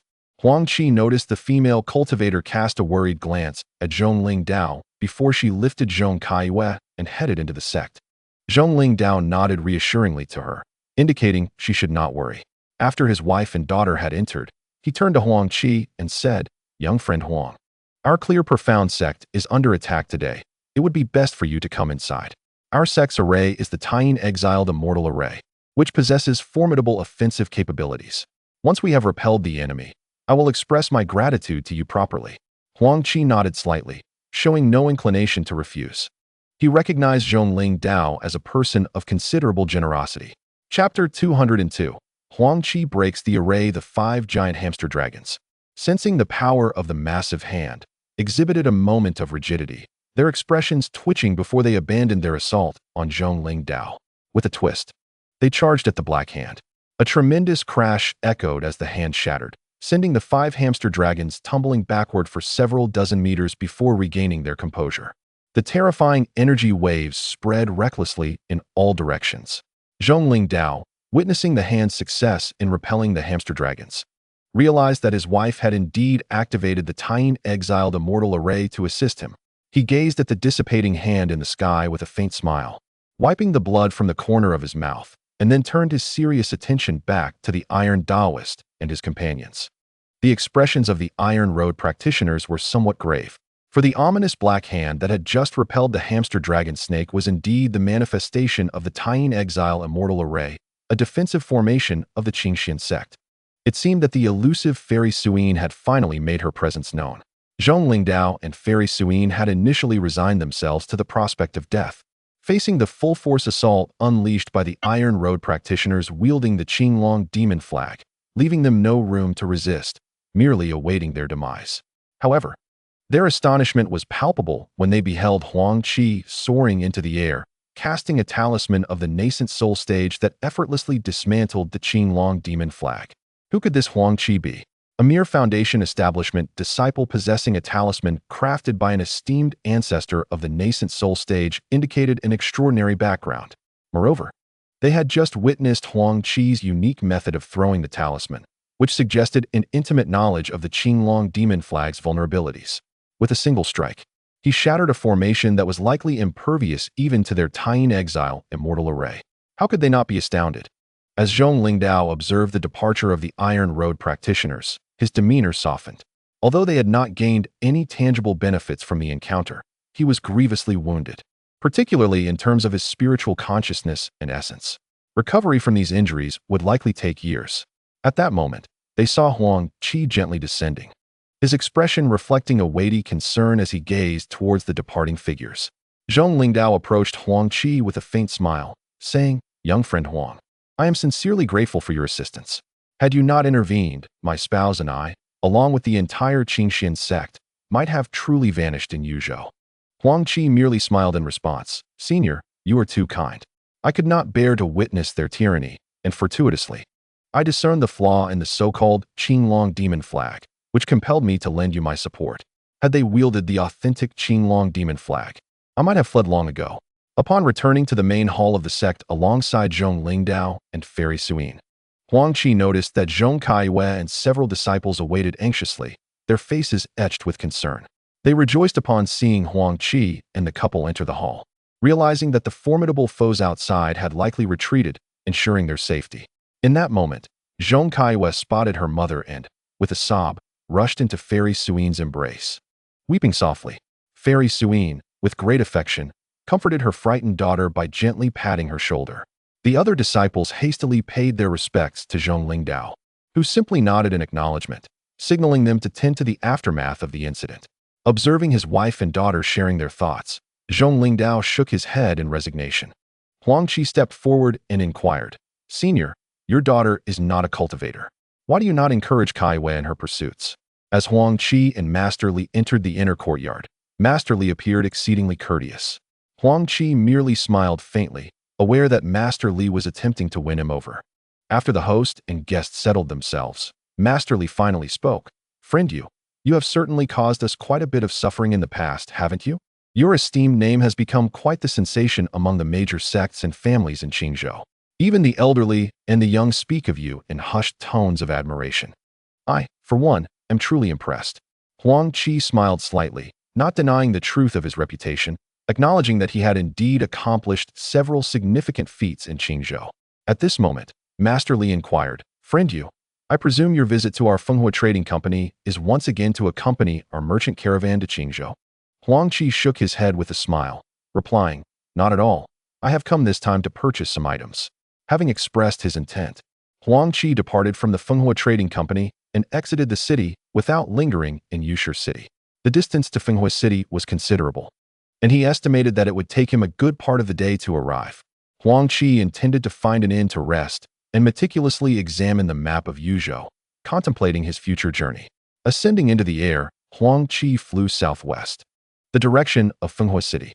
As he accelerated, he initially noticed nothing unusual. However, upon reaching the midpoint to Fenghua City, he observed an increasing number of escape lights in the sky, each moving faster than the last. Huang Qi was secretly astonished, realizing that the speed of these lights far exceeded that of ordinary Foundation establishment disciples. This indicated that most of them were emitted by core formation cultivators. With this realization, he became vigilant and resolved to proceed with caution. Zhong Ling looked at Huang Qi in confusion, but upon seeing him knock at the door, she refrained from saying anything further and chose to wait quietly. After a brief moment, an elderly servant emerged. Noticing Huang Qi's youthful appearance, the servant expressed his surprise and inquired, "Ah, young sir, may I ask what brings you to the Li family?" Huang Qi smiled gently and, bowing respectfully, replied, "Greetings, esteemed uncle. I am Huang Qi, and I have come here with my family uncle because all the inns outside are fully occupied. I humbly request a night's stay at your esteemed residence. I assure you, we will compensate you handsomely for the hospitality." The elder nodded slightly at Huang Qi's words, appreciating his humble demeanor and polite manner. However, he recognized that he could not make such a decision on his own and needed to consult the master of the house. The elder then stepped forward and said, Regarding spirit stones, Huang Qi believed he possessed a substantial amount. Just from the spirit stones acquired from Zheng Hai and other cultivators, he had amassed over 50 million, a considerable fortune for a core formation cultivator. Additionally, he owned dozens of valuable magical artifacts and other techniques, all of which would translate into a significant wealth if exchanged for spirit stones. Comparatively, ordinary core formation cultivators could hardly hold a candle to Huang Qi's assets. In recent years, Huang Qi has not refrained from engaging in the nefarious activities of murder and theft of storage bags. The wealth he possesses is undoubtedly comparable to that of a nascent soul cultivator. When it comes to elixirs, Huang Qi is abundantly supplied. The potions he pilfered from the 8 Immortals Palace alone are sufficient for his use after forming his golden core. Of course, he must first attain the golden core stage before he can consume them, and for now, most of these potions remain stored within his spatial ring. In summary, Huang Qi is certainly not lacking in monetary resources. Chapter 210. A frenzied auction. Seeing the crowd's reaction, Fairy Hongya felt quite satisfied. She then spoke with a somewhat stiff tone, addressing the assembly. "Esteemed seniors and fellow cultivators, you are all aware of the rules. During this 3-day auction, my Fenghua Trading Company hopes to see no one violating the established decorum. Should anyone dare to cause a disturbance here, do not blame Fenghua Trading Company for being ungracious. We are in the business of commerce and wish to avoid any discord with you, esteemed companions. The auction will adhere to the principle of highest bid wins, and I trust you will all comply. Now, I hereby declare the auction of Fenghua Trading Company officially commenced." Upon her words, the foundation building disciples below erupted into applause, which gradually subsided as Fairy Hongya gestured for silence. With a melodious voice, she announced, "Let us begin with the first auction item." Chapter 211. Wind Dancer grasped the iron Taoist, furrowed his brow slightly upon hearing the voice. Acknowledging that a price of 7 million spirit stones for this 100-flower token was indeed substantial. However, it remained within his means. He coolly declared, 8 million spirit stones. The crowd was taken aback. They had not anticipated that the iron Taoist would offer such a high bid. Huang Qi frowned as well. 8 million spirit stones was a considerable sum even for a golden core cultivator, and he was surprised by the iron Taoist's wealth. Yet, he felt a pang of reluctance at the thought of the iron Taoist obtaining the 100-flower token. Huang Qi glanced towards Zhongling, only to find him in a meditative state, seemingly oblivious to the proceedings. With a helpless shake of his head, Huang Qi then heard the disdainful voice once again. 10 million spirit stones. At this price, the crowd collectively gasped. Although the 100-flower festival was extraordinary, families lacking a prodigious talent would struggle to afford such exorbitance. Chapter 212. The rising tide. Huang Qi, somewhat astonished, fell silent. He recognized the voice of its owner, the very cultivator who had just acquired the 100-flower token. Huang Qi speculated whether there was some enmity between this cultivator and the iron Taoist, prompting the latter to openly bid. He observed the iron Taoist's expression darken as he glared fiercely at the cultivator. The latter, however, merely scoffed, exuding an air of provocation. The iron Taoist's face turned a shade of ashen, perplexed by the situation. He did not even know this cultivator and had not wronged him in any way. Just moments ago, the individual had spent 10 million spirit stones on the 100-flower token without protest. Why then, when he wished to acquire this herb, was he met with such interference?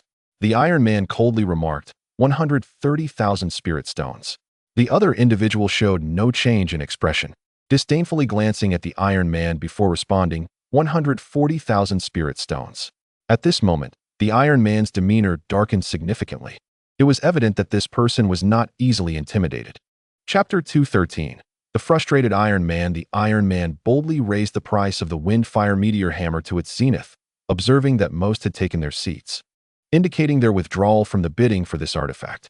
A few remained hesitant, contemplating whether to proceed with the purchase of this treasure. 70,000 spirit stones seemed to be the limit for this item. Although Yuzhou was rich in resources, spirit stones could not be squandered frivolously, and many had decided against further bidding. The Iron Man breathed a slight sigh of relief. This Wind-Fire Meteor Hammer was indeed the perfect artifact for him. He had long desired to forge such a treasure, yet gathering the necessary materials proved exceedingly difficult. Even after nearly 300 years of cultivating, he had not completed the collection, and the crafting process had been quite troublesome, resulting in an artifact that did not meet his expectations. However, the time had come where he could not let this suitable treasure slip away. Chapter 214. Admiration. Huang Qi naturally disregarded the Iron Man's piercing gaze. What could even the fiercest of looks achieve? It was only natural for someone to harbor resentment after being bested so dramatically. Huang Qi was unfazed by this. The other cultivators were taken aback by Huang Qi's demeanor, not out of disdain, but rather astonishment at having misjudged him. This young man was not simply straightforward. He was undoubtedly clever, for how else could he have outmaneuvered the Iron Man so decisively? Their eyes turned towards Huang Qi, each filled with admiration. Fairy Hongya, observing the unfolding drama, felt a surge of excitement. What a cunning little fellow he was, full of potential. Her enchanting gaze lingered on Huang Qi, as if pondering something profound. Meanwhile, Huang Qi felt a shiver run through him under the scrutiny of Fairy Hongya's beautiful eyes. Was it possible that she had taken an interest in him? Chapter 215. The VIP card. Fairy Hongya noticed the change in Huang Qi's expression, her brow furrowing slightly. This young man was indeed a formidable opponent. Clearly, he was not one to concede easily. Although she had lowered her price somewhat, it was still quite reasonable. With a subtle smile that betrayed no anger, she realized that Yu Wuliang was merely seeking to extract a bit more profit. With this in mind, she decided to ensnare him in her own scheme. With a slight smile, Fairy Hongya said, "Hee, does young friend you feel dissatisfied?" Huang Qi was momentarily taken aback, but then nodded gently in response to her flower-like smile. Not surprised by his reaction, Fairy Hongya softly continued, "If you find the terms unsatisfactory, how about I present you with a more agreeable condition? Should you accept this proposal?" I can certainly enhance the prices of these artifacts and techniques by 10% for you. Chapter 216. The windward vessel. Huang Qi was slightly taken aback. Why had the Red Leaf Fairy not arrived today? Was she preoccupied with some matter? However, upon noticing the kind gaze that Zhongling directed towards the elderly man, he curiously inquired, "Brother, who is this cultivator?" Zhongling, hearing Huang Qi's question, offered a gentle smile before responding earnestly. "This gentleman is Elder Lu Shanchong of the Wind and Fire Merchant Guild. He is known for his benevolence, loyalty, and gallant spirit. His cultivation is at the late stage of core formation, and his abilities are formidable. He is a rare example of a genuinely good person in the Cangnan region. Few do not hold him in high esteem." Upon hearing this, Huang Qi expressed his surprise. It was commonly said that cultivators were self-serving, yet here was an exceptional individual. He was aware that some cultivators possessed remarkable integrity, although the majority were indeed driven by profit. As Huang Qi pondered this, he observed numerous core formation cultivators bowing and smiling at Elder Lu Shanchong, clearly indicating his admirable nature. Chapter 217. Sheng Yaojin. Just as the crowd hesitated, a disdainful voice broke the silence. The onlookers were momentarily startled and turned their gazes to the source, an ancestor in the nascent soul stage from another chamber. The first elder, hearing someone contesting for the windward vessel, frowned slightly, clearly unimpressed by the challenger. With this thought, the elder scoffed, 320,000 spirit stones. The elder from the other room smiled slightly and responded dismissively, 320,000 spirit stones? Do you truly believe you can acquire the windward vessel at such a price? How naive. 350,000 spirit stones, the first elder replied, recognizing who his rival was, and coldly remarked, "I was wondering who dared to oppose me. It is none other than the esteemed Jiying Zhenren. Have you also taken a fancy to this windward vessel? Remember, at the auction, the highest bidder prevails. You are welcome to place your bid." 360,000 spirit stones, the esteemed Jiying Zhenren countered. Chapter 218. The earthly origin fruit. Huang Qi, with the storage bag in hand, smiled lightly and hung it at his waist. He planned to experiment with the windward vessel after leaving this place in a couple of days. Today had proven to be a fortunate day for him. The thrill of claiming an item from a nascent soul elder was exhilarating, albeit slightly perilous. Yet, Huang Qi felt assured that as long as he remained cautious, he would encounter no significant issues. He comforted himself with this thought. However, those around him were quite astonished. When Huang Qi mentioned possessing a VIP token from the Wind and Fire Merchant Guild, their expressions shifted to one of disbelief. What sort of identity did this young man possess to have such a token? It was nearly inconceivable. The Wind and Fire Merchant Guild typically reserved VIP tokens for those at the nascent soul stage. When had they ever issued one to a foundation establishment cultivator? For core formation cultivators, acquiring such a token was exceedingly difficult. Unless one had rendered significant service to the guild, it was virtually impossible. Chapter 219. The heart demon zither. As Huang Qi had anticipated, the cultivators gradually took their seats, evidently relinquishing their intentions to continue bidding against him. Elder Lu Shanchong shook his head with a touch of resignation. The price of the earthly origin fruit had not reached a substantial height. Compared to the previous day's dealings with the Red Leaf Fairy, he realized he had not profited much today. 1,000,000 spirit stones undoubtedly possess room for further escalation. However, this young man has suddenly amassed such a significant amount of spirit stones that others, not being fools, are naturally reluctant to raise their bids further. Lu Shanchong, with a sense of resignation, announced that the earth origin fruit belonged to Huang Qi, deducting 2 taels, which amounted to over 800,000 spirit stones. Today had indeed been rather unfortunate for him. Zhong Lingdao, witnessing Huang Qi successfully acquire the earth origin fruit, felt a surge of delight and cast a grateful glance at Huang Qi before returning her attention to the ongoing auction. Yet, her sole purpose for attending had been to obtain that earth origin fruit, and now that she had achieved her goal, she found little inclination to linger. Huang Qi, observing this, understood that Zhong Lingdao was simply a devoted daughter.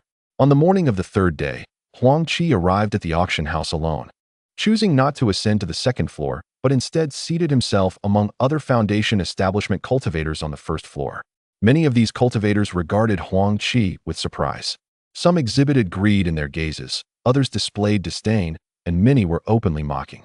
Huang Qi, however, remained unfazed, content as long as they did not provoke him. Soon, Huang Qi noticed the central platform gradually rising, revealing an elderly woman standing at the auction podium. His eyes narrowed slightly as he sensed the formidable aura radiating from her, undoubtedly a cultivator at the nascent soul stage. Observing the foundation establishment cultivators around him, he noted their respectful demeanor as they rose to bow before her, none daring to act out of line. Huang Qi was secretly astonished that the auction today was being presided over by a nascent soul elder. Surely, the items for sale must be extraordinary. For without such an elder's presence, the auction would struggle to maintain order. The elderly woman, upon hearing the first bid of 5 million spirit stones, allowed a smile to grace her face. Undoubtedly, the value of this ancient treasure far surpassed the mere 15 million spirit stones being offered, and such a substantial initial bid revealed her considerable regard for the item. Other nascent soul cultivators, upon hearing the bid, quickly followed suit, calling out, 16 million spirit stones, 17 million spirit stones, 18 million spirit stones, 20 million spirit stones. The foundation establishment and core formation cultivators below, witnessing these nascent soul bids, were left agape. These ancient beings certainly did not treat spirit stones as mere currency, as none of their bids were fractional. Each increment was a full million. It was evident that these venerable individuals, having lived for 7 or 8 centuries, were indeed quite affluent. The cultivators below, feeling somewhat dispirited, lowered their heads, realizing that their own wealth paled in comparison. Huang Qi, flying swiftly, contemplated that at his speed, he could reach the 9 Nether Abyss Valley in just 2 days. It had been a year since he last saw his master, Xiao Bai. Perhaps a detour to visit his master would be beneficial, and he could also see if he might procure some advantages. Huang Qi ventured into the Abyssal Valley with a distinct purpose. Although he had managed to extricate himself from immediate peril, the lurking threat posed by those ancient Yuaning cultivators remained palpable. Should they set their sights on him, they could easily track his whereabouts. Seeking refuge with his master seemed prudent. After all, having his master act as a shield would be advantageous. Moreover, equipped with the Windrider boat, he surmised that he could traverse from the Abyssal Valley to the 100-Flower Valley at Tianqian Peak in less than a month. Huang Qi couldn't help but speculate about his master, the formidable Xiao Bai, who was also a Yuaning elder. Surely, his wealth was substantial. If he could negotiate some benefits, it might lead to his own fortune. Chapter 223. The Battle of Wits. Upon noticing that the distance to the young man was diminishing, the long-brow ancestor felt a surge of elation. After a prolonged pursuit, he had finally closed the gap, now merely 300 meters apart. He was eager to see how the young man would evade capture this time. Surely he could not sprout wings and fly away. A mocking expression played across the long-brow ancestor's face. However, after more than an hour, Huang Qi's spirits began to wane. The swiftness of Yuaning cultivators was indeed formidable. In just over an hour, the distance had shrunk by 200 meters, surpassing his expectations. This old man was determined to seize him. If this continued, he would soon be within the range of Long Brow's attacks, making escape increasingly difficult. Yet, it would still take him over 2 hours to reach the Abyssal Valley. Chapter 224. Counterattack. Huang Qi tossed a jade box to Long Brow and swiftly turned to flee. He understood that the box contained no elixir of longevity. Where would he procure such a miraculous pill? It was merely a ruse to distract the long-brow ancestor. If he could divert the old man's attention with the notion of a longevity pill, it might open a window for a surprise attack. Indeed, the box contained a golden core obtained from the Core Formation Conference, a golden core that, when detonated, would pose a significant threat even to a Yuaning elder. As he hurled the golden core and turned to escape, Huang Qi felt the imminent explosion. He could no longer conceal his strength. Suddenly, violet wings sprouted from his back, and with a gentle flap, he found himself 50 meters away. Another beat of his wings took him 100 meters distant, followed by a deafening explosion as a terrifying wave of energy surged toward him. Chapter 225. Maternal Figure.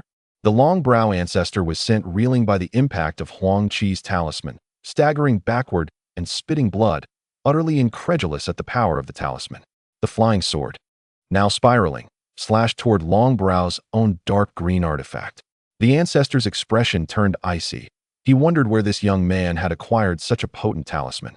The severity of his current energy depletion, coupled with his injuries, had rendered him vulnerable to the cataclysmic energy wave, forcing him to retreat. Had he been at his peak, he would undoubtedly have maintained the upper hand. Huang Qi was acutely aware that the power of his treasured talisman had been utterly exhausted today. A talisman that had saved his life on numerous occasions was now rendered completely useless. However, he could not afford to dwell on this. The violent backlash from within his dantian had inflicted unbearable pain upon him, leaving no room for such thoughts. With a resounding boom. Chapter 226. The Might of Xiao Bai unfolded. Gu Ruofei, witnessing the elder with long eyebrows launch an attack on her without any explanation, felt a chill run down her spine. With a cold huff, she summoned a delicate silver shield that appeared before her. She then pointed at the shield, causing it to expand instantly, enveloping both Huang Qi and herself within its protective barrier. Quickly, she grasped Huang Qi's shoulder and, with a flicker, retreated to safety. Gu Ruofei, concerned for Huang Qi's well-being, had no intention of confronting the elder directly. Her priority was to ensure Huang Qi's safety before dealing with the adversary. A tremendous crash echoed as the dark green sword struck the silver shield. Huang Qi observed as the shield emitted a blinding light, causing the sword to rebound with a sharp clang. The elder's expression shifted between dark and light upon realizing his attack had failed.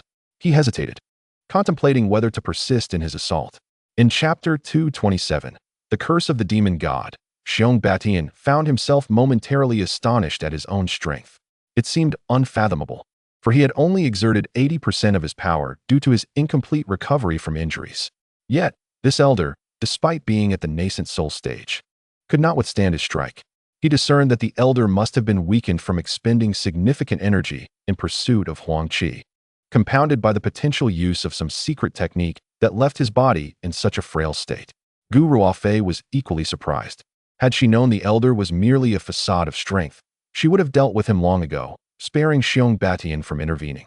Her concern for his injuries overshadowed any relief at the elder's defeat. As Chapter 228, The Young Master unfolded, Xiao Bai observed the elder's dejected expression and could not suppress a scornful sneer. He had no interest in the elder's thoughts. Today, he had gained immensely, acquiring a nascent soul elder as a servant, far more practical than mere spirit stones or artifacts. He then stowed away the magical battle axe he had conjured and, in a flash, returned to Huang Qi's side. He offered a reassuring smile to the worried Gu Ruofei and nodded gently before turning his attention to Huang Qi, only to find him still grappling with the rampant energy within his dantian. Frowning, he lamented, "You, my boy, seem to have a penchant for trouble. Now you've forced me to break my seclusion prematurely. I can only wonder how much time I will waste before I can advance to the mid-nascent soul stage." Huang Qi could only manage a wry smile in response to Xiao Bai's complaints, for he too felt helpless. If this old man sought to take his life, whom else could he turn to for help? Chapter 229. The Secret of the Precious Cauldron. Huang Qi led the venerable elder Changmei to a secluded cave, instructing him to heal within while advising him not to tamper with the formidable prohibitions surrounding the area. The elder, with his keen perception, was taken aback by the daunting nature of the restrictions, his mind swirling in astonishment. He could not fathom how the formidable Xiao Bai had discovered such a route through the treacherous Nine-Nether Abyss without a map. Even a cultivator at the nascent soul stage would be ill-advised to venture forth. Huang Qi smiled knowingly, aware of Elder Changmei's thoughts, and chose not to address them as he proceeded towards his master's cave. Upon arrival, he found Xiao Bai wearing a somewhat helpless expression as he gazed at Gu Ruofei, who, with cheeks flushed, was averting her gaze. Huang Qi was momentarily taken aback and then awkwardly chuckled, exclaiming, "Master, mistress, my apologies. I seem to have wandered into the wrong place. I shall take my leave at once." With that, he prepared to make a hasty retreat, but was suddenly met with a disapproving look from Xiao Bai. Chapter 230. The drunken celestial reassured that using the purple gold dragon beard cauldron posed no significant issues. Huang Qi felt a sense of ease wash over him. He informed his master and Gu Ruofei that they intended to depart the following day for the 100 Flowers Valley at Tianqian Peak to partake in the 100 Flowers Festival. Naturally, Xiao Bai approved, as the festival would attract top-tier disciples, each extraordinary in both cultivation and divine abilities. Furthermore, upon the conclusion of the trials, a pill refining competition would ensue, with the top disciple crowned as the Little Pill King, garnering the attention and endorsement of various sects and clans, a boon for Huang Qi's future endeavors. Gu Ruofei had no objections, and with her masteress' approval, it was clear she would be in agreement. She produced a storage bag from her waist and presented it to Huang Qi as a token of their meeting. Huang Qi received it with delight, recognizing the significance of accepting a gift from his mistress. To refuse would be to slight her. Chapter 232. The Black and White Immortals. The drunken celestial, feeling the speed of the wind-controlling vessel, exhibited a hint of excitement, while Huang Qi wore a somewhat morose expression, prompting the drunken celestial to chuckle mischievously. Huang Qi shook his head in resignation, recognizing the drunken celestial as quite the rogue. He settled into a meditative posture, directing the vessel with his consciousness, intent on utilizing this time for cultivation rather than idly passing it. Bored by Huang Qi's dedication to his practice, the drunken celestial produced a large gourd from seemingly nowhere, uncorking it to release a rich aroma of wine. As he savored the scent, he began to drink leisurely. Huang Qi, with a wry smile, chose to ignore him, continuing to navigate the flying vessel while immersing himself in his cultivation. Time flew swiftly, and before long, a month had elapsed. In the course of this month, Huang became entangled with the drunken song immortal. Soon, the waiter brought forth wine and dishes, and without a hint of modesty, the drunken song immortal seized the wine jug and filled his cup to the brim. He flashed a grin at Huang, as though he had encountered the most exquisite treasure in the world, smacking his lips before downing the drink, his expression revealing an unending savor of delight. Huang, unfazed, took another jug and filled his own cup. Raising it to his nose, he inhaled gently, instantly captivated by a fragrant aroma that wafted into his nostrils, causing him to shudder with surprise. The richness of this wine's scent was astonishing. Without further ado, he took a sip, and a wave of spiciness and freshness surged through his being. Huang felt an exhilarating sensation envelop his entire body, gazing incredulously at the cup in his hand, his palate lingering with an exquisite aftertaste. The drunken song immortal merely smiled at Huang's astonishment and, without hesitation, poured himself another cup, drinking it down effortlessly. At that moment, Huang heard a voice and turned to see the drunken song immortal gazing with delight at two elderly men behind him. Huang's heart began to tremble with astonishment. The drunken song immortal was indeed an extraordinary powerhouse. How could this be? They had shared drinks and even shared a room. And now he had followed Huang to this 7 stars region, despite the passage of over a month. How had he failed to notice anything amiss? Huang, still incredulous, used his spiritual sense to probe the drunken song immortal once more, only to find him still at the foundation establishment level. Yet, Huang no longer regarded him as merely a foundation establishment cultivator, but as a supreme being. Standing respectfully at a distance, Huang's inner astonishment remained unshaken. At that moment, he heard the elderly man in black speak with an exasperated expression. "Old drunkard, you certainly seem to have a leisurely life, always seeking the finest libations." Suddenly, Huang felt a wave of dizziness wash over him, and he nearly stumbled. Exhausted, he found himself drenched in sweat. Upon opening his eyes, he discovered the place was deserted. The Black and White Immortals, along with the drunken song immortal, had vanished without a trace. Puzzled, Huang wondered why they had left without a word. Weary, he sank to the ground, letting out a sigh of relief. Regardless of the circumstances, he was still alive. Perhaps all that had transpired was merely an illusion. In disbelief, Huang sat cross-legged, meticulously reflecting on everything that had occurred in that war-torn world. He could not fathom how it had come to be. Yet he was certain it was intricately linked to those 3 unparalleled powerhouses. Forget it, Huang Qi shook his head, realizing that as a low-level cultivator, he was still too fragile in the presence of these supreme beings. Chapter 235. Baichao Hall. Huang Qi explored the items for sale, and to his surprise, he discerned that the quality of the magical artifacts here was quite commendable. Compared to those in Qingzhou or Tsangnan, these artifacts were of a far superior caliber. However, their prices exceeded Huang Qi's expectations, leaving him tongue-tied. With such pricing, how could he procure many items? His supply of spirit stones would soon be depleted. With a resigned shake of his head, he slowly exited the shop. Huang Qi wandered around in search of the largest merchant establishment, hoping to chance upon some rare herbs for concocting nirvana pills. Eventually, he discovered a shop adorned with a sign that read Baichao Hall and stepped inside, realizing it was the largest herbal trading venue in Taiyuan City. Chapter 236. Tianqian. Peak. Upon completing his words, the elder handed Huang Qi a jade slip. Observing the elder's earnest gaze warmed Huang Qi's heart. How deeply a father loves his child. His own parents had yet to see him even once. and he pondered the extent of their longing for him. Thoughts of his parents and siblings enveloped him in warmth. Nodding gently at the elder, he accepted the jade slip and placed it in his storage bag.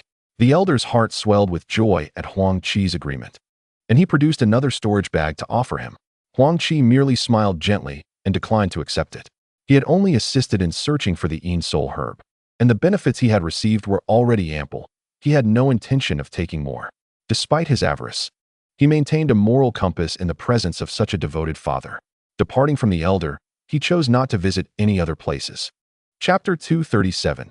Huang Qi was confident that with the Zijing Longshu Ding in hand, he would easily pass the selection process. Moreover, the Baoyi manual he possessed contained comprehensive knowledge of all aspects of cultivation, rich with information for his study. After a month of diligent research into alchemy, he felt assured of his success in the selection. Following the white-clad maiden along the immense natural trench, he marveled at the towering cliffs that flanked them. Standing 1,000 meters high, Huang Qi couldn't help but admire the majestic beauty of Tianqian Peak. Crossing the vast trench, he entered a narrow cave, intrigued by the possibility of hidden wonders at its end. After a brief moment, Huang Qi and the maiden emerged from the small cave, greeted by the sound of cascading water. Approaching the source, he discovered the opening concealed by a waterfall. Chapter 238. Flower Qingxian. Upon hearing Huang Qi's account, Hua Qingxian sighed in resignation. Now aware of the entire sequence of events, she felt a profound sense of reflection within her. Hua Qingxian has long awaited the arrival of his old friend's descendant to partake in the grand event of the 100 Flowers Festival.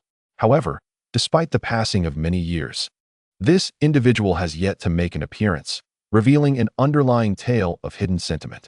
Since the passing of his dear friend, Hua Qingxian has not returned to the Qingxian sect, oblivious to the fact that his friend's unwavering dedication nearly brought calamity upon the sect. Fortunately, this young man has proven to be extraordinary, ultimately rescuing the Qingxian sect.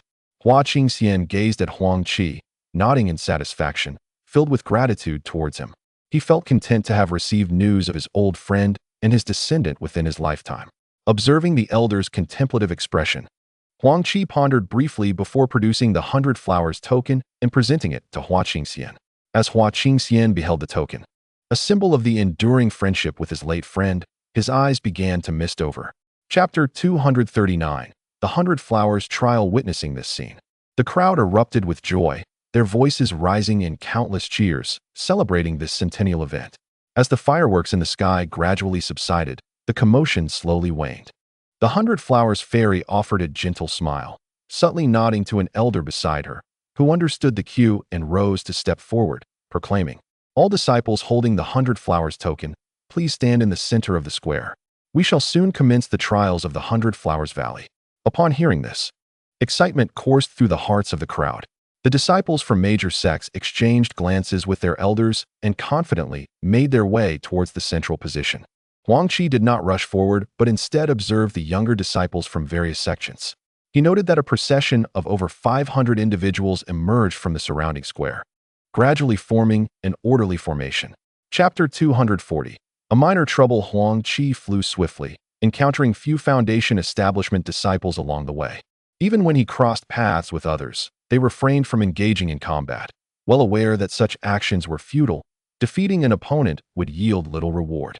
Those present were newly arrived, and even if they gathered some herbs, their collection would be limited. It would be wiser to wait until the 6th or 7th day, when they had accumulated a sufficient quantity of herbs, before contemplating any confrontations. As for those who might engage in battle, it would likely be due to both parties discovering coveted items, leading to a fierce struggle. Few would be foolish enough to expend effort without tangible gain, unless one encountered those obsessed with martial prowess, eager to challenge others. The situation would differ. After traveling for over 2 hours, Huang Qi finally arrived at the location marked for the Yin-Soul grass. To his astonishment, he discovered that the Foundation establishment cultivators vying for the grass were numerous. Chapter 241. A significant expense. The refined disciple observed many cultivators participating in the bidding, and the prices were escalating alarmingly. This predicament was indeed troublesome. Should this continue, it would be exceedingly detrimental for him. His primary purpose for entering was to seek the Yin-Soul grass, yet his supply of spirit stones was limited. He had merely come to participate in the trials, who would carry an abundance of spirit stones without reason. A glimmer of cunning flickered in the eyes of the elegant disciple, and with a subtle smile, he declared, 5,000,000 spirit stones. Does anyone dare to bid higher? If not, I shall withdraw. The crowd was taken aback by the youth's words. Indeed, this price was quite steep. Many among them likely did not possess such an abundance of spirit stones. Upon hearing this, numerous cultivators fell into contemplation, observing the pained expression on the elegant disciple's face, which elicited scorn from many. After all, it was merely a medicinal herb, and such expenditure seemed excessive. At that moment, regret gnawed at the elegant disciple's heart. Why had he proposed this foolish idea of bidding with spirit stones? To escalate the price to 5,000,000 was absurd. Such a sum would never be realized at an auction. Now, he found himself in a predicament, forced to swallow his bitterness. Whether or not he acquired the soul herb, it seemed he had already suffered a loss. Fortunately, the chance to compete with others might allow him to recoup some of his losses. Yet, that loquacious youth was particularly detestable. He vowed to teach him a lesson in due time. Resigned, the elegant disciple divided the spirit stones into 9 portions, distributing them among Huang Qi and his companions. The faces of Huang Qi and the others lit up with joy. It was perhaps a historic occasion for them to acquire spirit stones during the 100 Flowers trial. Huang Qi, content with the elegant disciple's timely wisdom, tucked the stones away with satisfaction. Upon hearing Huang Qi's words, the expression of the elegant disciple shifted, filled with intrigue. Was this youth speaking the truth? If so, the other disciples would likely welcome him into their ranks to break the formation, which meant he would be wasting another 1,000,000 spirit stones. If the youth was lying, he would only be inviting trouble upon himself. The elegant disciple felt a wave of frustration. He had already suffered a significant loss at the hands of this youth. With only 1,000,000 spirit stones remaining in his storage bag, he feared the potential complications if the youth truly was a formation master and gained the support of the others. Yet, the elegant disciple was resolute, stifling a cold chuckle as he devised a plan. With a slight smile, he addressed Huang Qi, saying, "Since you claim to be a formation master, I must apologize for my earlier oversight. Should you be willing to assist, the spirit stones shall naturally be yours." Huang Qi observed the elegant disciple's helpless demeanor, inwardly amused. He fully understood the calculations behind the disciple's thoughts, yet he had no intention of exposing them. After all, he needed those spirit stones. Seeing the determination on the elegant disciple's face, Huang Qi replied with a slight smile, "Very well. Since you have articulated your position so clearly, if I do not hand over the spirit stones, I doubt any of you would agree." With that, he removed his storage bag and tossed it to Huang Qi. Impressed by the disciple's decisiveness, Huang Qi thought to himself that it was no wonder he was a scion of a prominent family. He certainly possessed a measure of boldness. Huang Qi smiled faintly and then poured out the spirit stones from his storage bag, dividing them into 9 portions. He then kept one for himself. The others, seeing the spirit stones available, were also unreserved, smiling slightly. Chapter 245. Frustration. Upon finishing his words, a man lunged toward Huang Qi, intending to snatch the soul grass. Just then, a flying sword shot toward his back. The scholarly disciple realized that if he did not evade, he might not only suffer severe injury, but also lose the chance to retrieve the herb from the thief. Not daring to be careless, he snorted coldly and altered his hand gestures, sending forth a beam of white light that collided with the incoming sword. With a thunderous sound, the sword was sent flying back, and the scholarly disciple was jolted back a step, finally regaining his balance. All present were taken aback by this scene. The soul grass had been taken by that young man. However, they had just heard Huang Qi's words. The disciple had broken his promise and struck first. The young man had stated that the soul grass was compensation for the slap he received, and they wondered if they had misheard. They watched as Huang Qi swiftly flew away.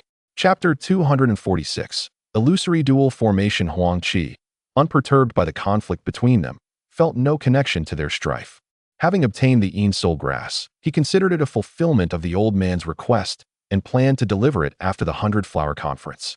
As he flew rapidly, he encountered various fine herbs along the way, unhesitatingly collecting those that caught his eye. The harvest over the past few hours was quite satisfactory, thanks to the abundant spiritual energy in this space, which was conducive to the growth of various herbs. Huang Qi found this place intriguing. If he could cultivate here, even with his less than stellar aptitude, he might still have a decent chance of forming a dan. With a wry smile, Huang Qi shook his head. He had hopes of forming a den outside as well, and had already gathered some elixirs to increase his chances. Yet, time was pressing. He wondered if he could fully explore this space in just 7 days. Chapter 247. Little White's advancement. The onlookers were astonished to see Huang Qi effortlessly breaking the illusory formation with 2 low-grade flying swords. They could hardly believe that such a young cultivator possessed such extensive knowledge of formation techniques. This surpassed their comprehension. Even the outstanding disciples from prominent formation clans would likely not match Huang Qi's profound understanding of formations. Who exactly was this young man? Could he be an elite disciple from a renowned formation clan? Many became intrigued by Huang Qi's identity, whispering and sharing thoughts among themselves. Unfortunately, Huang Qi remained an enigma, and they could not find a single clue about him. In the end, these individuals could only shake their heads in resignation. They understood that such a disciple would undoubtedly become a master of formations in the future, and it would be wise to cultivate a good relationship with someone so full of potential. Chapter 248. A major trouble. The crowd in the square was momentarily taken aback upon witnessing this scene. They had not anticipated that Huang Qi would be accompanied by a pet beast, and judging by its level and rarity, it was indeed remarkable, a diamond ape on the verge of advancing to the late 2nd tier. The bloodline of this diamond ape was quite impressive, boasting formidable defensive capabilities. Should it advance to the late 2nd tier, even a nascent soul master would struggle to subdue this creature. The crowd was filled with astonishment, pondering Huang Qi's true identity. How could he possibly possess such a magnificent beast? Could he truly be a disciple from an esteemed family on an expedition? Their speculations regarding Huang Qi's identity were rife, yet they remained utterly perplexed. Fairy Baiwa was equally astonished to discover that Huang Qi's pet was a diamond ape, which ranked fairly high among magical beasts. If it were to grow, it could become a formidable force in the future. Chapter 249. Is someone dead? Fairy Baiwa was captivated by the remarkable grace of Huang Qi's movements, her heart swelling with admiration. The extraordinary nature of his steps transcended her understanding of various martial techniques. If a mere foundational disciple could exhibit such astonishing skill, one could only imagine the unpredictability of its application by a higher-tier practitioner. However, her expression shifted dramatically upon noticing the flicker of crimson flame in Huang Qi's hand. How could she not recognize it? It was the Peryang fire, renowned for its miraculous cultivation method, a closely guarded secret of the Yin family from Central Continent. Many practitioners yearned for the means to cultivate this fire, yet few succeeded. To her surprise, she encountered the Peryang fire during this trial. The cultivation techniques involving flames in the cultivation world are numerous, yet most are controlled by specific families, making it exceedingly difficult for outsiders to acquire them. Even those who managed to cultivate some flame techniques often wielded powers of mediocre strength. What Huang Qi employed was indeed from that prestigious lineage. Chapter 250. Dread. The disciples watched in shock as Huang Qi seemingly vanished from their encirclement in the blink of an eye, only to witness the gruesome demise of one of their own. Terror gripped their hearts as they gazed at Huang Qi in fear. They could hardly believe that a foundational disciple could possess such terrifying speed, one that exceeded their imagination. Even a nascent soul practitioner could not match such swiftness. How could this young man achieve it? What kind of secret technique granted him such velocity? However, it was the anguished cries of the fallen disciple that truly instilled fear within them. Had he perished? This was impossible.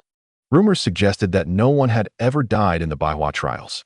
Yet today, it seemed that a disciple had indeed lost their life. They frantically searched for remnants on the ground, discovering scattered ashes and a black storage pouch left behind. Their hearts raced with dread. Was this place not supposed to be under a protective barrier? Chapter 251. Cheating. As Huang Qi observed the departure of the individuals, a satisfied smile graced his face. He turned to behold the colossal funnel in the sky, which had taken shape and was gradually descending towards the position of Xiao Bai within the canyon. Huang Qi understood that Xiao Bai was on the brink of a breakthrough. He had dealt with several nearby beasts and successfully deterred the disruptive disciples, rendering the area momentarily secure, allowing him to safeguard Xiao Bai. To ensure against any unforeseen circumstances, Huang Qi refrained from retracting the more than 10 puppets, allowing them to guard the entrance of the canyon. He positioned himself not far from Xiao Bai, standing quietly to witness the breakthrough. At that moment, he noticed a pale white glow emanating from Xiao Bai, a manifestation of the surrounding celestial energy pouring into her being. Huang Qi observed Xiao Bai's expression contorting in pain, her mouth opening in a mournful wail. His heart raced in response. Chapter 252. Moro fruit. Huang Qi dispelled any lingering thoughts and promptly employed the technique of breath concealment, gradually making his way towards the site of the conflict. Upon arrival, he concealed himself behind a large tree, witnessing two Foundation establishment disciples engaged in a fierce battle. One disciple, clad in a black robe with a menacing gaze, wielded an iron hook spirit artifact, each strike aiming for fatality. The other, dressed in white, adorned with a feathered crown, exuded elegance and carried a folding fan spirit artifact, adeptly defending against vital strikes. Upon observing these two, Huang Qi furrowed his brow. The black-robed disciple was treacherous and brutal, while the white-clad disciple exhibited composure and maturity. Both possessed equivalent prowess, being at the peak of Foundation establishment. If their confrontation continued unabated, it would likely take an entire day and night to discern a victor. Huang Qi's formidable spiritual sense detected a multitude of disciples converging upon the area, accompanied by several indistinct presences. Chapter 253. A fierce conflict. The black-clad disciple cast a disdainful glance at Huang Qi, noting his cultivation level to be merely mid-Foundation establishment, which surprised him. Had it not been for the scent of wine, he would have remained oblivious to the presence of this hidden youth. It seemed the young man's breath concealment technique was indeed commendable. However, the black-clad disciple dismissed the thought, for the other disciples arriving were significantly more powerful, presenting a considerable challenge. The white-clad disciple smiled slightly upon noticing Huang Qi, but did not regard him as a threat, instead showing keen interest in Xiao Bai perched upon Huang Qi's shoulder. The other 50 or so disciples regarded Huang Qi with disdain, their focus unwavering on the distant formations, contemplating how to obtain the Moro fruit as mentioned by the white-clad disciple. Huang Qi observed the sudden silence among the assembled disciples, each one wary of the others. Chapter 254. Securing the prize. Seeing the scene unfold, Huang Qi's expression shifted dramatically. These individuals were truly ruthless. They excelled at exploiting the vulnerable, and the disciples already affected by the Dan Formation's talismans were suffering greatly. Now, over 10 additional talismans were being hurled into the fray.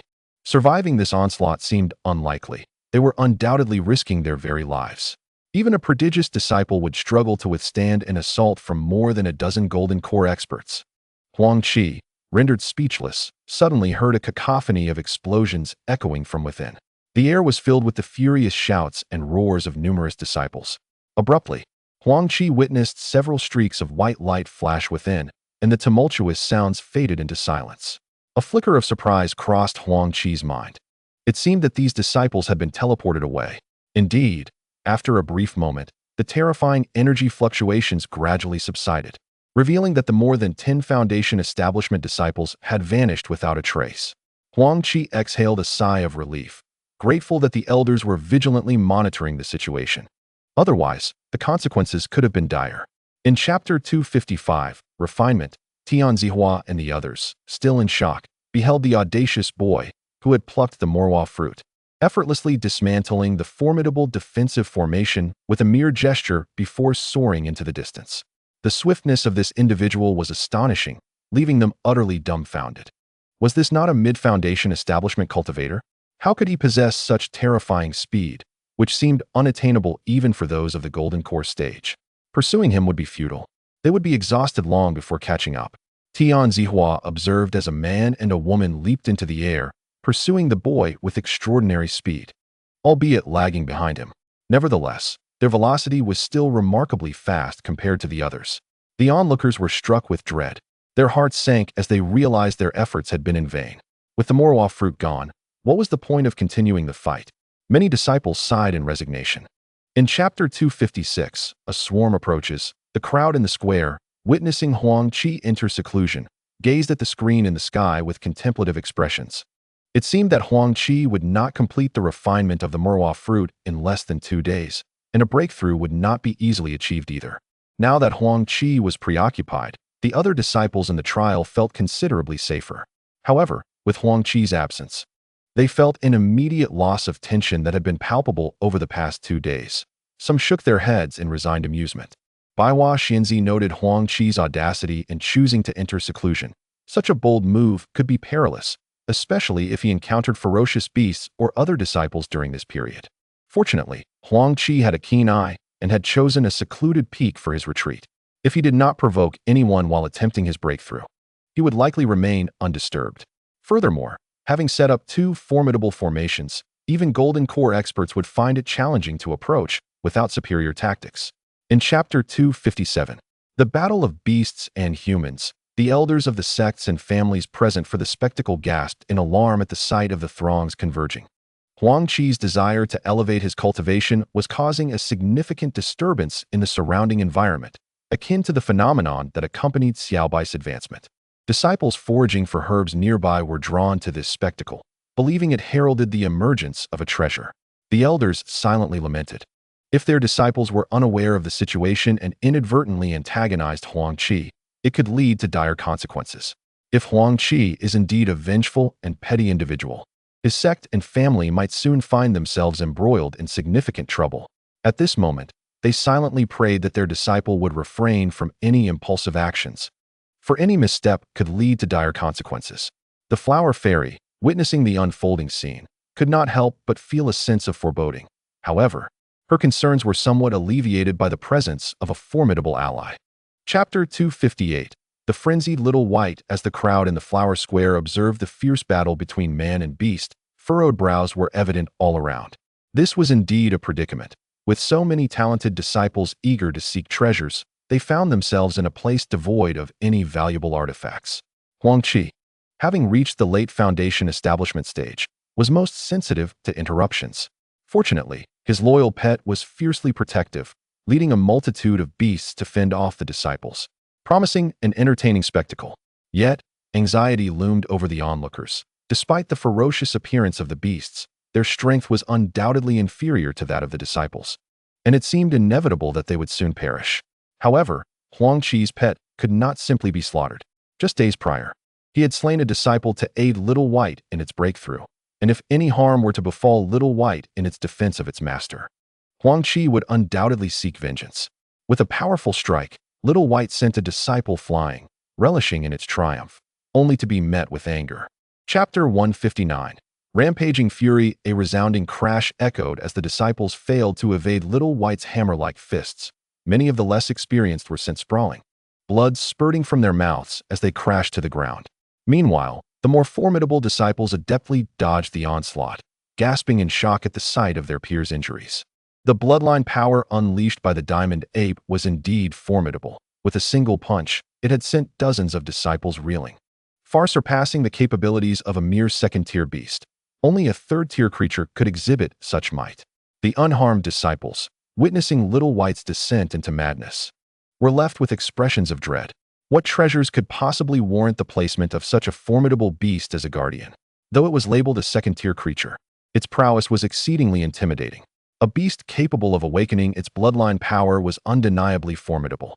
Chapter 160, The Wrath of Huang Qi. The flower fairy's expression shifted as she observed the scene. These disciples were indeed ruthless. They were employing numerous talismans against a single beast. She resolved that she could not allow Little White to perish here. Should it die, Huang Qi would surely emerge from his seclusion in a furious state. With a grave demeanor, she nodded to the elders behind her, who understood her intent. They were prepared to lend their assistance should Little White find itself in peril. Little White's ferocious visage now betrayed a hint of fear. What was it to do? Time was running out to escape. As Xiao Bai gazed upon the gradually vanishing funnel of celestial essence in the sky, a fierce determination welled up within him. No matter the cost, he vowed to safeguard Huang Qi. With a roar that echoed through the air, he struck his massive fist against his chest, a visceral expression of his wrath. The disciples watching could only stare in awe at Xiao Bai's fury. Chapter 261, The Menacing Aura of Huang Qi. Upon hearing Huang Qi's words, the crowd in the square visibly shifted in demeanor. Indeed, Huang Qi was a force to be reckoned with. These disciples had merely interrupted his cultivation, and, moreover, his pet had not sustained any serious injuries. To utter such menacing threats seemed rather excessive. However, they were acutely aware of Huang Qi's formidable abilities in slaying disciples during trials, especially given the peculiar nature of his fiery techniques. If he were to unleash a massacre, it would spell considerable trouble. Yet, they harbored a semblance of reassurance. for Baiwa Fairy would not permit such reckless behavior from Huang Qi. Still, if he persisted in his vendetta against the disciples, their painstakingly gathered herbs from 5 days of toil might be lost. These herbs were of immense value, and if he were to seize them, their losses would be substantial. Presently, however, they felt powerless, having brought this turmoil upon themselves. Chapter 262. The hunt begins. Huang Qi regarded the triumphant expression of the disciple with a cold, mocking smile. Did this individual truly believe he feared the 8 great sects? While they might pose some inconvenience, what they did not comprehend was the extent of his capabilities. Once he departed from this place and donned a different guise, what could they do? To trouble him, they would first need to locate him. If they could not find him, what use was their pursuit? With a derisive laugh, Huang Qi addressed the somewhat smug disciple. "Ah, so you are a disciple of the Liang sect? My apologies for the oversight. But what does that have to do with my decision to spare you? I harbor no intention of offending your sect. I merely wish for you to bear the consequences of seeking trouble with me. This is a matter of settling accounts. Do not naively presume that your prominent sect will shield you from my wrath. Spare me the empty chatter and hand over your storage bag before you take your leave."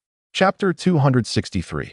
Conspiracy. On the 6th day of the trial, the disciples from various sects showcased their prowess, capturing the attention of many. The primary purpose of participating in the 100-flower assembly was to seize rare herbs that were otherwise difficult to procure, followed closely by allowing their outstanding disciples to experience the trials and observe the excellence of other sects, thereby gaining insight into their own shortcomings. Many were pleased with their disciples' performances, nodding in approval, though disappointment lingered if their disciples were defeated or had their herbs taken. Baiwa Fairy, observing the performance of certain disciples, felt a sense of satisfaction.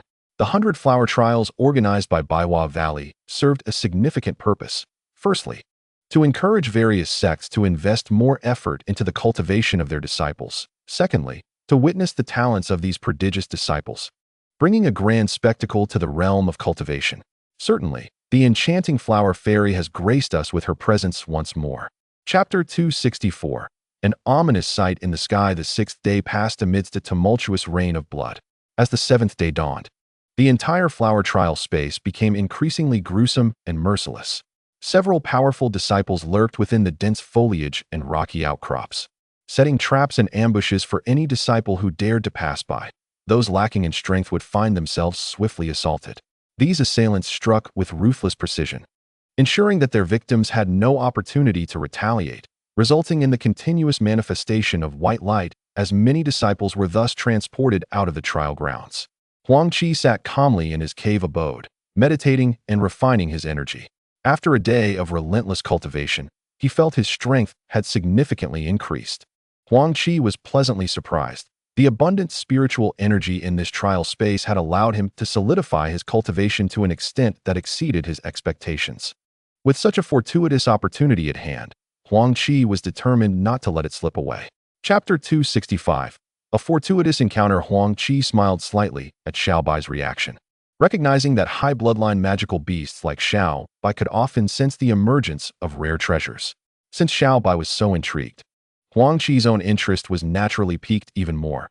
He could not possibly miss the spectacle of such a remarkable treasure coming into existence. With a gentle smile, he addressed Xiao Bai. "Would you care to accompany me to witness the unveiling of this extraordinary treasure?" At his words, Xiao Bai's face lit up with excitement as it nodded vigorously, finished its drink, discarded the flask, and leaped onto Huang Qi's shoulder, chattering animatedly while pointing in the direction of the phenomenon. Huang Qi smiled again, then soared into the air, hastening towards the radiant horizon.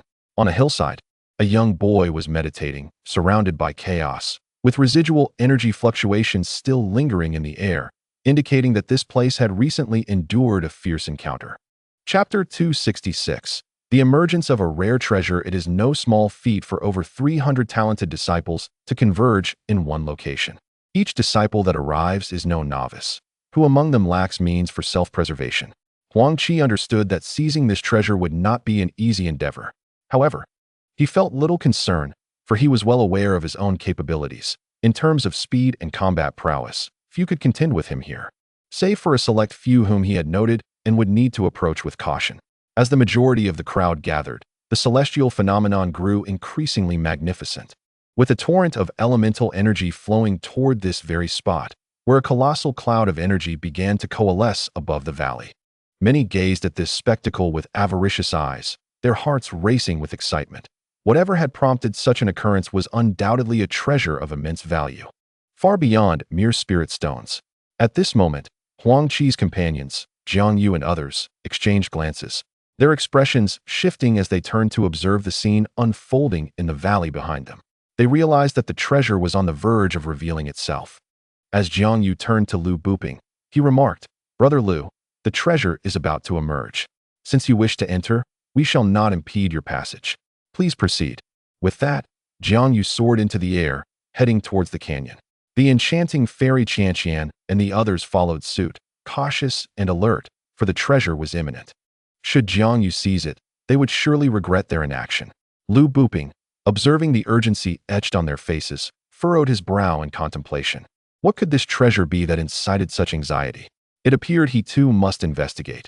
If it truly was an extraordinary artifact, he would not let it slip from his grasp. The scene unfolded with Jiang Yu and the others gazing at the ethereal twin spirit fruit suspended in midair, their eyes alight with fervor. This was the very treasure their ancestor had instructed them to seize. It was imperative that they acquire it, and no one could stand in their way. Yet, Jiang Yu, ever shrewd, noted the excitement radiating from Wen Yingjia, Qianqian, and the fairy Lu'er, who all gazed intently at the treasure, their expressions brimming with desire. Sensing their mutual wariness, Jiang Yu observed as they instinctively stepped back, wary of a potential ambush. Seeing their vigilance, Jiang Yu could only muster a resigned smile. Recognizing that a collaborative effort against other competitors would be futile, the coveted treasure had emerged, and everyone desired it. However, none were inclined to make the first move, aware that the initial aggressor would likely become the target of all. At that moment, 3 men and 2 women materialized around Lu Buping. They regarded him with disdainful smirks before each launched a palm strike against their protective barriers.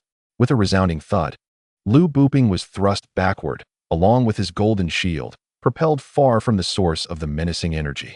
Angered, Lu Buping felt his earlier endeavors crumble into nothingness, returning him to his original position. Meanwhile, Jiang Yu and his companions ventured into the tumultuous energy waves, braving the immense pressure as they aimed to seize the twin spirit fruit. Yet, they were taken aback to find a white figure hovering before them, impervious to the surrounding energy fluctuations. Witnessing this, the group's expressions shifted, and they quickly unleashed a series of spells. Jiang Yu's scroll emitted a brilliant white light directed at the figure. The faces of the few nearby turned pale. The low-ranking disciples wielding talismans bestowed by their elder were indeed a significant threat. Attempting to advance would be akin to courting disaster. The disciples were now wagering their very lives, leaving the others with no choice but to hastily retreat. The 2 disciples exchanged subtle smiles upon witnessing the crowd being repelled. Their intent was to obstruct others from contesting with Wen Yingjia for the treasure. Wen Yingjia was already closest to the coveted prize, and their objective had been accomplished. They ascended into the air, pursuing the direction of Wen Yingjia. The 3 men and 2 women, forced back by Jiang Yu's Yuan stage talismans, felt an overwhelming surge of anger. As they exchanged glances, preparing to give chase once more, a broad flying sword appeared out of nowhere, unleashing a flurry of razor-sharp sword blossoms directed at them. The faces of the 5 were contorted in alarm. In Chapter 271, titled Escaping, the shadowy figure and the disciple clad in white, upon hearing Huang Qi's words and observing his defiant demeanor, were overwhelmed with a suffocating sense of dread.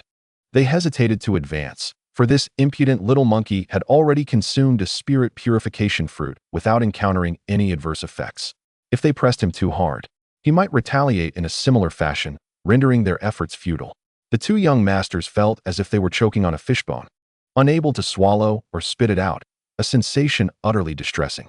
Huang Qi, observing the change in their expressions, secretly found amusement in their predicament. The illustrious young talents from various sects had indeed fallen prey to his cunning. Should they dare to act recklessly, he would not hesitate to consume the fruit himself.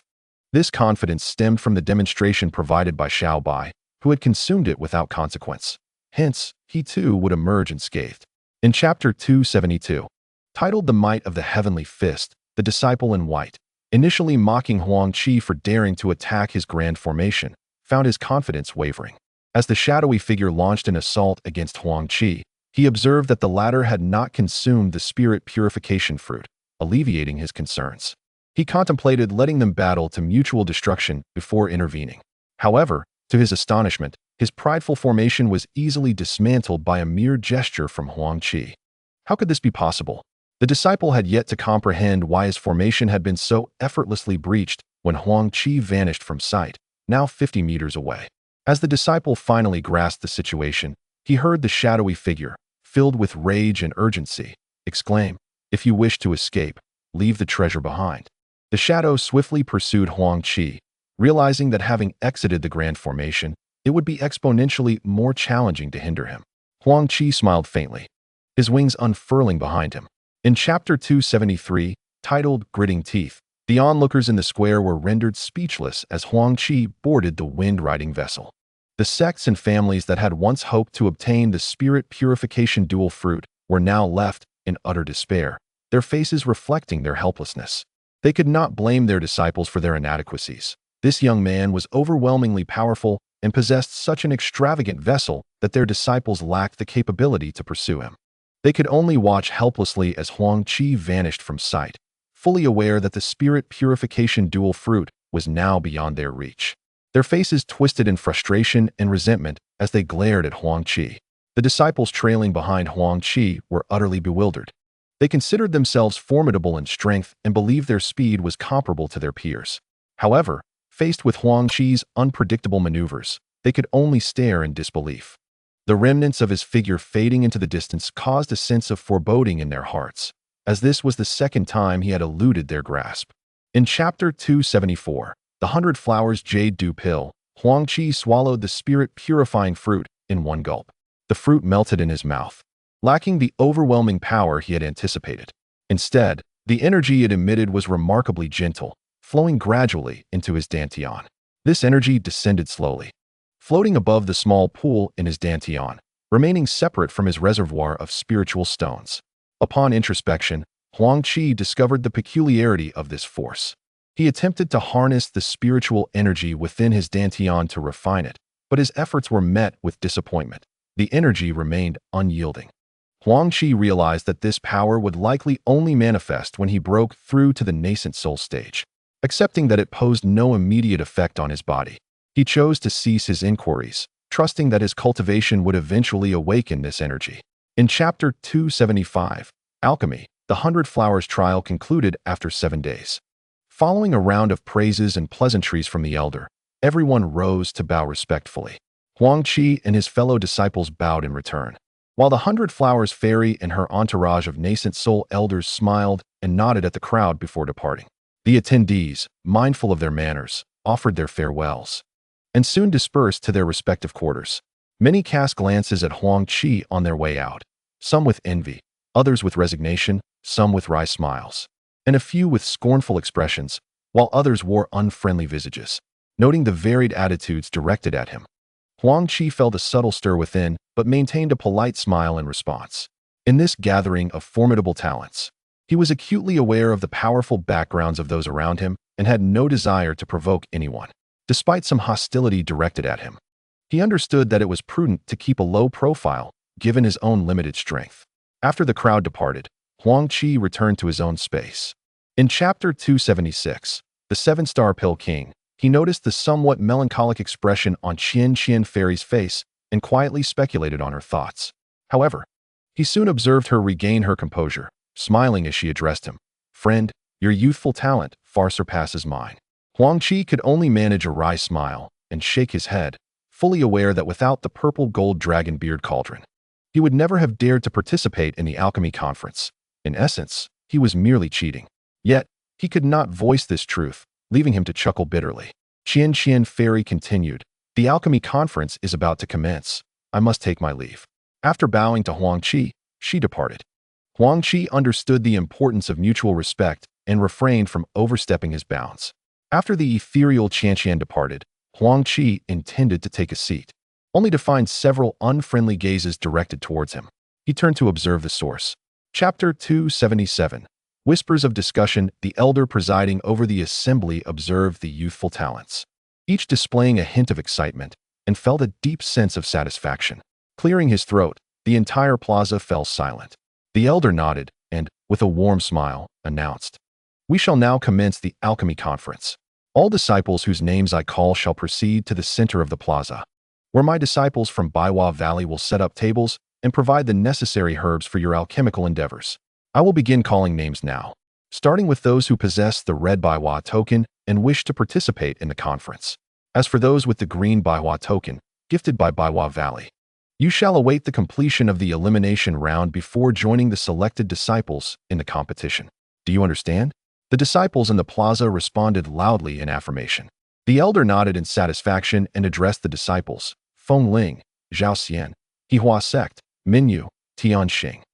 Chapter 278. The marvelous cauldron. The cultivators present in the plaza observed the disciples diligently preparing the cauldron, nodding in approval. With their discerning eyes, they could tell that all participants of the Baiwa Valley Alchemy Conference possessed remarkable skills in alchemy, particularly those with fire-type spiritual roots. The foundational true fire cultivated by these disciples was significantly hotter and more stable compared to that of their peers.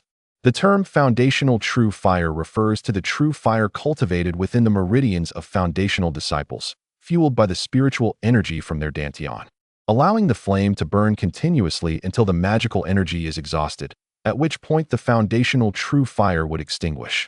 In the realm of alchemy, cultivators with fire-type spiritual roots possess a considerable advantage over others. At the very least, controlling the foundational true fire is less complex for them, which explains why most renowned alchemists tend to be fire-rooted. Chapter 279. The completion of the elixir. Huang Qi formulated a plan, understanding precisely how to proceed. In terms of his spiritual consciousness, managing more than a dozen puppets posed no challenge, and he could refine the herbs without allowing them to intermingle. Taking a gentle breath, he summoned 5 portions of each of the 5 herbs, deftly separating them in sequential order. Pointing towards the cauldron, he flicked the lid open with a resounding thud, producing a deep humming sound. With another sweep of his mind, the herbs soared into the cauldron, arranged with meticulous spacing. The lid of the cauldron descended with a clang.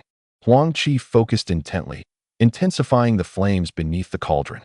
As the flames blazed higher, the onlookers gasped in awe at his fluid motions, witnessing him skillfully manage the process in one seamless action. Chapter 280. Concealed mysteries. With a resounding hum, the lid of the purple gold dragon beard cauldron shot into the air with a thunderous clap. Huang Qi cast a nervous glance at the alchemical furnace, where 5 bean-sized foundation establishment pills floated within.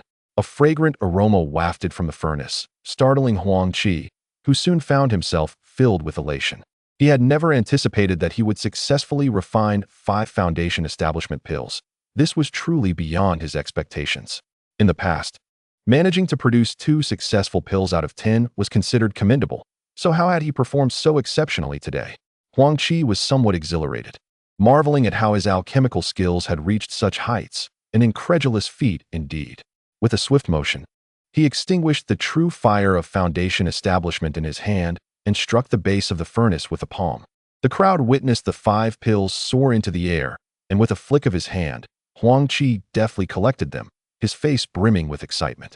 In the plaza, the onlookers were drawn to the humming sound emanating from Huang Qi's furnace. Chapter 281. Playing Tai Chi. Huang Qi was taken aback by Nangongyu's movement, realizing that it was indeed a foundation establishment pill. Did the esteemed Pill King truly lack foundation establishment pills?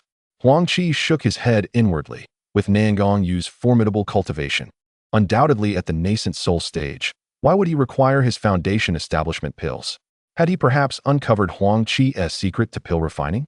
A sense of caution crept into Huang Qi's heart, though his expression remained inscrutable. He fixed his gaze intently on Nangongyu, hoping to discern any irregularities that might afford him an opportunity for rebuttal. After consuming Huang Qi's foundation establishment pill, Nangongyu felt a mix of astonishment and curiosity. The pill tasted no different from any other, yet the initial sensation upon seeing it had been peculiar. Confounded, he turned his gaze towards Huang Qi, who wore a serious expression, evidently seeking his approval. Nangongyu offered a slight smile and addressed Huang Qi. Chapter 282. Rendered ineffectual.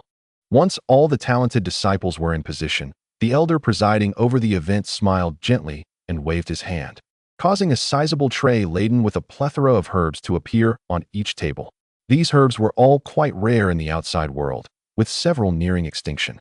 Huang Qi and the others were momentarily taken aback by the sheer quantity, for these herbs were sufficient to concoct several commendable pills, most of which were suitable for golden core cultivators.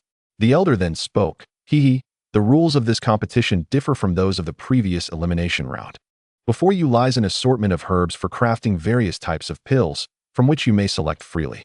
Once you have completed your concoctions, Master Nangong, the 7-star Pill King, will assess your work and determine the ranking. The more challenging the pill to refine, the higher your ranking will be. So if you aspire to excel, you must. Chapter 283, yet rendered ineffectual. Those in the plaza, who had initially believed that this young man would undoubtedly succeed, were swayed by his previous outstanding performance in refining the foundation establishment pills. Having achieved 5 successful creations in one go, his prowess in alchemy was evidently remarkable, thus few paid attention to Huang Qi. Instead, they focused intently on the other talented disciples as they prepared their pills. A sudden muffled thud startled the crowd, prompting them to turn their heads in astonishment. They beheld Huang Qi, whose expression had turned rather grim as he gazed at his alchemical furnace. What on earth has happened? Is it ruined? It appears to be. But how could that be possible? Could that young lad truly have failed? I must be mistaken, right? Haha, my friend, you are not mistaken. It is indeed ruined. Just take a whiff and you shall know. Truly ruined. What a shock. How could this happen? It's hard to believe. Haha, it's quite amusing, isn't it? This lad, Chapter 284. The final opportunity. Huang Qi's countenance darkened entirely, his heart sinking to the depths of despair. He was utterly baffled by the turn of events. He had meticulously followed every procedure, yet it had culminated in failure. Where had he gone astray? No matter how many times he pondered, he could not discern the source of the problem. As he looked at the charred remnants of the failed elixir in the furnace, he felt an overwhelming urge to smash the wretched cauldron. It had performed admirably the first time. Why had it faltered on these 2 subsequent occasions? Staring at the useless concoction he had extracted, Huang Qi shook his head in resignation, realizing that this time, he might truly meet his end here. With the ineffective furnace leaving him no recourse, he raised his gaze to the sky, where the incense was nearly burnt out, feeling a wave of dejection wash over him. Even if he attempted to refine another potion, time was not on his side. Even if he had the time, this wretched furnace was unreliable, and his alchemical skills were lacking. Chapter 285. Insufficient power. The crowd was silently alarmed, reflecting on how they had forgotten that this young man possessed pure yang fire. Had he utilized that power from the outset, the crafting of the Imperial Supreme Pill would have taken merely the length of an incense stick.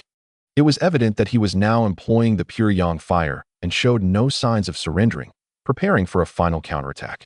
As they observed the crimson flame in Huang Qi's hand, many in the crowd exhibited expressions of greed. If they could harness such formidable fire, their alchemical abilities would surely see tremendous enhancement. However, these thoughts remained just that, thoughts. The pure yang fire was not something they dared covet, and even if they were to force Huang Qi to divulge the cultivation method for it, they would not dare to practice it themselves. Even if they did, they would not risk using it in front of others, as it would invoke the wrath of the entire Yin family from Central Continent. These small sects were not willing to provoke the Yin family. Chapter 286. A desperate struggle. The spectators in the square began to express their concern as they saw Huang Qi's dwindling magical energy. He had attempted alchemy 4 times, and the failures of the second and third attempts had taken a significant toll on his energy. As he commenced the 4th attempt, although the others were unaware of the nature of the elixir, they could tell from Huang Qi's strained magical output and the depletion of his consciousness that this concoction was extraordinary, likely surpassing even the 10,000 poisons pill and the Imperial Supreme Pill in quality. Witnessing his pale face and the beads of sweat cascading down, they began to worry for Huang Qi. Would he be able to endure? However, in the next scene, everyone was taken aback to see Huang Qi consuming a copious amount of elixirs, and their expressions shifted dramatically. What was this young man attempting? Was he courting death? To ingest so many elixirs during the alchemical process was utterly reckless. It seemed he had lost his senses. This was a perilous path he had chosen. As he endeavored to concoct the blood-soul pill, many observers noted Huang Qi's slightly swaying form and wan complexion, causing their expressions to turn grave. They realized that once Huang Qi completed this elixir, he would require no less than 10 days to a month for recuperation, and recovery would be a distant hope. The crowd regarded Huang Qi with admiration, silently praying for his success in alchemy.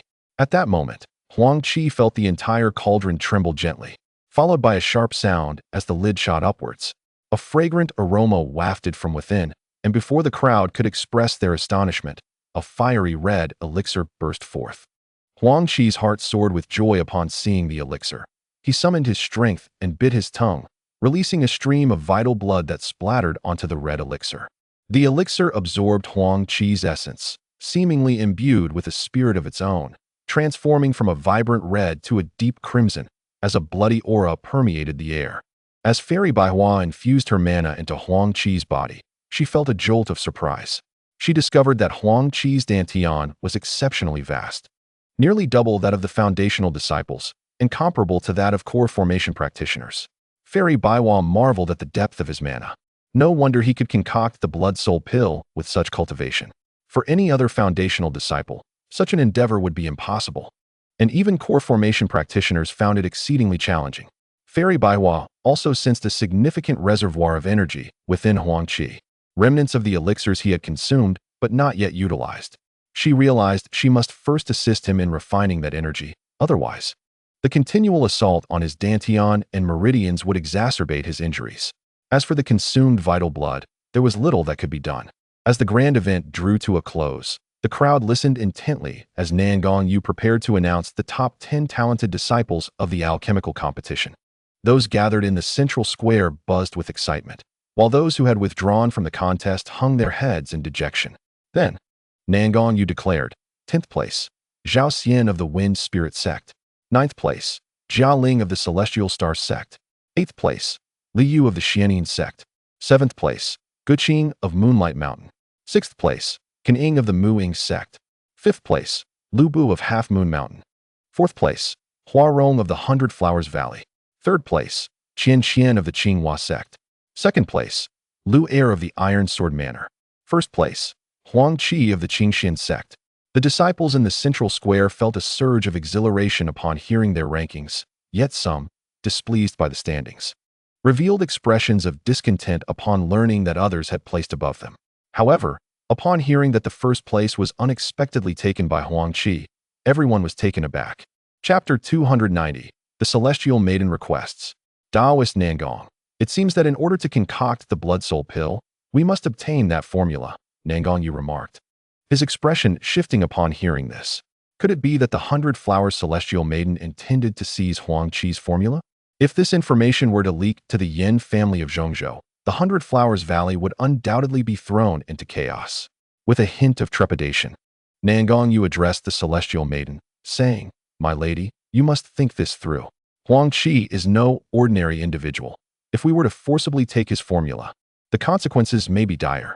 The 100 Flowers Celestial Maiden furrowed her brow upon hearing Nangong Yu's words, gently nodded, and after a moment of contemplation, smiled as she replied, "Rest assured, my friend, I have no intention of troubling the gifted Huang Qi. However, I suspect that he may have acquired this formula during his travels and remains unaware of its true value. Otherwise, his family would not allow him to casually concoct it in front of outsiders. We can offer a substantial price to exchange with Huang Qi." Chapter 291, The Secrets of the Blood-Soul Pill.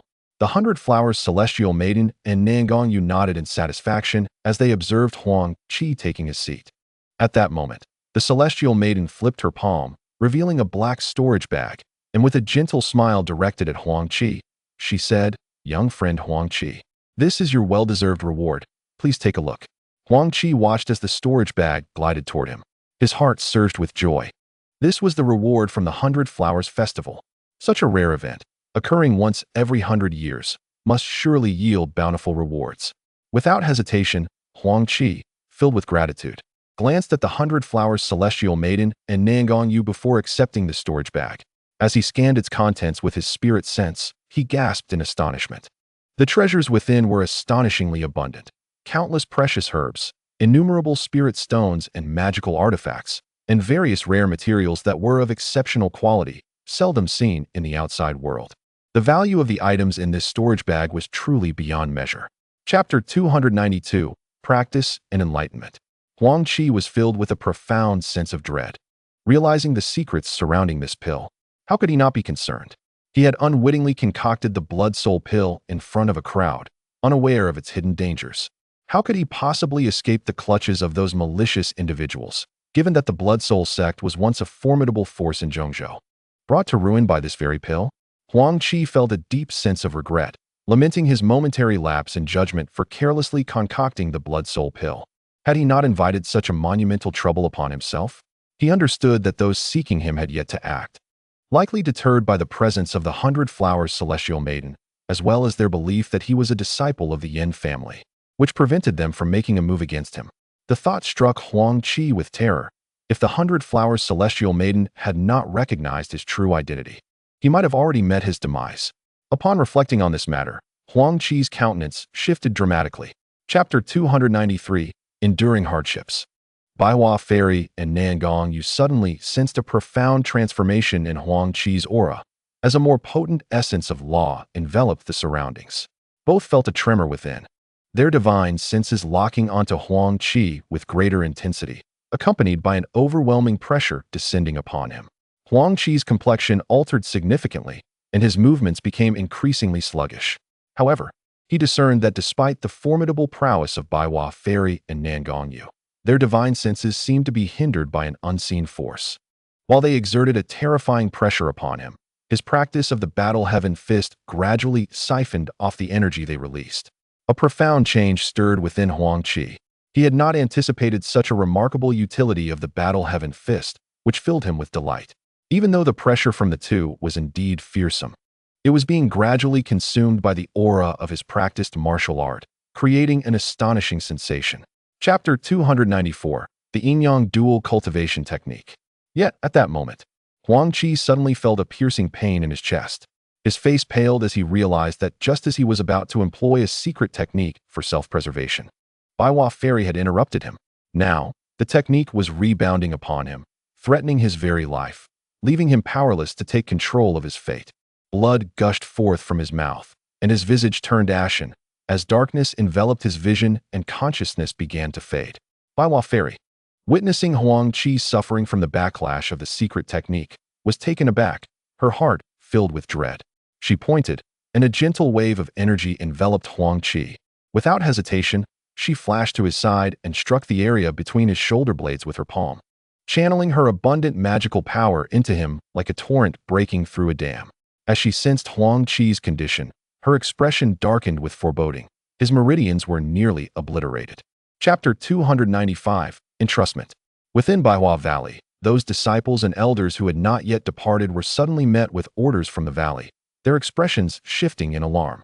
They were unaware of the unfolding events, yet the valley's heightened alertness, including the activation of the protective formation, led to speculations of a significant occurrence or perhaps an invasion. Many external cultivators regretted their decision to linger, wishing they had departed earlier.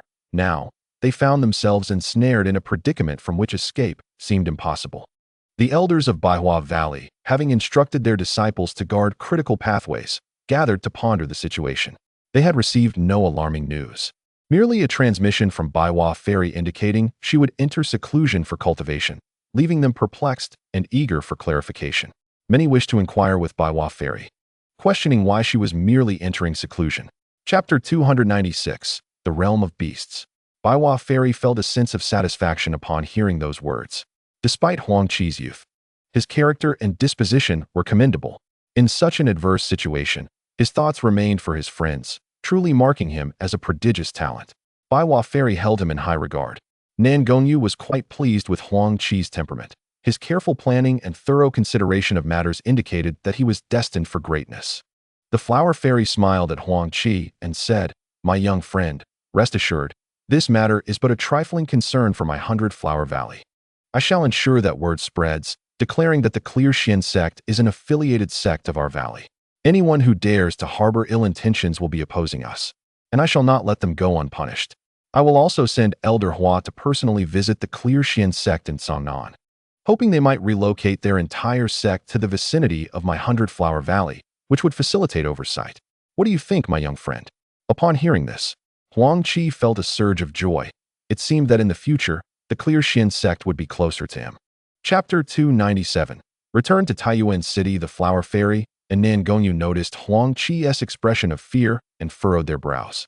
They did not wish for him to wander into the Beast Kingdom, as it was exceedingly perilous. Although the Beast Kingdom was replete with treasures coveted by cultivators, one must be cautious of their own life in such pursuits. They were somewhat reassured that Huang Qi understood the gravity of the situation and would not act recklessly.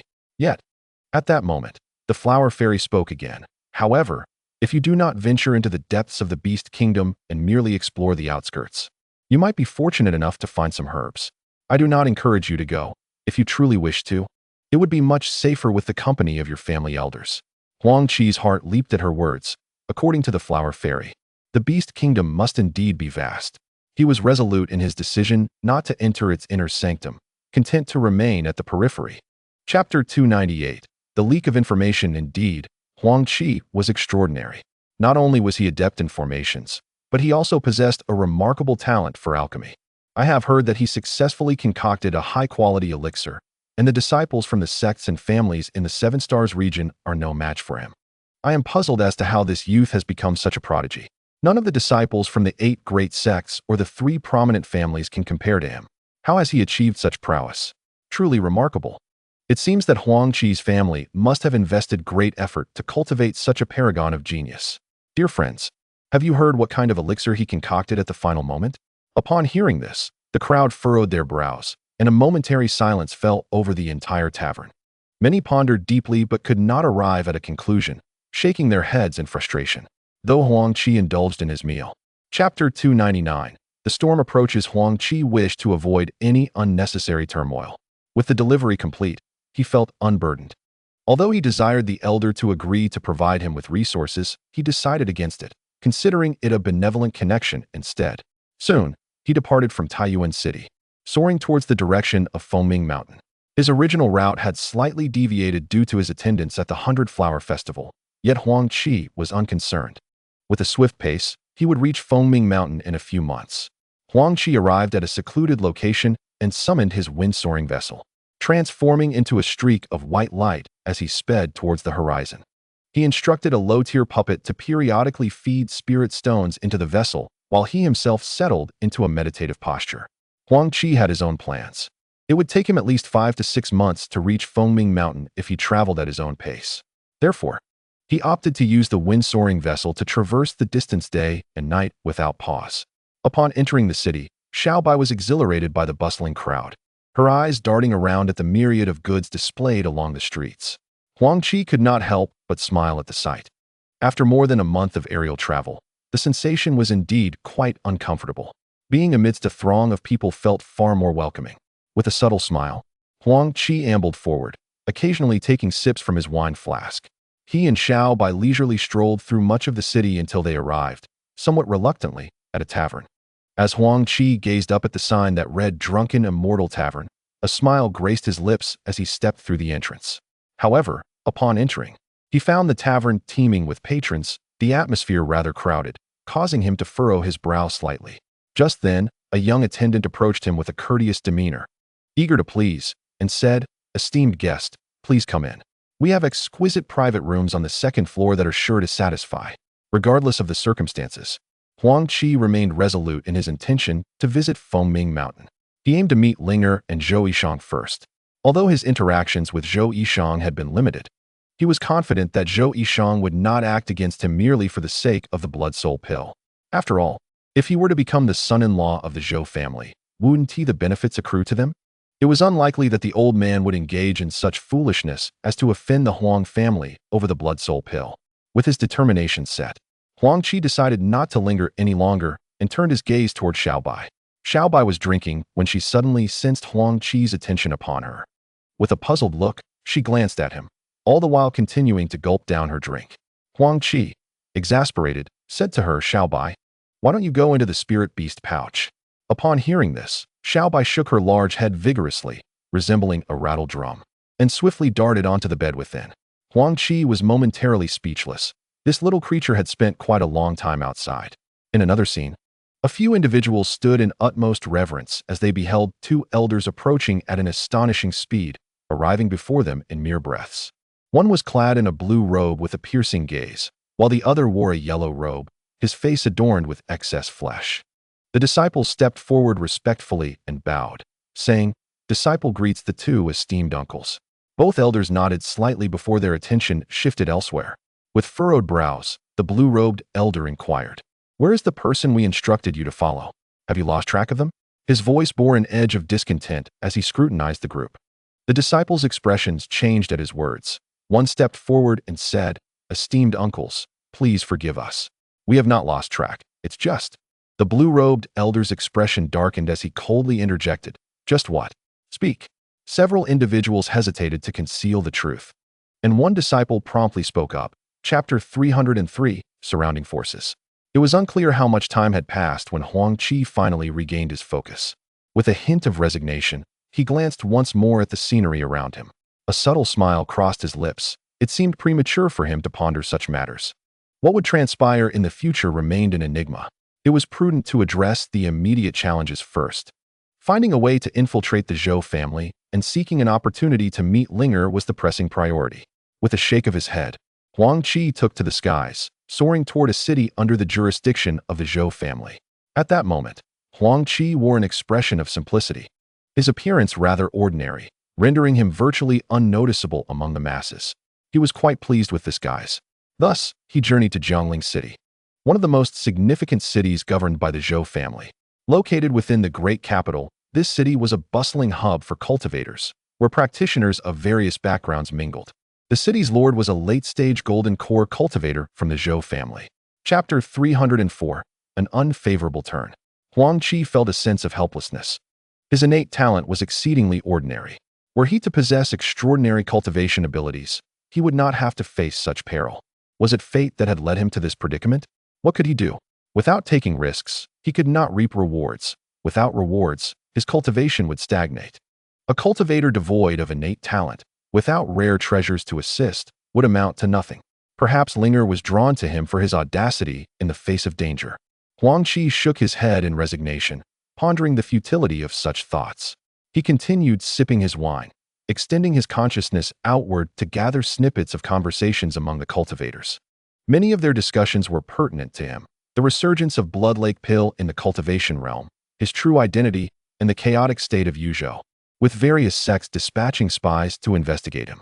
Huang Qi felt an overwhelming sense of helplessness.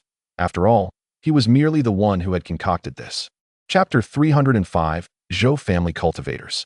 He was aware of Linger's betrothal, but was oblivious to the formidable power of her fiancé's family. What was to be done now? The Yin family's influence rivaled that of the Zhou family. Would they relinquish this advantageous alliance for his sake? This was indeed a complex predicament. Zhou Yishang was aware of his identity, yet his status had not been acknowledged by the Huang family. At present, he found himself in a solitary position, unlikely to attract significant attention.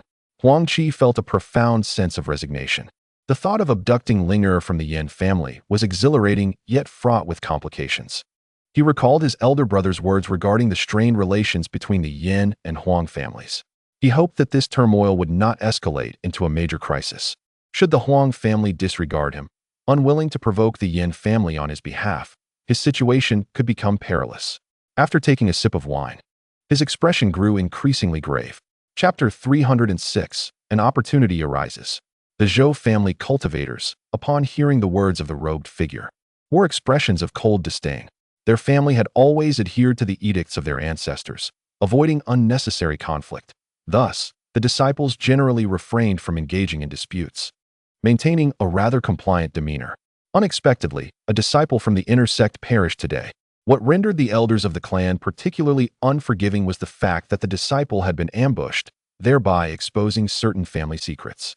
Upon learning of this incident, the elders employed the art of divination through the Zhou Yi, deducing that two individuals had conspired against the clan's disciple. The elders issued a command to apprehend these two individuals alive to ascertain the motives behind their treachery against the clan's disciple. The Zhou clan cultivator coldly remarked, "Compensation? Do you truly believe you can afford it? Do you think our inner sect disciples are as feeble as you? Every disciple of the Zhou clan is a prodigy among prodigies. To have them slain, and to seek compensation with mere spirit stones and treasures? Such delusions. Surrender willingly, or face the consequences." Chapter 307. Huang Qi versus Zhou Ming. Huang Qi observed that once the group departed, he had no immediate intention of acting. Should the cultivator sense something amiss and return to investigate, it would spell trouble. Concealed behind a massive rock 200 meters away, Huang Qi waited silently.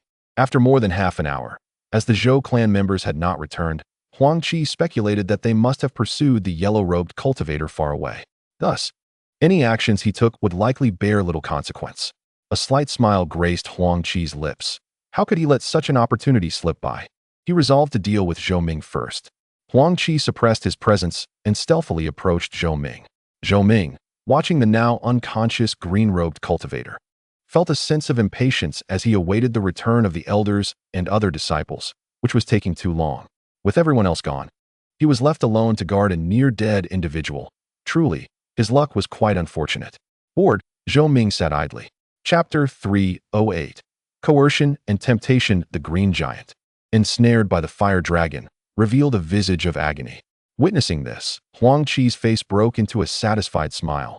This hulking figure was merely a facade, capable of intimidation but lacking in true strength, significantly inferior to his pure yang fire. Zhou Ming, witnessing his green giant being trapped by the pure yang fire, was filled with shock. He had long been aware of the formidable nature of the Yin family's pure yang fire, but had never witnessed it firsthand until now, leaving him profoundly astounded. Soon, the fire dragon enveloped the entire green giant. Powerless, the giant writhed and howled, unable to escape the clutches of the pure yang fire. Zhou Ming realized he was no match for Huang Qi. Even his most renowned secret techniques proved futile, and his expression grew increasingly grave. Subsequently, he unleashed a spell towards the howling green giant, which seemed to have gone mad. Chapter 309. The Fear of Death. A human instinct. Zhou Ming nodded helplessly, recognizing that Huang Qi was not exaggerating. There was no point in contemplating how to counterattack. His spiritual awareness likely would not retaliate effectively. Slowly, Zhou Ming closed his eyes. Huang Qi, pleased, nodded and then cast a spell, directing it towards Zhou Ming's brow. Resigned, Zhou Ming ceased all resistance, allowing Huang Qi to impose a soul-binding restriction upon him. Huang Qi then bit his tongue, causing a drop of blood to emerge, which promptly surged towards Zhou Ming's brow, forcefully entering him. This weak, Zhou Ming's face contorted with pain, only to quickly revert to a semblance of normality. Huang Qi, focusing intently on the center of Zhou Ming's brow, unleashed a series of incantations. Suddenly, the resonant chanting of Buddhist verses echoed in Huang Qi's ears, and he beheld a peculiar formation manifesting at Zhou Ming's brow, from which a blood-red pagoda materialized, only to vanish in the blink of an eye. Zhou Ming, initially in a state of tumult, was now subdued. Huang Qi felt an immense joy upon witnessing the cultivator's relenting, though his expression remained marred by skepticism. The golden core fire held firmly in Huang Qi's grasp radiated an alarming intensity. The cultivator in the azure robe, feeling the oppressive heat, desperately implored Huang Qi for mercy. Huang Qi found himself at a loss for words. It was exceedingly rare for a cultivator of the golden core stage to display such cowardice, so fearful of death. Though he looked down upon such weakness, it was precisely this trait that made them easier to subdue, presenting significant advantages for Huang Qi. The prospect of capturing a golden core expert filled him with elation. Turning his gaze towards the azure-robed cultivator, who continued to bow and plead, Huang Qi's expression turned grave. Enforcing a soul-binding restriction on a golden core expert posed considerable risks. The strength of their consciousness was far beyond that of a foundation establishment cultivator. Yet, Huang Qi mused, his own consciousness was notably superior to his peers, and in relation to this early-stage golden core cultivator, he was not far off either. Amusement flickered in Huang Qi's heart as he observed the reverent demeanor of his new slave, feeling an immense satisfaction. Huang Qi then inquired, "What is your name?" The azure-robed cultivator humbly replied, "Young master, I am Su Xing, an elder of the War Wolf gang from the Lifan region. This portly figure is my senior brother, Hongda. We have come in pursuit of the cultivator who calls himself Zhou Yiming." Upon hearing this, Huang Qi's brows knitted slightly. Was he not referring to himself?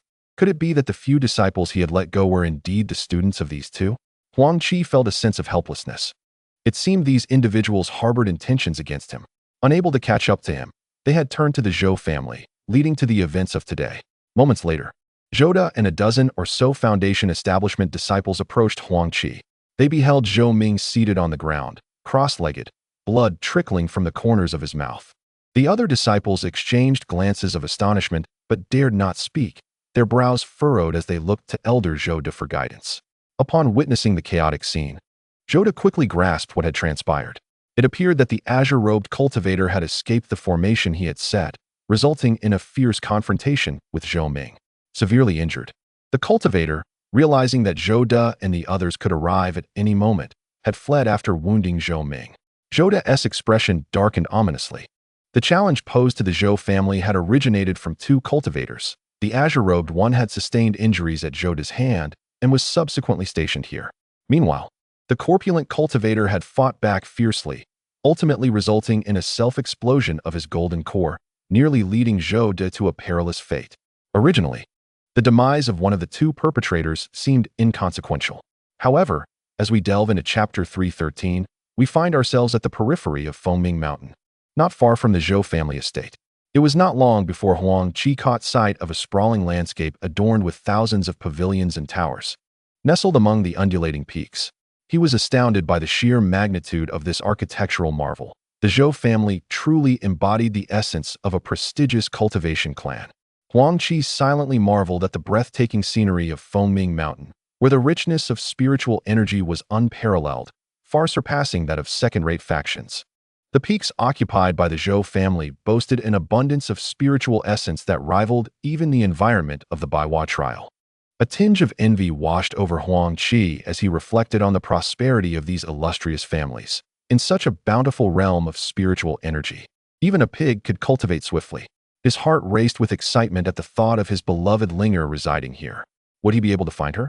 In Chapter 314, we are transported to Wangyue Peak, a picturesque summit within the Zhou family's mountainous domain, where the air is filled with the melodies of birds and the fragrance of flowers, reminiscent of eternal spring, saturated with spiritual energy. This peak, adorned with several elegant pavilions, houses the most resplendent of all, where an elderly man clad in a blue robe sits regally at the center of the hall. His hair, flecked with silver, frames a kind visage, and his eyes shimmer with vitality. Despite the absence of any discernible energy fluctuations, he appears to be an unassuming old man. Beside him sits a middle-aged man in white attire, strikingly handsome, with sculpted features that exude an extraordinary charm, though he might seem frivolous at first glance. The penetrating brilliance in his eyes commands respect. His lustrous black hair and elegantly arched brows frame his enchanting, almond-shaped eyes, brimming with emotion, rendering one vulnerable to their allure. His prominent nose and well-proportioned lips contribute to his captivating presence.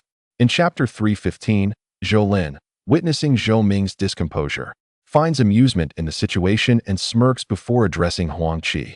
Why not step forward and enter the confinement cell to meditate? Huang Qi, taken aback by this suggestion, responded with a dejected expression, feigning reluctance. Zhou Lin, reveling in Zhou Ming's unwillingness, chuckled and remarked, "If you lack the strength to enter, my esteemed uncle can assist you. What say you?" Huang Qi's countenance shifted upon hearing this, and he quickly smiled. "No need for that, esteemed uncle. I shall enter on my own, sparing you the trouble." With a sense of grievance, Huang Qi climbed the stone steps, reinforcing his spiritual barrier with a quick incantation. Gritting his teeth, he took measured steps toward the confinement cell, feeling somewhat exasperated at the need to feign his strength. In Chapter 316, Master Mo, who had been resting, suddenly sensed silence emanating from the confinement cell below. His consciousness swiftly penetrated the barrier, discovering that the torment imposed by Xiaolin upon Zhou Ming had ceased, prompting a wry smile and a shake of his head. Old Mo was pleased to see that Zhou Ming had not sustained any substantial injuries, nodding in satisfaction. However, after Zhou Lin departed, Old Mo suddenly noticed Zhou Ming sitting cross-legged, his gaze becoming remarkably clear, and his entire demeanor underwent a profound transformation, revealing none of the signs of having been ravaged. With his formidable prowess, Old Mo could discern Zhou Ming's true state. His eyes brightened with astonishment as he observed Huang Qi radiating a robust aura of spiritual power, in stark contrast to what he had witnessed moments earlier. The molten flames beneath the confinement cell had no effect on this young man, leaving Old Mo both amazed and secretly admiring his strength. Chapter 317, A second master, Huang Qi, initially anxious about the day's outcome, was taken aback by old Mo's words. Shouldn't old Mo have reprimanded him severely? Or perhaps used threats or temptations to extract secrets about his cultivation techniques?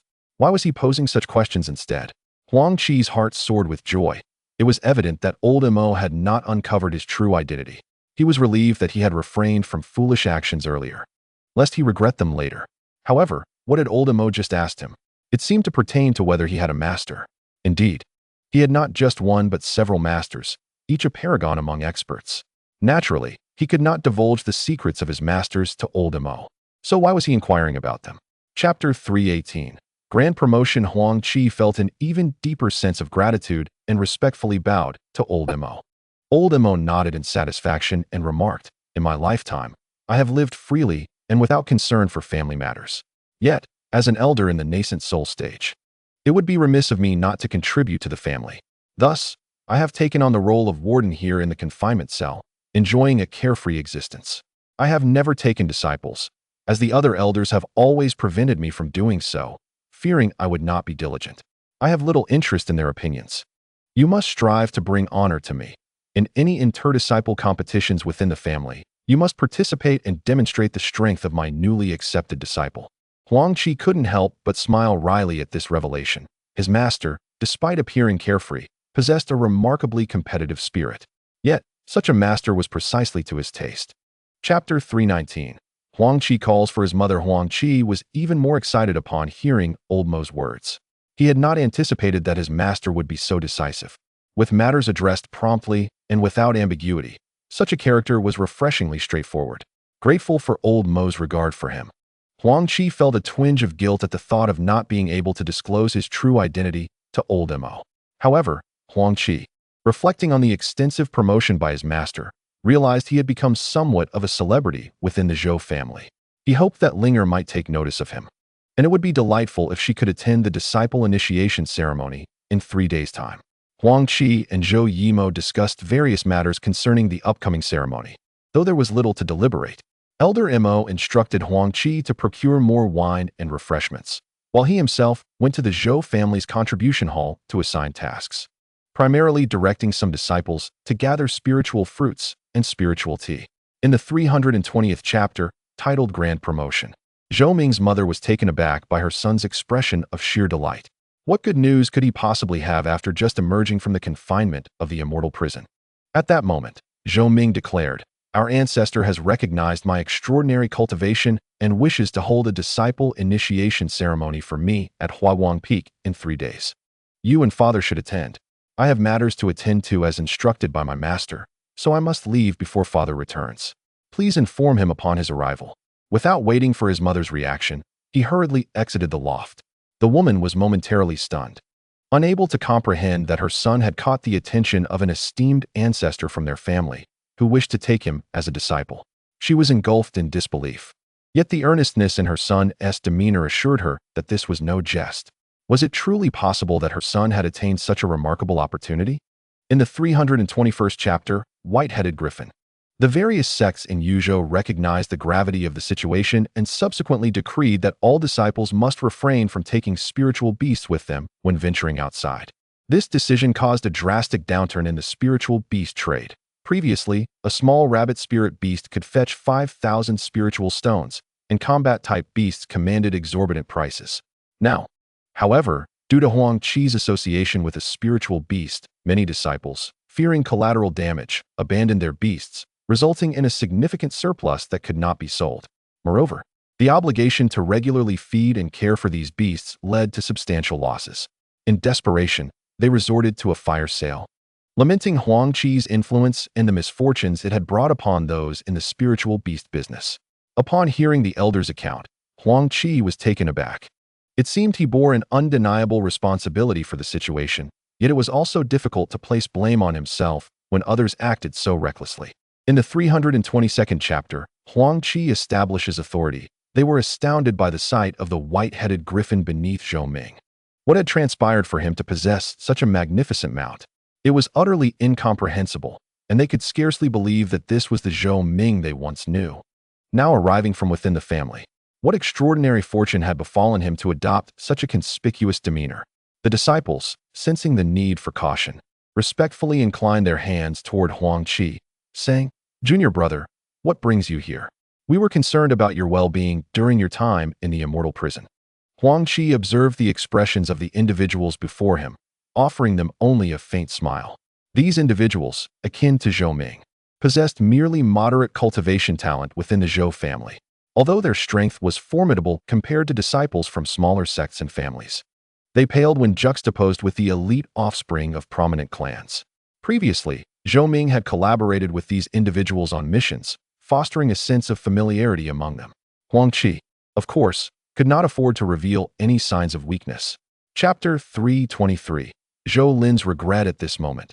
Zhou Lin was engulfed in astonishment, his complexion paling as he felt a tremor in the arm that had just exchanged blows with Zhou Ming. A trace of blood appeared at the corner of his mouth. Zhou Lin was utterly shocked. Having just engaged in a fistfight with this young man, he had experienced an overwhelming force penetrating deeply into his arm. His own strength had been forcibly dissipated before it could fully manifest, resulting in a slight injury. After a brief moment, his body seemed to move uncontrollably, stumbling backward over 10 meters before regaining his balance, nearly losing his footing entirely. Zhou Lin gazed at Zhou Ming, who remained suspended in midair, hands clasped behind his back, exuding an air of calmness that defied belief. Zhou Lin was bewildered, scrutinizing the still smiling Zhou Ming, and he could not help but confirm in his heart, was this truly Zhou Ming? The very same individual he had tormented to the brink of despair just the day before. Chapter 324. The stir in the Zhou family. Zhou Lin realized that he had fallen into a significant predicament today. Indeed, a considerable disaster had befallen him. Yet, what could he do? It was all due to his own temper, which had led him to provoke someone he should not have. He had no place to lament his misfortune. Zhou Lin silently prayed that this young man would keep his word. Perhaps he could present an extravagant gift to Zhou Ming 3 days hence? Otherwise, he was certain that Zhou Ming would not let him off lightly. With a face full of joy, Zhou Lin addressed Huang Qi, saying, "Brother, I thank you for your magnanimity in overlooking past grievances. I assure you, I shall mend my ways. Should you require my assistance in the future, do not hesitate to ask. I will traverse fire and water for you. In 3 days, I shall attend your master apprenticeship ceremony and present you with a substantial gift as a token of my gratitude for your immense generosity." Huang Qi, upon hearing this, was filled with delight. It seemed that Zhou Lin was quite perceptive, grasping the situation immediately. He was indeed cunning, understanding the principle of averting disaster through financial sacrifice. Chapter 325. The desired effect. The events surrounding Huang Qi sparked a sensation throughout the Zhou family. A seemingly ordinary youth had undergone a dramatic transformation within a single day. How could this fail to astonish the members of the Zhou clan? The ancestors of the family were equally taken aback upon learning that Zhou Ming had been taken as a disciple by Elder Imo. Their expressions shifted to one of intrigue. Elder Imo had always possessed keen insight, yet the family's talented disciples were typically reluctant to be entrusted to him, fearing he might lead them astray. However, the sudden emergence of Zhou Ming as Elder Mo's disciple left those elders astonished. The genuinely talented disciples of the Zhou family furrowed their brows. Many were unfamiliar with Zhou Ming, yet news of his ability to repel a core formation expert with a single punch could not help but capture their attention. The foundation-building disciples possess extraordinary strength, capable of repelling those in the core formation stage. However, it raises the question of who among them can truly achieve such feats. In the modest courtyard atop Wangyue Peak, a young girl gazes vacantly at the clouds above, her demeanor starkly different from her previous self, who would have whimsically likened the clouds to various shapes. Observing his granddaughter's despondent state, Zhou Yishang's heart ached with compassion. Had his decision to bring her away from that boy truly been a mistake? Since her return, she had lost her former vivacity and carefree spirit, now enveloped in gloom, ignoring all attempts to console her. How could this not cause him distress? All of this turmoil stemmed from that insufferable boy, and Zhou Yishang silently vowed to teach him a lesson when he arrived. With a resigned shake of his head, he approached the girl, gently patting her head with a look of tender affection, smiling as he addressed her, "Haha Linger." As for Xiao Bai, originally a bit anxious, she was taken aback by Huang Qi's words. Seeing so many magical beasts aligning with Huang Qi filled her with excitement. Upon assessing the prowess of these beasts, she noted their formidable strengths, save for the little monkey, whose abilities were lacking. In the future, these beasts would belong to Huang Qi, blurring the lines of distinction between them perfectly. If she ever found herself bored, she could practice with these little creatures. Xiao Bai chirped happily and leaped down from Huang Qi's shoulder, eagerly scrutinizing the dozen or so magical beasts. Huang Qi, observing Xiao Bai's antics, found himself bemused.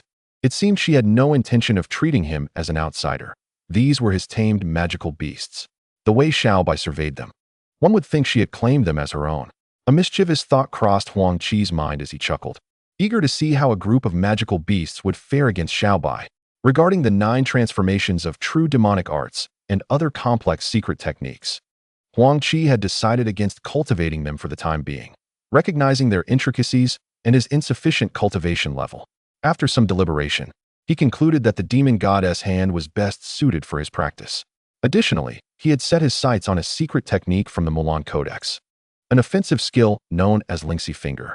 This technique was remarkable, utilizing the spiritual energy from the Dantian to create a pathway specifically for launching attacks. Its power was substantial, and most importantly, it allowed for surprise assaults without needing to gather energy. A mere thought would suffice to unleash it, consuming little magical power since it targeted a single point, thereby ensuring exceptional potency. Having decided on the techniques he wished to cultivate, Huang Qi nodded in satisfaction, confident that mastering these 2 skills would significantly enhance his combat capabilities. At the plaza on the mountainside of Huawang Peak, several hundred individuals had gathered. These individuals are esteemed elders and guardians of the Zhou family, holding significant positions within the clan. Many among them are disciples or descendants of the family's ancestors. Their cultivation levels are predominantly around the core formation stage. As for the foundation establishment disciples in the family, aside from a few with notable talent, the majority are deemed unworthy to partake in this grand ceremony of apprenticeship. Upon their arrival at the square, they engaged in fervent discussions, speculating on how Zhou Ming, a remarkable talent, caught the attention of the ancestor.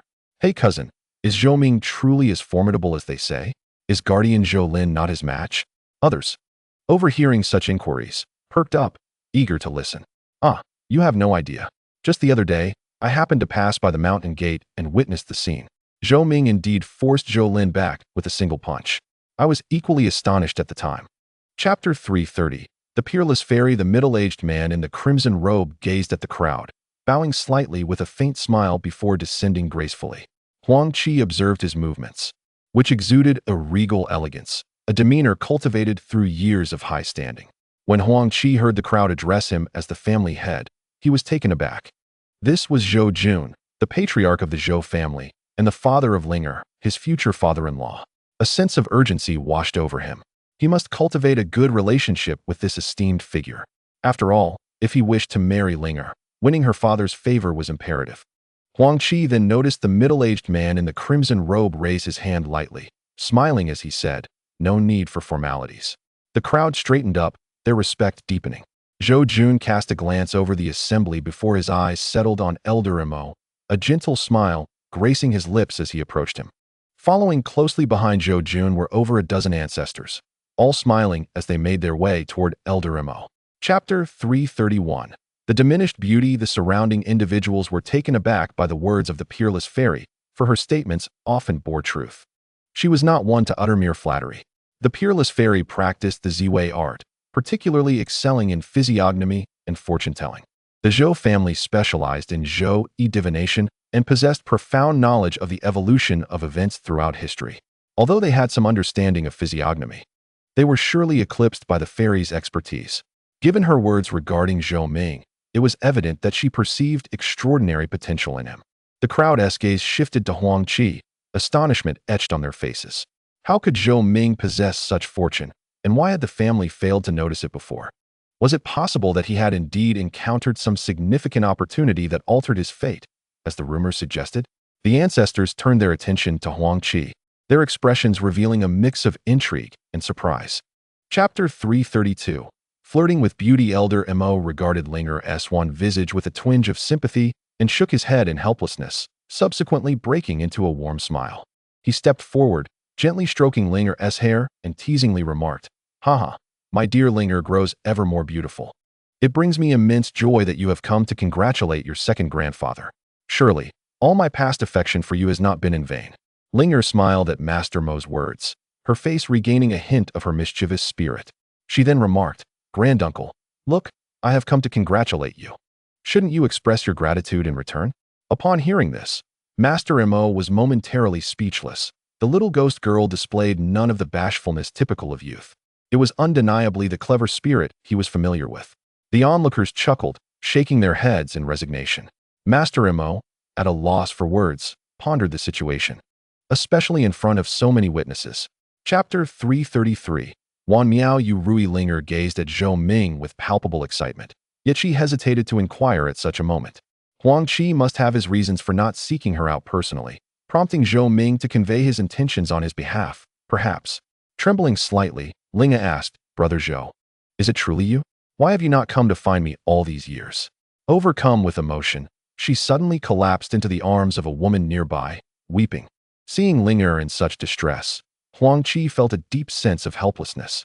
He surmised that Linger must have recalled something painful. Clearly, this was not the time for mutual inquiries. He resolved to find a moment after the apprenticeship ceremony to explain everything to her. Zhou Yishang, Zhou Jun, Master Mo, and the celestial maiden of no duality all watched this scene in astonishment. The depth of emotion between Zhou Ming and Linger was unexpected. What had transpired between them to elicit such tears? Chapter 334. Rare Treasures. After speaking, Zhou Yishang tossed the jade rui to Master Mo. Surprised that his elder brother would gift him such a precious item, Master Mo felt a mix of astonishment and gratitude.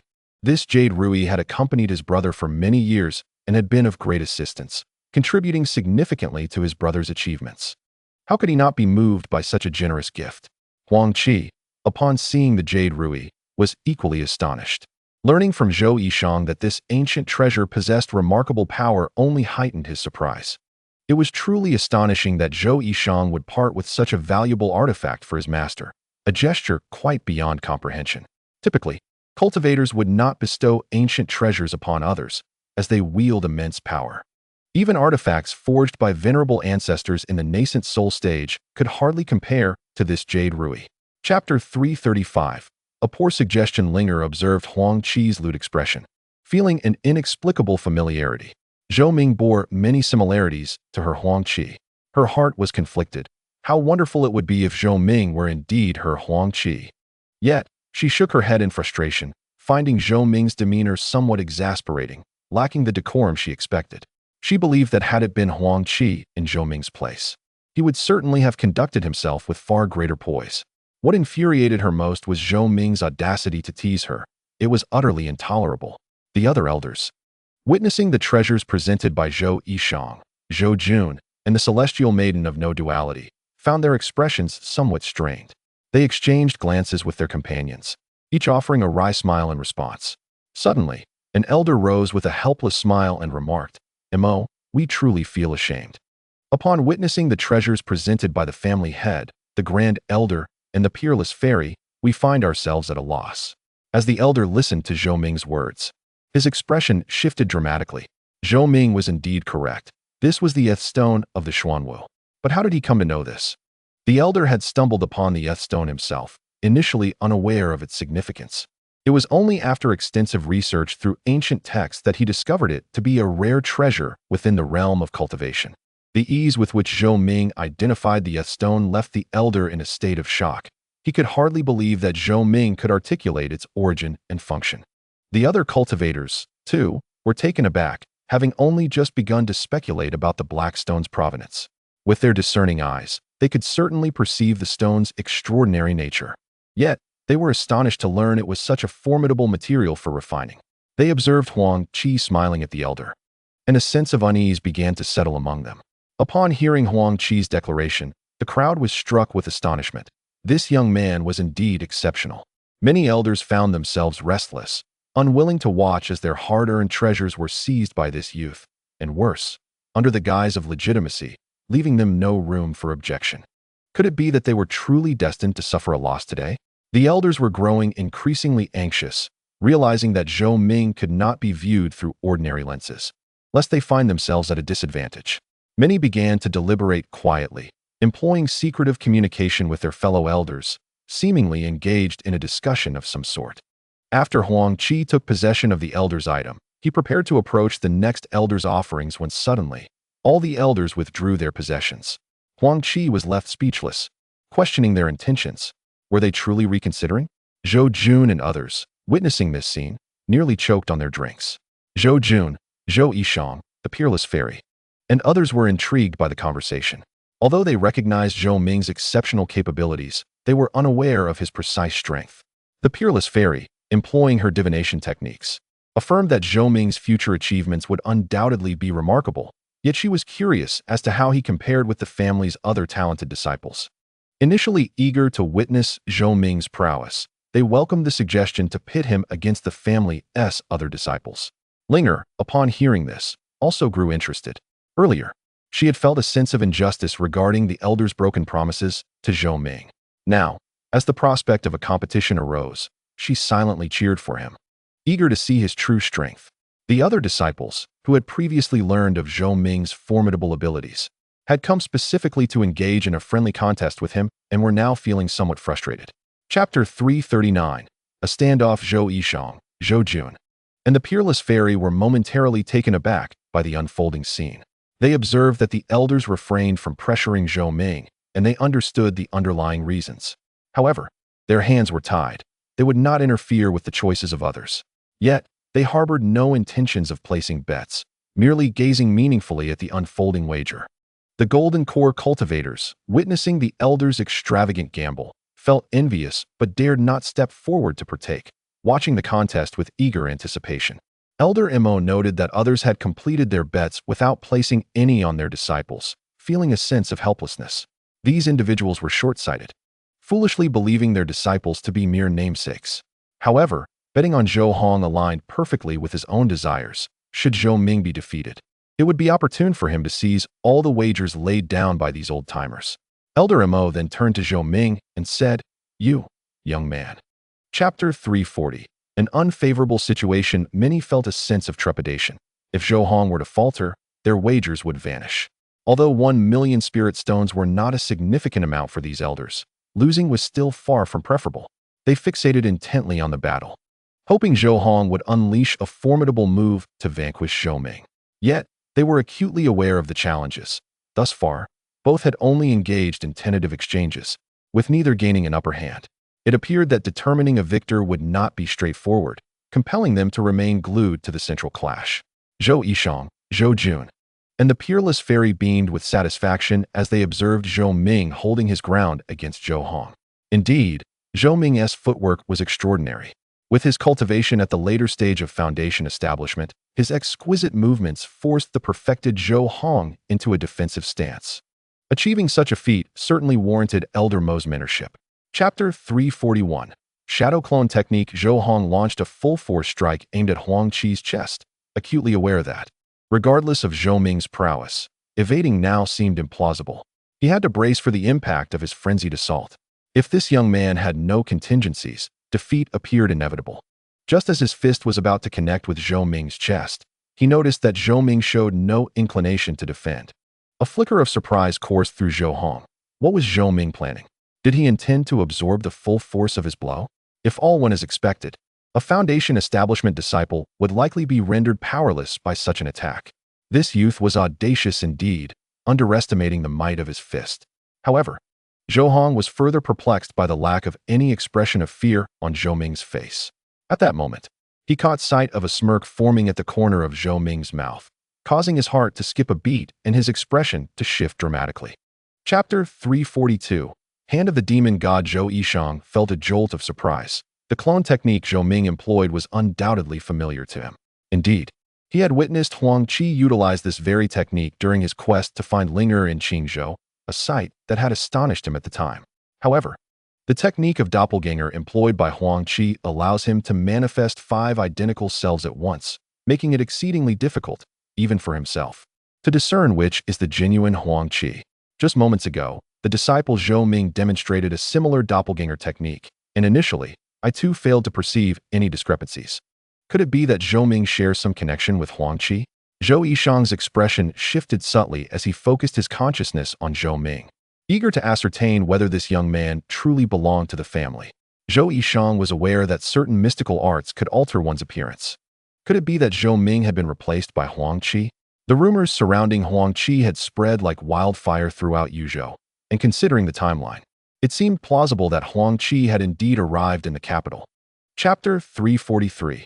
The visit from the Yin family. The onlookers were taken aback to see Zhou Hong forcibly enhance his cultivation through mystical means, prompting many to furrow their brows.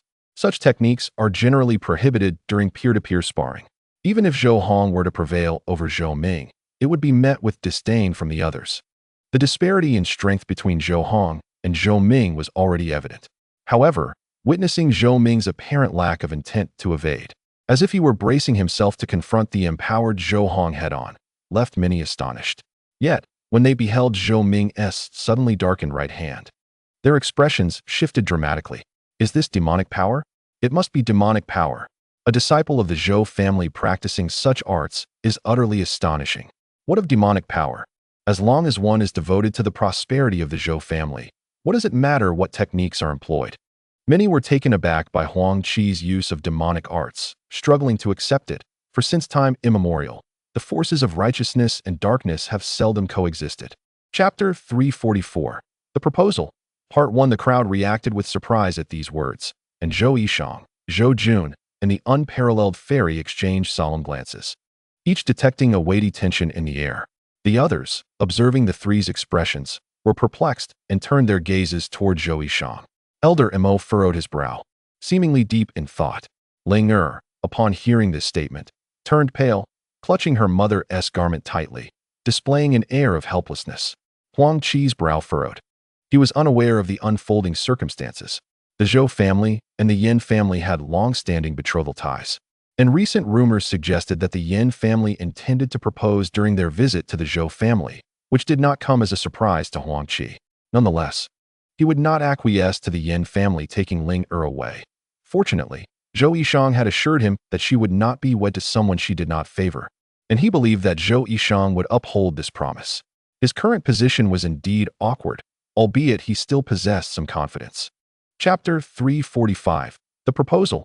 Part 2. Under the guidance of Zhou Yishang and the others, the members of the Yin family made their way to the Moonwatch Peak Great Hall, with Huang Qi following closely behind on his white-headed griffin.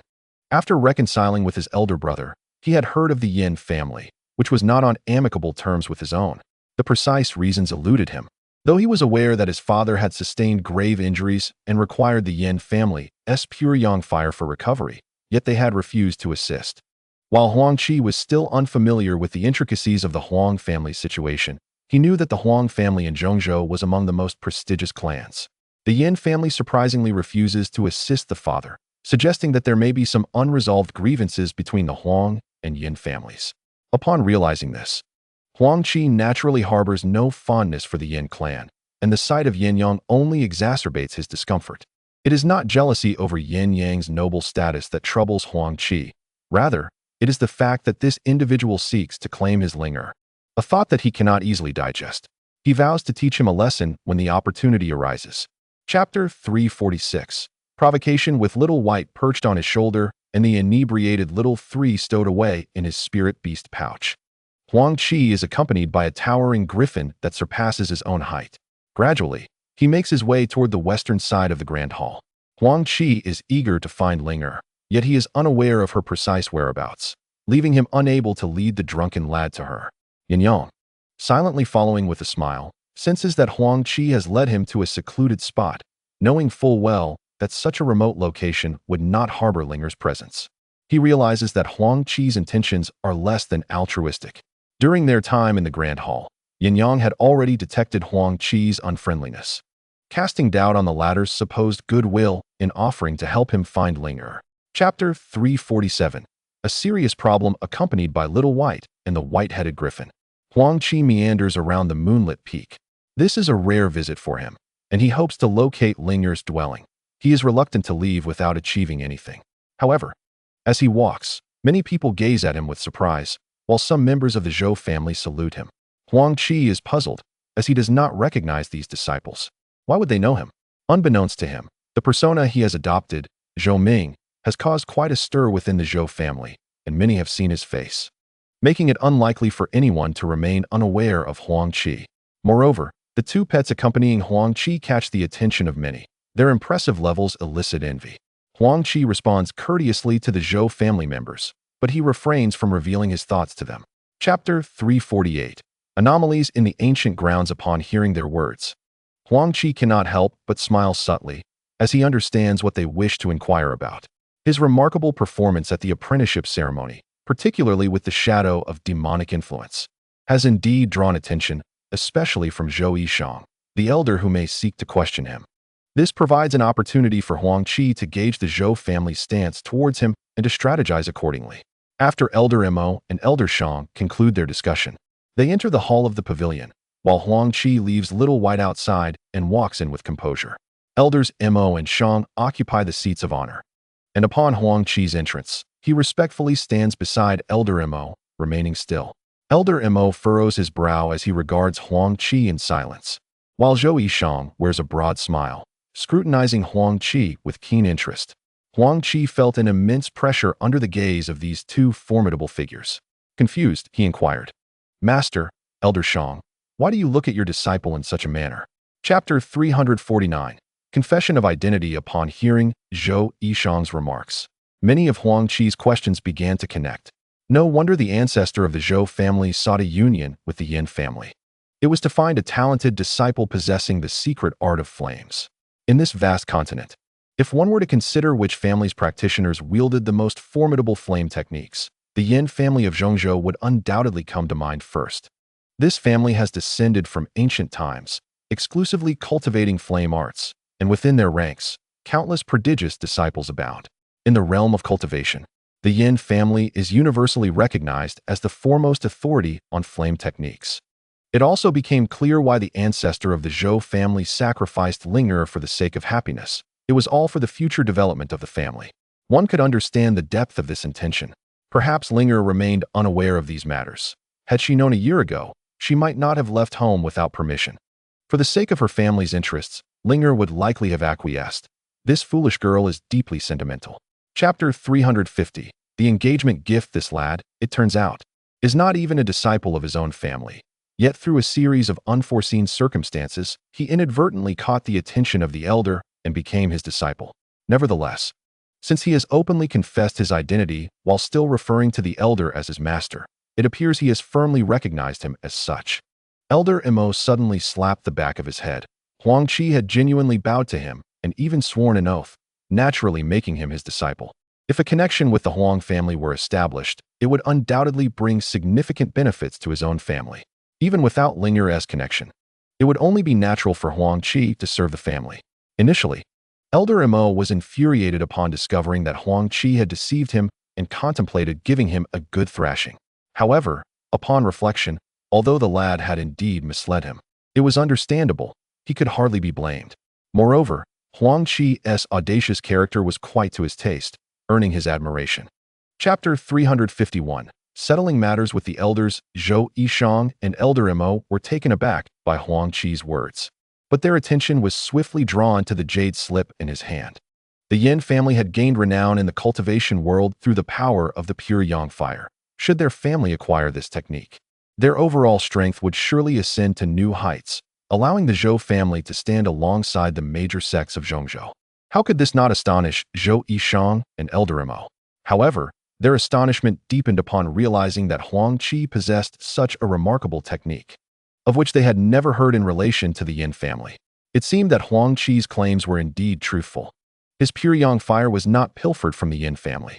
Yet, what astounded Zhou Yishang and Elder Mo even more was the identity of Huang Qi's master, who possessed such an extraordinary technique, one that even the Yin family might not possess.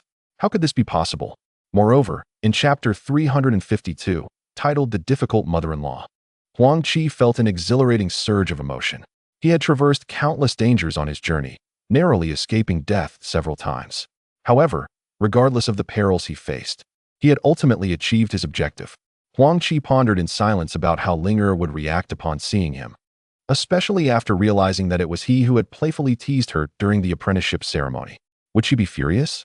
Nevertheless, he could no longer dwell on such thoughts. He longed to see Linger. The bittersweet feeling of having seen her during the ceremony without being able to acknowledge her weighed heavily on his heart. Now, however, the clouds had parted, and a beautiful moment was approaching. Huang Qi soared through the skies on his white-headed griffin, arriving at Wangyue Peak in the blink of an eye. Yet, here he dared not continue his aerial journey, fearing the trouble that might arise if the enforcers spotted him. He hastened towards Ling'er's courtyard, restoring his appearance to that of Zhou Ming. In chapter 353, titled Yin Fengyin's Fury, Huang Qi dared not be negligent. He pushed the Tianzhan fist technique to its limits, gradually alleviating the oppressive weight of his own spiritual pressure. Despite his efforts, he was drenched in sweat, clearly feeling the immense strain. Ling'er's mother observed Huang Qi's practice with mild surprise, but when she witnessed the way his martial arts could erode her own spiritual awareness, her expression shifted dramatically. This young man was indeed peculiar, possessing such exquisite techniques. However, did he truly believe he could provoke her with mere skill? In an instant, a more terrifying spiritual pressure bore down upon Huang Qi. He silently lamented.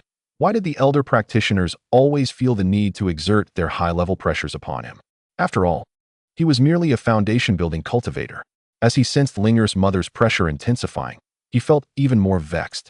After all, she was to be his mother-in-law. In chapter 354, titled This Wretched Mouth, Huang Qi's countenance shifted slightly upon hearing the furious outburst. Who else but Yin Fengyin, the grand elder of the Yin family, could unleash such a roar? He turned to see Yin Fengyin's furious gaze locked onto him, a murderous intent flickering in his eyes. Clearly, the grand elder was enraged after hearing the family head's words. Zhou Jun felt a chill run down his spine at the sight of the approaching elder.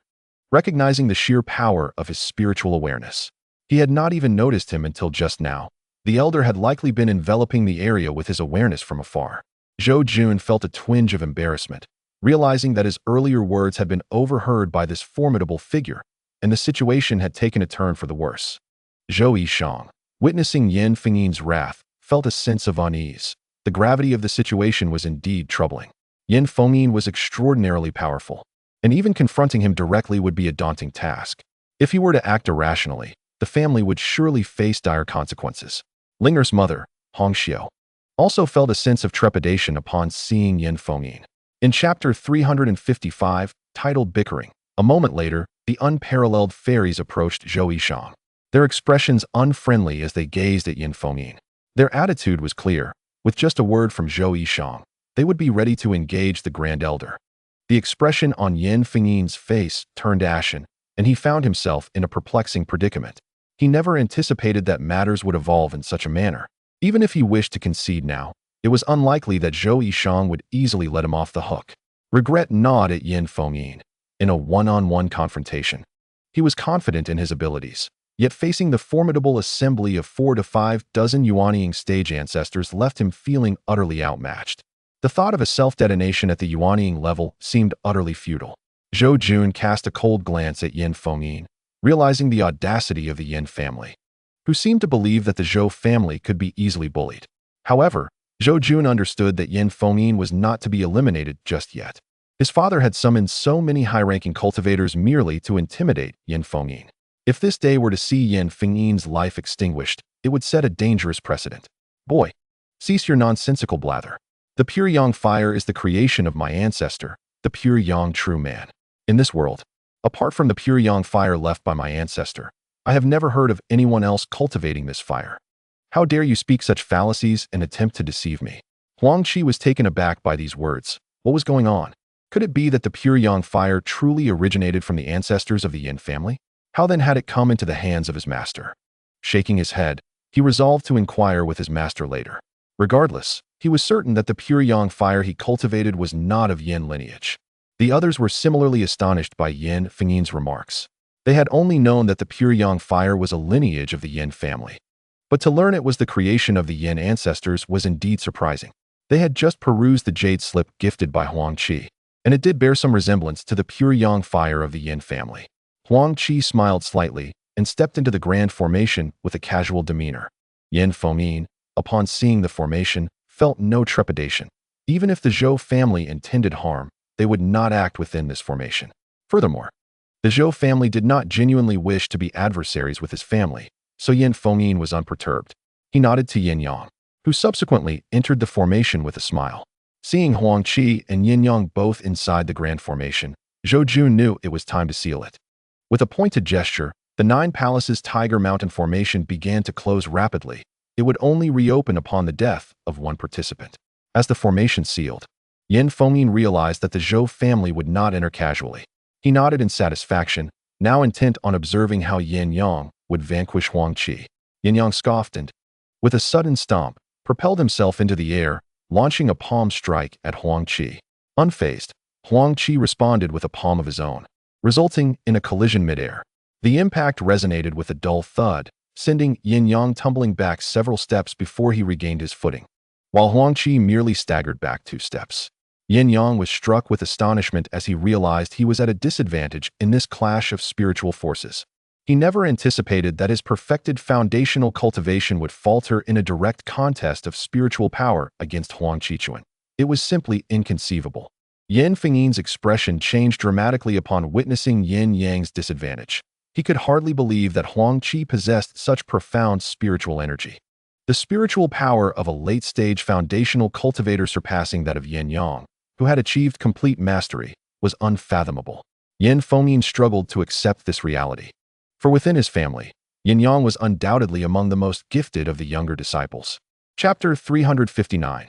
The Slaying of Yin Yang. Yin Yang felt a surge of satisfaction as he witnessed the pure Yang fire, augmented by his own blood essence, come to life once more. Although this would deplete a significant amount of his blood essence, defeating Huang Qi's pure Yang fire would make it worthwhile. With a slightly pallid complexion, Yin Yang fixed his gaze upon the 2 fiery dragons battling in the sky. However, after a few breaths, he was horrified to discover that his pure Yang fire was once again showing signs of decline. Shock coursed through him. How could this be possible? What was happening? Why was his blood essence-enhanced flame still inferior to Huang Qi's pure Yang fire? Yin Yang found it difficult to accept this harsh truth. His face contorted in despair as he looked towards Huang Qi, his heart brimming with resentment and jealousy. Huang Qi merely smiled faintly, thoroughly pleased with his own cultivation of the pure Yang fire. His version of the pure Yang fire was fundamentally distinct from that of the Yin family, and its potency was unmatched. Finally, he could,